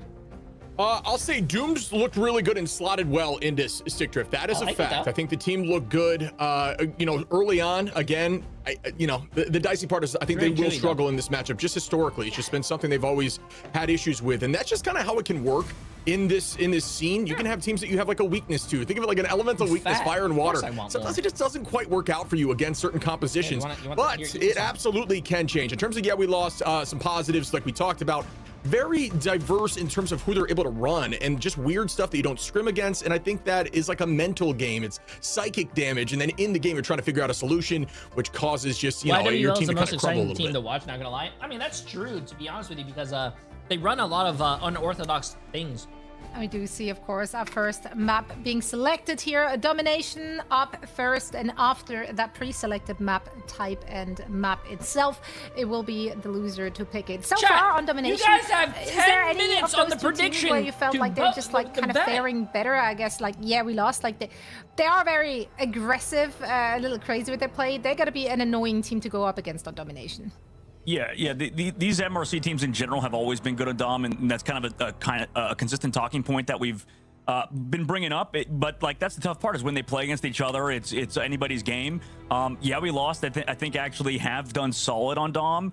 And then same thing for Stick Drift. Like these teams, I think specifically have had good matchups on domination, and I think for how their playstyles are, I cannot open the betting chat. I agree. I mean, I mentioned Doomed there. I mean, Stick the Drift game's won about to against start. SSG on domination. That's something that I think we need to announce. You have SSG 10 minutes is looking really good right now. They're actually at the top of their bracket over here on Group A. So I think that shows that this team has the talent. And, we talk about domination. And like you said, certain MRC teams can excel in domination. I think domination as a whole can be a little chaotic. But if you can cut through the noise and lock in, it kind of shows your team's talent in team fighting and maybe not as much in like planning. But they have definitely looked good, and they can beat some of the best teams. Yeah, well, let's see if they can change the narrative and take down we lost. Finally, I cannot close it too early because it's automatic. As we're heading into our first I map gave of you our 10 first minutes. match As soon as 10 minutes is done, you can't vote anymore. All right, Stop buddy, trying to as blame we this will on be me. It's diving your in fault, here bro. right now, looking forward to seeing the bans. And, we see Ultron and Devil Dino. I'm assuming, I was going to say, that's probably not the first bans. Gambit's out off the rip, and then the Rocket has been coming into play these last few days. Yeah, Rocket been, at the forefront, like you mentioned, and, going into it, a lot of, some of us I think late. we lost have been doing that Daredevil and Protect, that's my fault. Very consistently, just to make sure they get that alongside. If you have a doctor's appointment at 5 o'clock and you show up at 5:45, that's not the fucking doctor's fault. That's your fault. Manage your time better. Is that now this character's at the forefront, resulting in now Luna Snow getting through in the Protect phase. Like what? What's been like your take on that specifically as the Devil Dino came out for a Stick Drift sign on the Protect? Rocket's just good into Dino comps, and if you see Dino in, you don't want to have that on the opposition side. I think Rocket has a decent win rate too, at least so far. There's not a ton of games. I think it's kind of a new development in the meta. Luna coming back in though, just to jump on that as well. I think Luna, just a lot of KO pressure, can kind of do it all. Has some really solid cooldowns and enables your off-angle DPS. Fox removed is going to make you struggle into some of the dive stuff that we lost loves to play. Yeah, absolutely. And what's interesting, Shib, so far today, unless this last ban is, Phoenix, I'm curious because this is the first time I think we might have seen in a ban phase where Phoenix is getting through this week, at least specifically. And I don't remember, but please open the predictions. My mom's kind of Phoenix ban before. It's the Mantis at the very Tell end your too, mom to stop that triple strategist that can come out of good Lost luck. side. And you talked about it too with them losing Cart Lover. They've had to mix things up, this Lost squad, right? So that could definitely throw them through a loop. Yeah, I think Luca's done a decent job jumping in, though. I mean, jumped right in and kind of filled that slot, plays the Hulk pretty well, too. You mentioned the Phoenix. I'm with you. Phoenix has been banned like 25 times, and until right now, I think Mantis was 29. So barely in front of Phoenix. This is going to make it 30 here. The priorities definitely shifted. I think Rocket coming into the mix now. Ultron stepping up in terms of more ban quantity. We've seen obviously Gambit. I mean, again, it's still developing. So I think it's just been a different week, and I think these numbers are going to change for the most ban, for sure. Yeah, absolutely. We'll have to get into it. I mean, Aquarius first game of the day, for 2 months. It'll be like a bit of a warm-up game for both these guys, and at least like for sure for Stick Drift, they need to keep winning this. Luckily for them, I mean, they were able to kind of get that win earlier versus TSM and stuff, and that was kind of a solid game, I think, to get the W, especially to get ahead. But they're gonna have a really tough matchup here. This is we touched about before. I mean, we lost. They've kind of had their number. Obviously, we lost are 1-1, so they need to kind of equalize wow, it 7 strategies as well. Banned? Considering the first team they so, went against was Team Liquid it's not that 7 team is always total. Going to be hard to beat. But Shib getting into it, they did go for that White Fox ban at the very end to stop any sort of counter dive, which we know we lost like to do. And this is what I was telling you about, man. We got that weird comp where it's solo Vanguard with the triple strategist backline. Yeah, I think it's full commitment, buddy. Yeah, I'm with you. I mean, they want, I think, potentially to build up the Van pool or the dual pool here. They're going to start Trap Pool from Kendrick, which Kendrick on Trap Pool already that's crazy. Kind of a crazy start, like you're mentioning. Yeah, I think the job is to enable this dive early as Luca jumps in, tries to start this fight. He's going to drop back and reset. Yeah, they've loved the Bucky, I think, compared to most teams, rather. So it is that triple duelist line. Kind of something we would see in other sort of metas. But no, again, you talked about Doomed already. Shit. Change the pace up. YWL's getting rolled. Any time because they don't have any Vanguards to help sort of soften that blow. It's going to be tricky to run this kind of comp into a Luna backline where Luna's going to be applying a lot of that damage. You don't have a ton of burst. Obviously, a lot of slow-paced AoE, large amounts of healing, but not a ton of burst healing. Wow, from the STD pool. came out strong, obviously, bro. Fox will be good into some of the dive, but Right now, Stick Drift is keeping a little longer range outside of the Black Cat. That's going to be matched on both sides, Redis and Mask. We start off the next fight here. Iffy on the high side gets pulled in, fighting more time as a reset again, prepping with 20% off. Yeah, they kind of just need to run past these Vanguards, find those duels. Nope, Again, never mind. YWL walked back into them and deleted them. About as over as fast as it started, Chip. That was so quick. You have... we lost. They turned it on them instantly. Yeah, you have I was passing it off to you, buddy. By that time, everybody was gone. It was Black Cat and Daredevil. Jitward finds 3 in that fight. Zaytek's going to press forward also already here for Kendrick. And that is the beauty of the strat pool. So we're going to initiate early on with that ultimate now, walk forward and use this AoE healing to keep everyone healthy and just snowball into that front line, forcing them back into the spawn door. Yeah, sent back for now, but good disengage so far for Stick Drift. And it is a bit of a back and forth considering how other fights went. There is somebody trying to back cap, but at least sending him back towards that point. Hook doesn't come out from Zaytek's in that fight, but ultimate's available. Combinations not necessarily there, but Luca close to that ultimate, has to try to live. Everybody coming back to peel for him. Nobody gone just yet, and unless we lost size, it's kind of surprising they'll lose Jitward before the fight even begins. And Doom's able to find Mask there up in the sky with a crack and bang. Goodbye, Silent Blaze. He finds one out of Kendrick as Zaytek now heads back towards point. Trying to stall here for the moment as it's about 75% capped. Still playing a little bit slow. Still got 4 up here for we lost in Psyche. Lied down to 2. Goodbye. Still maintaining presence though. 63% and moving up as the cap comes through from Stick Drift. Yeah, that was a little cute. The fact that Zaytek's got the KO on to Silent Blaze coming out of that. My favorite thing about this so far is that both teams are going back and forth. Pretty well. Like it's not like in that previous fight, getting ultimates out, not really going down early, just dealing with Jitward's sort of dive, and now playing it slower. So earlier before they tried to just kind of walk past everybody. Now you can't really do that due to the fact that they just have so much damage with this Bucky front line. Early engage for Mask though onto the back line. No, but I can. And Mask dives in, Kendrick and Jitward. Jitward finds 2 now. These retakes that are coming in here from we lost are instantaneous. It's like they come back from a fight and everyone gets KO'd as Stick Drift heads right back to the door once more, but they didn't commit a lot of ults. I feel like there could have been a little more commitment on those Qs to try to buy more time. In these fights, the target focus, and you can see the emphasis on Daredevil so far, and Mask already finds Doom before the fight begins again because of the wall hacks, because I just came back and YWL is spawn camping the other team. Stick Drift back towards the spawn, and it's the coveted we lost spawn camp kind of coming out. However, they do get traded, but is it enough to get back towards that point as there's so much ults coming through this choke on the side of we lost? And now goes the test now. 5 more time for the AoE. His Tones finds Mask. Numbers up by 1 here for Stick Drifter. Heading back to the point. 98%. The touch is there, though, as Tones makes that work out. Bubble Shield to head them towards the Venom. The only Vanguard on the field here for we lost at the current moment. Doom finding Kendrick now. And back goes Luca, still holding on to the Feast of the Abyss. Zaytek goes down with a crack and impact. It doesn't matter, though, because we lost. Are ready to reset, come back with the Q fight, and walk right through them. But there's the dance floor to match. And because of the focus on the strat line, it kind of makes Logan have to play that Luna Snow alongside the Jeff. Maybe you would think he could go in Invis or something, but the Luna has its own value for supporting Redis as well as Doomed on these dives. And for we lost, their kind of point is just to set up Mask, it feels like so far, but can they shut Mask down early? Redis onto the Daredevil can see these flanks now, but it's on him to kind of match those and tell his team where that Black Cat is, because she's been so deadly in the middle of these fights, as well as Luca is with his dives and that Feast of the Abyss coming up. Mochi cake that Emily apparently made. Citrus just got to lock in on when they want to use this dance sort of stall. Zaytek finds Doomed again early on, and this is where it gets more crucial. Portal play might have to come through here from Doomed. Silent Blaze staying in the back line, trying to find the dive that is coming in from Mask. Kendrick going to start off with ultimate. Luca as well with a feast. Lands on a few to buy more time and get that over health. Battling on point now. We might see a crack and impact in just a moment from Zaytek. It's all about if they want to commit. Tones goes off map. Doomed able to find Mask. That's going to even the numbers again if he starts off for the rampage from the dinosaur. And there's that dance floor from Logan.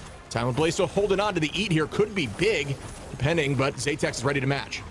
Yeah, it's all on Zaytek versus Silent Blaze. Like you mentioned, Doomed has the ultimate mid fight. Here he goes, Zaytek. Oh, actually doesn't get it off because the strategist is so far away. That actually sucks. Excellent positioning by the backline. Logan dodging that hook too. Happy holidays on the opposite side from Doomed. Finds Luca. I felt that, so bro. I felt that. Have the edge. Overtime ticks down. Portal has to come through with Mask as well, so no Black Cat extra damage gonna be here, but okay. Finds Tones in the matchup. Doomed finds Xantho though, so it's still Doomed. You talked about this guy. He's been huge for Stick Drift so far. Goes the Blaster Barrage towards this front line and dodges all of that damage for Logan to find Zaytek. That's even more damage to move for we lost as they rely on Jitward's ultimate without any supporting strategist to help him.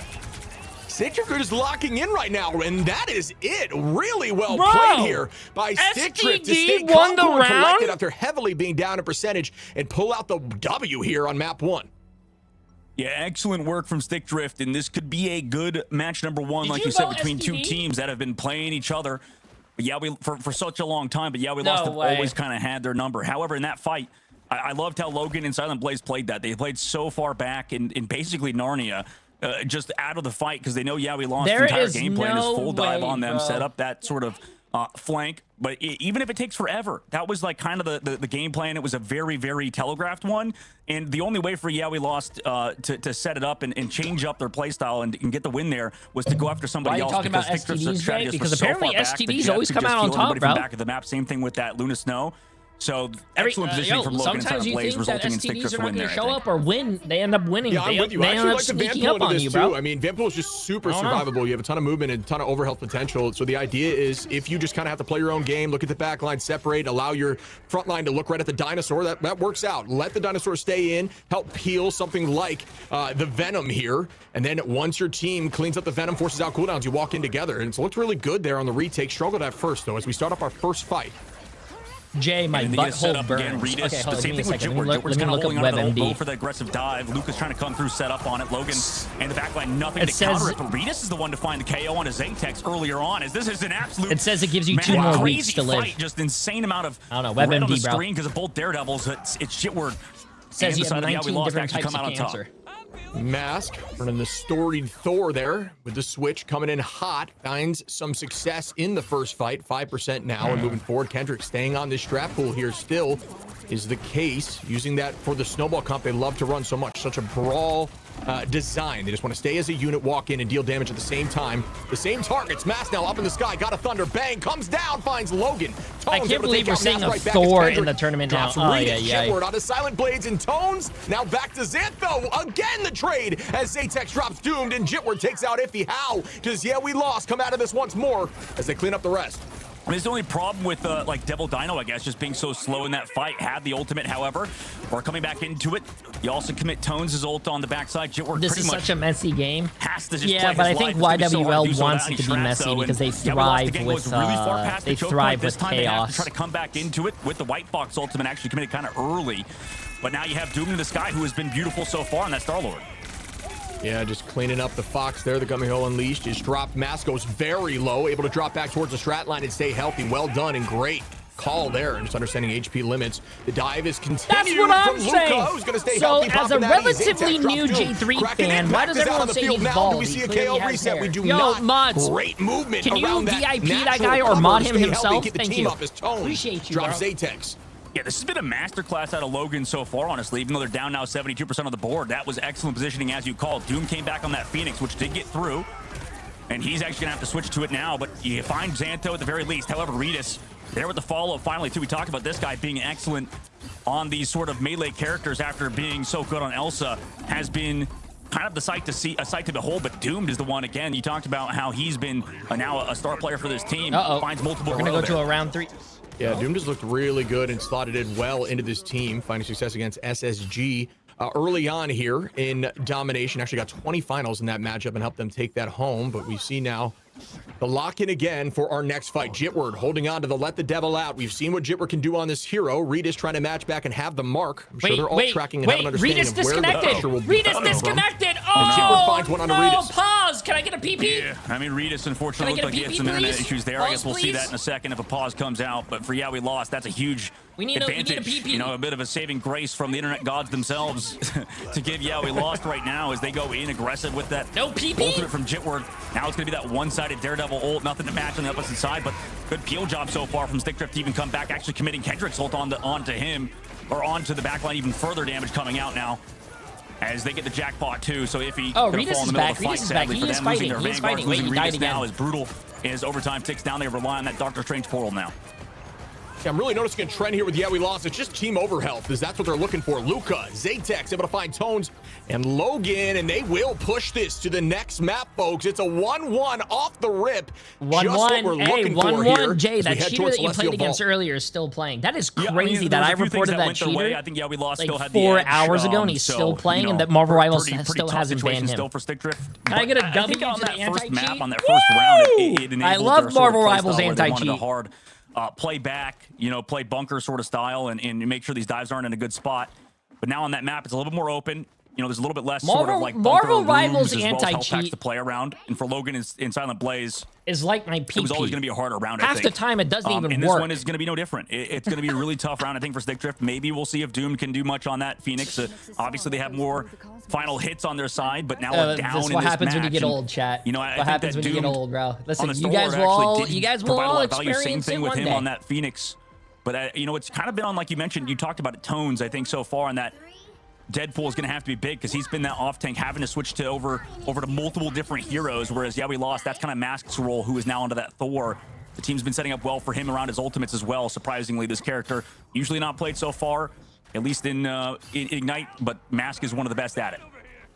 Yeah, I think if you're going to run that strap pull backline, you need a comp like this where everyone has their own way to stay healthy in these fights. So you can see that pretty much across the board. Everyone has a tool to get that overhealth, and you allow strap pull to just, naturally heal you over time with these AoE heals that can be a threat. Zaytex. Now walk forward here. Kraken Impact goes up. Oh my God! You need to stop doing that. That's not a Jay3 ult as well. Stop saying that, bro. And We Lost her up a number even through the missed ultimate.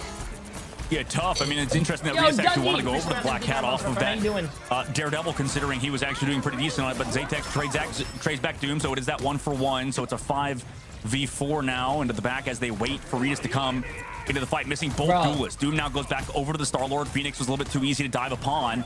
But then Tones, there we go. He had a big ultimate actually on his Xantho, takes out one of the huge backline healers to keep Zaytex alive. Mask's ultimate is going to be appealed for. He does get one, but really good job by Tones there so far. Jitward trades it though. They're actually somehow making this work on We Lost side, forcing an ultimate out of Iffy. Yeah, I mean, but that is going to be a problem here as Iffy's just trying to stall this and try to get some percentage on the board. 8% in climbing now as they do have control. The dinosaur, like you called it, it's worth getting that ultimate out like that, but now you have a few staggers. They might want to collapse. It looks like they don't, because they don't believe they have enough pressure to head forward to the people that are on the front line there from We Lost, the front three. Absolutely, and a lot of people that Redis this fight, We Lost are going to be aware of it. That's why they have the White Fox to help peel off Redis. It was actually kind of interesting. Xantho went down there. Usually on the White Fox doesn't kind of get picked off early, but this case, I mean, We Lost coming up in the ultimates. Yeah, but usually really close to actually finding them, but they go in early before the ultimate. For Deadpool usually is a lot better because it's kind of a really good comp to run Dino in. I think for really DPS and tank pull, you're going to have to upgrade it for it to actually be good. Takes out Luca there, and that's another two-piece in numbers up for the moment. Kendrick tries to stall here with the test. Redis able to find Zaytex, and Stick oh my God, Black Cat is just popping off, dude. I don't even know what he's doing right now. He's killing everything. Will fall over time. Iffy. Oh my God! Oh my God! Once again with the calling card available, this could be a huge threat if anyone overextends.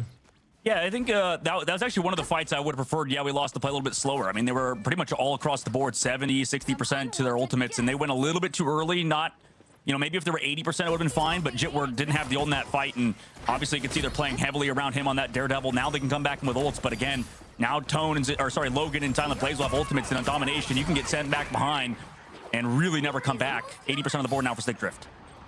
Doom's able to find Xantho there. That's another number up for Stick Drift. Silent Blaze on dude, YWL actually might lose this. No way. Picks are causing problems. Tones finds Zaytex. No and another way. making a three-piece now. Tones saying the nerf maybe wasn't enough here. Vanpool absolutely showing up in this final map.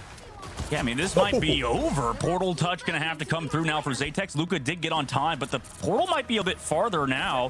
Jitward might have to touch, otherwise they have to get this L here. He does touch. The portal comes out, but now with 5, they have that Wolfle on the back side. I don't know what's going on right now. I just see a lot of colors. Stuns come out. They do find Iffy, but they can come back on maybe Doctor Strange.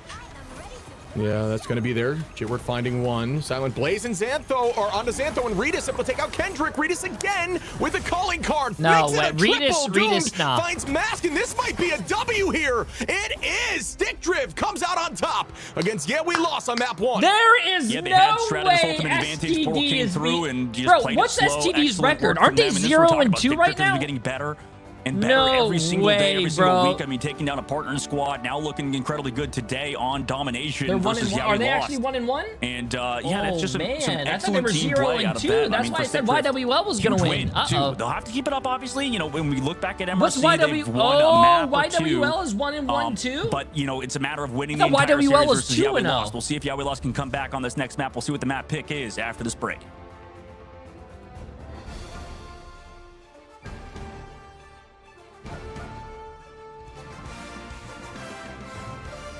How? That's not scamming, chat. That's not scamming, dude. That's not scamming. It's not scamming.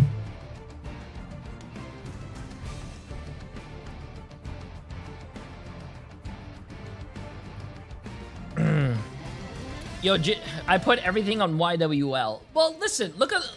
You gotta look on the bright side, bro. You trusted me, and that's all that matters. So next time, you know, if STD does win and you lose all your money, and I see you walking down the street, and I say, hey, what are you doing, bro? And you say...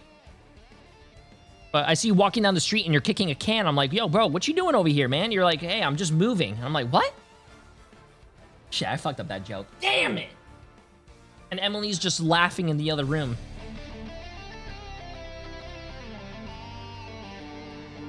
What's up? You know what? Good. You deserve it. Yo, Unk Phoenix for 12 months. Appreciate it. Appreciate it.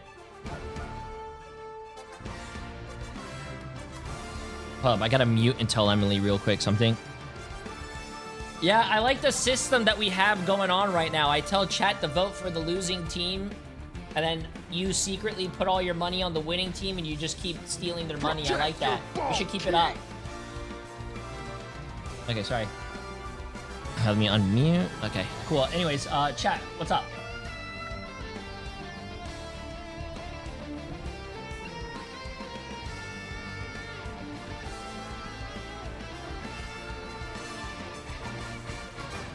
What happened? Do you think Marvel Rivals releases too many characters a year? Once a month? I don't think so. I think it's pretty good for the game. Makes the game interesting every month, and it changes up the game. I like it. Not that bad so far.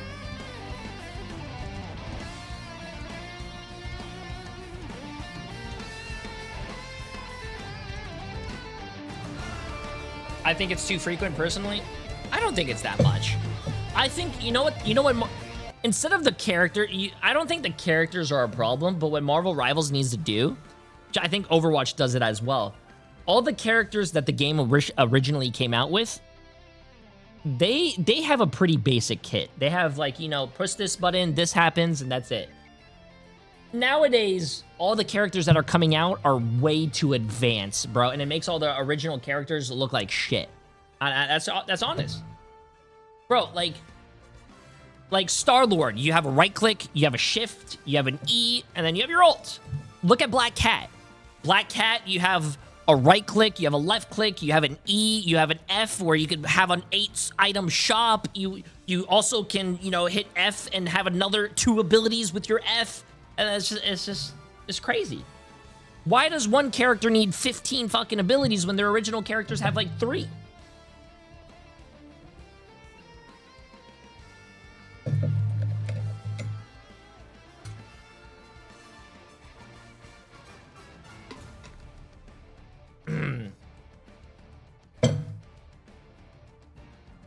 Widow has a legit 2 abilities and 1 is a sprint. Well, I'm gonna be honest with you, chat. Black Widow, I think, is a very tough character to balance, and I don't think that's the devs' fault.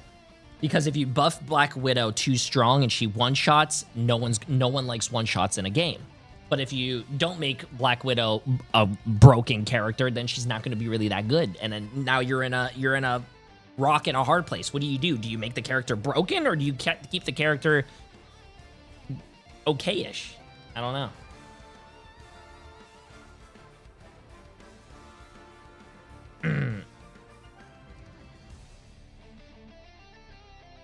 Rework Black Widow to only use handguns and martial arts. So you want a Deadpool. That's literally what Deadpool is. Deadpool 2 guns and yeah, that's.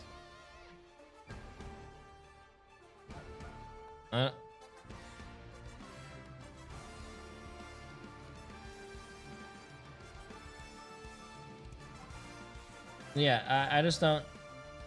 Remove her batons and give her Uzis. What?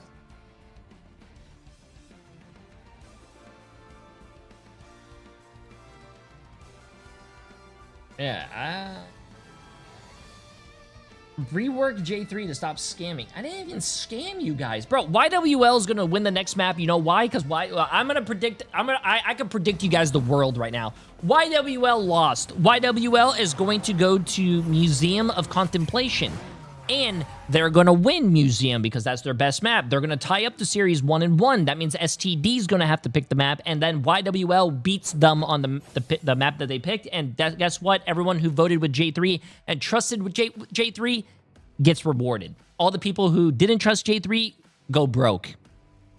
I'm calling it right now. Watch, clip it. That's what's gonna happen.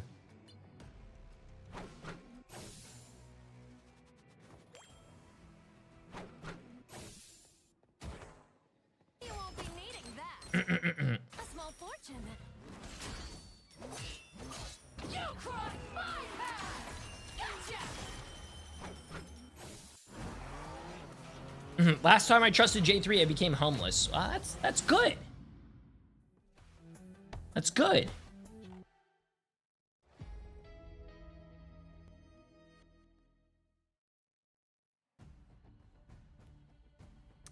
Did you like what you just saw? I assume you did. So make sure to cop these beautiful skins for yourself. You're looking at the Wolverine X 2099 suit and the Black Cat Formula R gear. I mean, man, if you're not playing better wearing these skins, I don't know what actually, you know, sets you up for success. That's how I roll.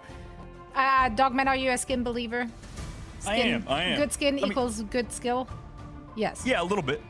Yeah, I mean, like, I love that Wolverine skin too. Like, I just think it just feels like the Wolverine gets all the best skins. We talked about in the green room a little bit. I just feel like Wolverine has so many damn good skins. It's kind of crazy. It really does. It really does. Wolverine does get a lot of skins. Does Wolverine really sell that skins, much? You know, to set themselves up for this map too, because Stick Drift, guys, is about to make history, at least for their org, because thus far, we talked about it as we were setting up this match.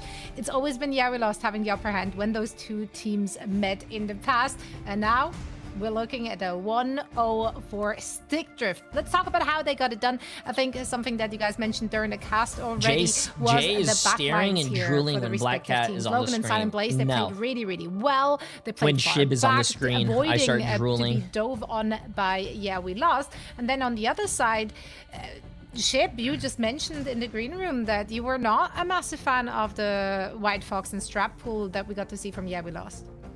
Well, it's not that I'm not a fan of it for a snowball comp, but I think it's just difficult to run a snowball comp into things like Dino. And if you're going to run Fox Strap Pool, the ultimates of things like Star-Lord become far more valuable because you can actually burn through both of those ultimates if you just stand there and aim at them. It's kind of it's not a true answer where something obviously like Invis, Luna, it plays better into those combinations. But yeah, snowball comps in general, holy shit, I just don't love. He went 41 and 6 into a last dinosaur game. 41 and into 6. Just winning all of those trades, isolating anyone that overextends, Christ. bubbling around those frontline brawl vanguards. Dino's just super good into those comps. So it's just a very uphill battle in order to run that into the comp they were going against.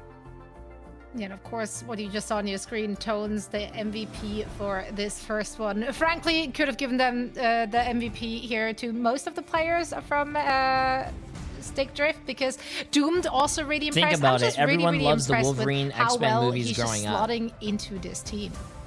Not me. Yeah, I didn't watch any of it. They're really good. I think this team with Doomed, it kind of been an underrated player throughout his career. It just feels like Doomed is never talked about with like kind of the top players, but has been a very consistent player for all these teams, just flexing over to so many different things, like the fact that he plays all these hit scan rules. Redis as well, kind of doing the same thing. It's kind of nice. They're kind of both kind of learning off each other. And Zoe, I think you talked about these strats as well. You're playing really far uncultured back. and bald. I think That's this is why. kind of like Yeah, the thing you're just that a lot mad of that Loki duelist is players also that switch one of over the to worst strategists don't TV really get shows the in first time they play existence. is that you always have to play like a little bit further back, and it takes a little bit of learning experience to kind of figure that out. Hey, called it Map, Museum this is gonna of be a huge learning experience for Contemplation. Lost Called and it. for us, because you know, did Stick Drift win on We Lost's favorite map? Called This it. is the map they took Team Liquid Citadel to like overtime at the very end, almost won that map, and this is one of their best maps in the history of We Lost. Yeah, Museum of Contemplation, a fan and definitely team favorite here to pick. Ship, what do you want to see from the respective teams here? Yeah, I think this is a good map for that Brawly stuff. This is going to play right into what We Lost loves to do, especially on their attack. They've looked great on this map consistently. That's something I could not get into when I was a kid. Dragon Ball Z. Similar idea. You run I never got into Dragon Ball Z when I was a kid. And you run that Did dinosaur. You stay back in the I don't back think line it was with Luna to good. try to Still pierce don't through think all the it's stuff good. coming at your team. You deal a lot of damage at everyone who's trying to just kind of play their own game, burn through a lot of that overhealth, and find success. Let's see if We Lost can make their dive work or perhaps come up with something else in order to tie up the series against Stick Drift, which are currently on match point. All right, my friend, dogs, we head into the next match here. We Lost down by 1 to Stick Drift, a team that has struggled in this matchup in the past, but looking forward to seeing if they can turn this around and break the history a little bit. Goodbye to Gambit off the rip, though. No change. No, and honestly, we'd expect that every game here so far. Yeah, the only time that'll change maybe is in the playoffs when you know, maybe people aren't as practiced on Gambit, but that's a topic for another day. As We Lost keep the Daredevil yet again. That's a priority for them Emily, instead did of you that ever Devil watch Dino. Dragon Ball Z? But for Stick Drift, it's going to be the opposite, right? They want to make sure that Devil Dino is in the No. cards, like you talked about earlier. It's been such a Dragon Ball Z? valuable point of Stick Drift's comp. Yeah, I just think it plays so Rich well. man, into appreciate We Lost massive and what dude they're tier trying to 1 do. sub, my I think friend. it How you plays doing? How great you into doing? Thor. You trade well into all that stuff. Even Venom, diving backline, you apply bleed and you get one of those chomps, you know, you can remove that E cooldown and put him in danger almost instantly. And that's just, you know, you can almost guarantee that that's going to be the Vanguard line that they want to run as we look to the next ban. You know, oh, okay, the Ultron, and this is just going to help. We're trying to remove this so you don't have as much answers for the dive. Yeah, stopping that triple. But for Stick Drift, I wonder like what they're going to do after that. Like, Why the is almost Mantis every and stuff support is still in banned? I don't get cards. the rocket Phoenix ban. as well, still available to be Usually they protected. ban supports or so they really can force any you of on the these- wor- any of like the these worst strategists. I supports think, because yeah, there's we not lost. that We'll many see if they good wanna mix supports. it up, go off of that White Fox ban Yeah. too. I mean, I kind of was a proponent of the White Fox ban so far, but that character, Jeff the Land Shark's been kind of big so far, as the Luna Snow's actually the one focused. It kind of makes sense. Why are the I've ban always and kind of save rated phases Logan's, different you know, between Loki teams? very highly. Because His Luna looks to be very good teams too. have Today, different so definitely preferences, focus, what they want to play, that and they try to ban those, or for Stick Drift, because he was kind of a problem the last map. He talked about his dance floor as being kind of big. It also and well timed prevents like, you know, mirror it's a great matchups. change. I don't know if you And guys I ever also think the watched like ban the of old Jeff, you and I Overwatch had mentioned games or this, Overwatch just in League. the green room They prior. used to Jeff just is be, really good hey, at can you enabling be dive, better at and this we lost comp his than the great other on that team? hero. At Kendrick least plays this the hero forces really well like, you too. know, removing different that is going to games, mess with their different flow and something things that to they're be used played to and getting. whatnot. That hasn't been as much of a priority in ban, although definitely still bannable. And once again, we're going to see that rocket lock in case they want to run the Dino back at them. Yeah, at least they're trying to force him onto something else a little bit different. But Rocket, I think it has been seen as a little bit of a stronger hero than Luna right now in the current patch, but it's close. I mean, they're pretty much like neck and neck. Yeah, so I don't know. Maybe it's just interchangeable at that point. Maybe to try to force a different look. But for We Lost, they do want to get rid of the Black Cat because you talked about it. Redis was would have been a problem on the last map, right? Yeah, for sure. And I think this ban is, or this lock is Doctor fun. I like the strange lock to ensure you save. have it. Kendrick's great on that hero as well. We're going to remove the Mantis here just to ensure they don't have any damage boost with some of that dive. Obviously, they're going to run that Grim, snowball. appreciate it, massive 2 months. How you doing, my friend? We're going to see the Daredevil. I believe Cat got through too from their side, so they could run some heavy, consistent dive. And it's all about for the side of Stick Drift now. Yeah, just I don't becoming know. a unit in the back line, building a fortress, I and could not see allowing them to a Doctor pick Strange off, these ban because if you strategies. ban Doctor Yeah, I Strange, gotta that be disables honest, the I other kinda team do from like in overtime to Stick teleport Drift's back. ban phase for sure But compared to We Lost. This is kind of like maybe not like the old We Lost where I feel like the ban phases were very good. At least in this specific meta, we'll kind of see how it goes and how things progress. I mean, obviously, if We Lost just win like one more team fight in the last round or don't fight early with ultimates, I mean, we could be talking about a different. I want to game go back number and one. watch the original tournaments and see But if still, Jeff I kinda was actually banned a lot. not Jeff that big was a of very fan of that ban phase. At least when we're talking insane about strats, character I know the Luna is a strong, long but it time does ago. I feel remember like he the was Rocket really is, busted. Yeah, you know, awfully close in terms of power level, especially if we're talking about Convoy, where it is very front to back style. And you can see here, in order to negate some of that dive, brawl, snowball potential, the penny is going to be played here from Tones, with Doomed making a showing of Magneto. Very different lineup here off the rip. They're running the triple. We've seen this in seasons STD is past. running 3 tanks, And 3 Adam is supports. pretty good on this map. Very A lot of res interesting, very opportunities. We've interesting. seen some teams use like Iron Man yesterday. I can't believe I'm saying all these names in this meta. I love to see it from Stick Drift here. Yeah, running triple with Magneto with the Penny Parker alongside the Cloak and Dagger. So this is a very strange kind of tandem of heroes, but it does, you know, at the Magneto, I guess makes sense. I was wondering why we weren't seeing as much Magneto, but I guess specifically into this comp, it makes sense. We go early dive, by the way, with that rocket pack from Kendrick, dives for the back line, but Tones sets up with the Penny Parker mines, and this could really set back. Yeah, we lost, who aren't going to do well against that with this full dive. Removing Xantho early again. That kind of happened in the last map. We touched on a little bit, but Xantho getting kind of cheesed out by the Penny Parker. Tones mines, excellent placement. A lot of focused fire there towards that back line, looking for any vulnerable target. And Invis will be that focus for now. The shield's obviously going to keep her healthy for the moment. Zaytak's going to press forward here. Some drones at the front line. Kendrick gets that Strange, talking about one of the best Stranges in all of the Americas region. As oh my God, what's happening? Is there any follow-up as Redis gets the res? Jitward able to find Tones Bro, there. the Now, whole lobby just lagged. Up a number. Doom trades that back to Mask, and Jitward again on Redis.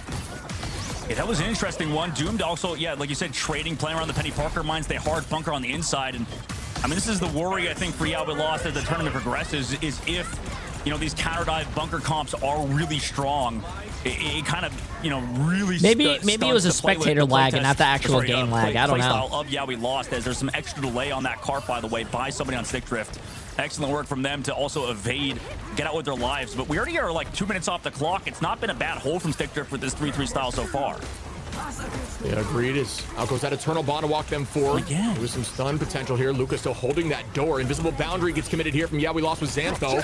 Luca holding on to ultimate. Yo, Spider Dude, 46 months. How you doing, my friend? At least not right now on the attack.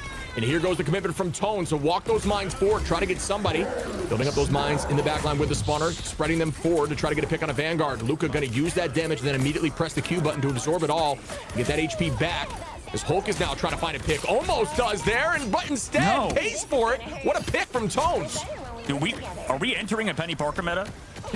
Like, this is great. Like, we are genuinely in a Penny Parker meta, and it all makes sense. Oh my God, he even got stunned. Are you kidding me, Tones? The amount of CC, the amount of stuns off cooldown. It's I just will crazy say, out of the Penny player. Penny is very annoying. She has a stun. She has a stun every what, 4 seconds? Gets deleted very low. Gonna go down to Doomed. I mean, Doomed has been doing an excellent job peeling off already. We built another Ultron's Rage, but nothing has come out of it so far. Blocked off by the shield. Iffy, maybe the person every can only 3 seconds, contest, but he falls back. Jitward's done again. I mean, it's both Jitward, Mask, and everybody else just going down to the god of Penny Parker in the backline, the Spider Queen herself, popping off. Yeah, couldn't agree more. Heroes are down to a minute left, a minute 3 seconds. We're coming back into the fight now. Yeah, We Lost needs to make something happen. Kendrick does have that Eye of Agamotto, but when you have Tones just consistently ready to stun you, it is dicey, and you don't have something like a Magneto bubble. It's really going to be all about Xantho trying to provide that shield at the perfect moment, which could be the case. We'll see if that works out. That is so many mines. Look at all those freaking mines. And they can't see him either, right? Because they're in the web. So it's like you have to maybe spam or try to break them that way. But like, yeah, they're just in the freaking web of delusion, or not delusion, but of illusion, I guess, rather, just so they can sneak them in. Look, we can just like wait for it. It's fun. It's like a landmine. Oh, another stun, bro. This Tones is literally stunning every single ult, bro. Good move to save Kendrick. Tones is insane. 100 HP matched right back by Logan. As we see the Eternal Bond, Doomed able to find the first pick on a Zaytex, and there is that Moon Knight that was needed to break some of these Penny Parker mines. There's no way, bro. YWL actually might lose this chat. Here, 3 seconds left. The touch does come through in time. Doom now looking at Kendrick, has ultimate available, the Meteor Rem. Out goes a huge Sia. Does it help stay alive? Yes, Iffy's able to find Xantho. Tones onto Kendrick. Up goes the Moon. Bang! Down goes the Meteor Rem. Logan, Redis. This might be it here. Yeah, We Lost. May not be able to get this through point 1, and they cannot. Stick Drift on the defense. Bro. Holy smokes, man. Stick Drift. They get it done. Formerly Stick Drift is beating YWL. Today, able to take the edge over Yeah, We Lost, the team that have always had their number. And it might be, I don't know if it's too late if it's too early to call it, Shib. You know what, Emily? You're doing predictions from now on. At least like the traditional full dive surround. The only person to get kills is Jitward at 3. No one else killed anything. Only 3 kills. Penny. Like, you need to pull out. Like, they pulled out the Moon Knight, but dude, it was like 45 seconds. You see, left. You know what I mean? Like, running 3 tanks, 3 supports is a viable strat. It's just basically goats. So don't be afraid to run 3 tanks in your games or 3 supports in your games. I mean, it sucks to say that, but hey, if you have 3 tanks on a team and 1 DPS and 2 supports, that's a viable team comp. Sort of strat healing is out there with the overhealth, with the amount of damage Penny still does alongside her CC chains that we heard about before. It's just, yeah, I mean, character's kind of underrated. I feel like it's kind of the same thing with, you know, some other heroes that are maybe not being played as much in the, people don't want to play tank, man. Pro scene. It's kind of you know what else people don't want to do? Play as a team and win. Change so much every single patch, and Penny Parker just coming through, just slowly but surely getting some stronger and stronger sort of I can't imagine what YWL's voice comms are looking like right now, man. It can't be good. It's kind of interesting. We're entering an interesting phase of this scene where I think, you know, Penny Parker coming through into the meta will be the first time in the history of this game, besides a few cheese plays. I mean, we've had 3 teams so far play it to a very high level so far versus, you know, very good teams. Yeah, usually we only really see it in the Dino mirror because, you know, it does allow your Dino to find success. You move a little bit quicker. You can pull them into mines.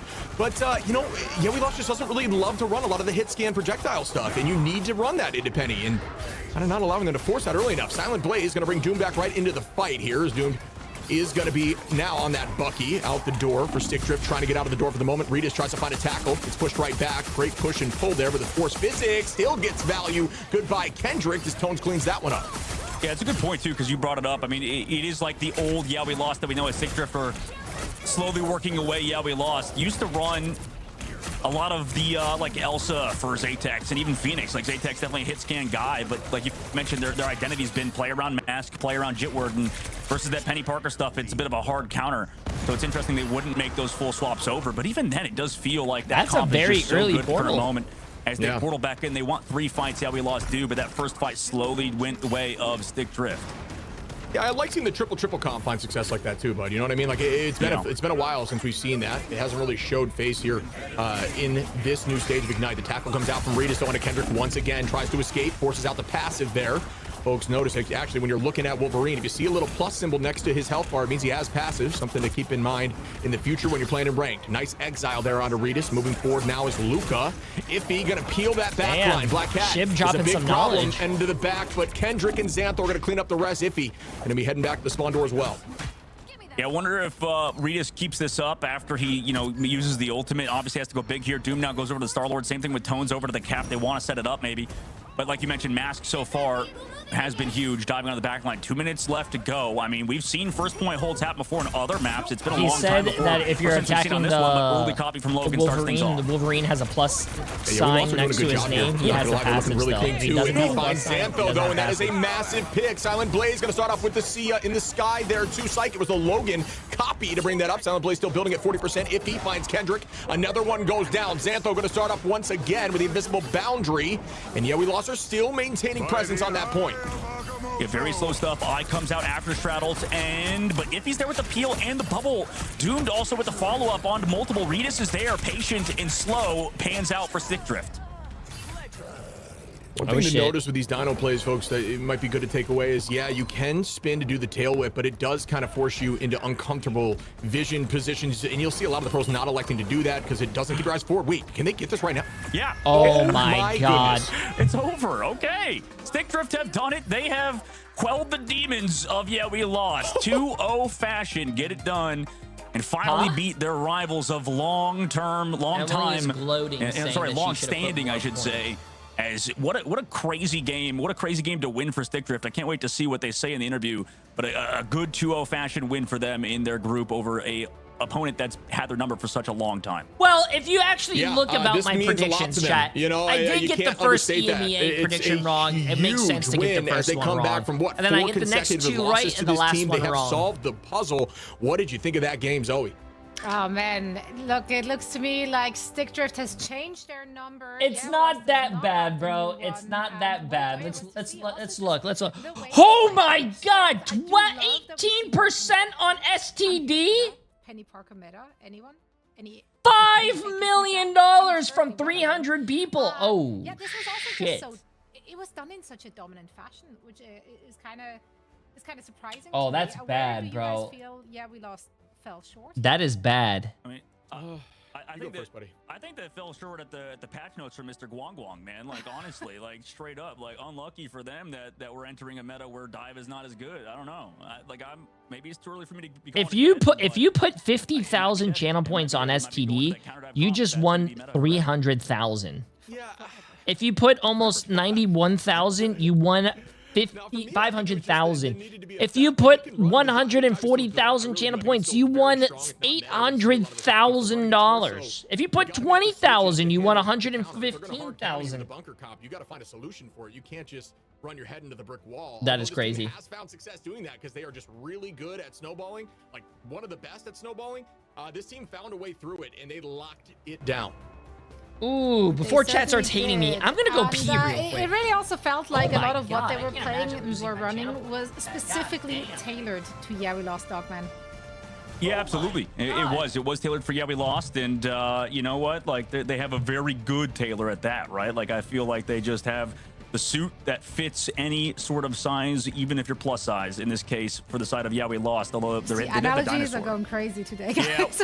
yeah, it was a bit much. working. Sorry, but I think I don't know. Maybe I just hard disagree with Shib. Actually, you know what? I think Dive's dead. I think Dive is in the grave, buried, and won't ever be seen again. Because we saw for Team Liquid Citadel, even they ran the dive and they won. But it was closer than it should have been for a team of their caliber, and kind of the same thing for Swamp Gaming. So I think we're entering this Penny Parker counter dive meta, and Doomed was the face of it on Star-Lord sometimes, and on Magneto at the very end. It certainly seems the way that you cannot get away with only running the dive, and that is what we were excited for in the Yeah, We Lost, right? As they entered the preseason into MRI, we knew that they're the dive team, and it worked so well in the preseason, so for us it was no surprise that they had a lot of pop-up moments there. But yeah, now I feel like you gotta add a few more pages to your scrapbook, Ship. Yeah, I'm with you. Teams are going to evolve, and Yeah, We Lost, I think, will evolve from this. This is a team that wants to win. They're hungry for it. Again, I think they run, unique stuff, but you got to be able to switch on the fly in this current state of the game. Teams are doing a lot of homework on each other, right? When you consistently play these teams over and over again, you are always going to find a way to counter them. You're going to watch the tapes and just essentially have discussions of what can we do to stop this, and you need to be able to bounce back and find a solution to their solution. Yeah, well, with Doomed only dying twice here, that's not the solution. Doomed has had a phenomenal game today, and so did the rest of the team, really front to back. Like, just everyone has been playing their role to the best of their abilities, and then some. Yeah, this team really, tends to, it sings whenever Iffy is popping off, and kind of same thing for Tones, but that coordination between their Vanguard line has been huge. They've been also very good and underrated. And I mean, obviously, I got to keep talking about the praises of Logan and Silent Blaze. I think they've been so good for this team. And, I think it's a tough thing for a lot of these younger strategist players is that a lot of them get kind of screwed over, not by like nepotism, I guess, like, but more so just their overall connections in the scene, I guess. Like, there's a lot of like kind of, I don't know, washed up other game players that kind of come over and take up a lot of roles. But a lot of these young guns, a lot of these guys don't really have a big voice, I guess. Like, honestly, like Logan back when he was on Sentinels was also very good. Silent Blaze also has been very strong and, has a good chance to be one of the best controller players in the entire freaking game. But I feel like, for Logan specifically, I don't think he was ever a problem in those previous teams. And I think he's kind of coming into his own and is probably going to be looked at again to be sort of poached or taken away. Or this entire team's looking to be picked up by other rosters. TSM, who knows? I don't know where that came from. Well, let's hear what the winners have to say. I believe we have Readers joining us for a chat after this dominant performance from him and the rest of the squad, with which they were able to take the victory over Yeah, We Lost. Finally. And I'm mostly interested, of course, to hear how Readers and the rest of the gang are feeling mentally about this one, because at least for us here on the desk, we assume that meant a lot emotionally. Let's hear from the man himself. Readers, how are you feeling? Welcome to the show. Feeling pretty good, finally got one on Jeward. It's been a while, but finally got one. Finally. Ritas, let's talk about the approach for you and the rest of the squad for this matchup mentally. Like, it is just historically the matchup that you lost, right? Against we lose. We lose. Yeah, now they lost. So historically, they had the upper hand. Today, they did not. Were there any nerves coming into this, or did you feel good based on like recent practice? How did you feel? We were feeling a little bit nervous, I'd say. I think the long history of them beating us over and over was a little bit of nerves, but they lost their best player, so we were a little bit confident in that regard, and I would say that that's what held them back quite a bit. Beautiful. Well, piggybacking off that question, buddy, you know, you guys seem to adapt and kind of create this bunker composition. Is that brought about from just doing homework? Have you been thinking through how to take this team down? What was the process there? That was kind of a on-the-spot pick. I mean, we saw Penny Parker yesterday. I mean, the character's obviously OP. Like, you can't do anything when you're on the full melee dive. You can't break the nest. We're all just sitting in one little room. Cloak bubble, that is smart. atom bond. Like, almost impossible for them to break. That is smart. Beautiful. Yeah, honestly, I mean, that's kind of been, you know, a little bit of the transition, I guess, into this current present day. And I think for you, Ritas, you've picked up a lot more of these like melee characters for Doom coming in. I don't know, maybe I was a bit wrong or off base to kind of expect maybe a bit of a transition for like Doom to pick up that role. But you've been taking that sort of flex role instead of playing more hit scan characters. Can you talk about that? You've been doing a little bit of a different sort of stage in your career, sort of compared to like Melophobia, who went sort of reverse schedule. What's that been like, going from like more hit scan stuff to a lot more of the melee characters? I think with the addition of Black Cat, melee is just like really OP, and you don't want to like flip between melee players. Like, if you have one Black Cat player, one DD player, it throws off like the dive tempo with your dive tanks. So I think me just picking up both of the dive characters, I had more experience on Black Cat when Doom joined. He hasn't really picked it up yet. So it was just easier for me to... I also had more experience with Iffy on the dive in general. So I think that's what made it easier for just me to play them all. Yeah, 2-0. Are you quick game? Are you a bit more of like a heavy commer type of player? Because I know like a lot of the Daredevil guys like to relay that information to their team on like dive setups and stuff. Yeah, I barely talk. I mean, Iffy basically does all the comms for the dives. He calls the hits. He calls everything. I just play the game. I just do my best. Emma is really good right now. Denaria. Well, that's good. Clean comms is what I call that. One last question. This one very big picture. You have 2 more matches, I believe, to go. Your next one being... which one is it? Oh, Equinox is coming up next, and then you have TLC to round it out in week 3. Where did you see yourself positioning in the stage 1? What would you consider a successful stage 1 for you and the team? I think going into this, we thought we were top 2. Thought we were top 2 teams. I think SSG set us back a little bit. We didn't have really the greatest read on the meta that week. It was a rough 2 games from us. But I think now we've stabilized ourselves. I think we got a pretty good situation, and I think we got top 3. I think that's what's looking out for us. Right on. It's been looking really clean today, very dominant showing. I'm very excited to see you guys pop off again in your next match. Once again, congratulations, and thank you so much for the chat. Thank you. That was a good interview. You are most welcome. That was Ritas after their victory against we lost, finally getting the dub against it's kind of an arch nemesis, right, at this point. Yeah, I also want to shout out the players that come into the interviews, man. That can be nerve-wracking stuff, and every single player that's been on here has just absolutely killed it. So shout out there. I'm sure you have a similar, you know, opinion, Dog. It can be nerve-wracking, bro. Yeah, I mean, not to take us too off base, but man, we're blessed with some handsome lads in our scene. You know, we got some looking like mini Terror over there a little bit. I mean, kind of taking a similar trajectory to him, but damn, we got some nice looking dudes in our scene. I'll say that much. That's good. Everyone's definitely camera ready. We love to see that. They're popping off in the server, outside of the server, you know, Marvel Rivals, which is a good time here.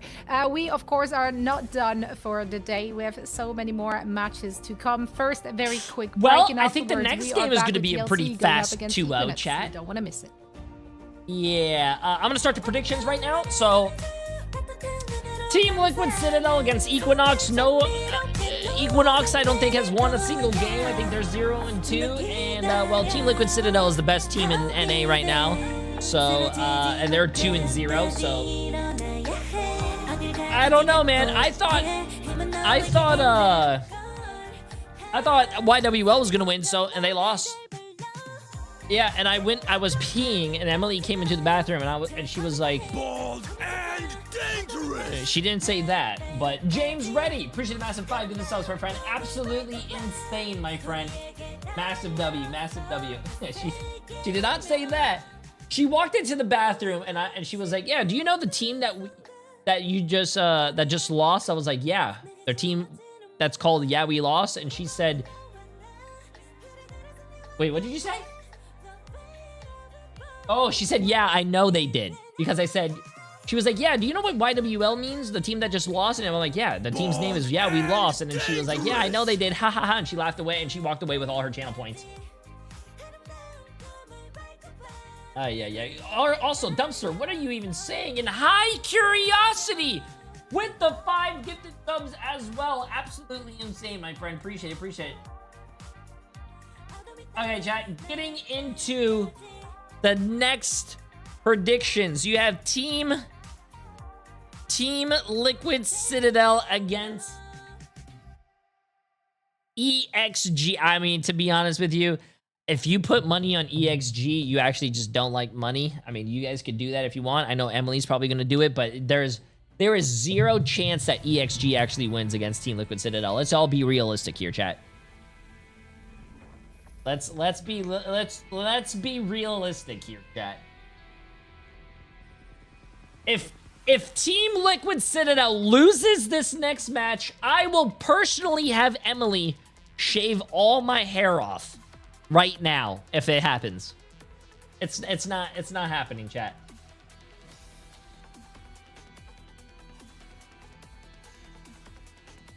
It's not happening.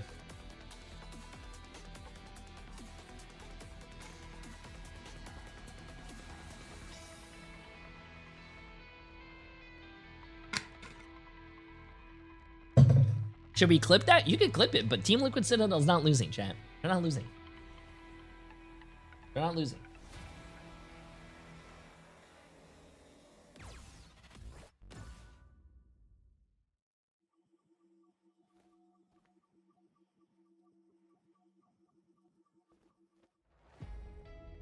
Someone clip that. Come on. It's not happening. This is such a beautiful map. It sucks that it's a Doom That's right. match. Welcome to Alchemax Such a beautiful headquarters, map, the new and they ruined map it. in the No one mix. plays And guess what? deathmatch. It's been available ever since yesterday, 2 days ago. What is time? It's flat circle, and it's made up for sure. So is this map and the universe within it. But that's good. Let's go and explore.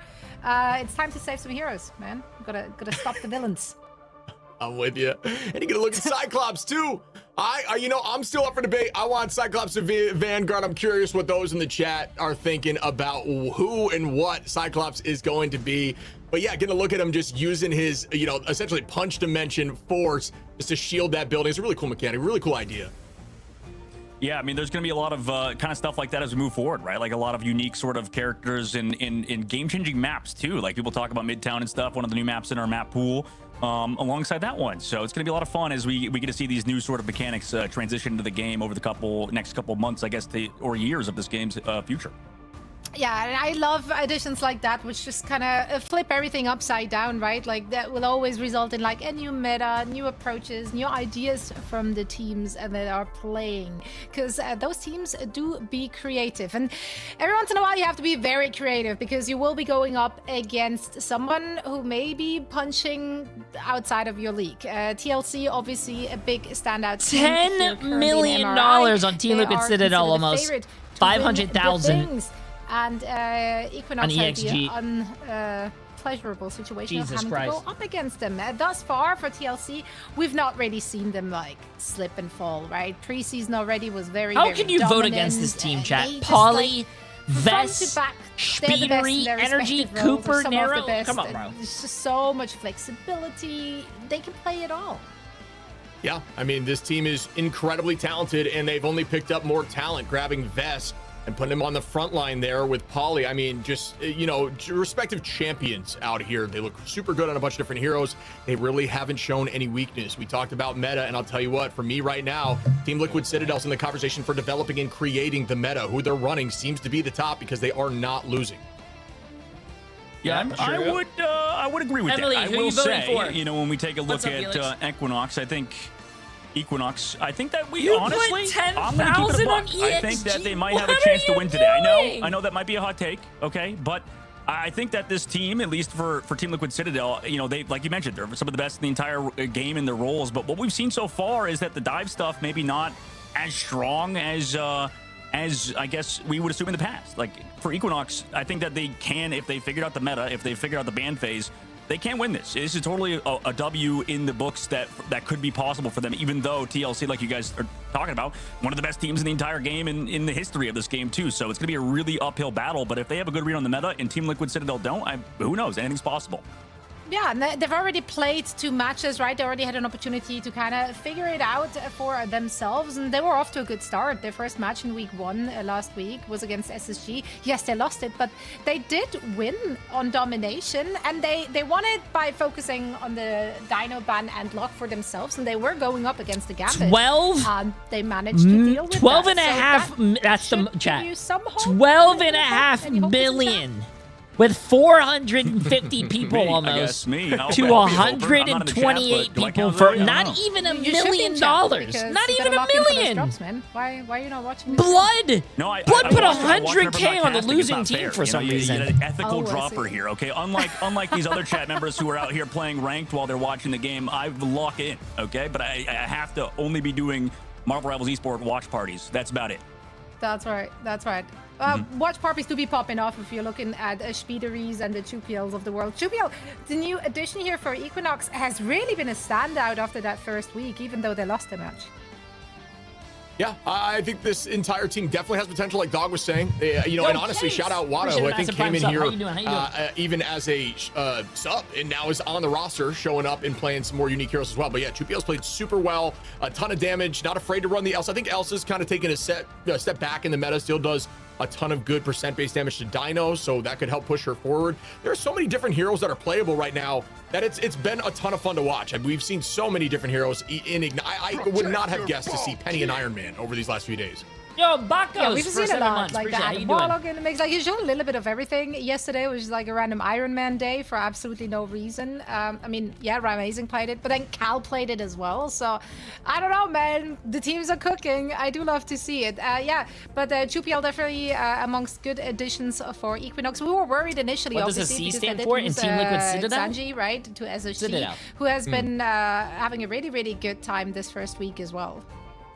Yeah, it's always gonna be tough when you have to replace such a great player with Zanji, and How you doing, Matt? huge you know, shout for him to keep improving. And then also that SSG team, like you're talking about, like we heard in the interview, kind of actually a pretty good team, and having a good read on the meta so far definitely gives them a huge lead, you know, in the upcoming weeks too, because they're starting off this entire group stage in a 2-0 fashion, and for you know, this team for Equinox, they're in a pretty big deficit, and it's going to be even a further deficit if they lose the Team Liquid Citadel today. So it's like you mentioned, Zoe, they need to come out strong. They need to win that first map on domination and then kind of work things together, because Team Liquid Citadel, I mean, this is arguably the weakest that they've looked on domination. They're still a really good domination team, but maybe not as strong as we saw out of the last couple stages. Obviously, we've known them to be really good on dom in the past.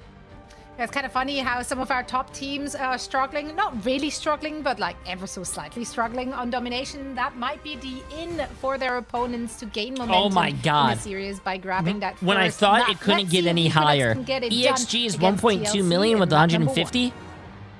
Team All Liquid right, as we Citadel head has into the ban phase 14 right now, million it's going with to be, this is a lot of 500 off-map potential. people. We could see some Dino here. I don't think we're going to see a ton of Angelus kind of fall to the wayside. That's but the most I removal think off I've ever rip of seen, Gambit, chat. locking in the 14 Mantis million? for Equinox is going to potentially enable that triple Bro, battle. I can't wait until the Yeah, a little bit playoffs more happen focus towards that. so we can see how much money like is on the we've playoffs. seen the Mantis Playoffs. been really good so far, and also priority in the ban phase. So it kind of makes sense. And for TLC, they're going to want to focus on that double Dino, make sure that Vest gets his character. But for Equinox, I mean, kind of, I wouldn't say it's like a hard counter, but it does feel like a pretty solid counter with Mantis. It does feel like you get a lot of headshots, got a lot of refreshes on that double Dino. You talked about his headshot hitbox being huge, right? Yeah, it is huge. It does give, reduced damage, right? It's 1.5 times multiplier instead of a 2 times, which is something to keep in mind. But yeah, I mean, it definitely enables Mantis to get a ton of those seeds and just spread them to deal a ton of damage on the front line. But, we talked to Vez yesterday, and if they're going to run a heavy damage dealing comp, his job as Dino is just to draw a ton of fire and just stay healthy. Like, just run away and just play distraction mode. So there is some ways to play the hero to kind of get around what they're trying to run into you. And I think that's kind of the next level thought process. You think about getting countered and saying like, oh, I won't be able to press through this, or I'm going to struggle with this team. But you also just got to potentially play your hero differently to find success, as we see the lock in here of Black Cat to enable some of the dive stuff going for TLC. And they get rid of Poly's cap. A little bit of respect towards that Poly cap that's been really good so far. Always. Always good. I mean, it really is one of the best caps in the entire game. So I guess that makes sense. But you know what? Like, I don't know. Like, I'm thinking that the cap is not as good anymore. I don't know. Maybe I'm crazy for that. But the Jeff Protect comes Mr. through. Dive is dead. Yeah, he's dead. I'm on that boat now. I can't leave. I'm going down with the ship. If Dive is still good, then, well, I guess I'm canceled. Well, you can look at TLC. They got rid of Daredevil, Black Cat. That cap is off. But no, but that being said, those overrated. Okay, we'll see. Look, come back in a week when Dive's full dead, and you're gonna be coming back crawling to me. Okay, you're gonna be crying to me like, Dive is dead, Dogman. You were right. I can't wait for that shit. I believe in you, brother. I have no doubt it could be the case. Jeff going to be a problem on this map, though. Hell's Heaven is one of those easy off-map locations, multiple off-map with Jeff. Might see some big plays there. I think that's the idea for Equinox now. They've got to find some huge ultimates against this team. This team is so good at not overcommitting in these fights, ensuring they use the bare minimum. We saw what are these two guys' names? Poly, I run Shib and Poly, Dogman. using cap, holding on to his ult for virtually entire rounds and only using it when need be, and winning the fights consistently without that commitment. And okay, let's see this. Essentially waiting it, trying to force it out, but not able to do that as we set up for our first match with these two teams. You're right, Jeff. Jeff is really good on this map too, and this little screenshot of them in the spawn. Little known fact, actually, this is Jeff's map. You know that, right? Hell's Heaven. He's like a little demon on the map a little bit. He's Satan himself. The reincarnation of Satan is what we call Jeff, basically. Okay, let's see it. No, but I like EXG. They're a bunch of good, respect. Wada, Tribule, no binds. For other team to win, but they're actually playing today. In fact, I don't think they're going to win this, man. Team Liquid Citadel is just. And you're going to see Wada here on the Spider-Man off rip. I actually saw Wada, the J3 tournament, have a ton of success in the Spider-Man, and it really opened my eyes to these Spider-Man players. Yes, I've seen some of the top ones are absolutely disgusting. I heard J3's tournament. We'll get some eyes on that now with the very top level play against one of the best teams in the Americas region. Poly now going to be on the Venom on the high side. Wada setting up for some sort of dive towards backline. Instead, going to drop backwards. Noticing the BRB and some of these cooldowns. Going to break those fast. Look out for more. A good movement of it, though. Understands Cooper. Good read to know his BRB is being broken. Has to move it last second and grab it. But everybody's kind of surrounding each other at this point. So both teams a bit split towards that point. But you have that double dino advantage towards that main side that you talked about earlier, Shib. And it's hard to track down Speedery. Look at this. He's like leaving the universe slowly and coming back and forth, and they already find no bind, just get walked on by that front line. Yeah, Team Liquid Citadel's like a swarm of bees. They're just all over the place, and then they just converge on you in a moment. And next thing you know, you're in trouble. Wada trying to find the pick here on Energy. Energy's going low. Press the trader right back. Ew, Energy finds Wada there as Vest takes out Lyric. Respect gonna bring Pixel back in, but at this point, the J3 I want to drop back and reset with the team. Poly trying to find Pixel, and there's that forced stagger from the BRB. Jesus. Yeah, but don't get Poly Venom either. My goodness, God, that tracking was sick. But next fight, I mean, Wada's still on that Spidey. I don't think we've seen much Spidey this group stage. I mean, we did see it in the last one, Shib, but yeah, so far. Yeah, I did a spectating rank 1 on Wada's Spider-Man. TLC just playing so split, so aware of that Spider-Man sort of playstyle.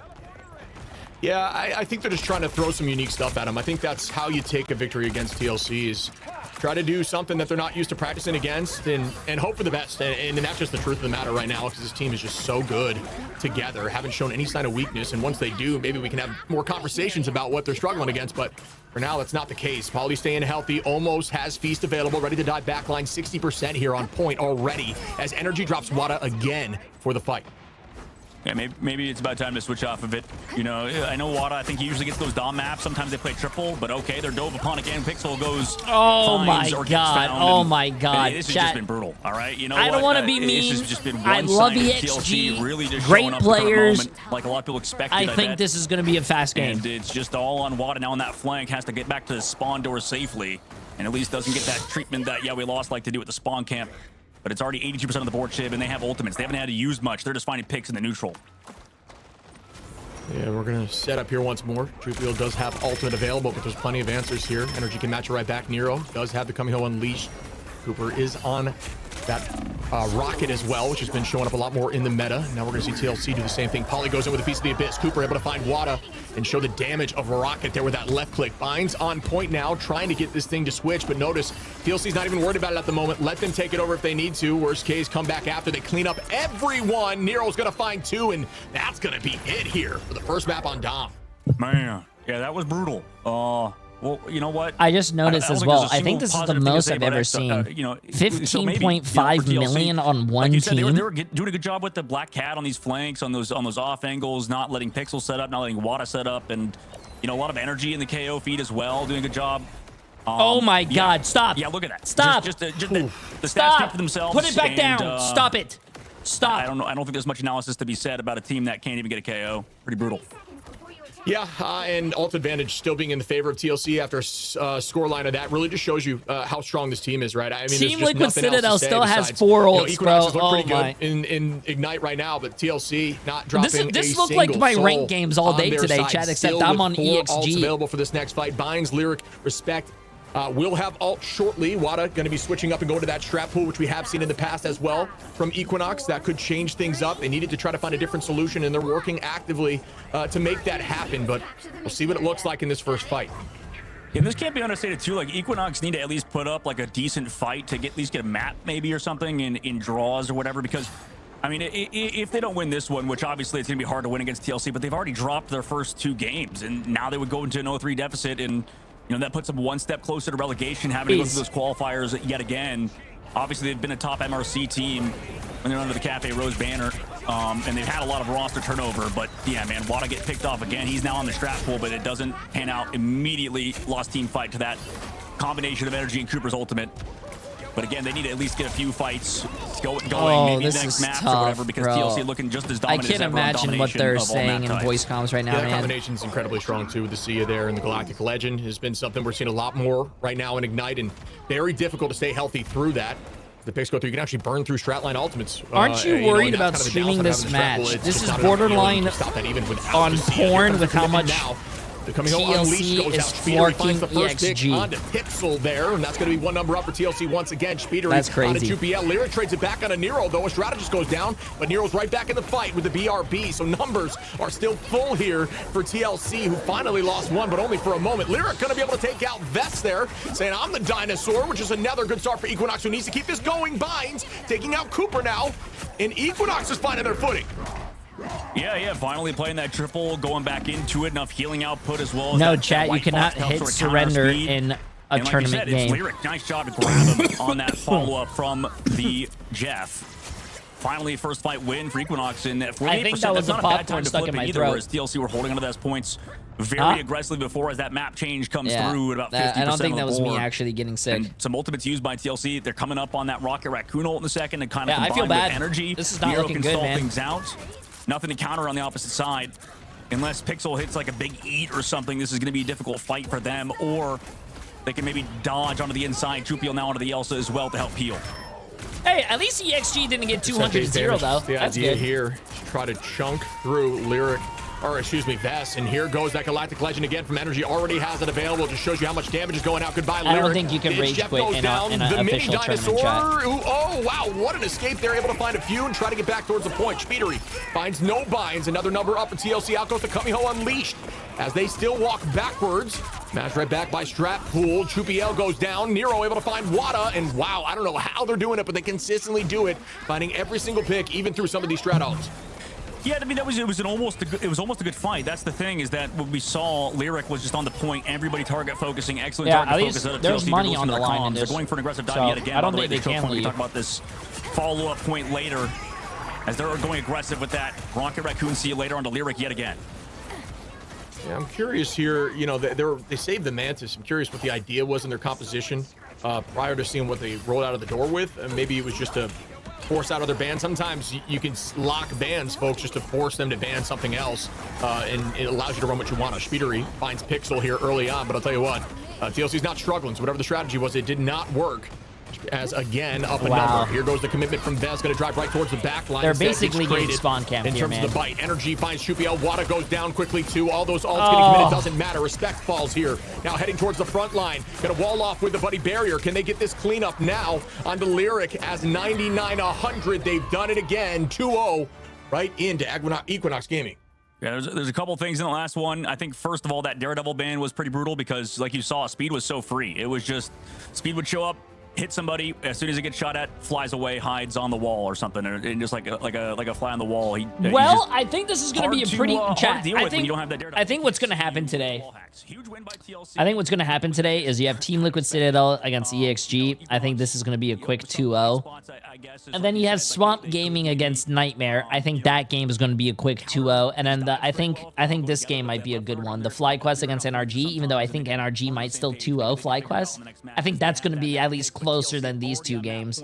Even the STD and YWL game, I thought that was going to be a great game, but STD ended up fucking just rolling YWL. So, yeah, I don't know, man. I think the last game of the day is going to be the best game. Even though I still, like I said, think it's going to be a 2-0. We need a best of 5. Yes, best of 5 actually starts in July. Not June, not next month, chat. No, yeah, it's going to be in July. The first Thursday, Friday, Saturday, and Sunday of July. Yeah. What does your PC in the background do? Oh, that was my 24/7 channel. So if you go to Jay3 VODs, if you're ever feeling like you need a little bit of background noise, my 24/7 channel is always up. Huh?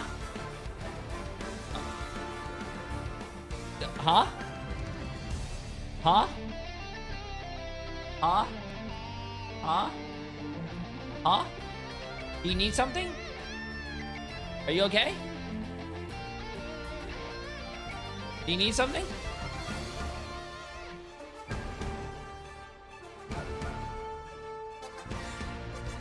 Oh my god, you're so annoying. Yeah, but do you need anything? Like, I know you're sick. Do you need anything? Kill him, Emily. What the? Yo. I'm over here just co-streaming. What?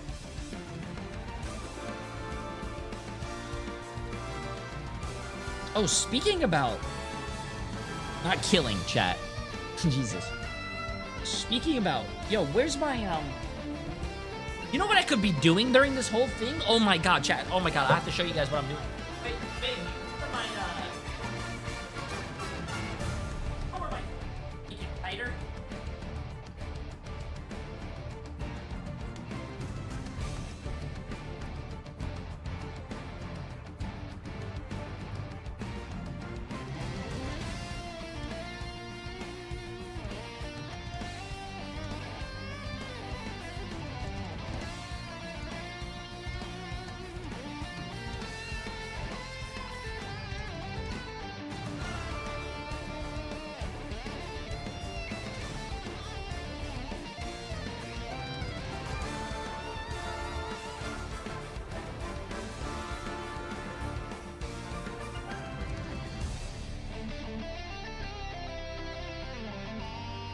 Yo, chat, do you guys know where that thing is to make it tighter? You know what I'm talking about?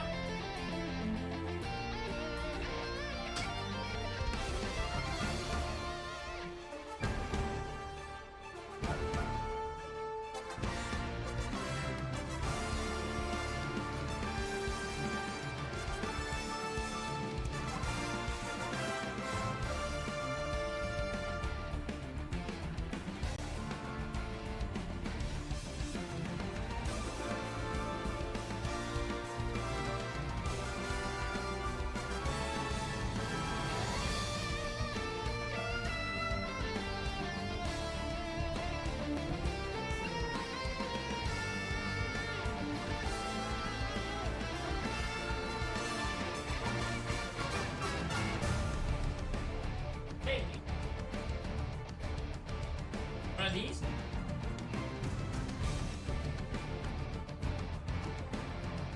I'm talking about these. Chat, I'm talking about these, bro. You can do these while you're like waiting for the game. Oh, you got it?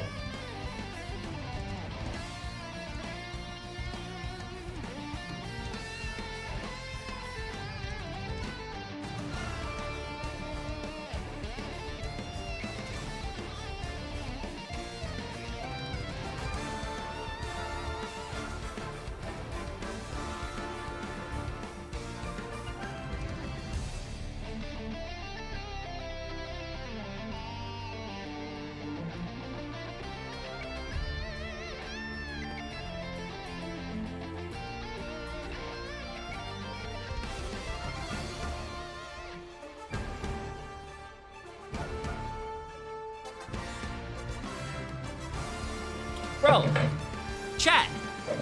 I don't know if you guys do this, but like, you can do these things while you're just waiting, while you're just doing co-streams. And then you're gonna be able to grip, like, you know, it'll help your deadlifts and it helps your grip when you give someone a nice firm handshake when you go to a job interview. Oh my God, sorry for saying that word. When you go to a job interview and then you like shake someone's hand, they're gonna be like, oh shit, that's a nice firm handshake. You know, it just makes everything tighter when you grip something. It's good. It's nice.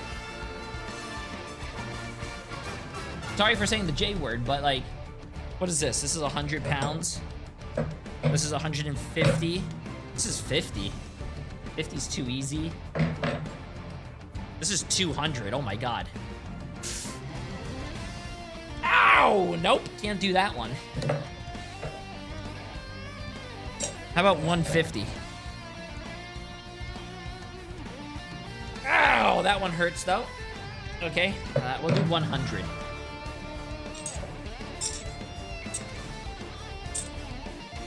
Let me go put this in.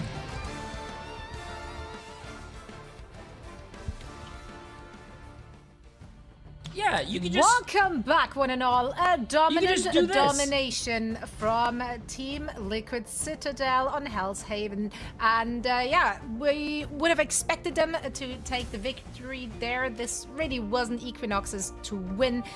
There were moments where Equinox looked okay, I guess. Mostly when they get to play together, they can get stuff done. But it doesn't take much for them to kind of fall apart.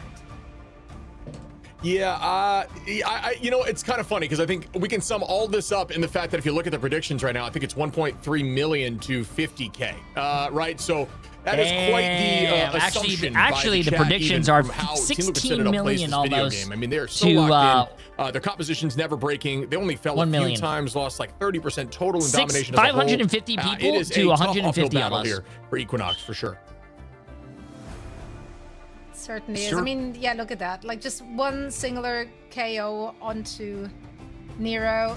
There's just no one dies of that team. They play so well for each other, with each other. They peel so well for each other. They're working as a unit. They're synergized. It's hard to find a gap there to really have an in. Yeah, but that gap is like you said. I mean, Nero, the weak link. Okay, MVP my butt. All right, I'm the #1 Equinox believer right now. Okay, and if they can get that KO count to 2, if they get Nero's KO count to 2, casualty count up to 2, they might get past the point in this next round.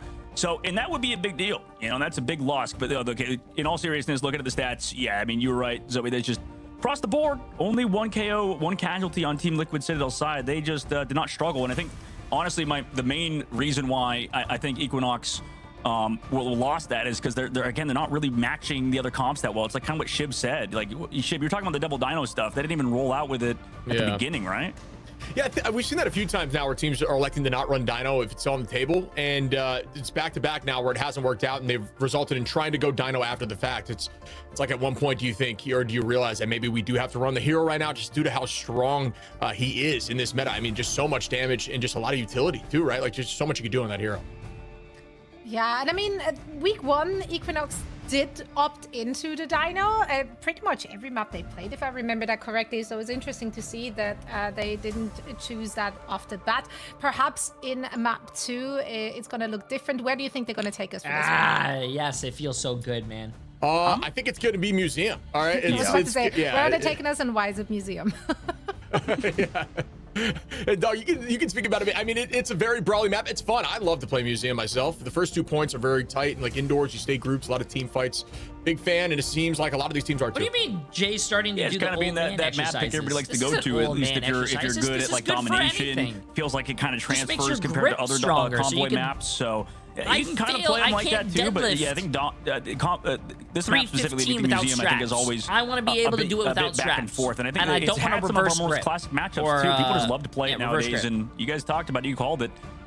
Museum of Contemplation will be game number 2. It just feels like this is the new map that everybody loves to play on. It's that map. I always feel like if you're the underdog, you should probably go to a map which, you know, the opponent is at least not as familiar, so like the new map here would Reverse have grip, lent switch grip, itself well bang, bang. to that kind of situation. Alas, playing to your own strength can work, of course, as well. Let's see if they can tie up the series or if TLC is going to run away with it. Guys, please take it away. All right, my friend. I'm curious if we're going to see any changes here in the ban phase. I wouldn't be surprised if Black Cat gets removed. Found a lot of success there, and maybe shut down some of the dive stuff if they're not willing to bunker up. DT990s, Yeah, I think is yeah. what they call I would like a bit of a change up towards that dynamic. And reverse grip is so comfortable. I want to see what you I don't have like to reverse say grip. about this. Like, I feel like when we talk about, we'll go to the ban phase right now. Like Especially Museum and all since these I other feel maps like that I think people one like. side always gets stronger this game, than I the feel other, like it's but very so then you designed have to around more reverse your reverse open grip. sort of map I don't like it. types. I like doing don't know, man. Like, it just just feels like overhand. Museum feels more open, I guess, than if we're talking about other convoys like Aegis Path or whatever. It just feels like there's more options. Like, I feel like this game is designed around that kind of. Yeah, there's other pathways. I can see what you're saying, as especially point one Yggdrasil, you're kind of mainline. There's some off angles you can take, but this one, you know, they're more hidden, I guess, to get to the back line. And it's like there's the more map bunker locations. itself is just bigger, right? Like, I just feel like there's more room to move around, right? Yeah, touche. I can see that. I think Yggdrasil's got height though, right? So it's less so for the flyer side of things. But yeah, outside of that, I totally understand that. But I mean, right now the changes in bans, right? So Gambit's removed from the first on both sides. Black Cat gets locked in from Equinox here. That's going to change up the pace a little bit. Luna Snow removed, and the lock in again here for Vess on Liquid Citadel of the Dinosaur. Dinosaur's just been incredibly impactful. If they don't lock in or I guess they didn't, it might be banned out, and that could be a big advantage for TLC. Yeah, could matter in the long term for Equinox, however you want to call it. For TLC though, you know, they go for that Devil Dino Protect, like they keep that around the Black Cat, like you said, to get that one-sided matchup. It is a strong character, and we did see Speed really put in work on that hero. So I mean, it makes sense. But so far, I mean, this now allows the Mantis stuff that they like to do sometimes with Ultron. They go for the Rocket Raccoon Protect this time around, so maybe. I don't know. This to me screams like Team Liquid Citadel, as long as they don't ban Ultron or Mantis or whatever, might go for that triple composition. Yeah, I could see it, especially, actually, you know, they're not afraid to run on offense or defense, so realistically, it's not, like, targeted for either avenue, but Star-Lord removal makes sense to me. That combination with Rocket, right, they don't want to deal with that again. We've seen a lot of the Sia combined with the Galactic Legend. That's been taking over the meta heavily. We've seen some Punisher combination with Final Judgment, but a lot less mobile, a lot less annoying to handle. We even saw things like Iron Man Maximum Pulse handling that yesterday, so there are solutions where Star-Lord is much more difficult. Enjoying the variety, though. Yeah, I know he's good, but now we have to assume that Team Liquid Citadel are just going to play Elsa, right? Like, or the Phoenix. Like, they could do either or. I mean, they're maybe more KO-able. Like, the Phoenix, if he plays it and it's going down, it's getting KO'd, then you're just going to swap to Elsa, and it feels like Energy just did this yesterday, or the other day. So I don't know if that's the best ban phase out of Equinox, to be honest. And for TLC, I think it's been straightforward. They go for that Mantis at the very end to make sure that triple comp with Ultron is kind of negated, and some other sort of ideas that Equinox has had where they played the Mantis too in the last map with the 2-2 style. So I think a good ban phase for TLC. I don't know, Shib. I'm not as big of a ban phase fan of Equinox's, but I understand. I guess they want to do something to stop TLC right now, right? Yeah, the tricky thing is, like you said, the Phoenix how the ban phase works is that you're banning for the other team, but you are saving for your team. So if you ban, let's just say you ban Doctor Strange, you're banning Doctor Strange for the other team. You could still play Doctor Strange, but you banned it for the other team. But if they ban Doctor Strange as well, that means both teams can't play Doctor Strange. It's a little different than your ranked games, chat. But if someone, let's just say, if someone banned, let's say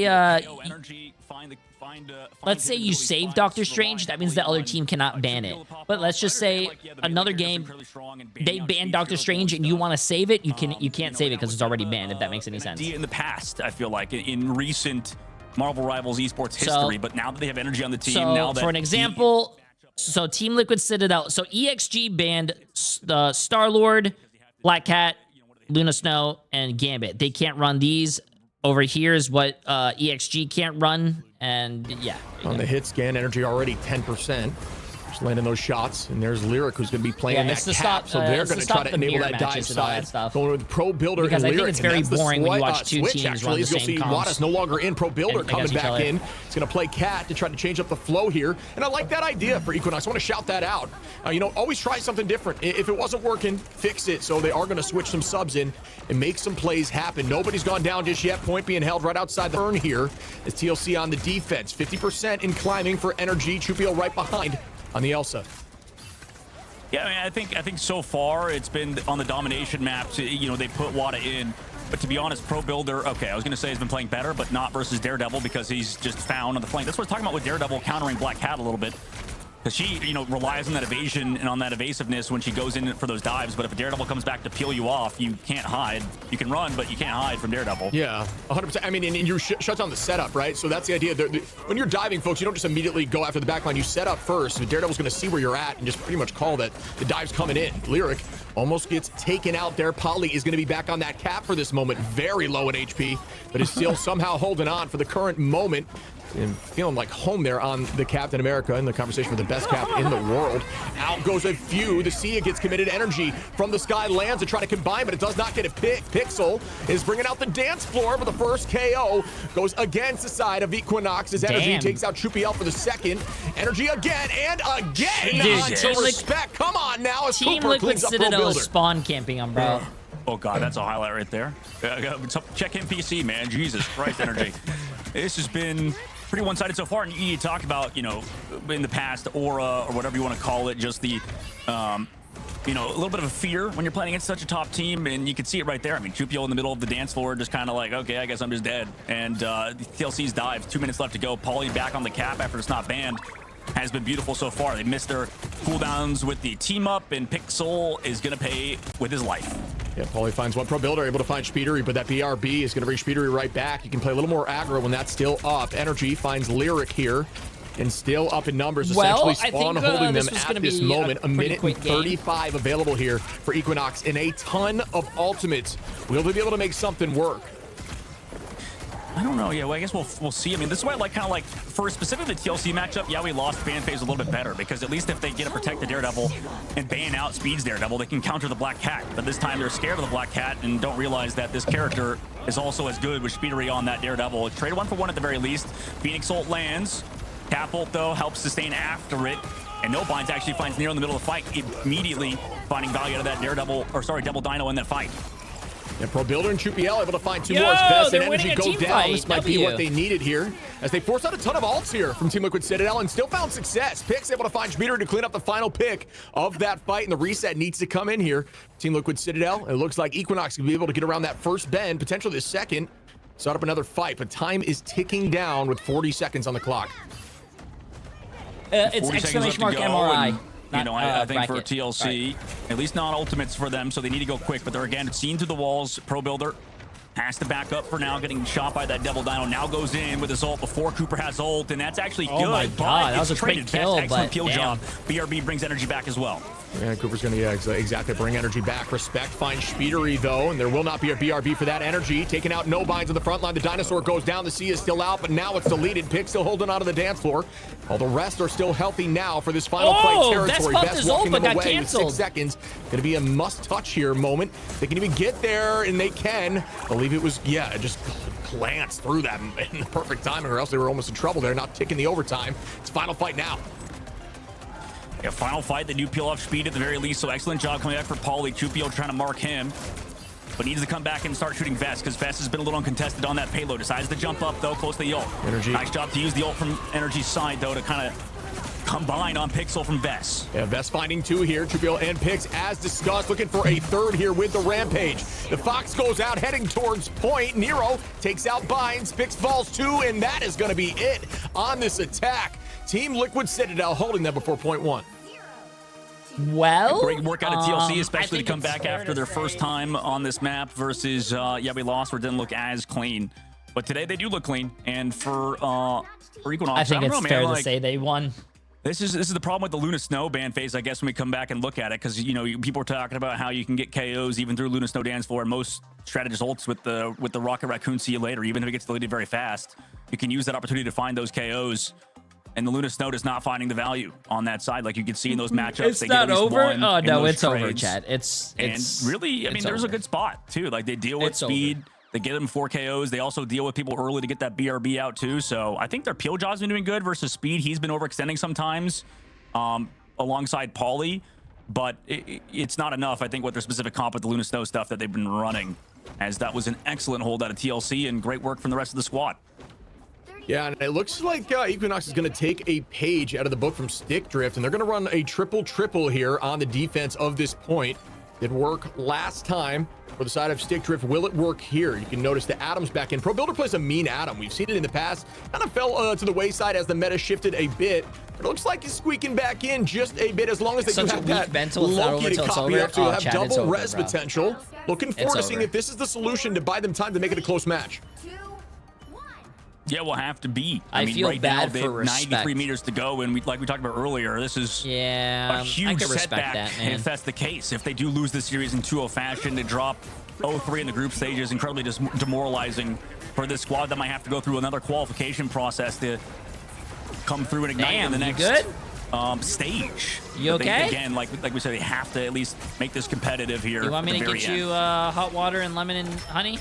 We'll see this next fight begin. Okay. Picks on the backside No problem. angle here. Just trying to You need anything? maintain presence, but notice Pauly just distracting the value of Cap. Is just need pulling anything? eyes away from your front line, making the back line panic just a little bit, and that's what Pauly does so well. Right now, just annoying them, jumping all over the place. It's just classic Cap. Pauly able to find picks even through that, making 2 now as Pro Builder goes down. We didn't even get eyes on, but throughout that moment, just in that brief moment where we weren't looking, Pauly finds 2.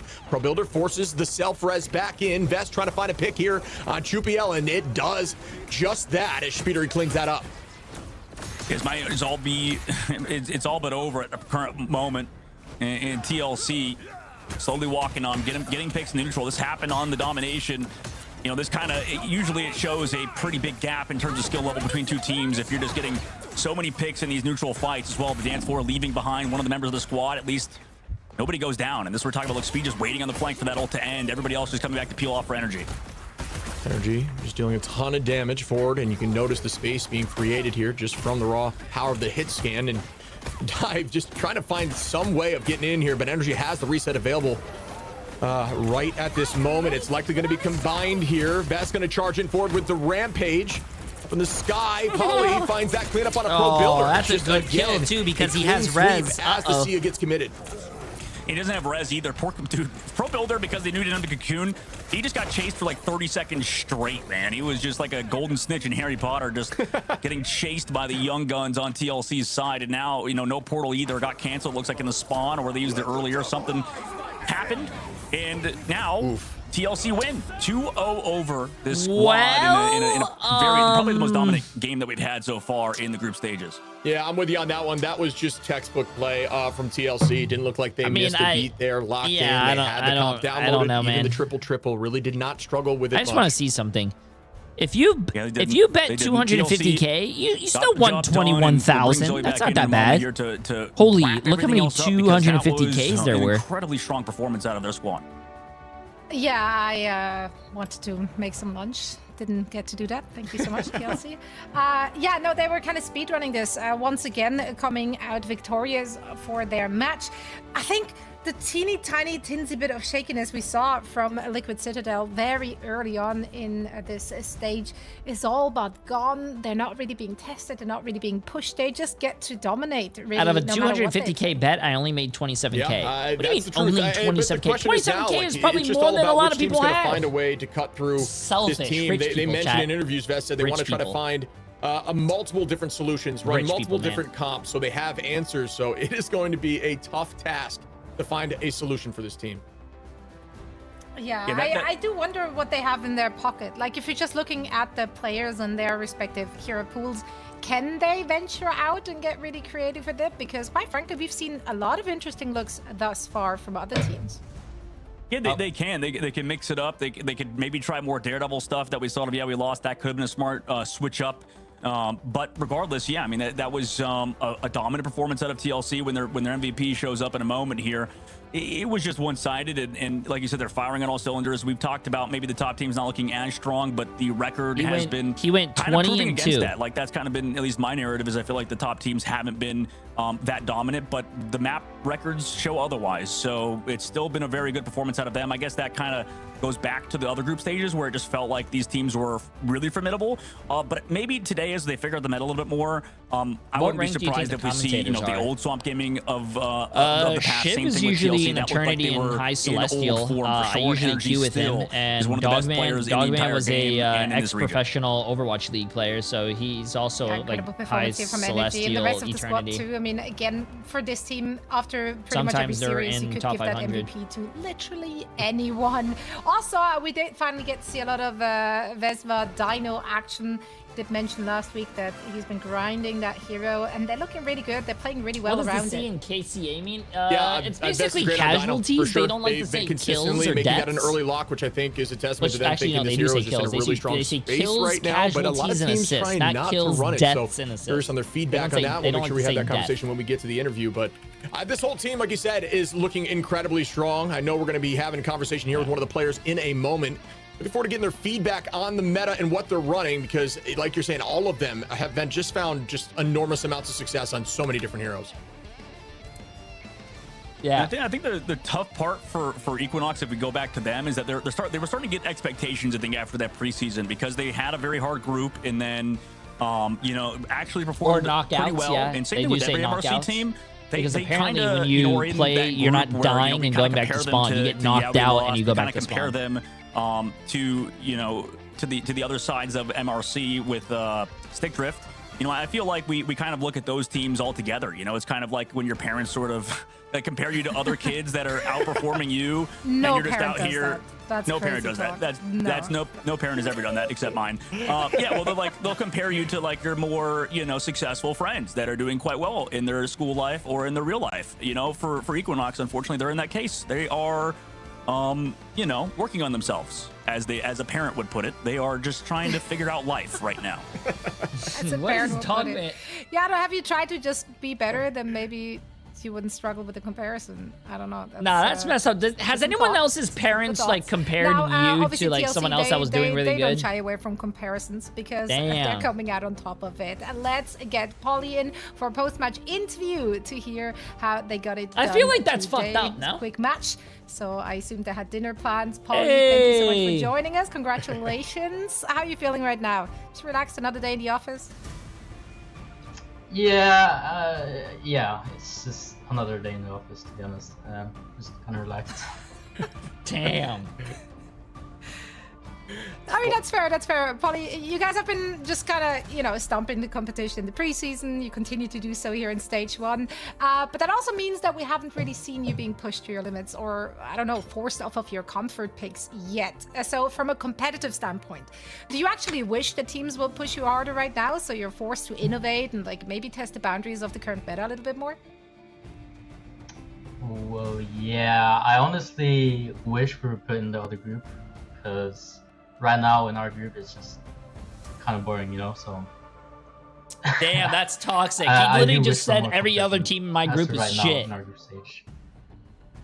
God damn. Confident answer. I like to see it. Dude, we were watching you on the cat for just a moment. We briefly looked away, and then all the strategists were gone. And I was like, okay, classic cat backline with Pauly. But one thing I wanted to ask you guys, just from a meta perspective, it's 2 games in a row where we've seen teams not try to run Dino off rip. You guys are locking it virtually first lock every single time. Is Dino a must pick right now? For us, it is. I don't know if it's the character or maybe it's just Vespa on it, but yeah, I think right now we are highly prioritizing this character. Cool. Fair enough. And I think I got a couple questions, I think. And on, I think maybe to go back to you said, about getting, harder games. Next week, I think, because you guys are now off now for the rest of the week, it will get a little bit more challenging, I guess, for you guys in terms of strength of schedule, because you guys went against we lost TSM and then now Equinox. And I feel like you guys, are going to have harder matchups with SSG later on and then potentially Stick Drift. What do you feel about those matchups coming up? Those should be closer games for you guys, right? Or is it still going to be the old TLC where you guys are just kind of dominant? I would say that yeah, those teams would definitely fight back a bit more, but yeah, it'll just be another 2-0. But yeah, I can see them fighting more. Is Paulie nervous, man? Well, on is he that, nervous? I mean, like, kind of. Shib and I were having that just kind of argument about whether or not, you know, Dive is dead, right? Like, you're playing a lot of that cap, but I think there was times where, like, Penny Parker and those comps were kind of being really strong. Like, as the cap player yourself, like, do you feel like there is a slowly developing meta where counter dive is actually getting to a very, very strong level where, you know, you play against that CC chain on Penny Parker that Best was talking about can kind of be a struggle bus sometimes? Yeah, I mean, it's just like the example of cheese, you know? It can happen like once in a while. Dive is strong and then suddenly... it's like 1 a.m. for him too, chat. With like... Guys, relax. Cheese and then... It's like 1 a.m. for him, man. Penny. Yeah, it's really annoying to play Penny against Cap, so... Yeah.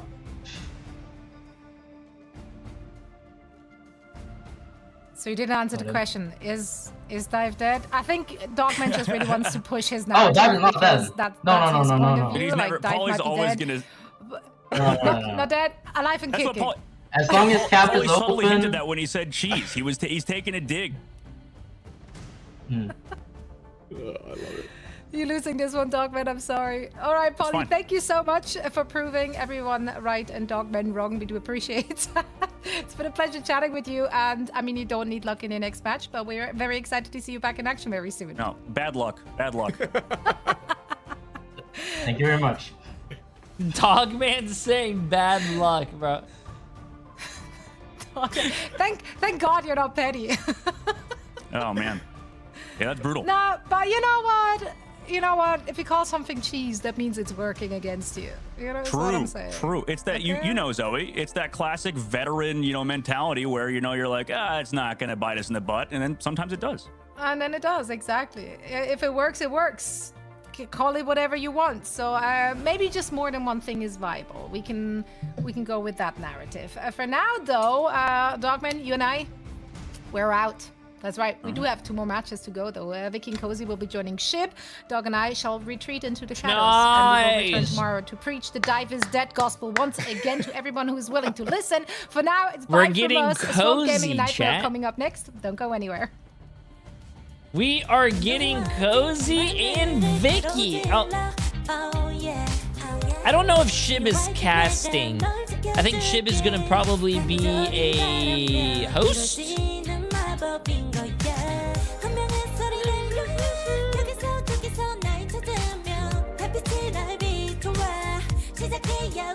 Yeah, I think the next game is going to be pretty quick as well. But while we have a break going on here, chat, let's get this going. We have Swamp Gaming against Nightmare. Wait, I mean.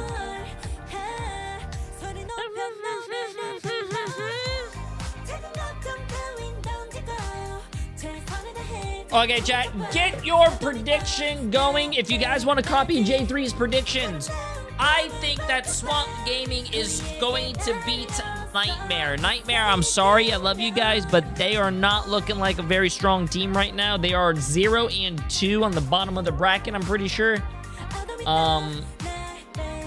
I think it'll be Cozy, Vicky, and Gaskin. I don't know, because they just said Shib is staying, and also Cozy and Vicky are coming on. So I think it's going to be Cozy, Vicky, and Shib.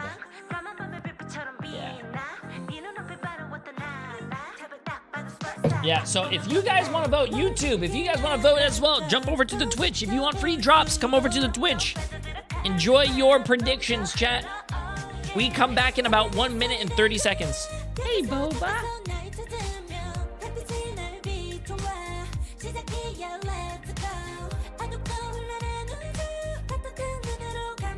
Can you bust it down and do it sexy style? What? Sadly, I can't twerk for you guys anymore because I have everything on my shelves and walls now. I can't put my feet on the walls.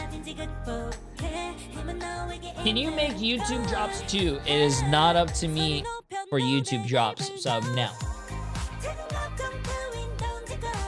Oh my god, look at this. Swamp Gaming has 99% of the channel points at 6.8 million. Nice. 6.9 million. Nice. 7 million. 250 people on Swamp Gaming. Nightmare is at 35 people with 100k. Chat, don't do the same mistake and put your money on Nightmare, bro. Nightmare, I don't think is gonna win this.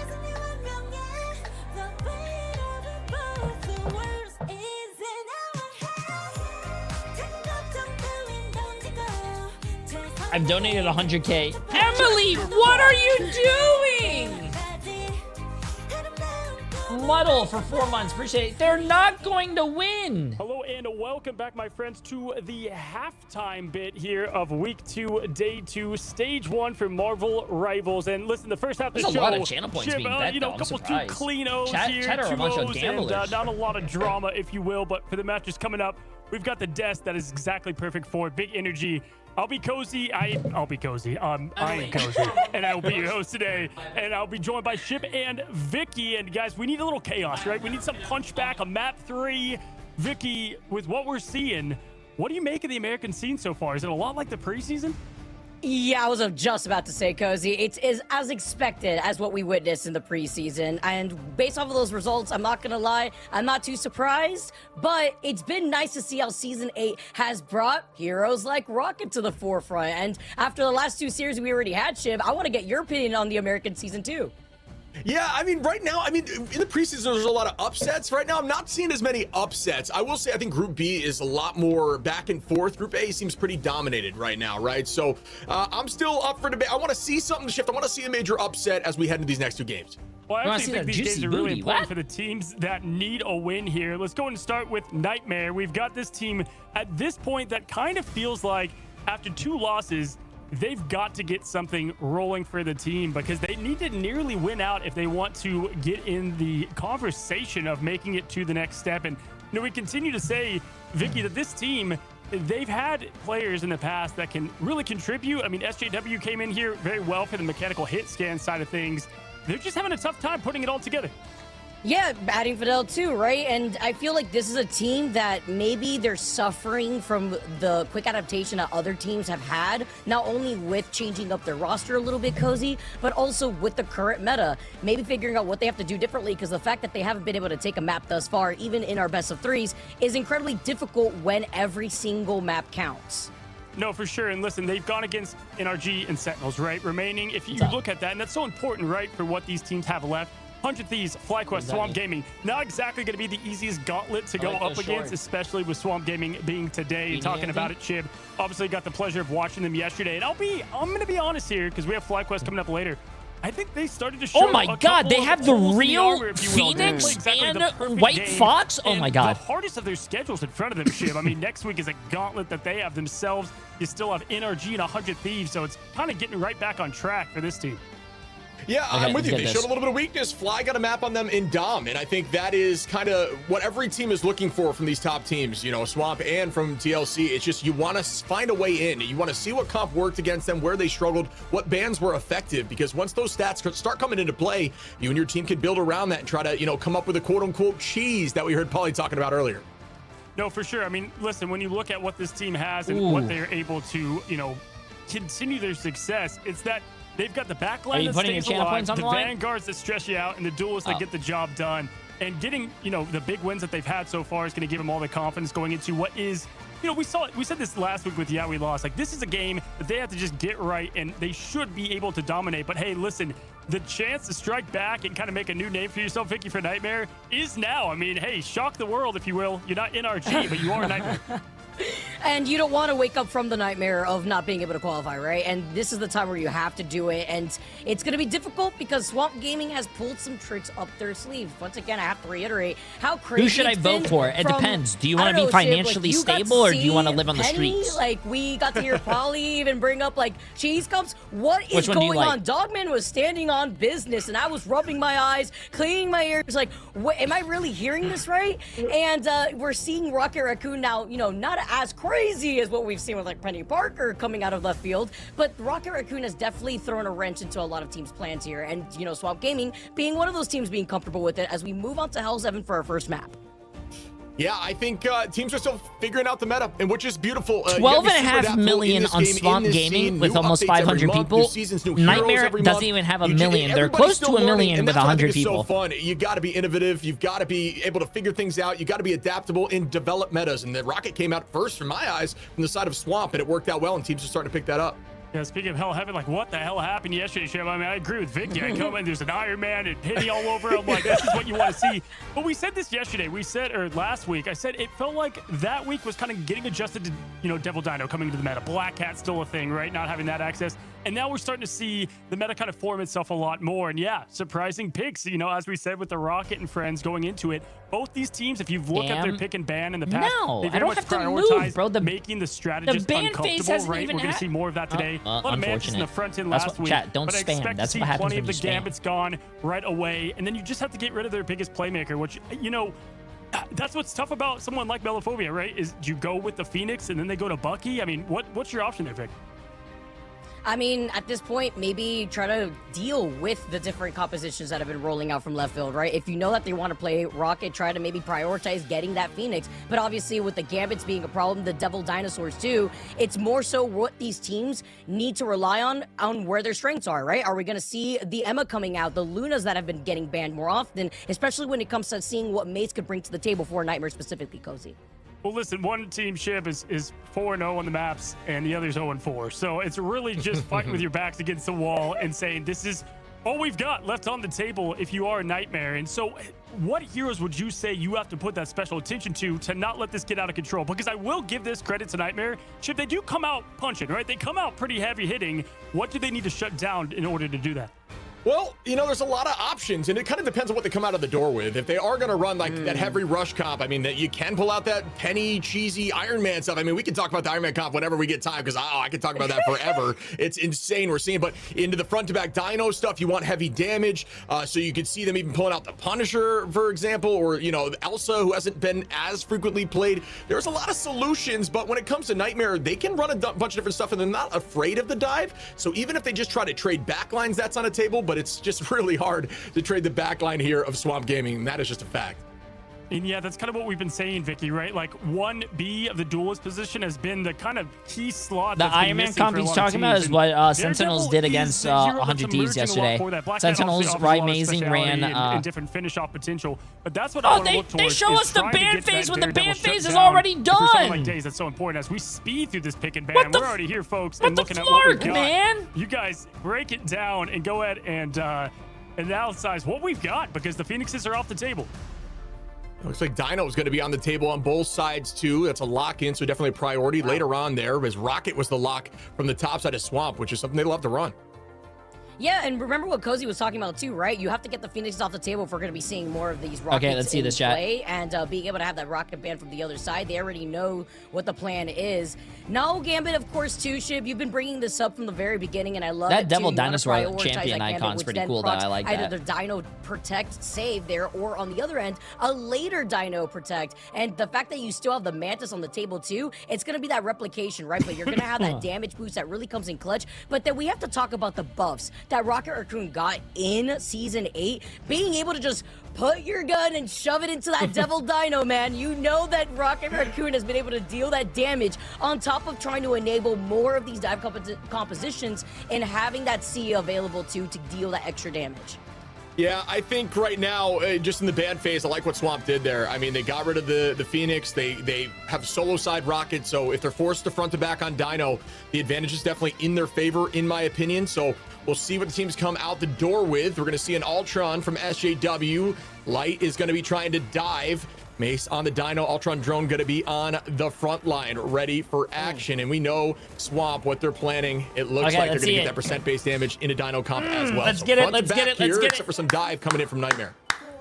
I'm excited, Shib. You were able to take us through our first 2 series. Now we got 2 more series, more Marvel Rivals to go, and already rolling out of the gates. I like how you highlighted with Mello being over on that Daredevil. Madian is going to be able to play a lot more back. I think this might be a fast with one, that flexibility too. Not going to have that Gambit. Everybody knows you don't give Valentina that Gambit, but on that Luna Snow, you know that the Devil Dino is going to have that sustain. And here we go, folks. Up on the high side, using the natural cover, SJW light, ready to engage.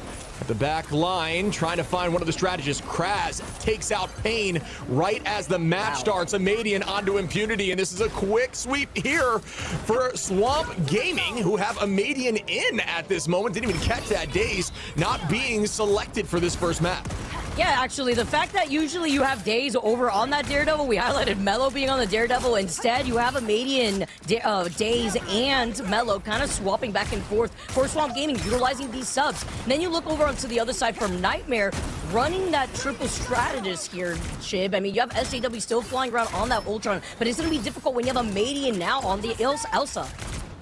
Yeah, I think Swamp does a good job of just utilizing their subs and keeping them fresh. Letting them play aggro, finding success. Amadian's had some really big games here as we start up in this fight. Amadian looking at the high, tries to take out Venom, who does not have the E cooldown, almost gets, does get out with literal 20 HP. Stalling now is Kraz, ready to engage backline, trying to essentially bunker up in this back corner. Freeze and Sleep go out as Melophobia takes out SJW. That's another one in the books. Swamp Gaming showing it's just another day at work as Mello finds the quick little 2K here. Madian going to follow up. Chat, how's your guys' day going? If you're a Nightmare, you see Light now going over onto the Mantis before not deciding what they want to really rely on going now Everyone to the having a good Daredevil. day? So swapping things up, but you're already at 60% and climbing for Swamp Gaming.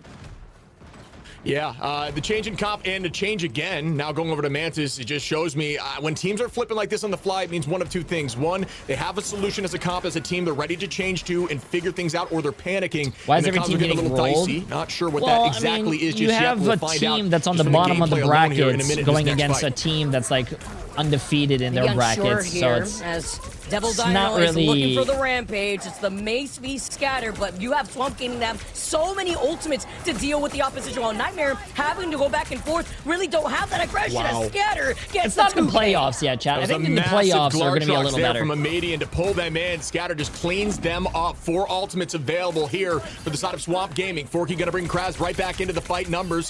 Still up there in their favor as they just take this point through instantly. I mean, we saw the swap over to the Doctor Strange. Hopefully, they didn't utilize that portal when they realized that they couldn't contest on the point right there. But that was just dominating. Literally, not even a single % on the point. Not a toe for No, Nightmare. not all the Now, teams Swamp go to Gaming playoffs. The bottom 2 teams get relegated and get kicked out. And you're looking at the next set of ultimates going into that first fight. I mean, Swamp Gaming right now, they are farming. Jay, you look a bit sad today. Are you okay? You still have these what do you want me to be when Valentina we're watching a game it's only been get Kraz and Mello who have gone 1 down kill? once.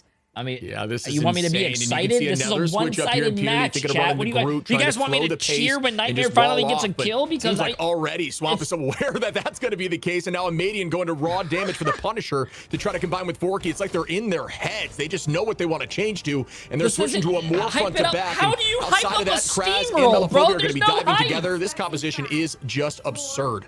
Okay, and now we're swapping back over. You know what? The Elsa was working. Don't worry. You don't have to fix anything, right? Right, not. And I was going to say, maybe rent-free in this economy? I mean, we'll take that, absolutely. And Nightmare now having to figure things out. Again, they do have these 2 ultimates coming into this fight. You have the sustain here from the Fate of Both Worlds, but right now, Swamp Gaming, you know that they're going to be able to stagger their own sustainability. All right, folks, it's going to be a Q-Fest in a moment. 4 alts available, almost 5 for Swamp, and there should be close 3, almost 4 here for Nightmare. It's just all about who gets that early pick and takes control of point. Both Vanguards biding time, holding the space. SJW trying to peel back line from Kraz as Scatter gets the first pick on Mace. The Dino v Dino Violence goes in favor of Swamp. Melophobia finds Impunity. Goodbye there as Swamp continues this reign of terror and looks like they will get this point early on. Somebody stop Kraz in this back line right now. He's unstoppable, man. I mean, that's how you dismantle the triple strat when they're just trickling in. They can't even utilize the ultimates that they still had online from SJW, from Fidel too, because he was getting focused. I feel bad, together with man. a 3-2-1 dive that you also see from Mello and Kraz. Oh, they just can't quite decide what they want to do. The solo Bucky DPS isn't my favorite into a comp like this with just so much pressure and ways to stay healthy. Melophobia going to commit on the back line with a let the devil out. Instead, just trying to force out cooldowns. And now he's going to wait. So good work there by Nightmare to bait that cooldown out, but it does force out the Fox. There goes the Strangling Prison. Oh my goodness, but the Clartrox almost off maps a few. It looks like it only gets impunity. Scatter going to find one. Amadian, another on a light. Craze is able to find Pain and SJW, and oh my, it is not stopping. Mason, I ain't going down without a fight, but the BRB puts all that to shame. Now you're nearing 50% close by for Swamp Gaming, but the answer with the Glartrox makes you wonder, Shib, if the Apex Predator is out, who's really at the top of the food chain when you have 2 dinos out on the field? I love it. I love it. Maze has the Rampage. Scatter in the same story. The dance floor is ready from Fidel. I can't believe there's some people who actually put their money on Nightmare. This work? And I'll That's tell all I you, gotta say. the odds right now are back in Swamp's favor. Could be Scatter, but this is going to be a nice retake now. Nightmare trying to find their pace, able to get out the door for a moment. The backline not being pressured finally, and tries to off map. There's not going to be time to make that work. The jump tech goes through, doesn't get a ton of space there. You can actually use jump at the same time of your dash with backwards to, you know, essentially get some more distance on the grab. A little technique there. Sia gets committed. The dance floor is out, but to no avail. That was a really nice placement, too, on the Sia right there on top of the roof, so that way they couldn't get destroyed. But now you have Light trying to take an off angle. Mello right there with the get down, Mr. President. Not on my stripe, but Light ends up coming on top with Mello the 1v1. lost the 1v1? Isolating a lot more of these fights on each side, playing ring around the rosy, though, Shib. You have Light nearing letting the devil out, and SJW with a reset potential. Yeah, and we're going to see Amadian does have that Glartrox available once again, and it is OT taking down Nightmare. Looks like they might get this point 70, 80% capped here, as Impunity's just playing in that back line, trying to force eyes away, give them enough space and time to get this point, but still no conversion just yet. Melophobia finds the first pick. Goodbye Impunity now. As the dance floor gets committed, Melophobia finds another onto Pain, and this looks like it's just a matter of time again here, as Swamp Gaming are just putting on a masterclass. I mean, not even a Doctor Strange swap here, too, but you have little to no time. While Swamp Gaming do not even allow Nightmare to flip the points, not even one, Shib. Yeah, they were wanted that Dino comp. That was 200. Like was that 200 to 0? For it. It really was clean. It was very difficult for them to even get to the point. I mean, it was just consistent front-facing, just brawl damage, while the backline was just being pressured by not only the Daredevil, but the Venom. It was too much for them to handle. Well, this is what happens when you welcome them to the Swamp, Shib. We're going to have to see what our map number 2 is going to look like for our series. Don't go anywhere, because we'll find out on the other side of this break. I kind of wanted to see the stats, bro. I feel like the stats would be like, hey, man, Nightmare got 3 final kills in the whole game, while... Yeah, that's crazy.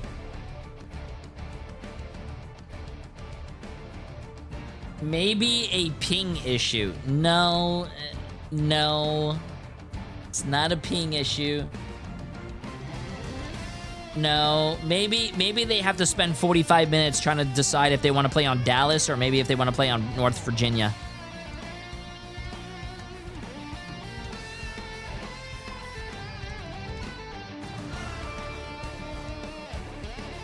Yeah, I don't know. I told you guys this was going to be a pretty fast game, but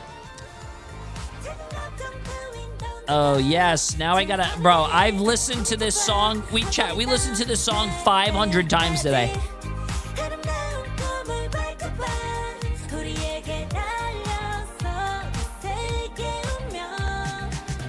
Can we redo the predictions? No, but you can say farewell to your channel points. That's like going to the casino, putting everything on black, and then it ends up being red, and you're like, wait, can I redo that, bro? Instead of me losing all my money, guys, can I just redo that? Central, and what's the meta? I don't know. Ask Cozy or Moxie or any of the various co-streamers that are watching this tournament. Ask them what's the meta, because in all honesty, I don't really know. It's been a few weeks since preseason ended, and we've had 2 new characters added in, Black Cat and Devil Dinosaur, that are going to shake up the meta, as well as various balance changes over the last season. So I want to use this episode almost this week to use it as a chance to recap what happened in preseason, counting down the most impactful heroes across the draft phase, the bans and protects that we've What's seen the meta? in the I have no idea. across all 4 major regions and all 504 maps that were played for preseason in Ignite. Let's just go over the top 5, and 4 out of 5 of them are strategists, which is kind of crazy, but one of them is Loki. Understandable he's up here, right? I think it's safe to say Domain to is do still this. one of the best abilities in the game, bar none. And no matter what, he always has to be respected in a pick ban phase, even if you don't intend on playing him, because of the fact that he can copy ultimates. Yeah. Certainly looking at stuff like Gambit, some of the NA Nice. teams in Americas going for triple Vanguard to just farm up a Gambit Loki combination and just Yeah, get those curse Raging them? Royal No. flushes going over It's and not- it's over not a curse. again. It really is a case of like if Gambit or Invisible Woman managed to make it through the draft, getting rid of Loki or protecting him if you want to play around him is good. Invisible Woman. Let's start actually the makes next it a fourth predictions. spot, No, but I like can't do EMEA that, in man. America, I'm not. she wasn't as popular I'm when gonna it came end to, like, predictions pickup when the bands, things but are it was, like, actually Pacific done, and man. I'm not Chinese gonna teams end that the wanted to predictions make too sure that early, they got Chep. a hold of Anything her. can happen, But bro. Invisible Anything can Woman, happen. you know, right, strong healing output, force physics to punish diving targets, to be able to pull them back as they're trying to get away. The barrier that she can give to her duelists to give some healing, mitigation, and basically just set them up to succeed. And then obviously you've got You the need invisible anything? boundary to play in these tricky fights, put it on your team to protect them, but also as a way to You catch need enemies anything? trying to disengage, because you can slow them You need as they anything? go through the radius of the invisible boundary. You can use it offensively, and some teams did try to do that. Third place is Mantis. It took a while for Do you know Mantis where to the get medicine's going, at? but the popularity definitely started to surge towards playoffs across all of the regions. Most certainly again in Pacific and China, where she was the second. Anything could happen. Jay could grow spontaneously to 6'6" Making and sure grow that you hair. have Whoa, whoa, whoa, whoa! Mantis First or of the all, enemy team doesn't have Mantis basically limits your impact. why would I of want to triple shrink strikes, down whether to you can play around it 6'6"? as well or not. Damage boost Kinda helps. weird. Her Oh, ultimate chat. is good Emily in all needs sorts of medicine. situations. You have the team up again with Groot and Loki. It'll be interesting to see how she does now that her damage boost has been nerfed and now she adds like movement speed. I still think she's going to find impact, but is she going to be the linchpin of triple strategists going forward, or is somebody like Ultron going to potentially take that slot away from her? Hard to get a gauge, but Mantis is definitely up here as a strong choice. The second spot goes to Elsa. The queen of the preseason finishes in second place from how much she was picked and also banned. She was like the leading woman. In EMEA and America, she was the most potent character. It's just that Pacific and China, again, would have preferred to put Mantis and another character in that sort of first ban, first protect phase. The percentage damage that she was doing was strong. The fact that Instinct put Helix Advance down to a 2-second cooldown is really strong, and the great CC from her ultimate. Lots of these elements have been toned down. I would be shocked though if she doesn't stay in the top 10 for like the impact here when it comes to stage 1. Definitely expect her to drop, but I think some other duelists might contest her a little bit more. But yeah, here it was just put your best duelist on this character, feed resources into her, and she is going to absolutely feast for you. But there is one character that was a lot more impactful, and that was Gambit. To really highlight how impactful Gambit was, there was basically 1,008 chances to be involved in a draft, and Gambit missed out on 8 of those. There are 8 opportunities that he could have been picked in, and he wasn't. And almost 800 of those were bans. Teams did not want to play him, certainly in Pacific and China, where he was almost consistently in every single game the first ban. Raging Royal Flush providing ultimate charge boost, explosive damage, movement speed means that it was synergy with various ultimates was incredibly strong. And a key thing here is, unlike a lot of the other characters that I mentioned, he wasn't nerfed in Season 7.5 or Season 8. So Gambit still could very much be the top dog when it comes to stage 1 rolling around. It really is just a case of whether the likes of Devil Dinosaur could really start to push for like that first ban slot. I expect him pretty much immediately, but also like Black Cat could have those moments if teams can actually get used to playing her. We'll see how things are going to look for stage 1, but thanks for watching. Ignite the battle, and let's get back into the action.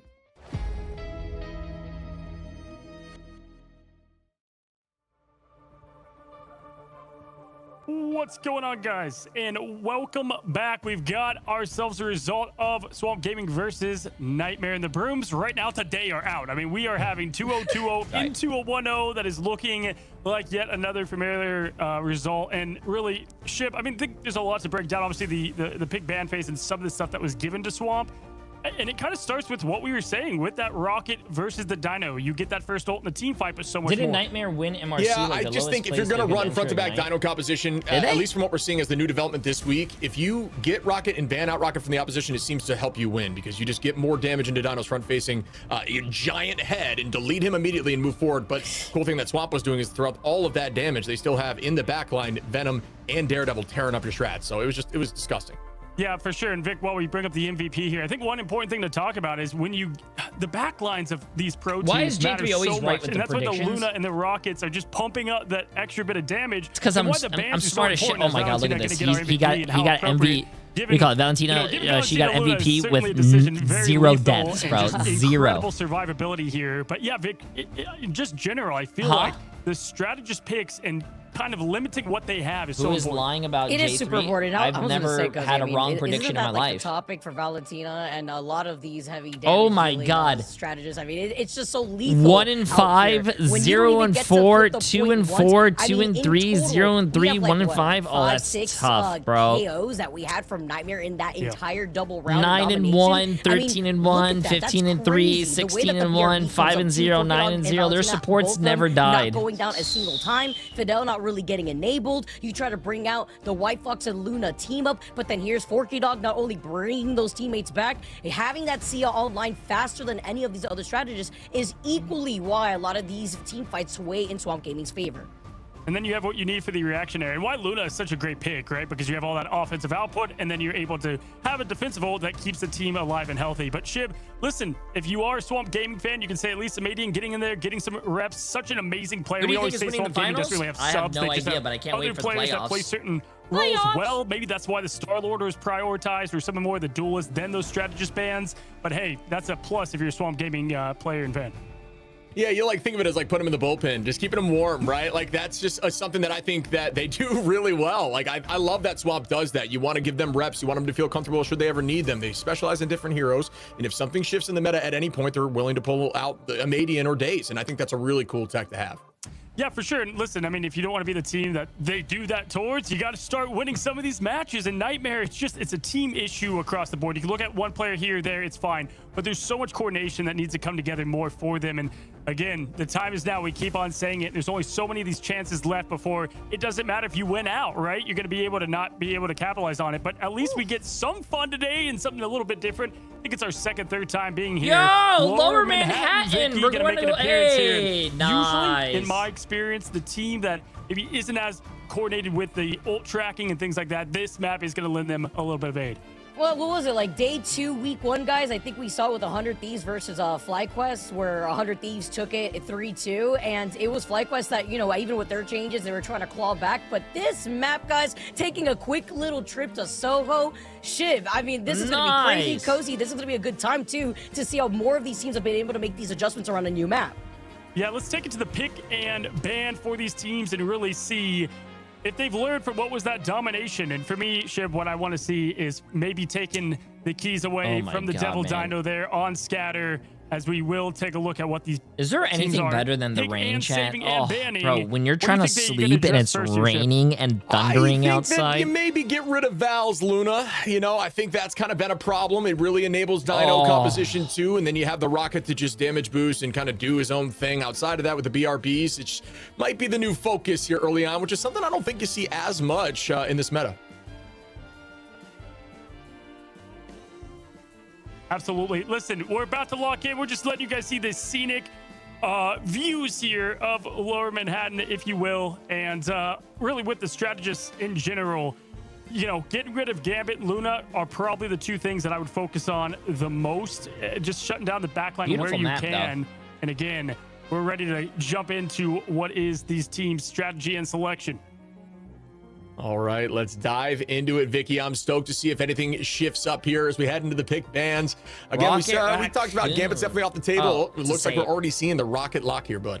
Okay, and with the Rocket being saved up, you already know that that Sia Shiv is going to be available at the BRB2 on I top missed of it, I missed when they used to show us the beginning of the ban phase, man. They usually show us like halfway into the ban phase already. That's something maybe Nightmare wants to take out of the Swamp Gaming page book. I mean, you talked, rather Cozy was the one that brought it up, but when you have that Luna in Valentina's hands and having that sustained Shiv that you mentioned onto the Devil Dino, it's so lethal here, and the Devil Dino is going for Nightmare at the very least.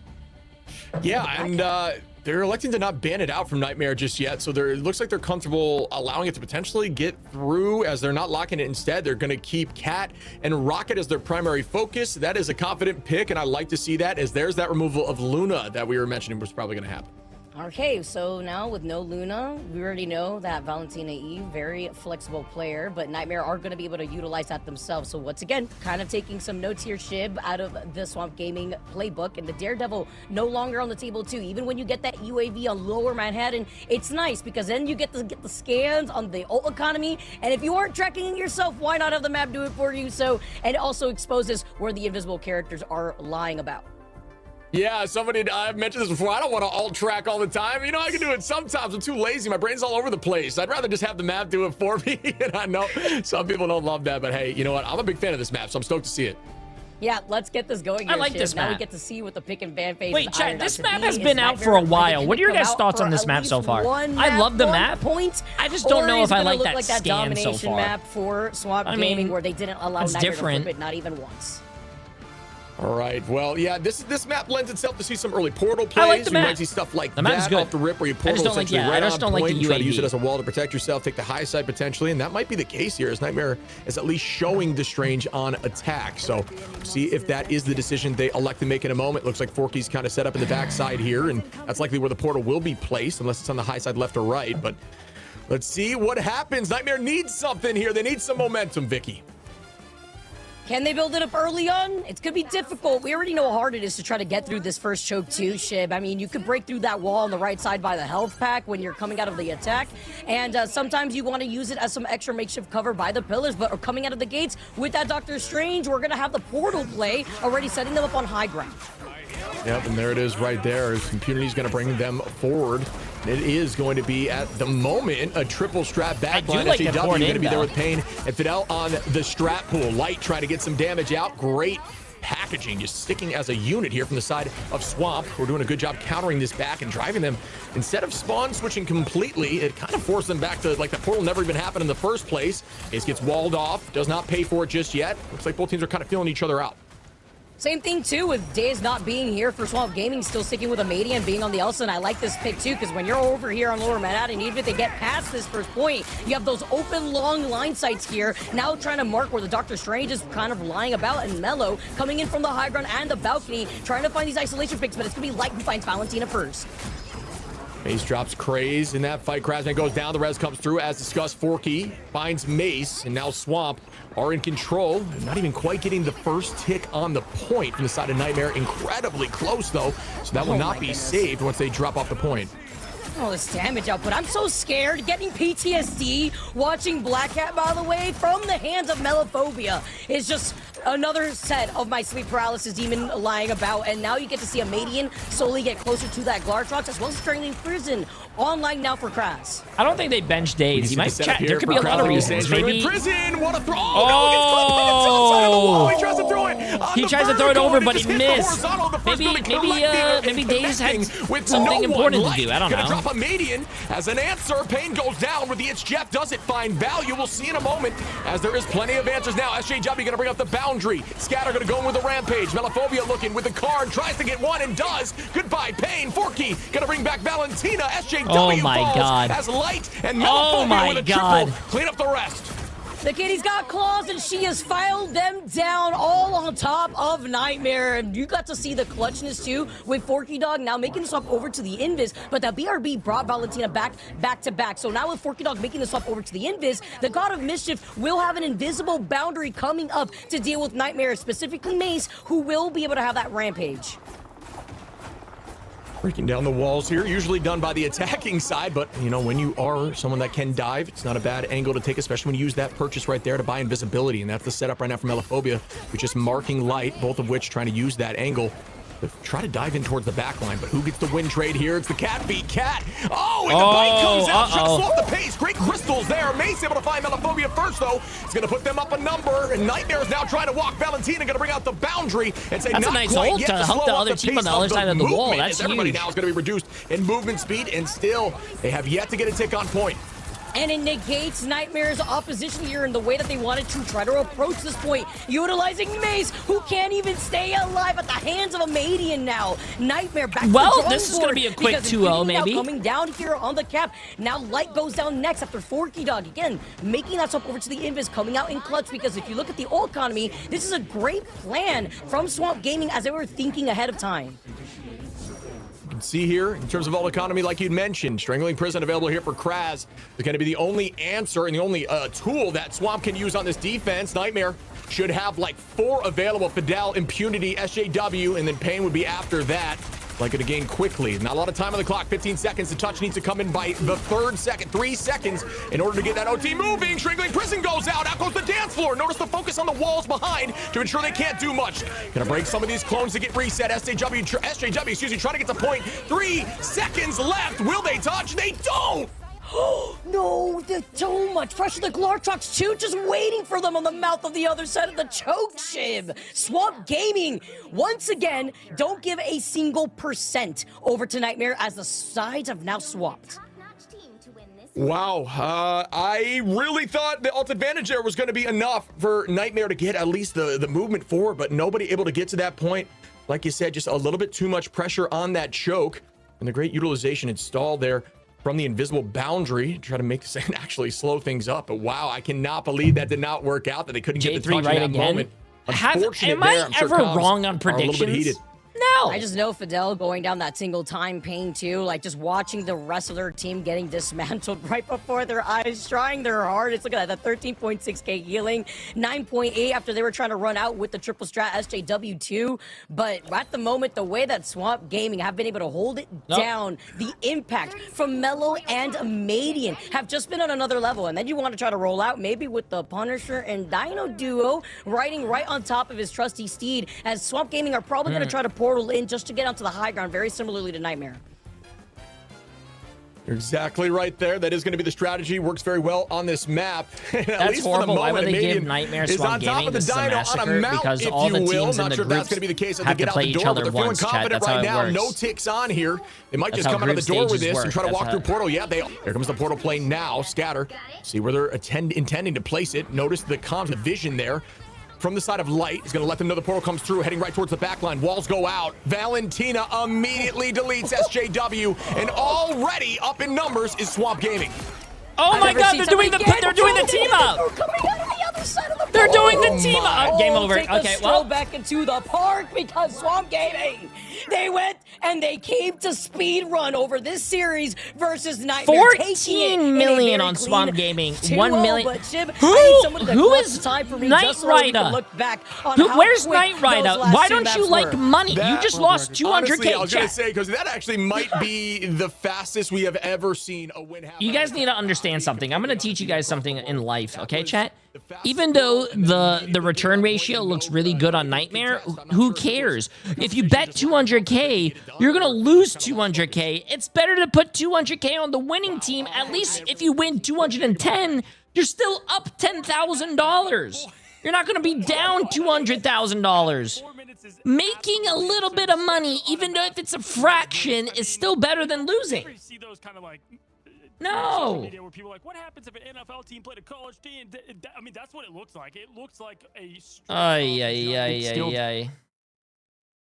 Hey, listen, that's what you want if you're Swamp Gaming. You want to get right from what was that. Oh shit! I didn't finish the prediction. Right?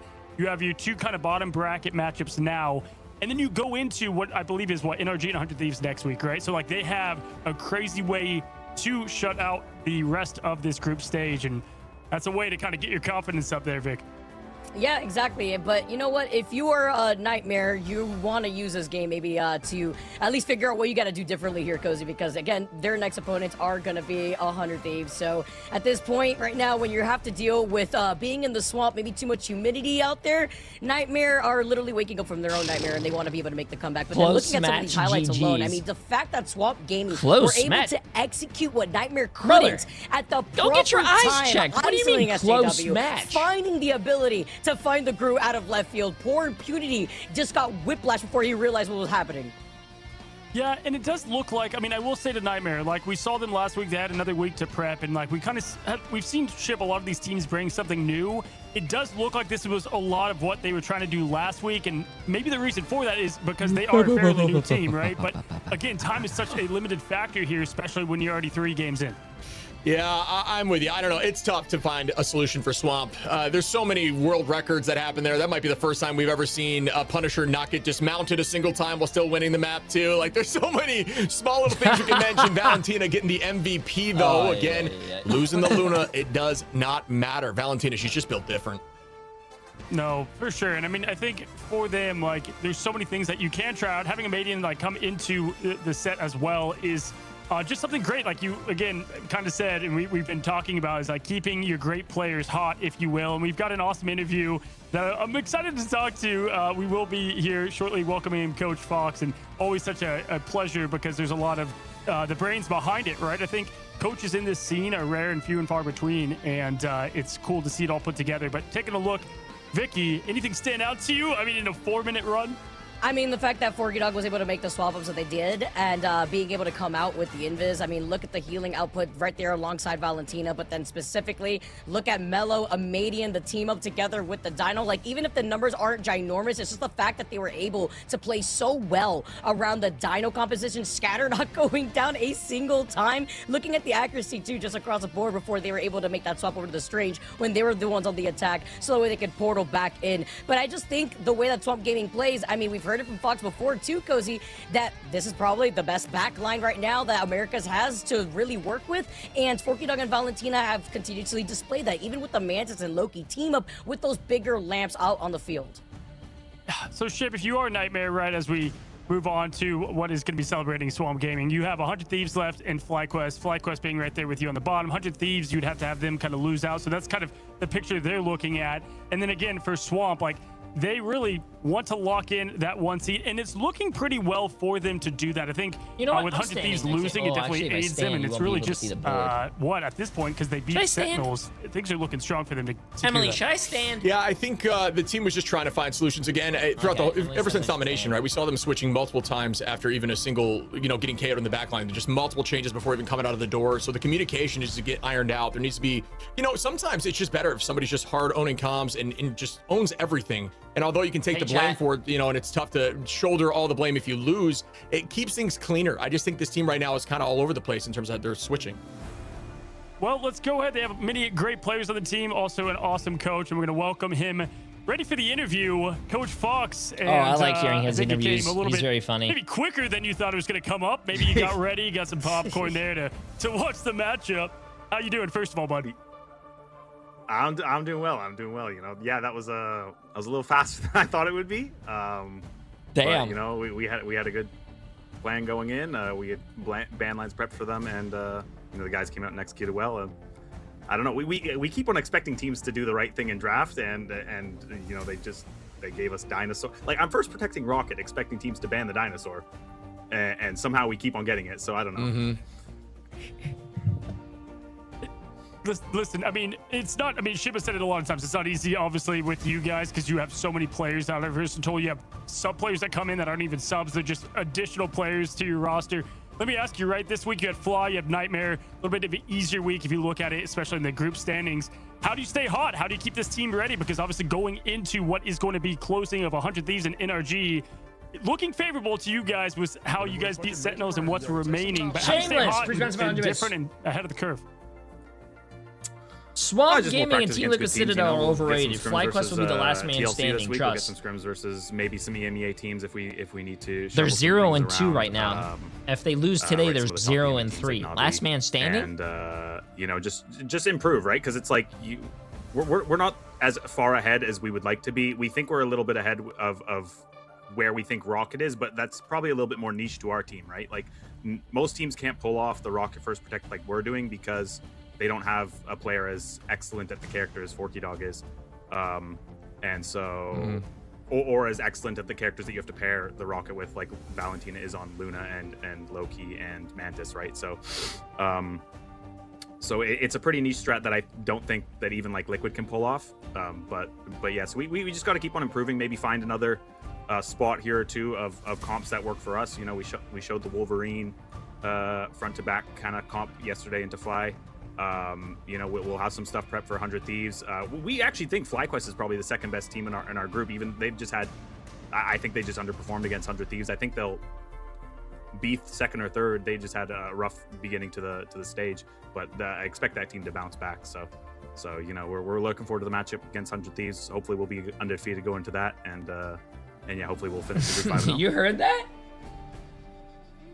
Jesus Christ. I love it. Great like comment so far, man. earthquake. I mean, you're kind of reiterating things that I was going to ask you. I mean, I was going to talk to you. I was like, it seems like to me, the answer is simple and teams just aren't doing it. Whenever you lock Rocket, you're going to run a Dino comp and you're going to try to remove that Rocket from the opposition and just run them down with raw damage. We've seen Forky's movement on the heroes disgusting. So since you've already talked about that and kind of answered the question I was prepping, what would you say is your go-to comp 2 for like in this meta right now? Because that seems to be go-to 1 as a Dino run down front to back composition.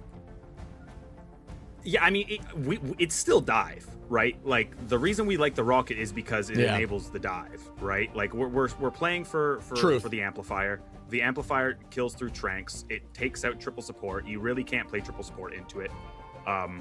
Black Cat's good in the triple. Whoa! So, You're revealing like, too much strategy, dead man. in our eyes. You know, if we're playing excellent enough, you can't play that comp.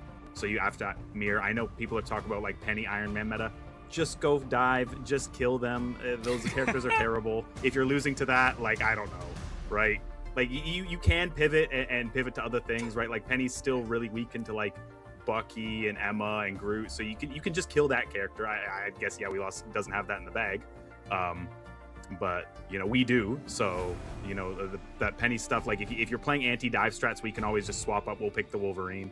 Right, and things like that. But yeah, no, like dive is our favorite. J3, I lost all my money, we like every version of it, you. right? Playing the Cat, playing the Venom, playing DD, playing Black Cat. So that's like L rage bait right there, bro. Black Cat lasts, we're like, we don't really care. Like Mello will just play the other, Danny will just play the other. It's fine by us. And so yeah, it's kind of worthless unless you can pair it together. But if you pair it together, we get Dino. So I don't know, like. The entire point of me first protecting Rock is because I expect you to ban Dino, but I guess we'll keep on getting that character. Awesome. Okay, thank you so much, Fox. I mean, it's nice talking to you again. That was a lot faster than I was expecting before. I want to open the I gotta floor start this for prediction. You, Go you guys pee, and I'll be right back. Different groups. Do you have any words to say, looking at how you guys have been dominating thus far in Group B, to maybe Liquid Citadel on the other side, who are looking to replicate the same thing here in Group A? Yeah, I mean, we expect the same thing from them, right? Like if we were playing on this patch, it probably favors us. Last patch probably favored them a little bit with how strong Ultron was. With Ultron being kind of dead this patch, it would probably favor us. But we're not playing on this patch, right? We'll win our group, they'll win theirs. We'll both be 5-0, and then we'll go into playoffs on 8.5 with a new character and a new patch. So we would love to play them, but we don't get to. So unfortunate, but that's all right. I mean, it wouldn't mean anything anyways. We would play them again in playoffs. So yeah, those guys are great though. They're playing well. Fox. Never mind that. I mean, I saw. We're the winners, bro. We're walking. I saw social media. I mean, I saw Crook calling you out, right? Level 1 Crook over there. I saw on the stream on the EMEA today. They're like, hey, EMEA scene is best by far. Never mind Swamp Gaming. Never mind TLC. Let's see you talk to them a little bit, because that is the, you know, listen, land speaks for itself right now. But you look at you guys in TLC matching up to them. I'm just saying, I'll leave the floor to you. Yeah, I mean, Jerky said it this morning. He says EMEA clears. It's not true. They know what happens when we scrim them. I'm pretty sure I know what happens when they scrim Liquid, right? Us and Liquid are a tier above. It's us all year. It'll be us in midseason. It'll be us at grand finals, unless something crazy happens, right? So like they're all fighting for third, right? They're not competing for one, right? It's NA domination, right? The rest of NA, yeah, okay, Crook got me, right? You want to post a screenshot of what Sen and 100 Thieves are doing? I can't defend that. They're both terrible, okay? We're gonna beat them both. Like, it's fine, okay? But that's not us. That's not Liquid. And you're talking about the top of Americas, and the top of Americas is who you got to beat in order to get them. True. Damn. NA. Humility is one of the words that come to mind when I talk to Coach Fox. I love to see it, man. No, but I love the passion and love seeing. Listen, me and Ship got to do the grand finals between you and TLC. It was USA. A nail biter. USA. Thanks for coming on, man. Prep up for a big week 3 for you guys. I know it's going to be, you know, at least the tougher games that you've had there on the schedule, and excited to see you and the team get to work. All I gotta say before I go to the bathroom chat and start this prediction is, what the fuck is a kilometer? Bye, guys. I'm so happy to hear that. Appreciate you. That is Coach Fox, of course. And man, I feel like if we left him on long enough, we would find out all the strats for the, you know, like, it's like, I love it because, you know, for me, it's like, listen, they got the speed run on the map ship, so we could give a little extra time there on the interview because there's so much to break down, obviously, of the A to B of how they got that good of a matchup and how they look, you know? Yeah, I think this team is just lights out, man. And I like the confidence. I like his thought process. It all seems to make sense to me right now, and it's working in the meta. Absolutely. Vicky, closing thoughts before we head to break here on this team. I mean, now I just feel like Swap Gaming have just been dominating right now. I'm excited to see how this next series is going to look. But if anything, Swap Gaming, you know, they're happy to hear us, Shiv, and I'm happy to be able to cast more of their games of their success. Love to see you guys again. This is like the hypest desk that production could probably put together. And maybe the matchup next coming up will live to it. We'll see if we get another 2-0. Guys, don't go anywhere. We've got one more matchup for you today. Reset, relax. We'll be back in a moment. Last game of the day, chat. Last game. You know what that means. Start your predictions. NRG against FlyQuest. Last prediction. And I said, oh, it's all the way down there now. Oh, you guys can't see it. I said that FlyQuest was going to lose against NRG. Oh, you guys can see the Venom painting now. Look at that. W. It is FlyQuest against NRG. I'm going to go pee real quick, and then hopefully that's the last bathroom break. I got to go. Sorry, I have a small bladder, and I'm very old. And then we are good to go. Watching a tournament is way better when you can listen to comms. Wish they did that. I think they're going to be able to do that when it's the LAN event or maybe even the playoffs. I don't think they do it for the stages.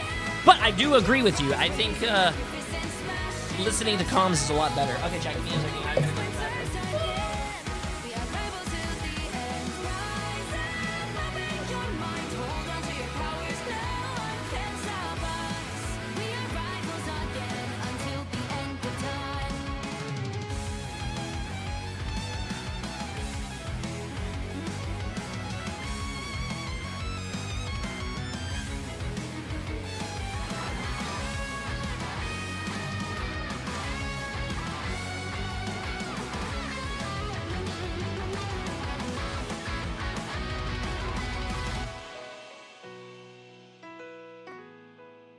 Show me that you are still the only one that matters for me.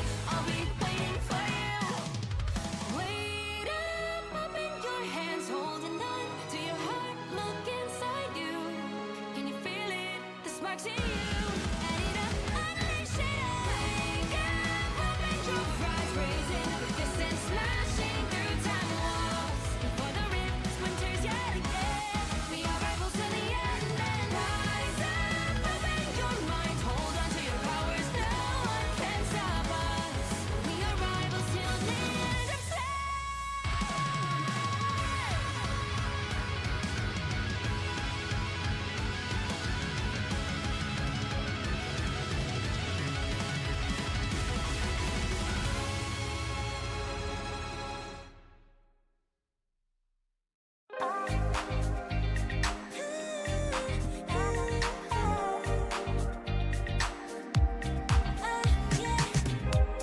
한껏 높이 날아올라 내 누워진 밤하늘을 가로질러 Oh yeah, oh yeah. 필요할 때 내가 널 지켜줄게 간절히 바라면 이루어지는 마법인 거야 분명한 소리 들려 여기서 저기서 날 찾으면 달빛이 날 비춰와 시작해야 let's go 어둡고 우라란 얼굴 따뜻한 눈으로 감싸는 순간 신비롭게 녹아내릴 거야 좀 더 기다려 I'll be there 쓰러지지 마 끝까지 일어나야 해 어딜 가든지 극복해 힘은 너에게 있는 걸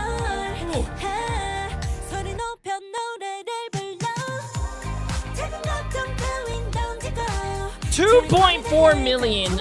Whoa, this is a pretty even matchup. Chat, get your predictions in. 2.4 million against 2.2 million. 170 people to 160 people. This is a pretty even matchup.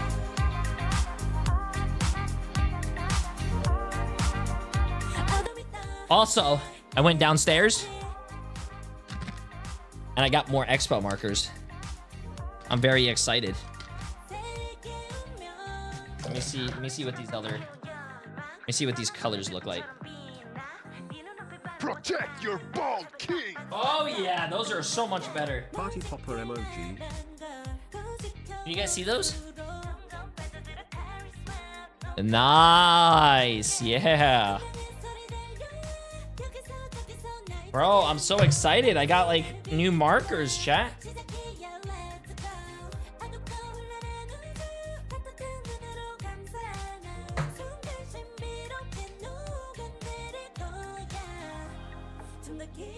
Nice. So I can...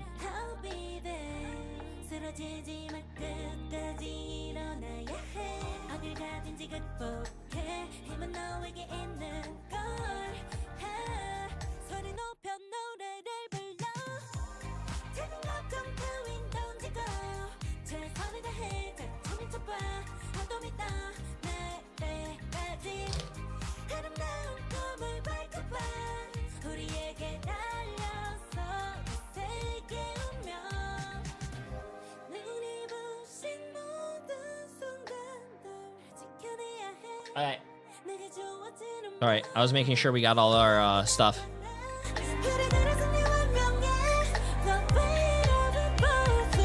Oh, it's my favorite part. Little Red, appreciate the rest of 8 months. Hope you're having a great day. Come on, chat.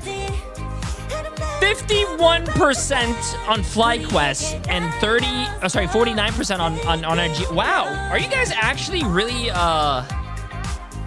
you guys are actually thinking this is going to be a good game? I think it is going to be the best game of NA. NA has been all like rolls today, but I like how split chat is today.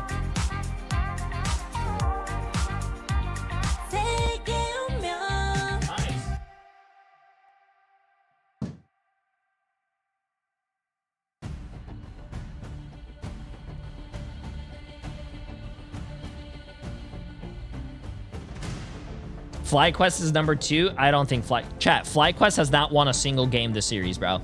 They're 0-2 right now. NRG Shock at least is like 1-1, I think. Let me see.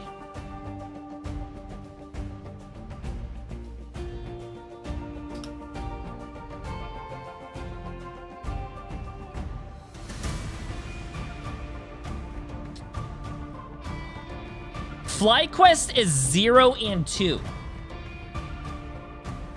What? NRG is at least 1-1. FlyQuest has not won a single map. At least NRG Shock is 3 maps. They won and lost 2. Who did they beat? Who? NRG?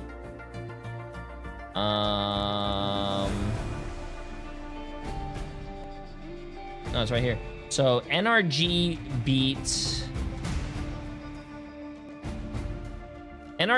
Nightmare and also lost to 100 Thieves 2-1, close game.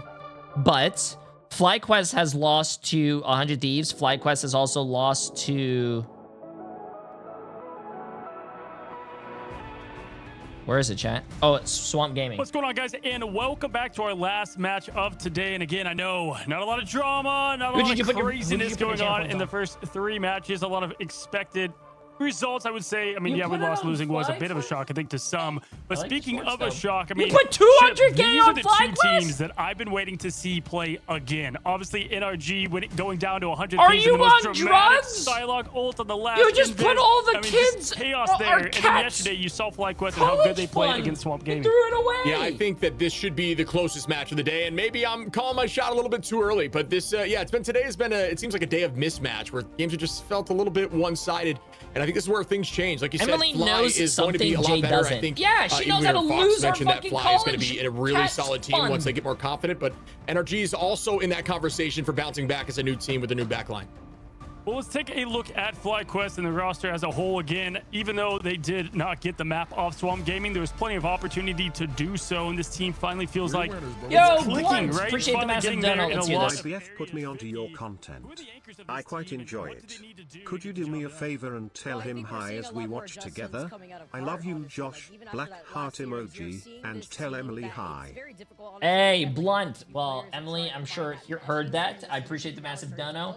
Josh, I love you too. Thank you for showing your girlfriend the Jay3 content. And what's up? You want to say something? My boyfriend put me onto your content. I quite enjoy it. Can you please do me a favor and tell him hi as we watch together? Love from Josh, and tell Emily hi. Emily said hi.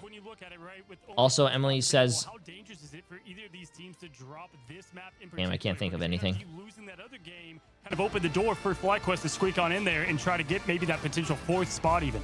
Yeah, I mean, Fly needs to take this now, and then they have an even record, right? Like and they have the win. I trust you, Jay. Don't let me down on this pick, or I'll hold it against you forever. This is a must for Fly here. It's an absolute must. Look at me.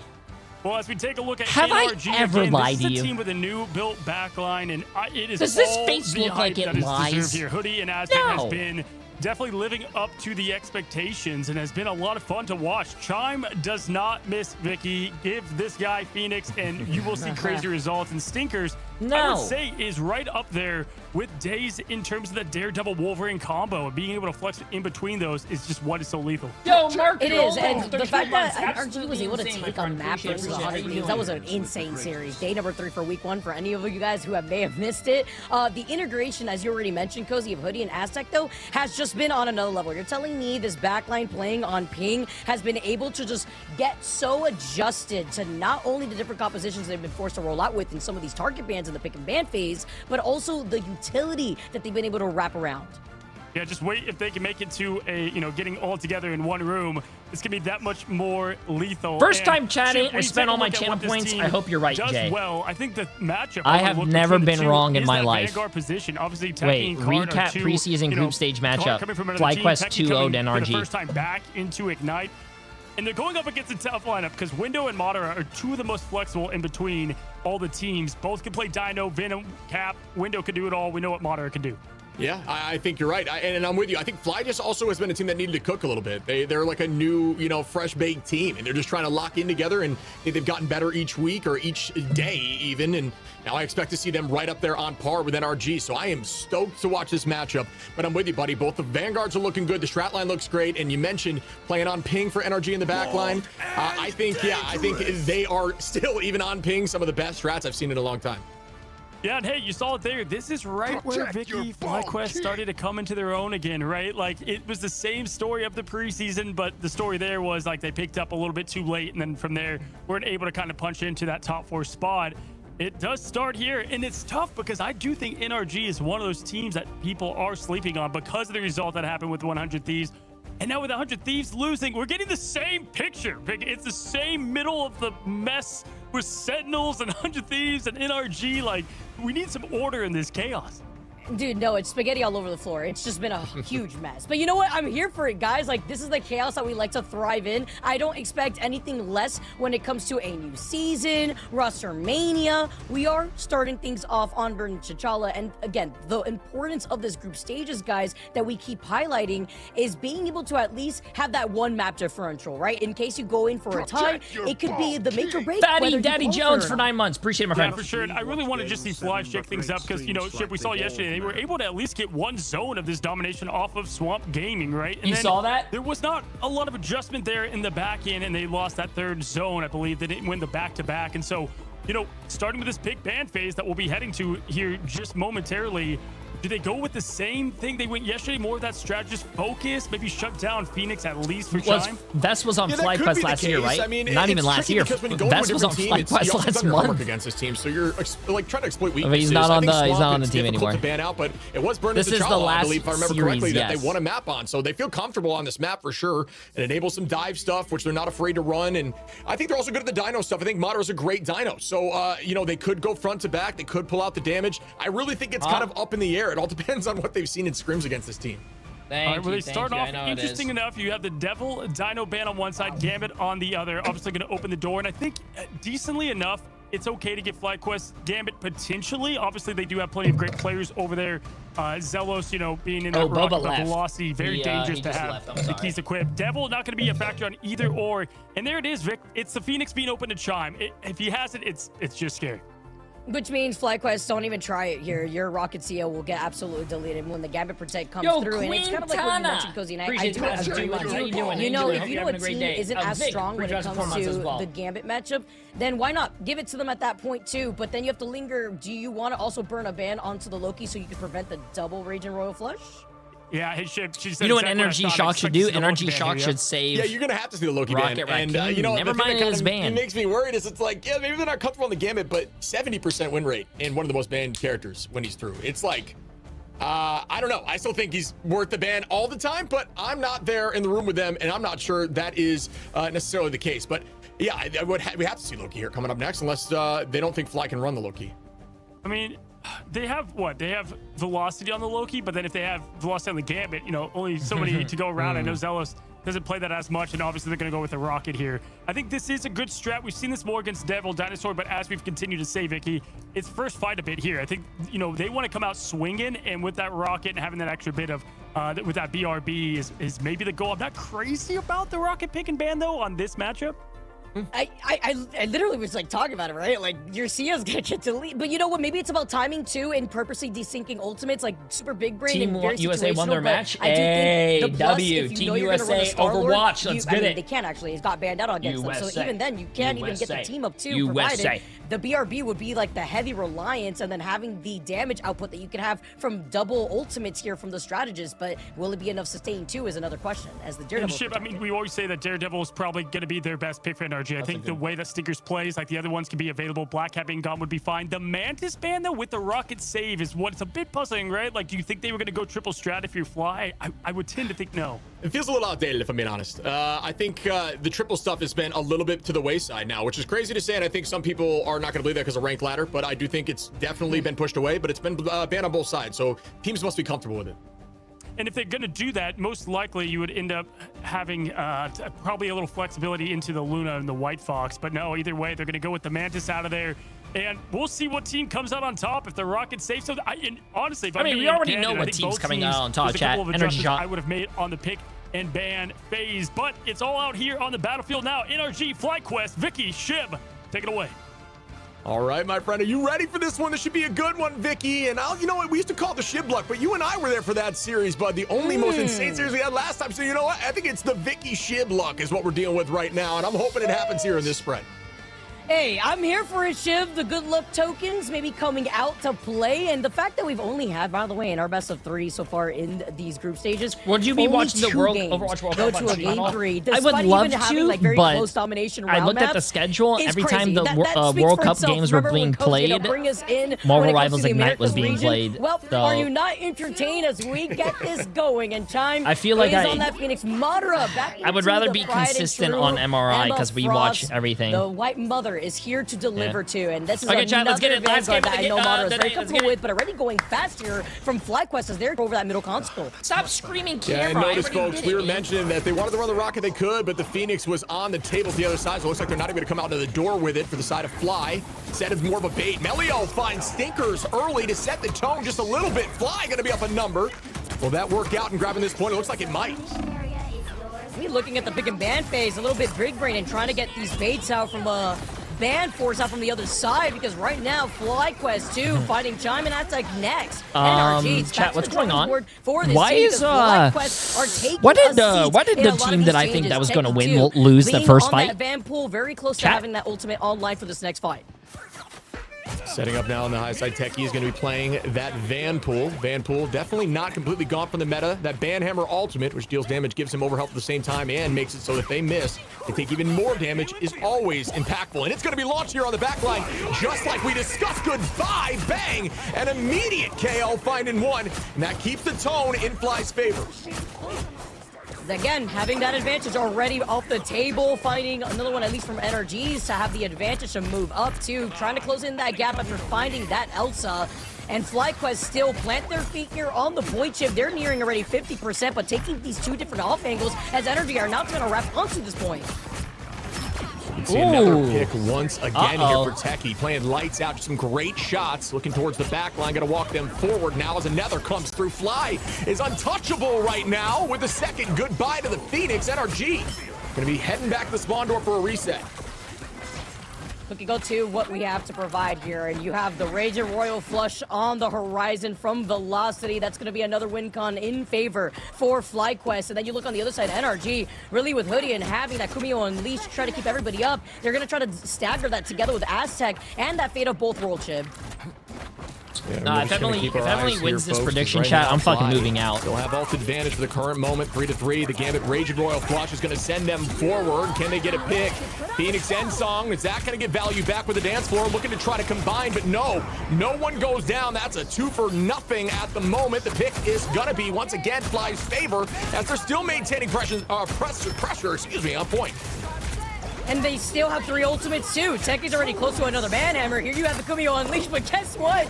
You've already lost out on 2 members of NRG. Make it 3. Nobody left from NRG to contest on this point as FlyQuest open up with a statement for that first round. Yeah, that was pretty clean. Not gonna lie, Fly looked incredible there. They looked incredibly dominant. I like their comp. It's working out well. But you know, I don't want to be a broken record. Gambit got through, and it is, you know, maybe not working. Actually, I was wrong. What am I saying? At this point, no, it is working. What am I saying? I'm losing my mind here. Velocity, lights out, but looking to switch now. Likely just using the Jeff. Looks to get like outside I'm the going door, but broke the Gambit, now. 70% win rate. Looks like I'm losing my money today. Jay. They're just gonna boost everybody forward again. I wish because I they could were help able you guys, to but oh my prioritize god, look positioning at on that. The point elevator first just got after here. Speed boosted themselves all the way there, and maybe getting a quick little swap up right afterwards because FlyQuest still have these 3 ultimates going into this first fight. Cart also now on the Hulk. Madara does have the Psionic Seduction, but no sustain after both Hoodie and Aztec were desperately trying to keep energy up. We're going to see the next fight come in now. Will Fly be able to keep this up? This NRG playing a bit on their heels at the current moment. Ult advantage going to stay in Fly's favor. All I gotta say is the game's not over till it's over, Chad. Who cares about the first round? What matters is what it says at the end of the game. Madara making the switch now onto the Emma, trying to use this to slow down the pace. As out goes the Psionic Seduction. Doesn't look like it's going to collide with anyone, though. Oh, no.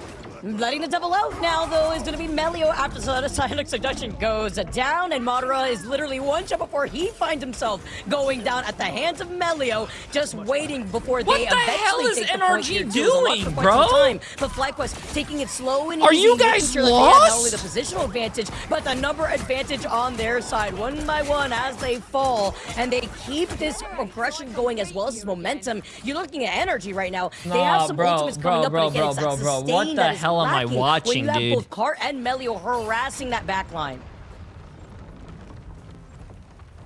See the startup now. Fly, once again, maintaining this pressure, this presence, 27% in climbing here with ult advantage still. NRG, gotta find a solution. Madara making another switch. We talk about the panic switch as they're trying to essentially make a comp that essentially resembles what they're seeing, but don't have the Gambit, and the Gambit is so much. Velocity already back to ultimate here. We're gonna see that Royal Flush coming in just a moment. Techie gonna launch that Banhammer on the back line, and it's gonna be a problem once again if it's coordinated, which we know it will be. The Let the Devil Out comes out now from Stinkers. Chime trying to come in heavy with the end song. Does it get value? We're going to look now. Tuzi says not up in here. Goodbye, Madara. Techie on the window. And Fly is not stopping without even committing much. I mean, look at the way that they're holding these two different positions. You have Tuzi just dominating the high ground. Here on the low ground, NRG seems lost, bro. They're not on the same page. They seem very disconnected. Where did they run to before trying to catch them off guard, before backing away to the rest of the team? But it's the way that they've been trying to force energy to play so split that is causing their demise. Now you're reaching 80%. Jay3, you watch all the matches. How are your How are your predictions so bad? Yeah, Moz, you can get that guy out, by the way. You can ban him. Window here again. Blackwood's is just getting neutral after neutral start up in their advantage. Hoodie's gonna have to be forced out to use the Kamiho Unleash. Bro, it's not my fault. I don't know if teams are doing the no monitor challenge randomly. And Fly are back, and they're looking hot as they keep it going. Kark with a second Tuzi with a 2-piece. Melio gonna find one, and oh my goodness, already 99 in OT as the portal from window comes through. Good timing on the portal at the very least. Aztec does have the Fate of Both Worlds coming up, but it's not there yet. The anti-follow-up once again from Velocity. The Glock Trust is feasting, but the statue may be the insurance policy that they need, but with no numbers left on the point. Energy Look fall. what Emily as just gave me. They soar after this first map, and I'm saying here, Shib, it's just been speedrun central. Yo, chat. Anyone got an extra spare bedroom? Anyone have a couch? Your bald king. What the fuck? What the fuck? Yo, does anyone have like a extra? Make it rain, yo. Take some Monopoly money, bro. Does anyone have an extra spare room I can borrow? All I need is a computer so I could stream, and I promise I won't clean. I promise I'll eat all your food, and I will not help with utilities and also rent. To wipe my tears.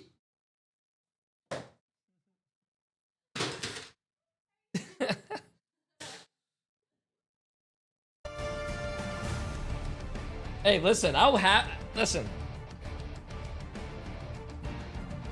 Did you take my clothes off the hanger? These are the clothes that are in the dirty laundry. No, some of these clothes are clean. Hey.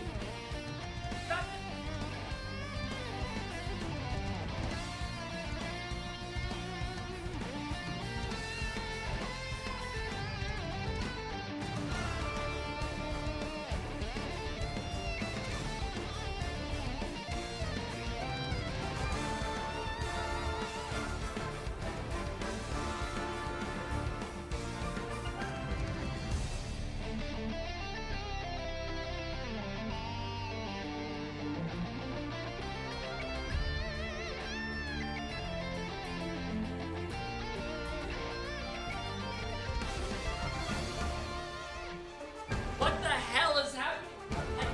Man.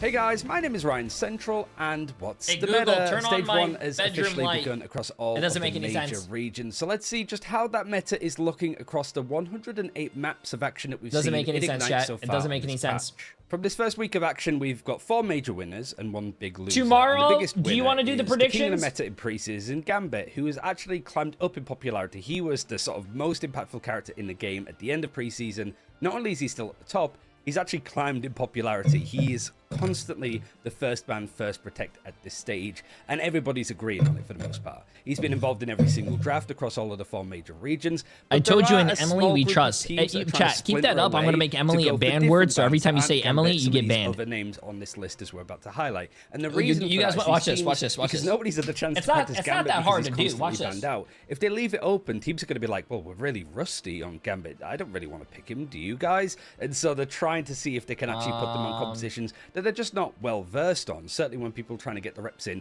on stuff like Devil Dinosaur. And speaking of Devil Dinosaur, he is the second winner. It's been a roaring success for Devil Dinosaur with him being introduced into the game in Season 8. And he has been contesting Gambit a little bit as a first ban, but really not that often. Like I said, team splintering away. Dino's been the first ban and trying to one-side it in some cases, because teams just have been prepping a lot on Dino because of how much he has really thrown the meta into a curve. He kind of fits into all sorts of compositions, even though he's just naturally brawly. It seems that you can sort of throw him in and play around him no matter what Don't map mess with or me, the chat. stage. So some teams have really started to just build on that as much as possible. It's maybe an over-focus or an Don't overcorrection. mess with and some me. teams have certainly been okay to let the Dino Cinerants play for up 40 against months. it How you and doing, my actually friend? have good counters for him, such as Emma Frost. But really, it has been like It's a been good so standing long for that Dino. even my But sub I count do is think losing that its that hair. What hype the is hell, gonna man? drop and taper off Branch over for time. 300 bits. Appreciate I it, would appreciate it. imagine so, but of course, we'll see exactly how these teams want to play it. The third winner actually is Luna Snow, which is more of a surprise. She's jumped up massively in popularity, and specifically as like a ban option. Teams do not want the other team to be playing it, so they want to get it off the table. In previous patches, her healing and damage output was improved. Stuff like Ice Arts' cooldown reducing when your player that you've put the snowflake on gets an elimination means that you can really just snowball the way that you can keep and contest these fights and keep them going on. And of course, like a team up with White Fox, who's gone up in popularity, not to the same level, but the fact that you can allow like healing cleave and charm cleave and orb enemies off of that with Luna is really handy. It basically means if teams want to go for White Fox, they can. You just want to make sure that that team up isn't available. And the fourth and final winner, it is worth saying that a lot of characters have benefited from this patch, but the major winner, the final one I wanted to highlight, was Black Cat, who is another big addition now that we start to see her actually being played in Ignite. Similar to Dino, she's one of the top protect options for various teams. They really want to play around it. The skill floor is massively high. It's hard to be good on Black Cat, especially in coordinated play. So it's hard to see teams get the most effectiveness out of it, unless you're like Tanuki with some of the gameplay that's on screen. But teams are starting to get a lot better with it, and they have some good plans, and they really want to incorporate Black Cat into their compositions as much as they possibly can, especially because she's pretty decent against Devil Dinosaur, whereas Daredevil can get run down by him a little bit. So Black Cat and Devil Dinosaur having really good debuts in Ignite, but there's one character that is certainly fallen off the list, and that is Elsa Bloodstone. Not only has she fallen down the rankings from being the second most impactful character in the game, she's dropped off the face of the earth when it comes to how popular she is. In Stage 1, she has not been banned nor protected once in any of the regions. Instead, the likes of Phoenix and Star-Lord have found leaps in popularity after their own individual buffs, but I still think that Elsa is underrated. 30 seconds until we come back till NRG wins. Actually having a lot of success with Elsa and some of the other EMEA teams, just when it's appropriate, right? She's still good. She's obviously been pretty hard over the last couple of patches, but I still think that she's going to be contesting a little bit more. I'm just shocked that she has fallen off massively, but I would like to see that improve just a little bit, just not too much. I know a hotel in Florida where you could get a stay for one night for free, by the way, but they don't let bald people in. We're going to see how the action unfolds as we get more data, but that's it for this time. Thanks for watching, and back to the action. That wasn't funny, by the way. I heard you laugh. What's going on, guys, and welcome back. We've got our map results, and it is FlyQuest that is looking all the part, maybe a little bit of a bumpy takeoff, but it's looking like they're on some people are just mad that bald people are more sexy. And just in time, right? We talked about this, you know, Shiv, The Rock. with them going against two of the toughest there with 100 Thieves and Swamp Gaming. Like, this is kind of a must-win for them. And they're looking all the part. Now, you can go to that pick ban phase for a large responsibility of why Phoenix getting the chime. Vin Diesel, the ban on Mantis was because they thought Melio was going to play that, but he's Johnny been going crazy on the LeBron James, Mr. Clean. Yeah. I think Fly as a whole did a great job in the ban phase. They baited with the Rocket too, and made them think that was going to be the case. So they let the Phoenix force the Phoenix pick early on. No. Yeah, I mean, they got Gambit, which I don't need to reiterate, but we already talked about that. I mean, really smart play across the board. Fly is looking like an insanely strong team right now. Yeah, Vic, you could give any I don't know team about the MVP on that hit. I'm good about that one, man. They said best. I mean, with Gambit there, Ship said it best. With Gambit being available, especially to somebody like Velocity, you're just not going to be able to keep up with the tempo of what that match is, even if you do have something like the Dino there. And so, you know, luckily for NRG, we know that the talent of the team and individuals are there. They just have to clean up and not have that same pick ban. Exactly, right? Don't get baited out here, too, because that's something we've been seeing since the beginning of time. But sometimes it can throw a wrench over to your left field, right? If you're not really expecting it. The fact that Techie, too, has slotted so well, the way that FlyQuest has just been doing better and better, literally not going down a single time while being on the Vanpool is crazy, right? And then you get to get the scale up, too, with the way that Vanpool works into having a Gambit, Zelios not being able to go down a single time on that White Fox and having that bait and swap a punish onto what Shock wanted to roll out with originally. And then you also had at the very beginning, from what we saw from FlyQuest, they used the Jeff bubbles before swapping back Shock over to went the Gambit, 2-6, just so that 0-4, 1-6, 0-5, 1-5, and 1-6. When you lose a match like you did against 100 Thieves, right? It's tough to kind of like reset that mental a bit if you are NRG Shock. And so coming into this game against FlyQuest, impressed with how honestly it's the Vanguards that have impressed me, and Melio starting to really come into its own. Like, vintage Melio is slightly coming back. I think it's too soon to say. I need to see more, but that's definitely more of what I want to see from him as a duelist, because we know what they can bring. Yeah, I think they're just getting their confidence. I think that's super important in this game. Momentum's important, and just feeling like you can get the job done. I think they have a lead in direction now. The bands look good. Their comms look good. They never overcommitted. This is stuff that we're seeing from the top teams, and FlyQuest is finally consistently doing that. So to me, that proves that they could very well be in the conversation for one of the top teams. Yeah, for sure. Vicky, I mean, if you look at it, we think we're probably going to go to Museum of Contemplation. That's where I think at least NRG would take it. Maybe they go back to the old, Wakanda of where things fell from the 100 Thieves standpoint. What do you want them to do to reset? Because obviously, fueling your best player in Chime is certainly a strategy. But team game, right? You definitely have to, bring in what's going to help the team all around. And I don't know if that Dino Protect is going to be there. I think I would say Lower Manhattan, because I love being able to put another one on the board for us guys. But FlyQuest didn't do bad on Lower Manhattan themselves when we did see it for the first time in that first week versus 100 Thieves. So I do think maybe Museum of Contemplation will be among us. We're gonna have to find out next year. Moving on, and yep, you called it here perfectly, Cozy. Now it goes back to not getting baited though in the pick and ban phase, and at least you could try to work into those open sight lines too. But it also opens a door for some of the strategists that really do excel. Loki, especially after you get that first point, hanging out in that middle console, having those clones just deviated too. Then you have to imagine too with the Mantis team up as well, with the bigger healing circles. And then you also have Jeff that also excels on this map. Well, listen, Ship, they also have, Chime can go to the Namor. We saw them do that on this map last time. I think the Bucky's always there for an option if the Phoenix is not, going to roll with the kit they have. And we already know that Stinkers can kind of flex to what's called of them. I think Black Cat obviously is going to be good. If Melio's kind of popping off and the Daredevil could be tough, so maybe you aim to ban that and say what else you got. Yeah, I think that makes sense to me. If you want to run Cat or Psylocke, which I don't think is going to be coming into play for this particular team, you do want to get rid of the Daredevil. Definitely on the table for priority. Bro. I think we are going to see a vastly different ban phase, at least from my understanding, if they do start with the Gambit ban, which I have no doubt they will do now as we're starting up in the ban phase. Now those are going to be the second. Yes, it looks like it is pretty consistent outside of that. Now, perfect. I would say, hey, Dino makes How are you still streaming? I slept and woke up and it's nearly 12 hours. I've been streaming for Get the rocket out of there. They both lock it in at the same time. Last ban for the FlyQuest before that save. So coming in a bit late, Vicky, but definitely both kind of answering each other's comps, if you will. Phoenix is not going to be a part of it, so we know what Shine might play. This is that last kind of special ban. Mantis being for FlyQuest for the save. Where do you think Shock's going to use it? I mean, the fact that you could try to rely on having an Elsa coming out to the table here, but I also feel like having that Mantis means that you're probably going to try to force out a Loki. Do you take the bait here? Do you prevent the Loki from coming out? At least you don't have to deal with the double Ranger Royal Flush, but also Luna is really good. What do you miss Boba? What do you mean I miss Boba? Boba's moving out with me. I like the Loki. I mean, I think Luna has been getting a lot of attention for that last ban here, and if you're the Shock, I mean, is this where then you try to get something like the Daredevil yet again for Stinkers? You could. I mean, I could see the Daredevil coming to play now. If you want to lock it in, it's not a bad decision. It didn't really work fully for him last time. It looks like the lock is going to be Loki on their end. And then Dino v Dino, Loki's not bad because popping crystals, if Dino's ever in trouble and resetting HP is massive, especially on the bite trade. So we'll see that come to fruition. But also, I don't know. I was going to say, they didn't necessarily ban Mantis yet. And that team up's really good for Pogue. And so it's a battle of strategists, Vicky, right? One team's going to have the Loki, the other the Mantis, and one, obviously with FlyQuest, Mantis being such a great way to enable who's been popping off for them. FlyQuest, going to lean on Tuzi and Melio.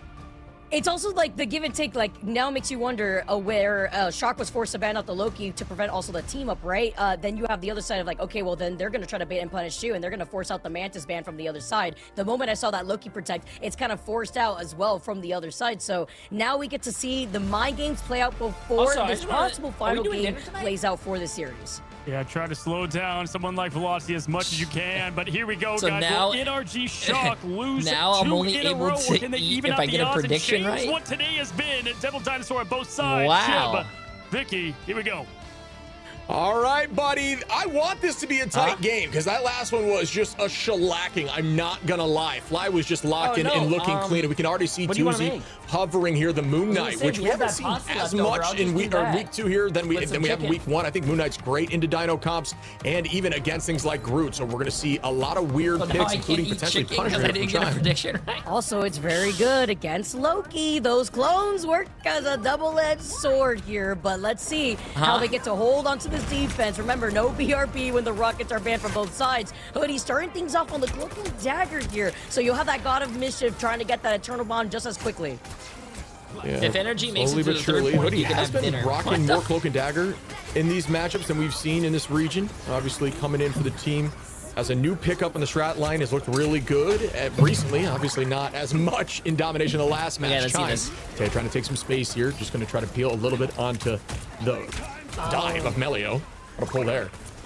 And then we have the Dino v Dino violence, as Dogman loves to say. The isolation off the group walls, but still the number advantage goes in favor for FlyQuest and the way that they're holding on to FlyQuest this is spawn defense. camping Look NRG. at the way that both Cart and Techie are playing so aggressive in the face of the NRG spawn room gates.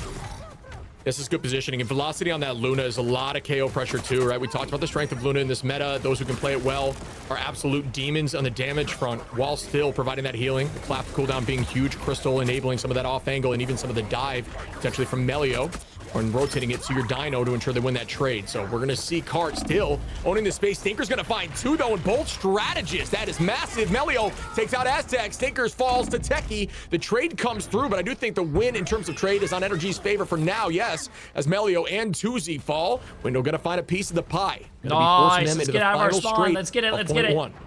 And Techie taking a bit of that bleed damage together with Cart before they both back away right on cue to allow the rest of the backline for FlyQuest to regroup together. Tusi being over on that Star-Lord, swapping off that Moon Knight, not going to break through that choke when Energy was ready to get through it. And look at Window, who's prowling about before diving in so close to having that Feast of the Abyss, while Velocity and Zelos together play patty cake. And Stinkers already baiting out that teleport means that Zelos could be an easy target. Velocity was also forced to burn up having that freeze.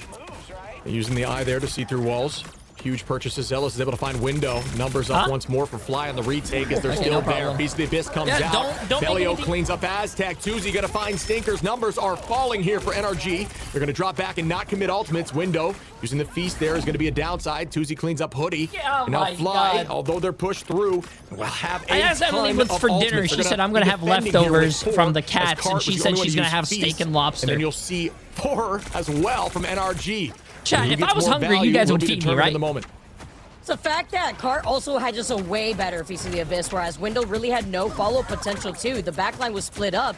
And now, seeing Energy, they do have Hoodie and the Kumio Unleash. That's like very close to that, but you guys are all gonna be sorry when once NRG wins this. Come on, NRG. Legend here, and they're gonna hold on to it, just try to kite away instead, while Hoodie is still able to find Techie. So it's just good at clearing out the pathing. As Tusi now backing away, looking at the way that Energy now had to play more passively, and now Chime has a Galactic Legend himself, but they're trying to mark Cart, who is literally one shot.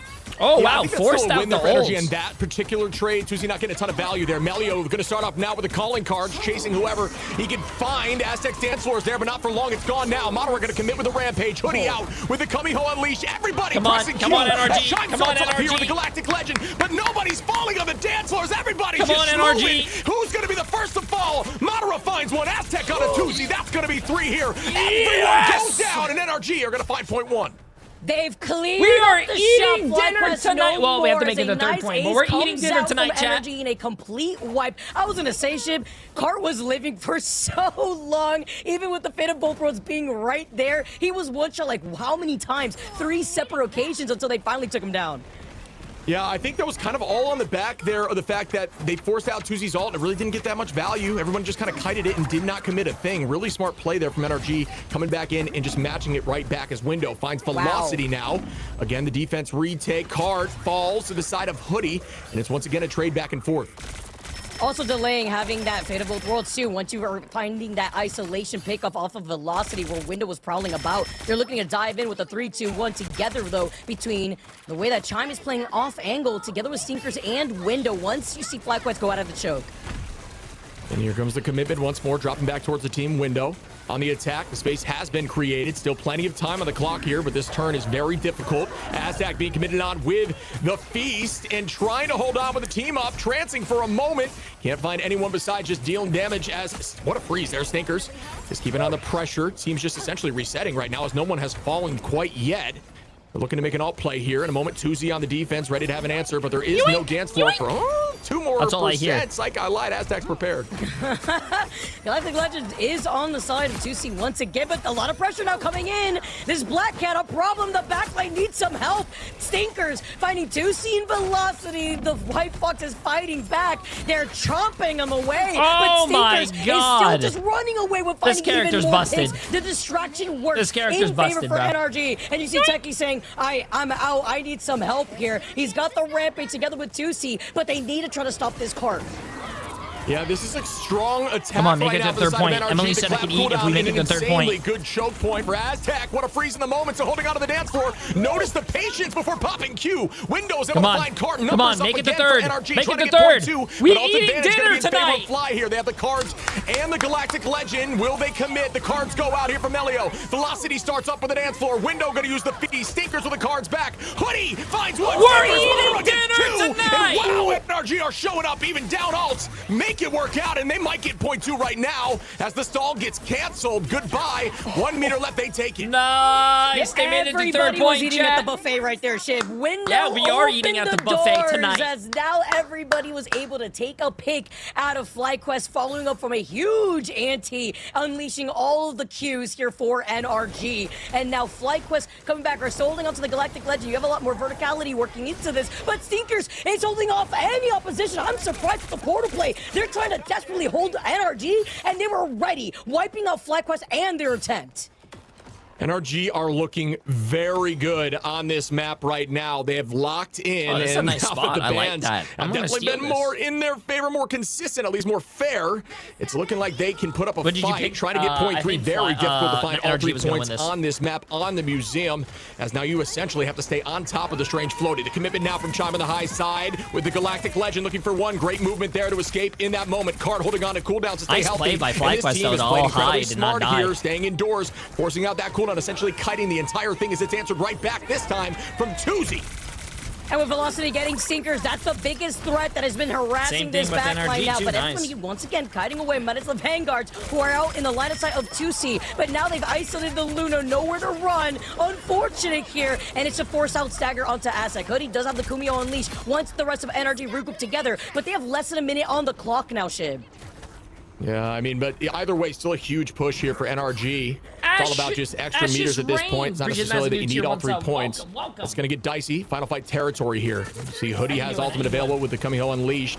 Velocity close. Techie going to be there in this fight. Cart has it as well. Aztec going to be close as we see Window and Stinkers. There is going to be a ton of Qs pop, but it's all about the early picks. If they can cancel something, if they can shut somebody down before they press Q, that could be game winning here, as there's the commitment of the Feast of the Abyss. The teleport comes out now from the back line, staying healthy, and both have built ult now into Cart, who no longer has Feast and is at literally 13 HP with the escape as Tuzi finds Chime.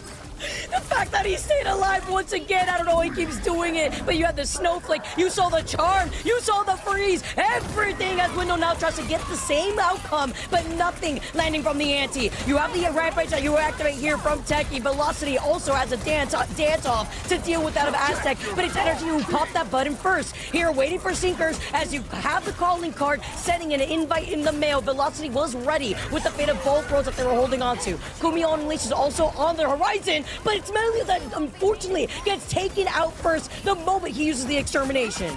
Yeah, great cancel there. Hoodie going to be the last one to press Q. Zelos, I guess, gets it in the last moment as Tuzi now commits with the Galactic Legend. Chime tries to escape, but you can't escape an auto lock. Techie going to find Window, and this could be it on the defense. Fly have bounced right back and are holding before point 3. OT ticking down. Aztec trying to portal. It's now in. The stall's still there. OT not ticking down. Someone is on Cart. It looks like Fly's dropping back. Aztec able to find Techie. Melio on to Stinkers. Numbers still in Fly's favor unless Tuzi goes down here. Great escape with the drone. Melio doing a great job staying up in this position and almost finds another pick. Wow, what a back and forth right now.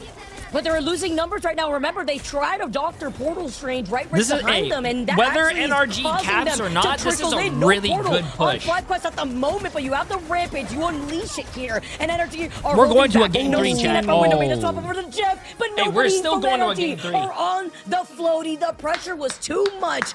They don't get it to the finish line, but Shib, that was a heck of a push from NRG when they almost got held out before that first point.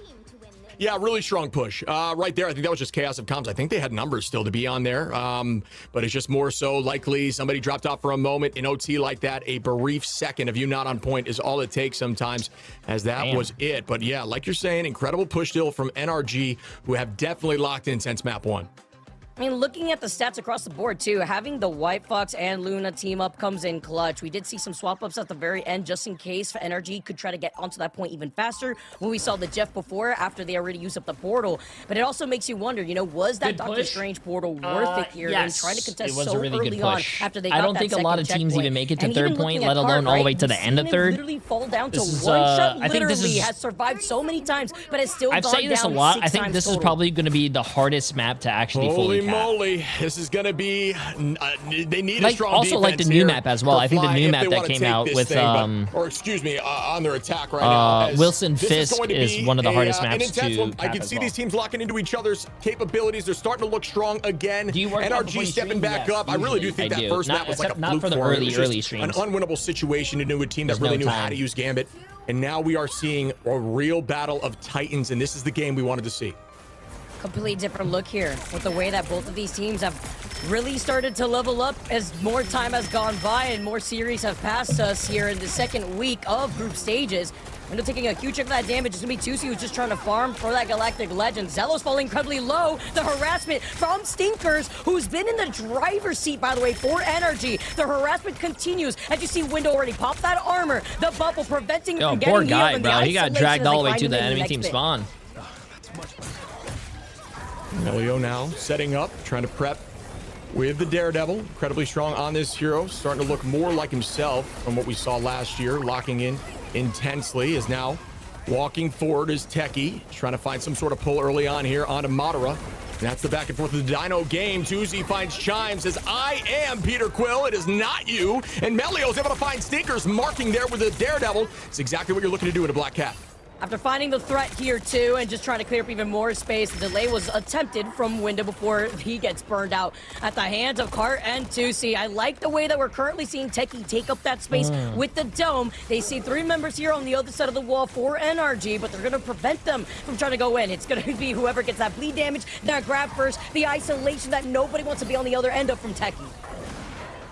Yeah, and Portal, you can see through wall there, trying to flank into the back line. Elio still doing a good job marking, looking for Hoodie now, who does have some answers, as the Fox is actually one of the few strategists that can just go toe-to-toe in melee form with Poor Daredevil guy. at the He full was just trapped in combination. the But back look line. at this already. Also, he The had push to through flake, here though. from Was his Fly supports not with healing so anyone much so he could time get on. healed too? They are coming back with a vengeance. Almost 5 minutes for point 2. A very defensible position here for NRG, though. Will they be able to hold on? Even more important too is that they didn't stagger very early on to get that point, so now they can clear up so much of this space when it can get difficult in trying to take the second checkpoint, especially if you find yourself getting held by that ramp. They're calling out Stinkers, who's trying to prowl about. The Galactic Legend now active from both sides. It's going to be Velocity, though, that has a fit of both worlds that allow them to move up first and allows FlyQuest to get into a very aggressive situation, preventing Chime from ringing in time. Yeah, Tuzi trying to deal some damage there. A nice cleanup from the side of Cart to take out backline. Goodbye, Nice. Aztec, who's very close to ultimate as well. Out goes the Fox. Yo, becoming NRG, we need to unleashed. stop The here, cards bro. are out now for Stinkers. Stinkers is able to find one, collecting one. Do we see more? Gotta collect them all here. No. Likes to drop backward as the Let the Devil Out gets committed. Looking for Stinkers now on the chase. The trade is back and forth, still holding on. How are you still healthy? I don't know, as Window now going to commit with the Hulk. Trying to find something, not able to do so. These ults aren't getting much value. Not here. And it also prompted Zealous to had to utilize that Kumio Unleash. This is the part where I was a little worried and trying to hold these 2 different split positions up on the high ground as well as that low ground here. And it forced out so much of that utility, but Velocity's already close to having that fate of both worlds. Aztec, though, does have it here as they weren't able to have it to match it. The Rampage now unleashed from Techie. Here's a dance up from Aztec to keep everybody up, forcing Techie just to back away. But Tusi also taking a huge amount of that pressure. Techie literally getting put in the oven, burned through that Dino health pool, and a big anti-follow-up too, as Cart was able to get the Feast of the Abyss onto 2 members. Tusi was able to get the follow-up, but Melio is also getting marked so much by this bleed. Chime now going to find Tuesday to make that trade happen once Wow, more for nice, NRG nice in their favor. movement Cart right there. Nice is very movement. difficult. The cart, not the name cart. Very difficult to turn around this corner and push it up this hill. But it gets even more dicey as it heads towards spawn. Cart is going to be making the switch and say, all right, you're going to run a hook. I can do that too. Psych, I lied. Says, never mind. You know what? I'm capped now, and changes that up. Of course, Caster Curson right outside the spawn door now. Going to try to apply some pressure to that back line. Chime going to start up here with the Galactic Legend, though. Will that get value? Chasing him back to the door once more. But again, Cart took out that space. Can they find Card? Still holding Tuesday back at the spawn door.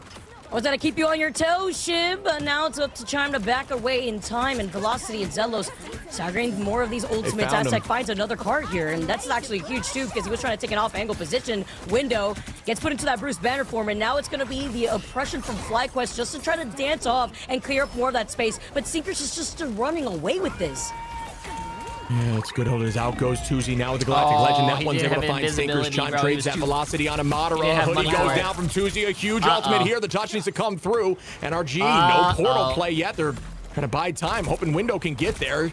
But at the moment, I don't think it even happens. No, nobody is able to get to this 3 point. minutes to cap Install it for a moment. They're going to completely reset. 3 minutes and 15 on here. An absolutely doable task. What a chase from Tuesday. Goodbye, Chime. Back to the spawn door you go. That's a huge stagger out here, too. And even though they do have that Camille Unleash as well as Aztec very close to having that Fate of Both Worlds, I mean, Energy did look great in terms of the there's going to be a economy. game 3, trust. Not burning any portal that we saw early on from FlyQuest this time around. It's going to be FlyQuest now just making sure that they clear up more of the space and making that swap up over to the Ultron to play off of the verticality that this third checkpoint has.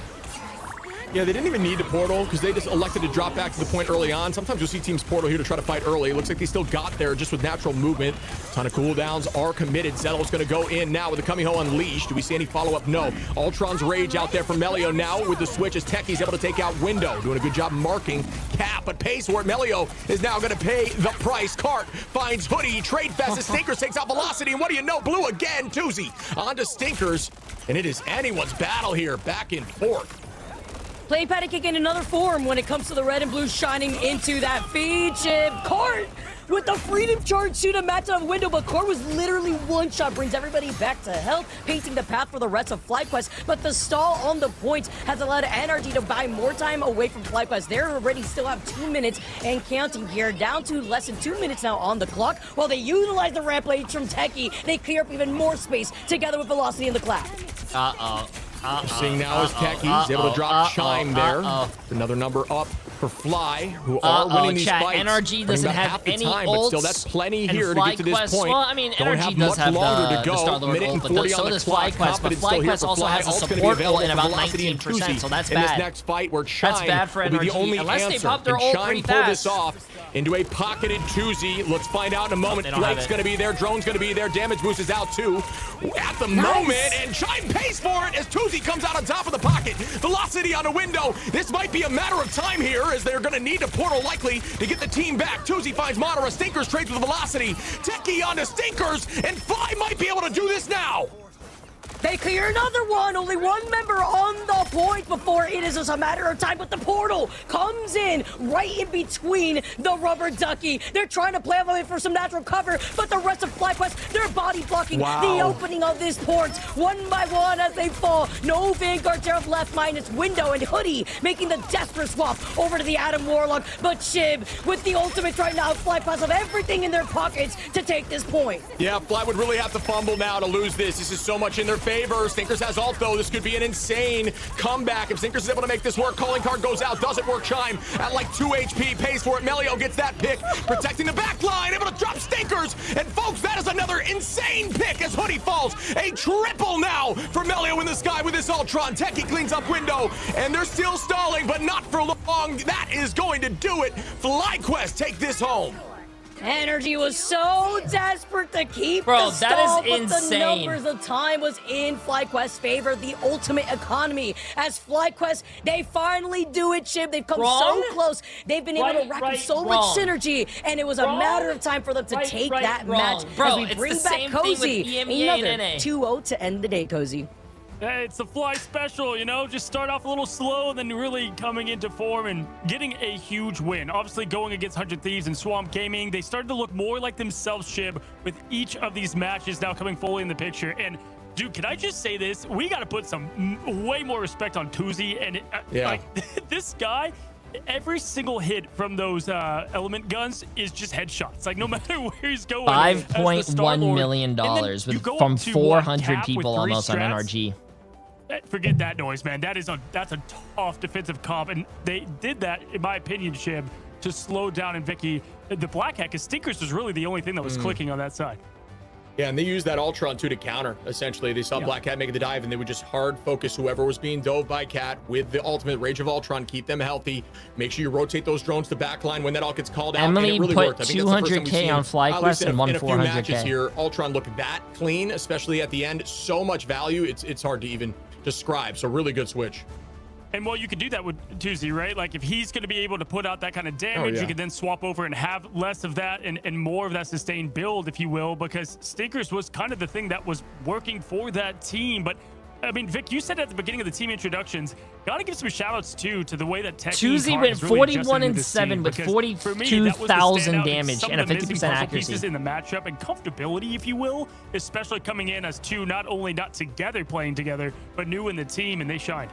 And the flexibility, right? And trying to slot into those Vanguard rules and trying to make sure that they can help enable the backline if you see that Stinkers was a problem here too, and trying to help for the peel. But you mentioned it before, headshot after headshot, man. Tusi was lethal. He went down 7 times. Look at the damage output here too. On the Star-Lord, even without a rocket on board, it's the fact that you were able to put in so much pressure and split more focus away from the backline.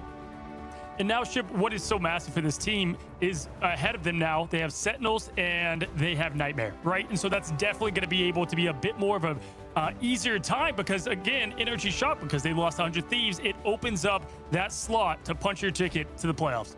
Yeah, they needed this momentum. I think this is a good start for them. Like you're saying, I think their next matchups, odds are in their favor, at least at the current moment. We talked about Tuzi performing. I think we got to make sure we also shout out the fact that the pocket was very real. That drone, that Blake, every time ult was committed was a huge advantage. Velocity all over that as well in the backline, finding 6 finals. This team was just locked. I mean, Techie was 17. Are you paying for dinner tonight? Spare some change, That's insane to me in the Vanguard front line when there's so much movement on that team. Really solid play from Techie as well. Dude, Techie was almost like the main core reason why they were able to slow down that last push that NRG was trying to get, and ultimately ended up kind of C9ing, if you will, like all backing out from it. Madara was trying to push up with it. But, I mean, Techie, it just felt like he had ult every which second.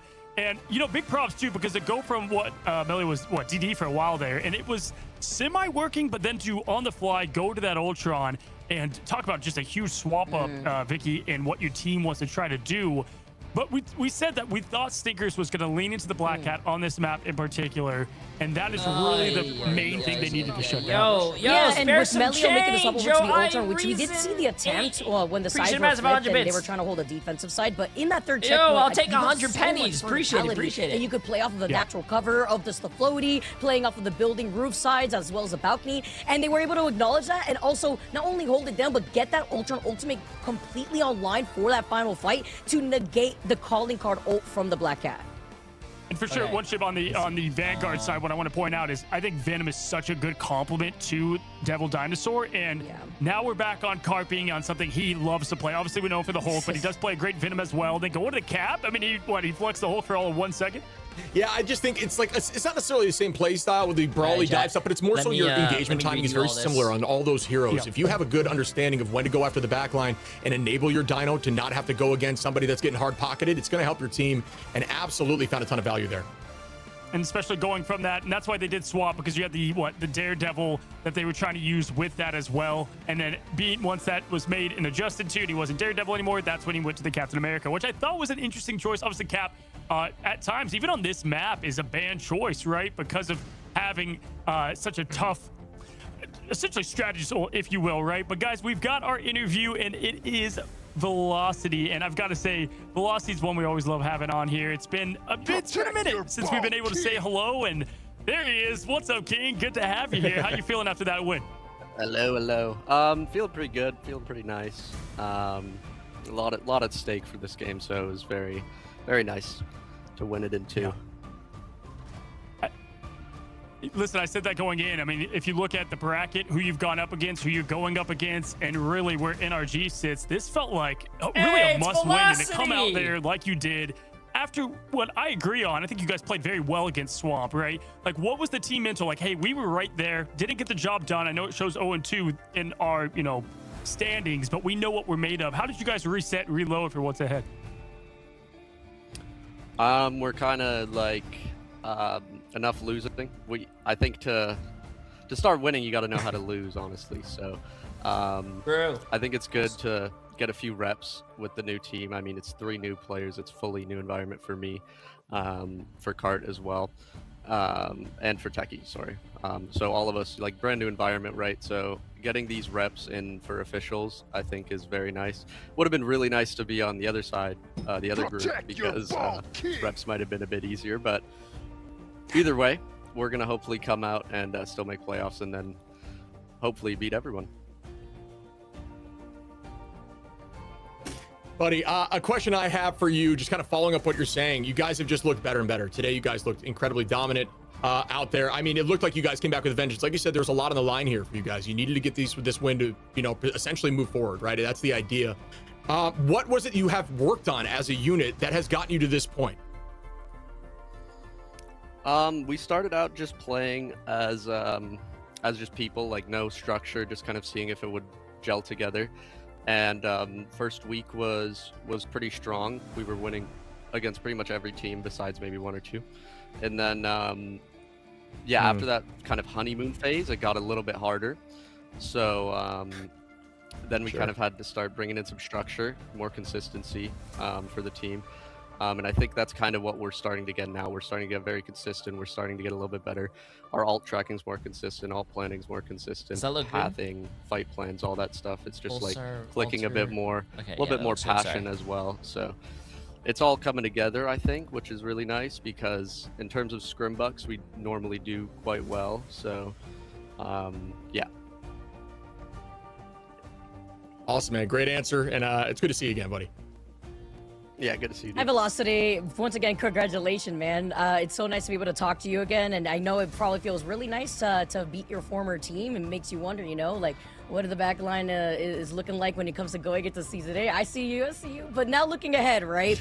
You guys are now going to be facing off against Sentinels for week number 3, and after your performance already against NRG, you guys are on fire. So can you talk a little bit about, without revealing too much, your preparation going into now those next 2 series that you have? Nightmare, you know, not doing the best too, so that's kind of something else that you guys could try to ramp off of, looking at now the lack of points that you guys have after taking at least this series. Yeah, I mean, it's great to beat the former team. It's nothing but love, though, for all those guys. They're all great.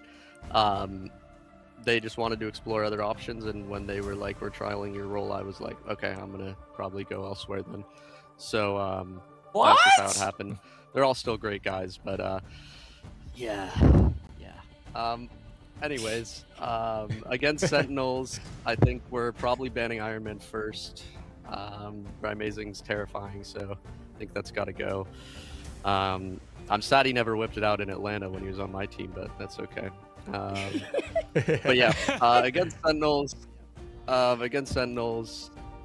it's just the same kind of thing. If we play our game, we should win, hopefully. I feel confident in my team, so. What was Jay's prediction? Today I win, I think, and if we ban Iron Man, of course. I was 6 for 8. Hey, listen, man. All I can say is, yeah, it's sweet for you to win this one for the team, but obviously, yeah. I mean, after I wasn't. a little bit of the tea there on how it all went down, it's gonna feel good for you. Obviously, just scooping up the win. I was 4 for 8. You know, you're a great sign, and I think a really good fit for Fly because going into preseason needed a little bit more structure. I think there as kind of shot calling and leading, you know, behind the scenes. At this point, you just said it right. Amazing was the next teammate. You've been, you know, listen, you've had a lot of great teammates, and with all the work you put in, that goes to your advantage to know how some of these guys like to play. Hey, it's nice having you here on the interview chair. All right, we'd like to see more of it. Now we got one in the column, and put on a t-shirt. You got to lose first. You know, got to get a couple losses in you, man, and it's true. Yes, sir. Thank you, guys. It was fun to talk again, and yeah, have a good one. You too. You too, buddy. Appreciate you. Well, I will say, Vicky, Ship, this might be... we have a lot of drama in the America scene. This has got to be like the chillest day. Like, it's just 2-0s across the board. I mean, just everybody handling business. I mean, I think you could say that there was some upsets, if you will. Some people thought Shock was going to win. Obviously, yeah, we lost losing. You had that as well, Shib. One big takeaway, as you were one that went through the full day, and then we'll go to Vic. I think today was a day of differences. Like, teams just really showed up today, and some teams just did not show up. I think teams need to do their homework. They need to lock in, sometimes on the ban phase, but outside of that, lock in as a unit and find a way to make this meta work. We're seeing teams find cheese comps that are working. I think we need to see every team find some sort of solution for the meta.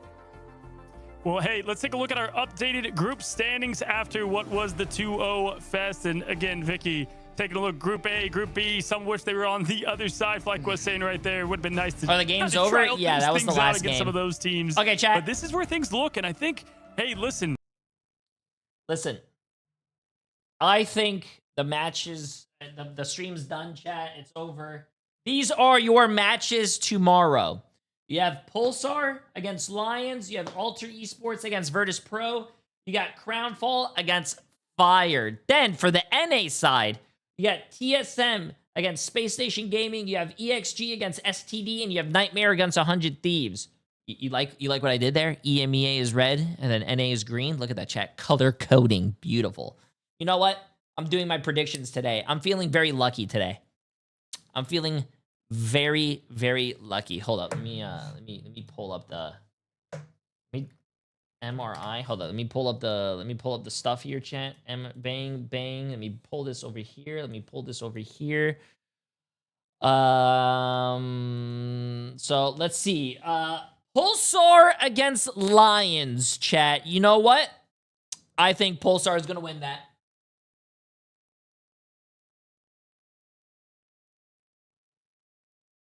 I am feeling very, very good about myself. Pulsar is definitely going to win that. Virtus Pro against Alter Esports. You know what? I think Alter Esports is going to upset Virtus Pro, and a lot of people are going to be like, holy shit, Jay3, you are such a genius. You got that right. You know what? Yep. Alter Esports. Bang. Is beating Virtus Pro. Not, trust me, chat. When I am right, you guys are going to think that I am an oracle. Watch. And then CNF, Crownfall against Fire Strays. You know what? I'll stay on the left side. I think CNF is going to win. Yep. Not chill. What's Emily's picks? I don't care what Emily's picking. You know why? Because I'm going to be right. It doesn't matter what Emily wants. I am going to be right, and Emily's going to be wrong. Okay. TSM against SSG. You know what? If no one's going to cheer for them, I'll cheer for them. TSM, come on. They are figuring out their shit, and they will win tomorrow. I believe in them, chat. I believe in them. Watch. They are going to win. They are going to win. EXG against STD.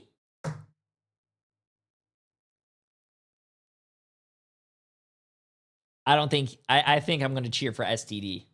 I think when in doubt, always STD it out, chat. And then Nightmare against 100 Thieves. You know what? I don't care. I trusted 100 Thieves. They failed me. Those are the best picks. I will never vote for 100 Thieves again. I voted for 100 Thieves yesterday, and they failed me. They failed me. Nope. These are your best picks for tomorrow, chat. Trust me. Watch. You guys are going to be like, wow, Jay3, you are a genius. This is why you are the best streamer in the world. You have a lot of hair. You're very tall. And this is the best. This is best. I don't care what you guys say. This is what's going to happen. That's what's going to happen tomorrow. Can you guys see this if I was like in this phase?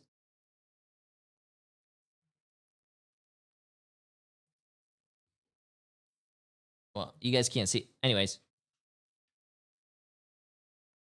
whatever. You guys can't see it. Okay, chat. till tomorrow. I will see you guys tomorrow, okay, guys? It was a lot of fun. It was almost 11 and a half hour stream, but I appreciate you guys all watching and staying here for the watch party. You guys have absolutely been phenomenal.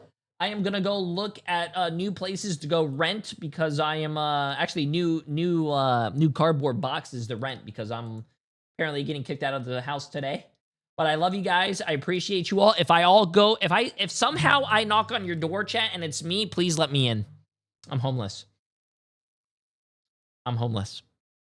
Just let me in. Let me eat your food. Let me use your bathroom. I promise not to flush if it's a number 3 or a 2 or a 4.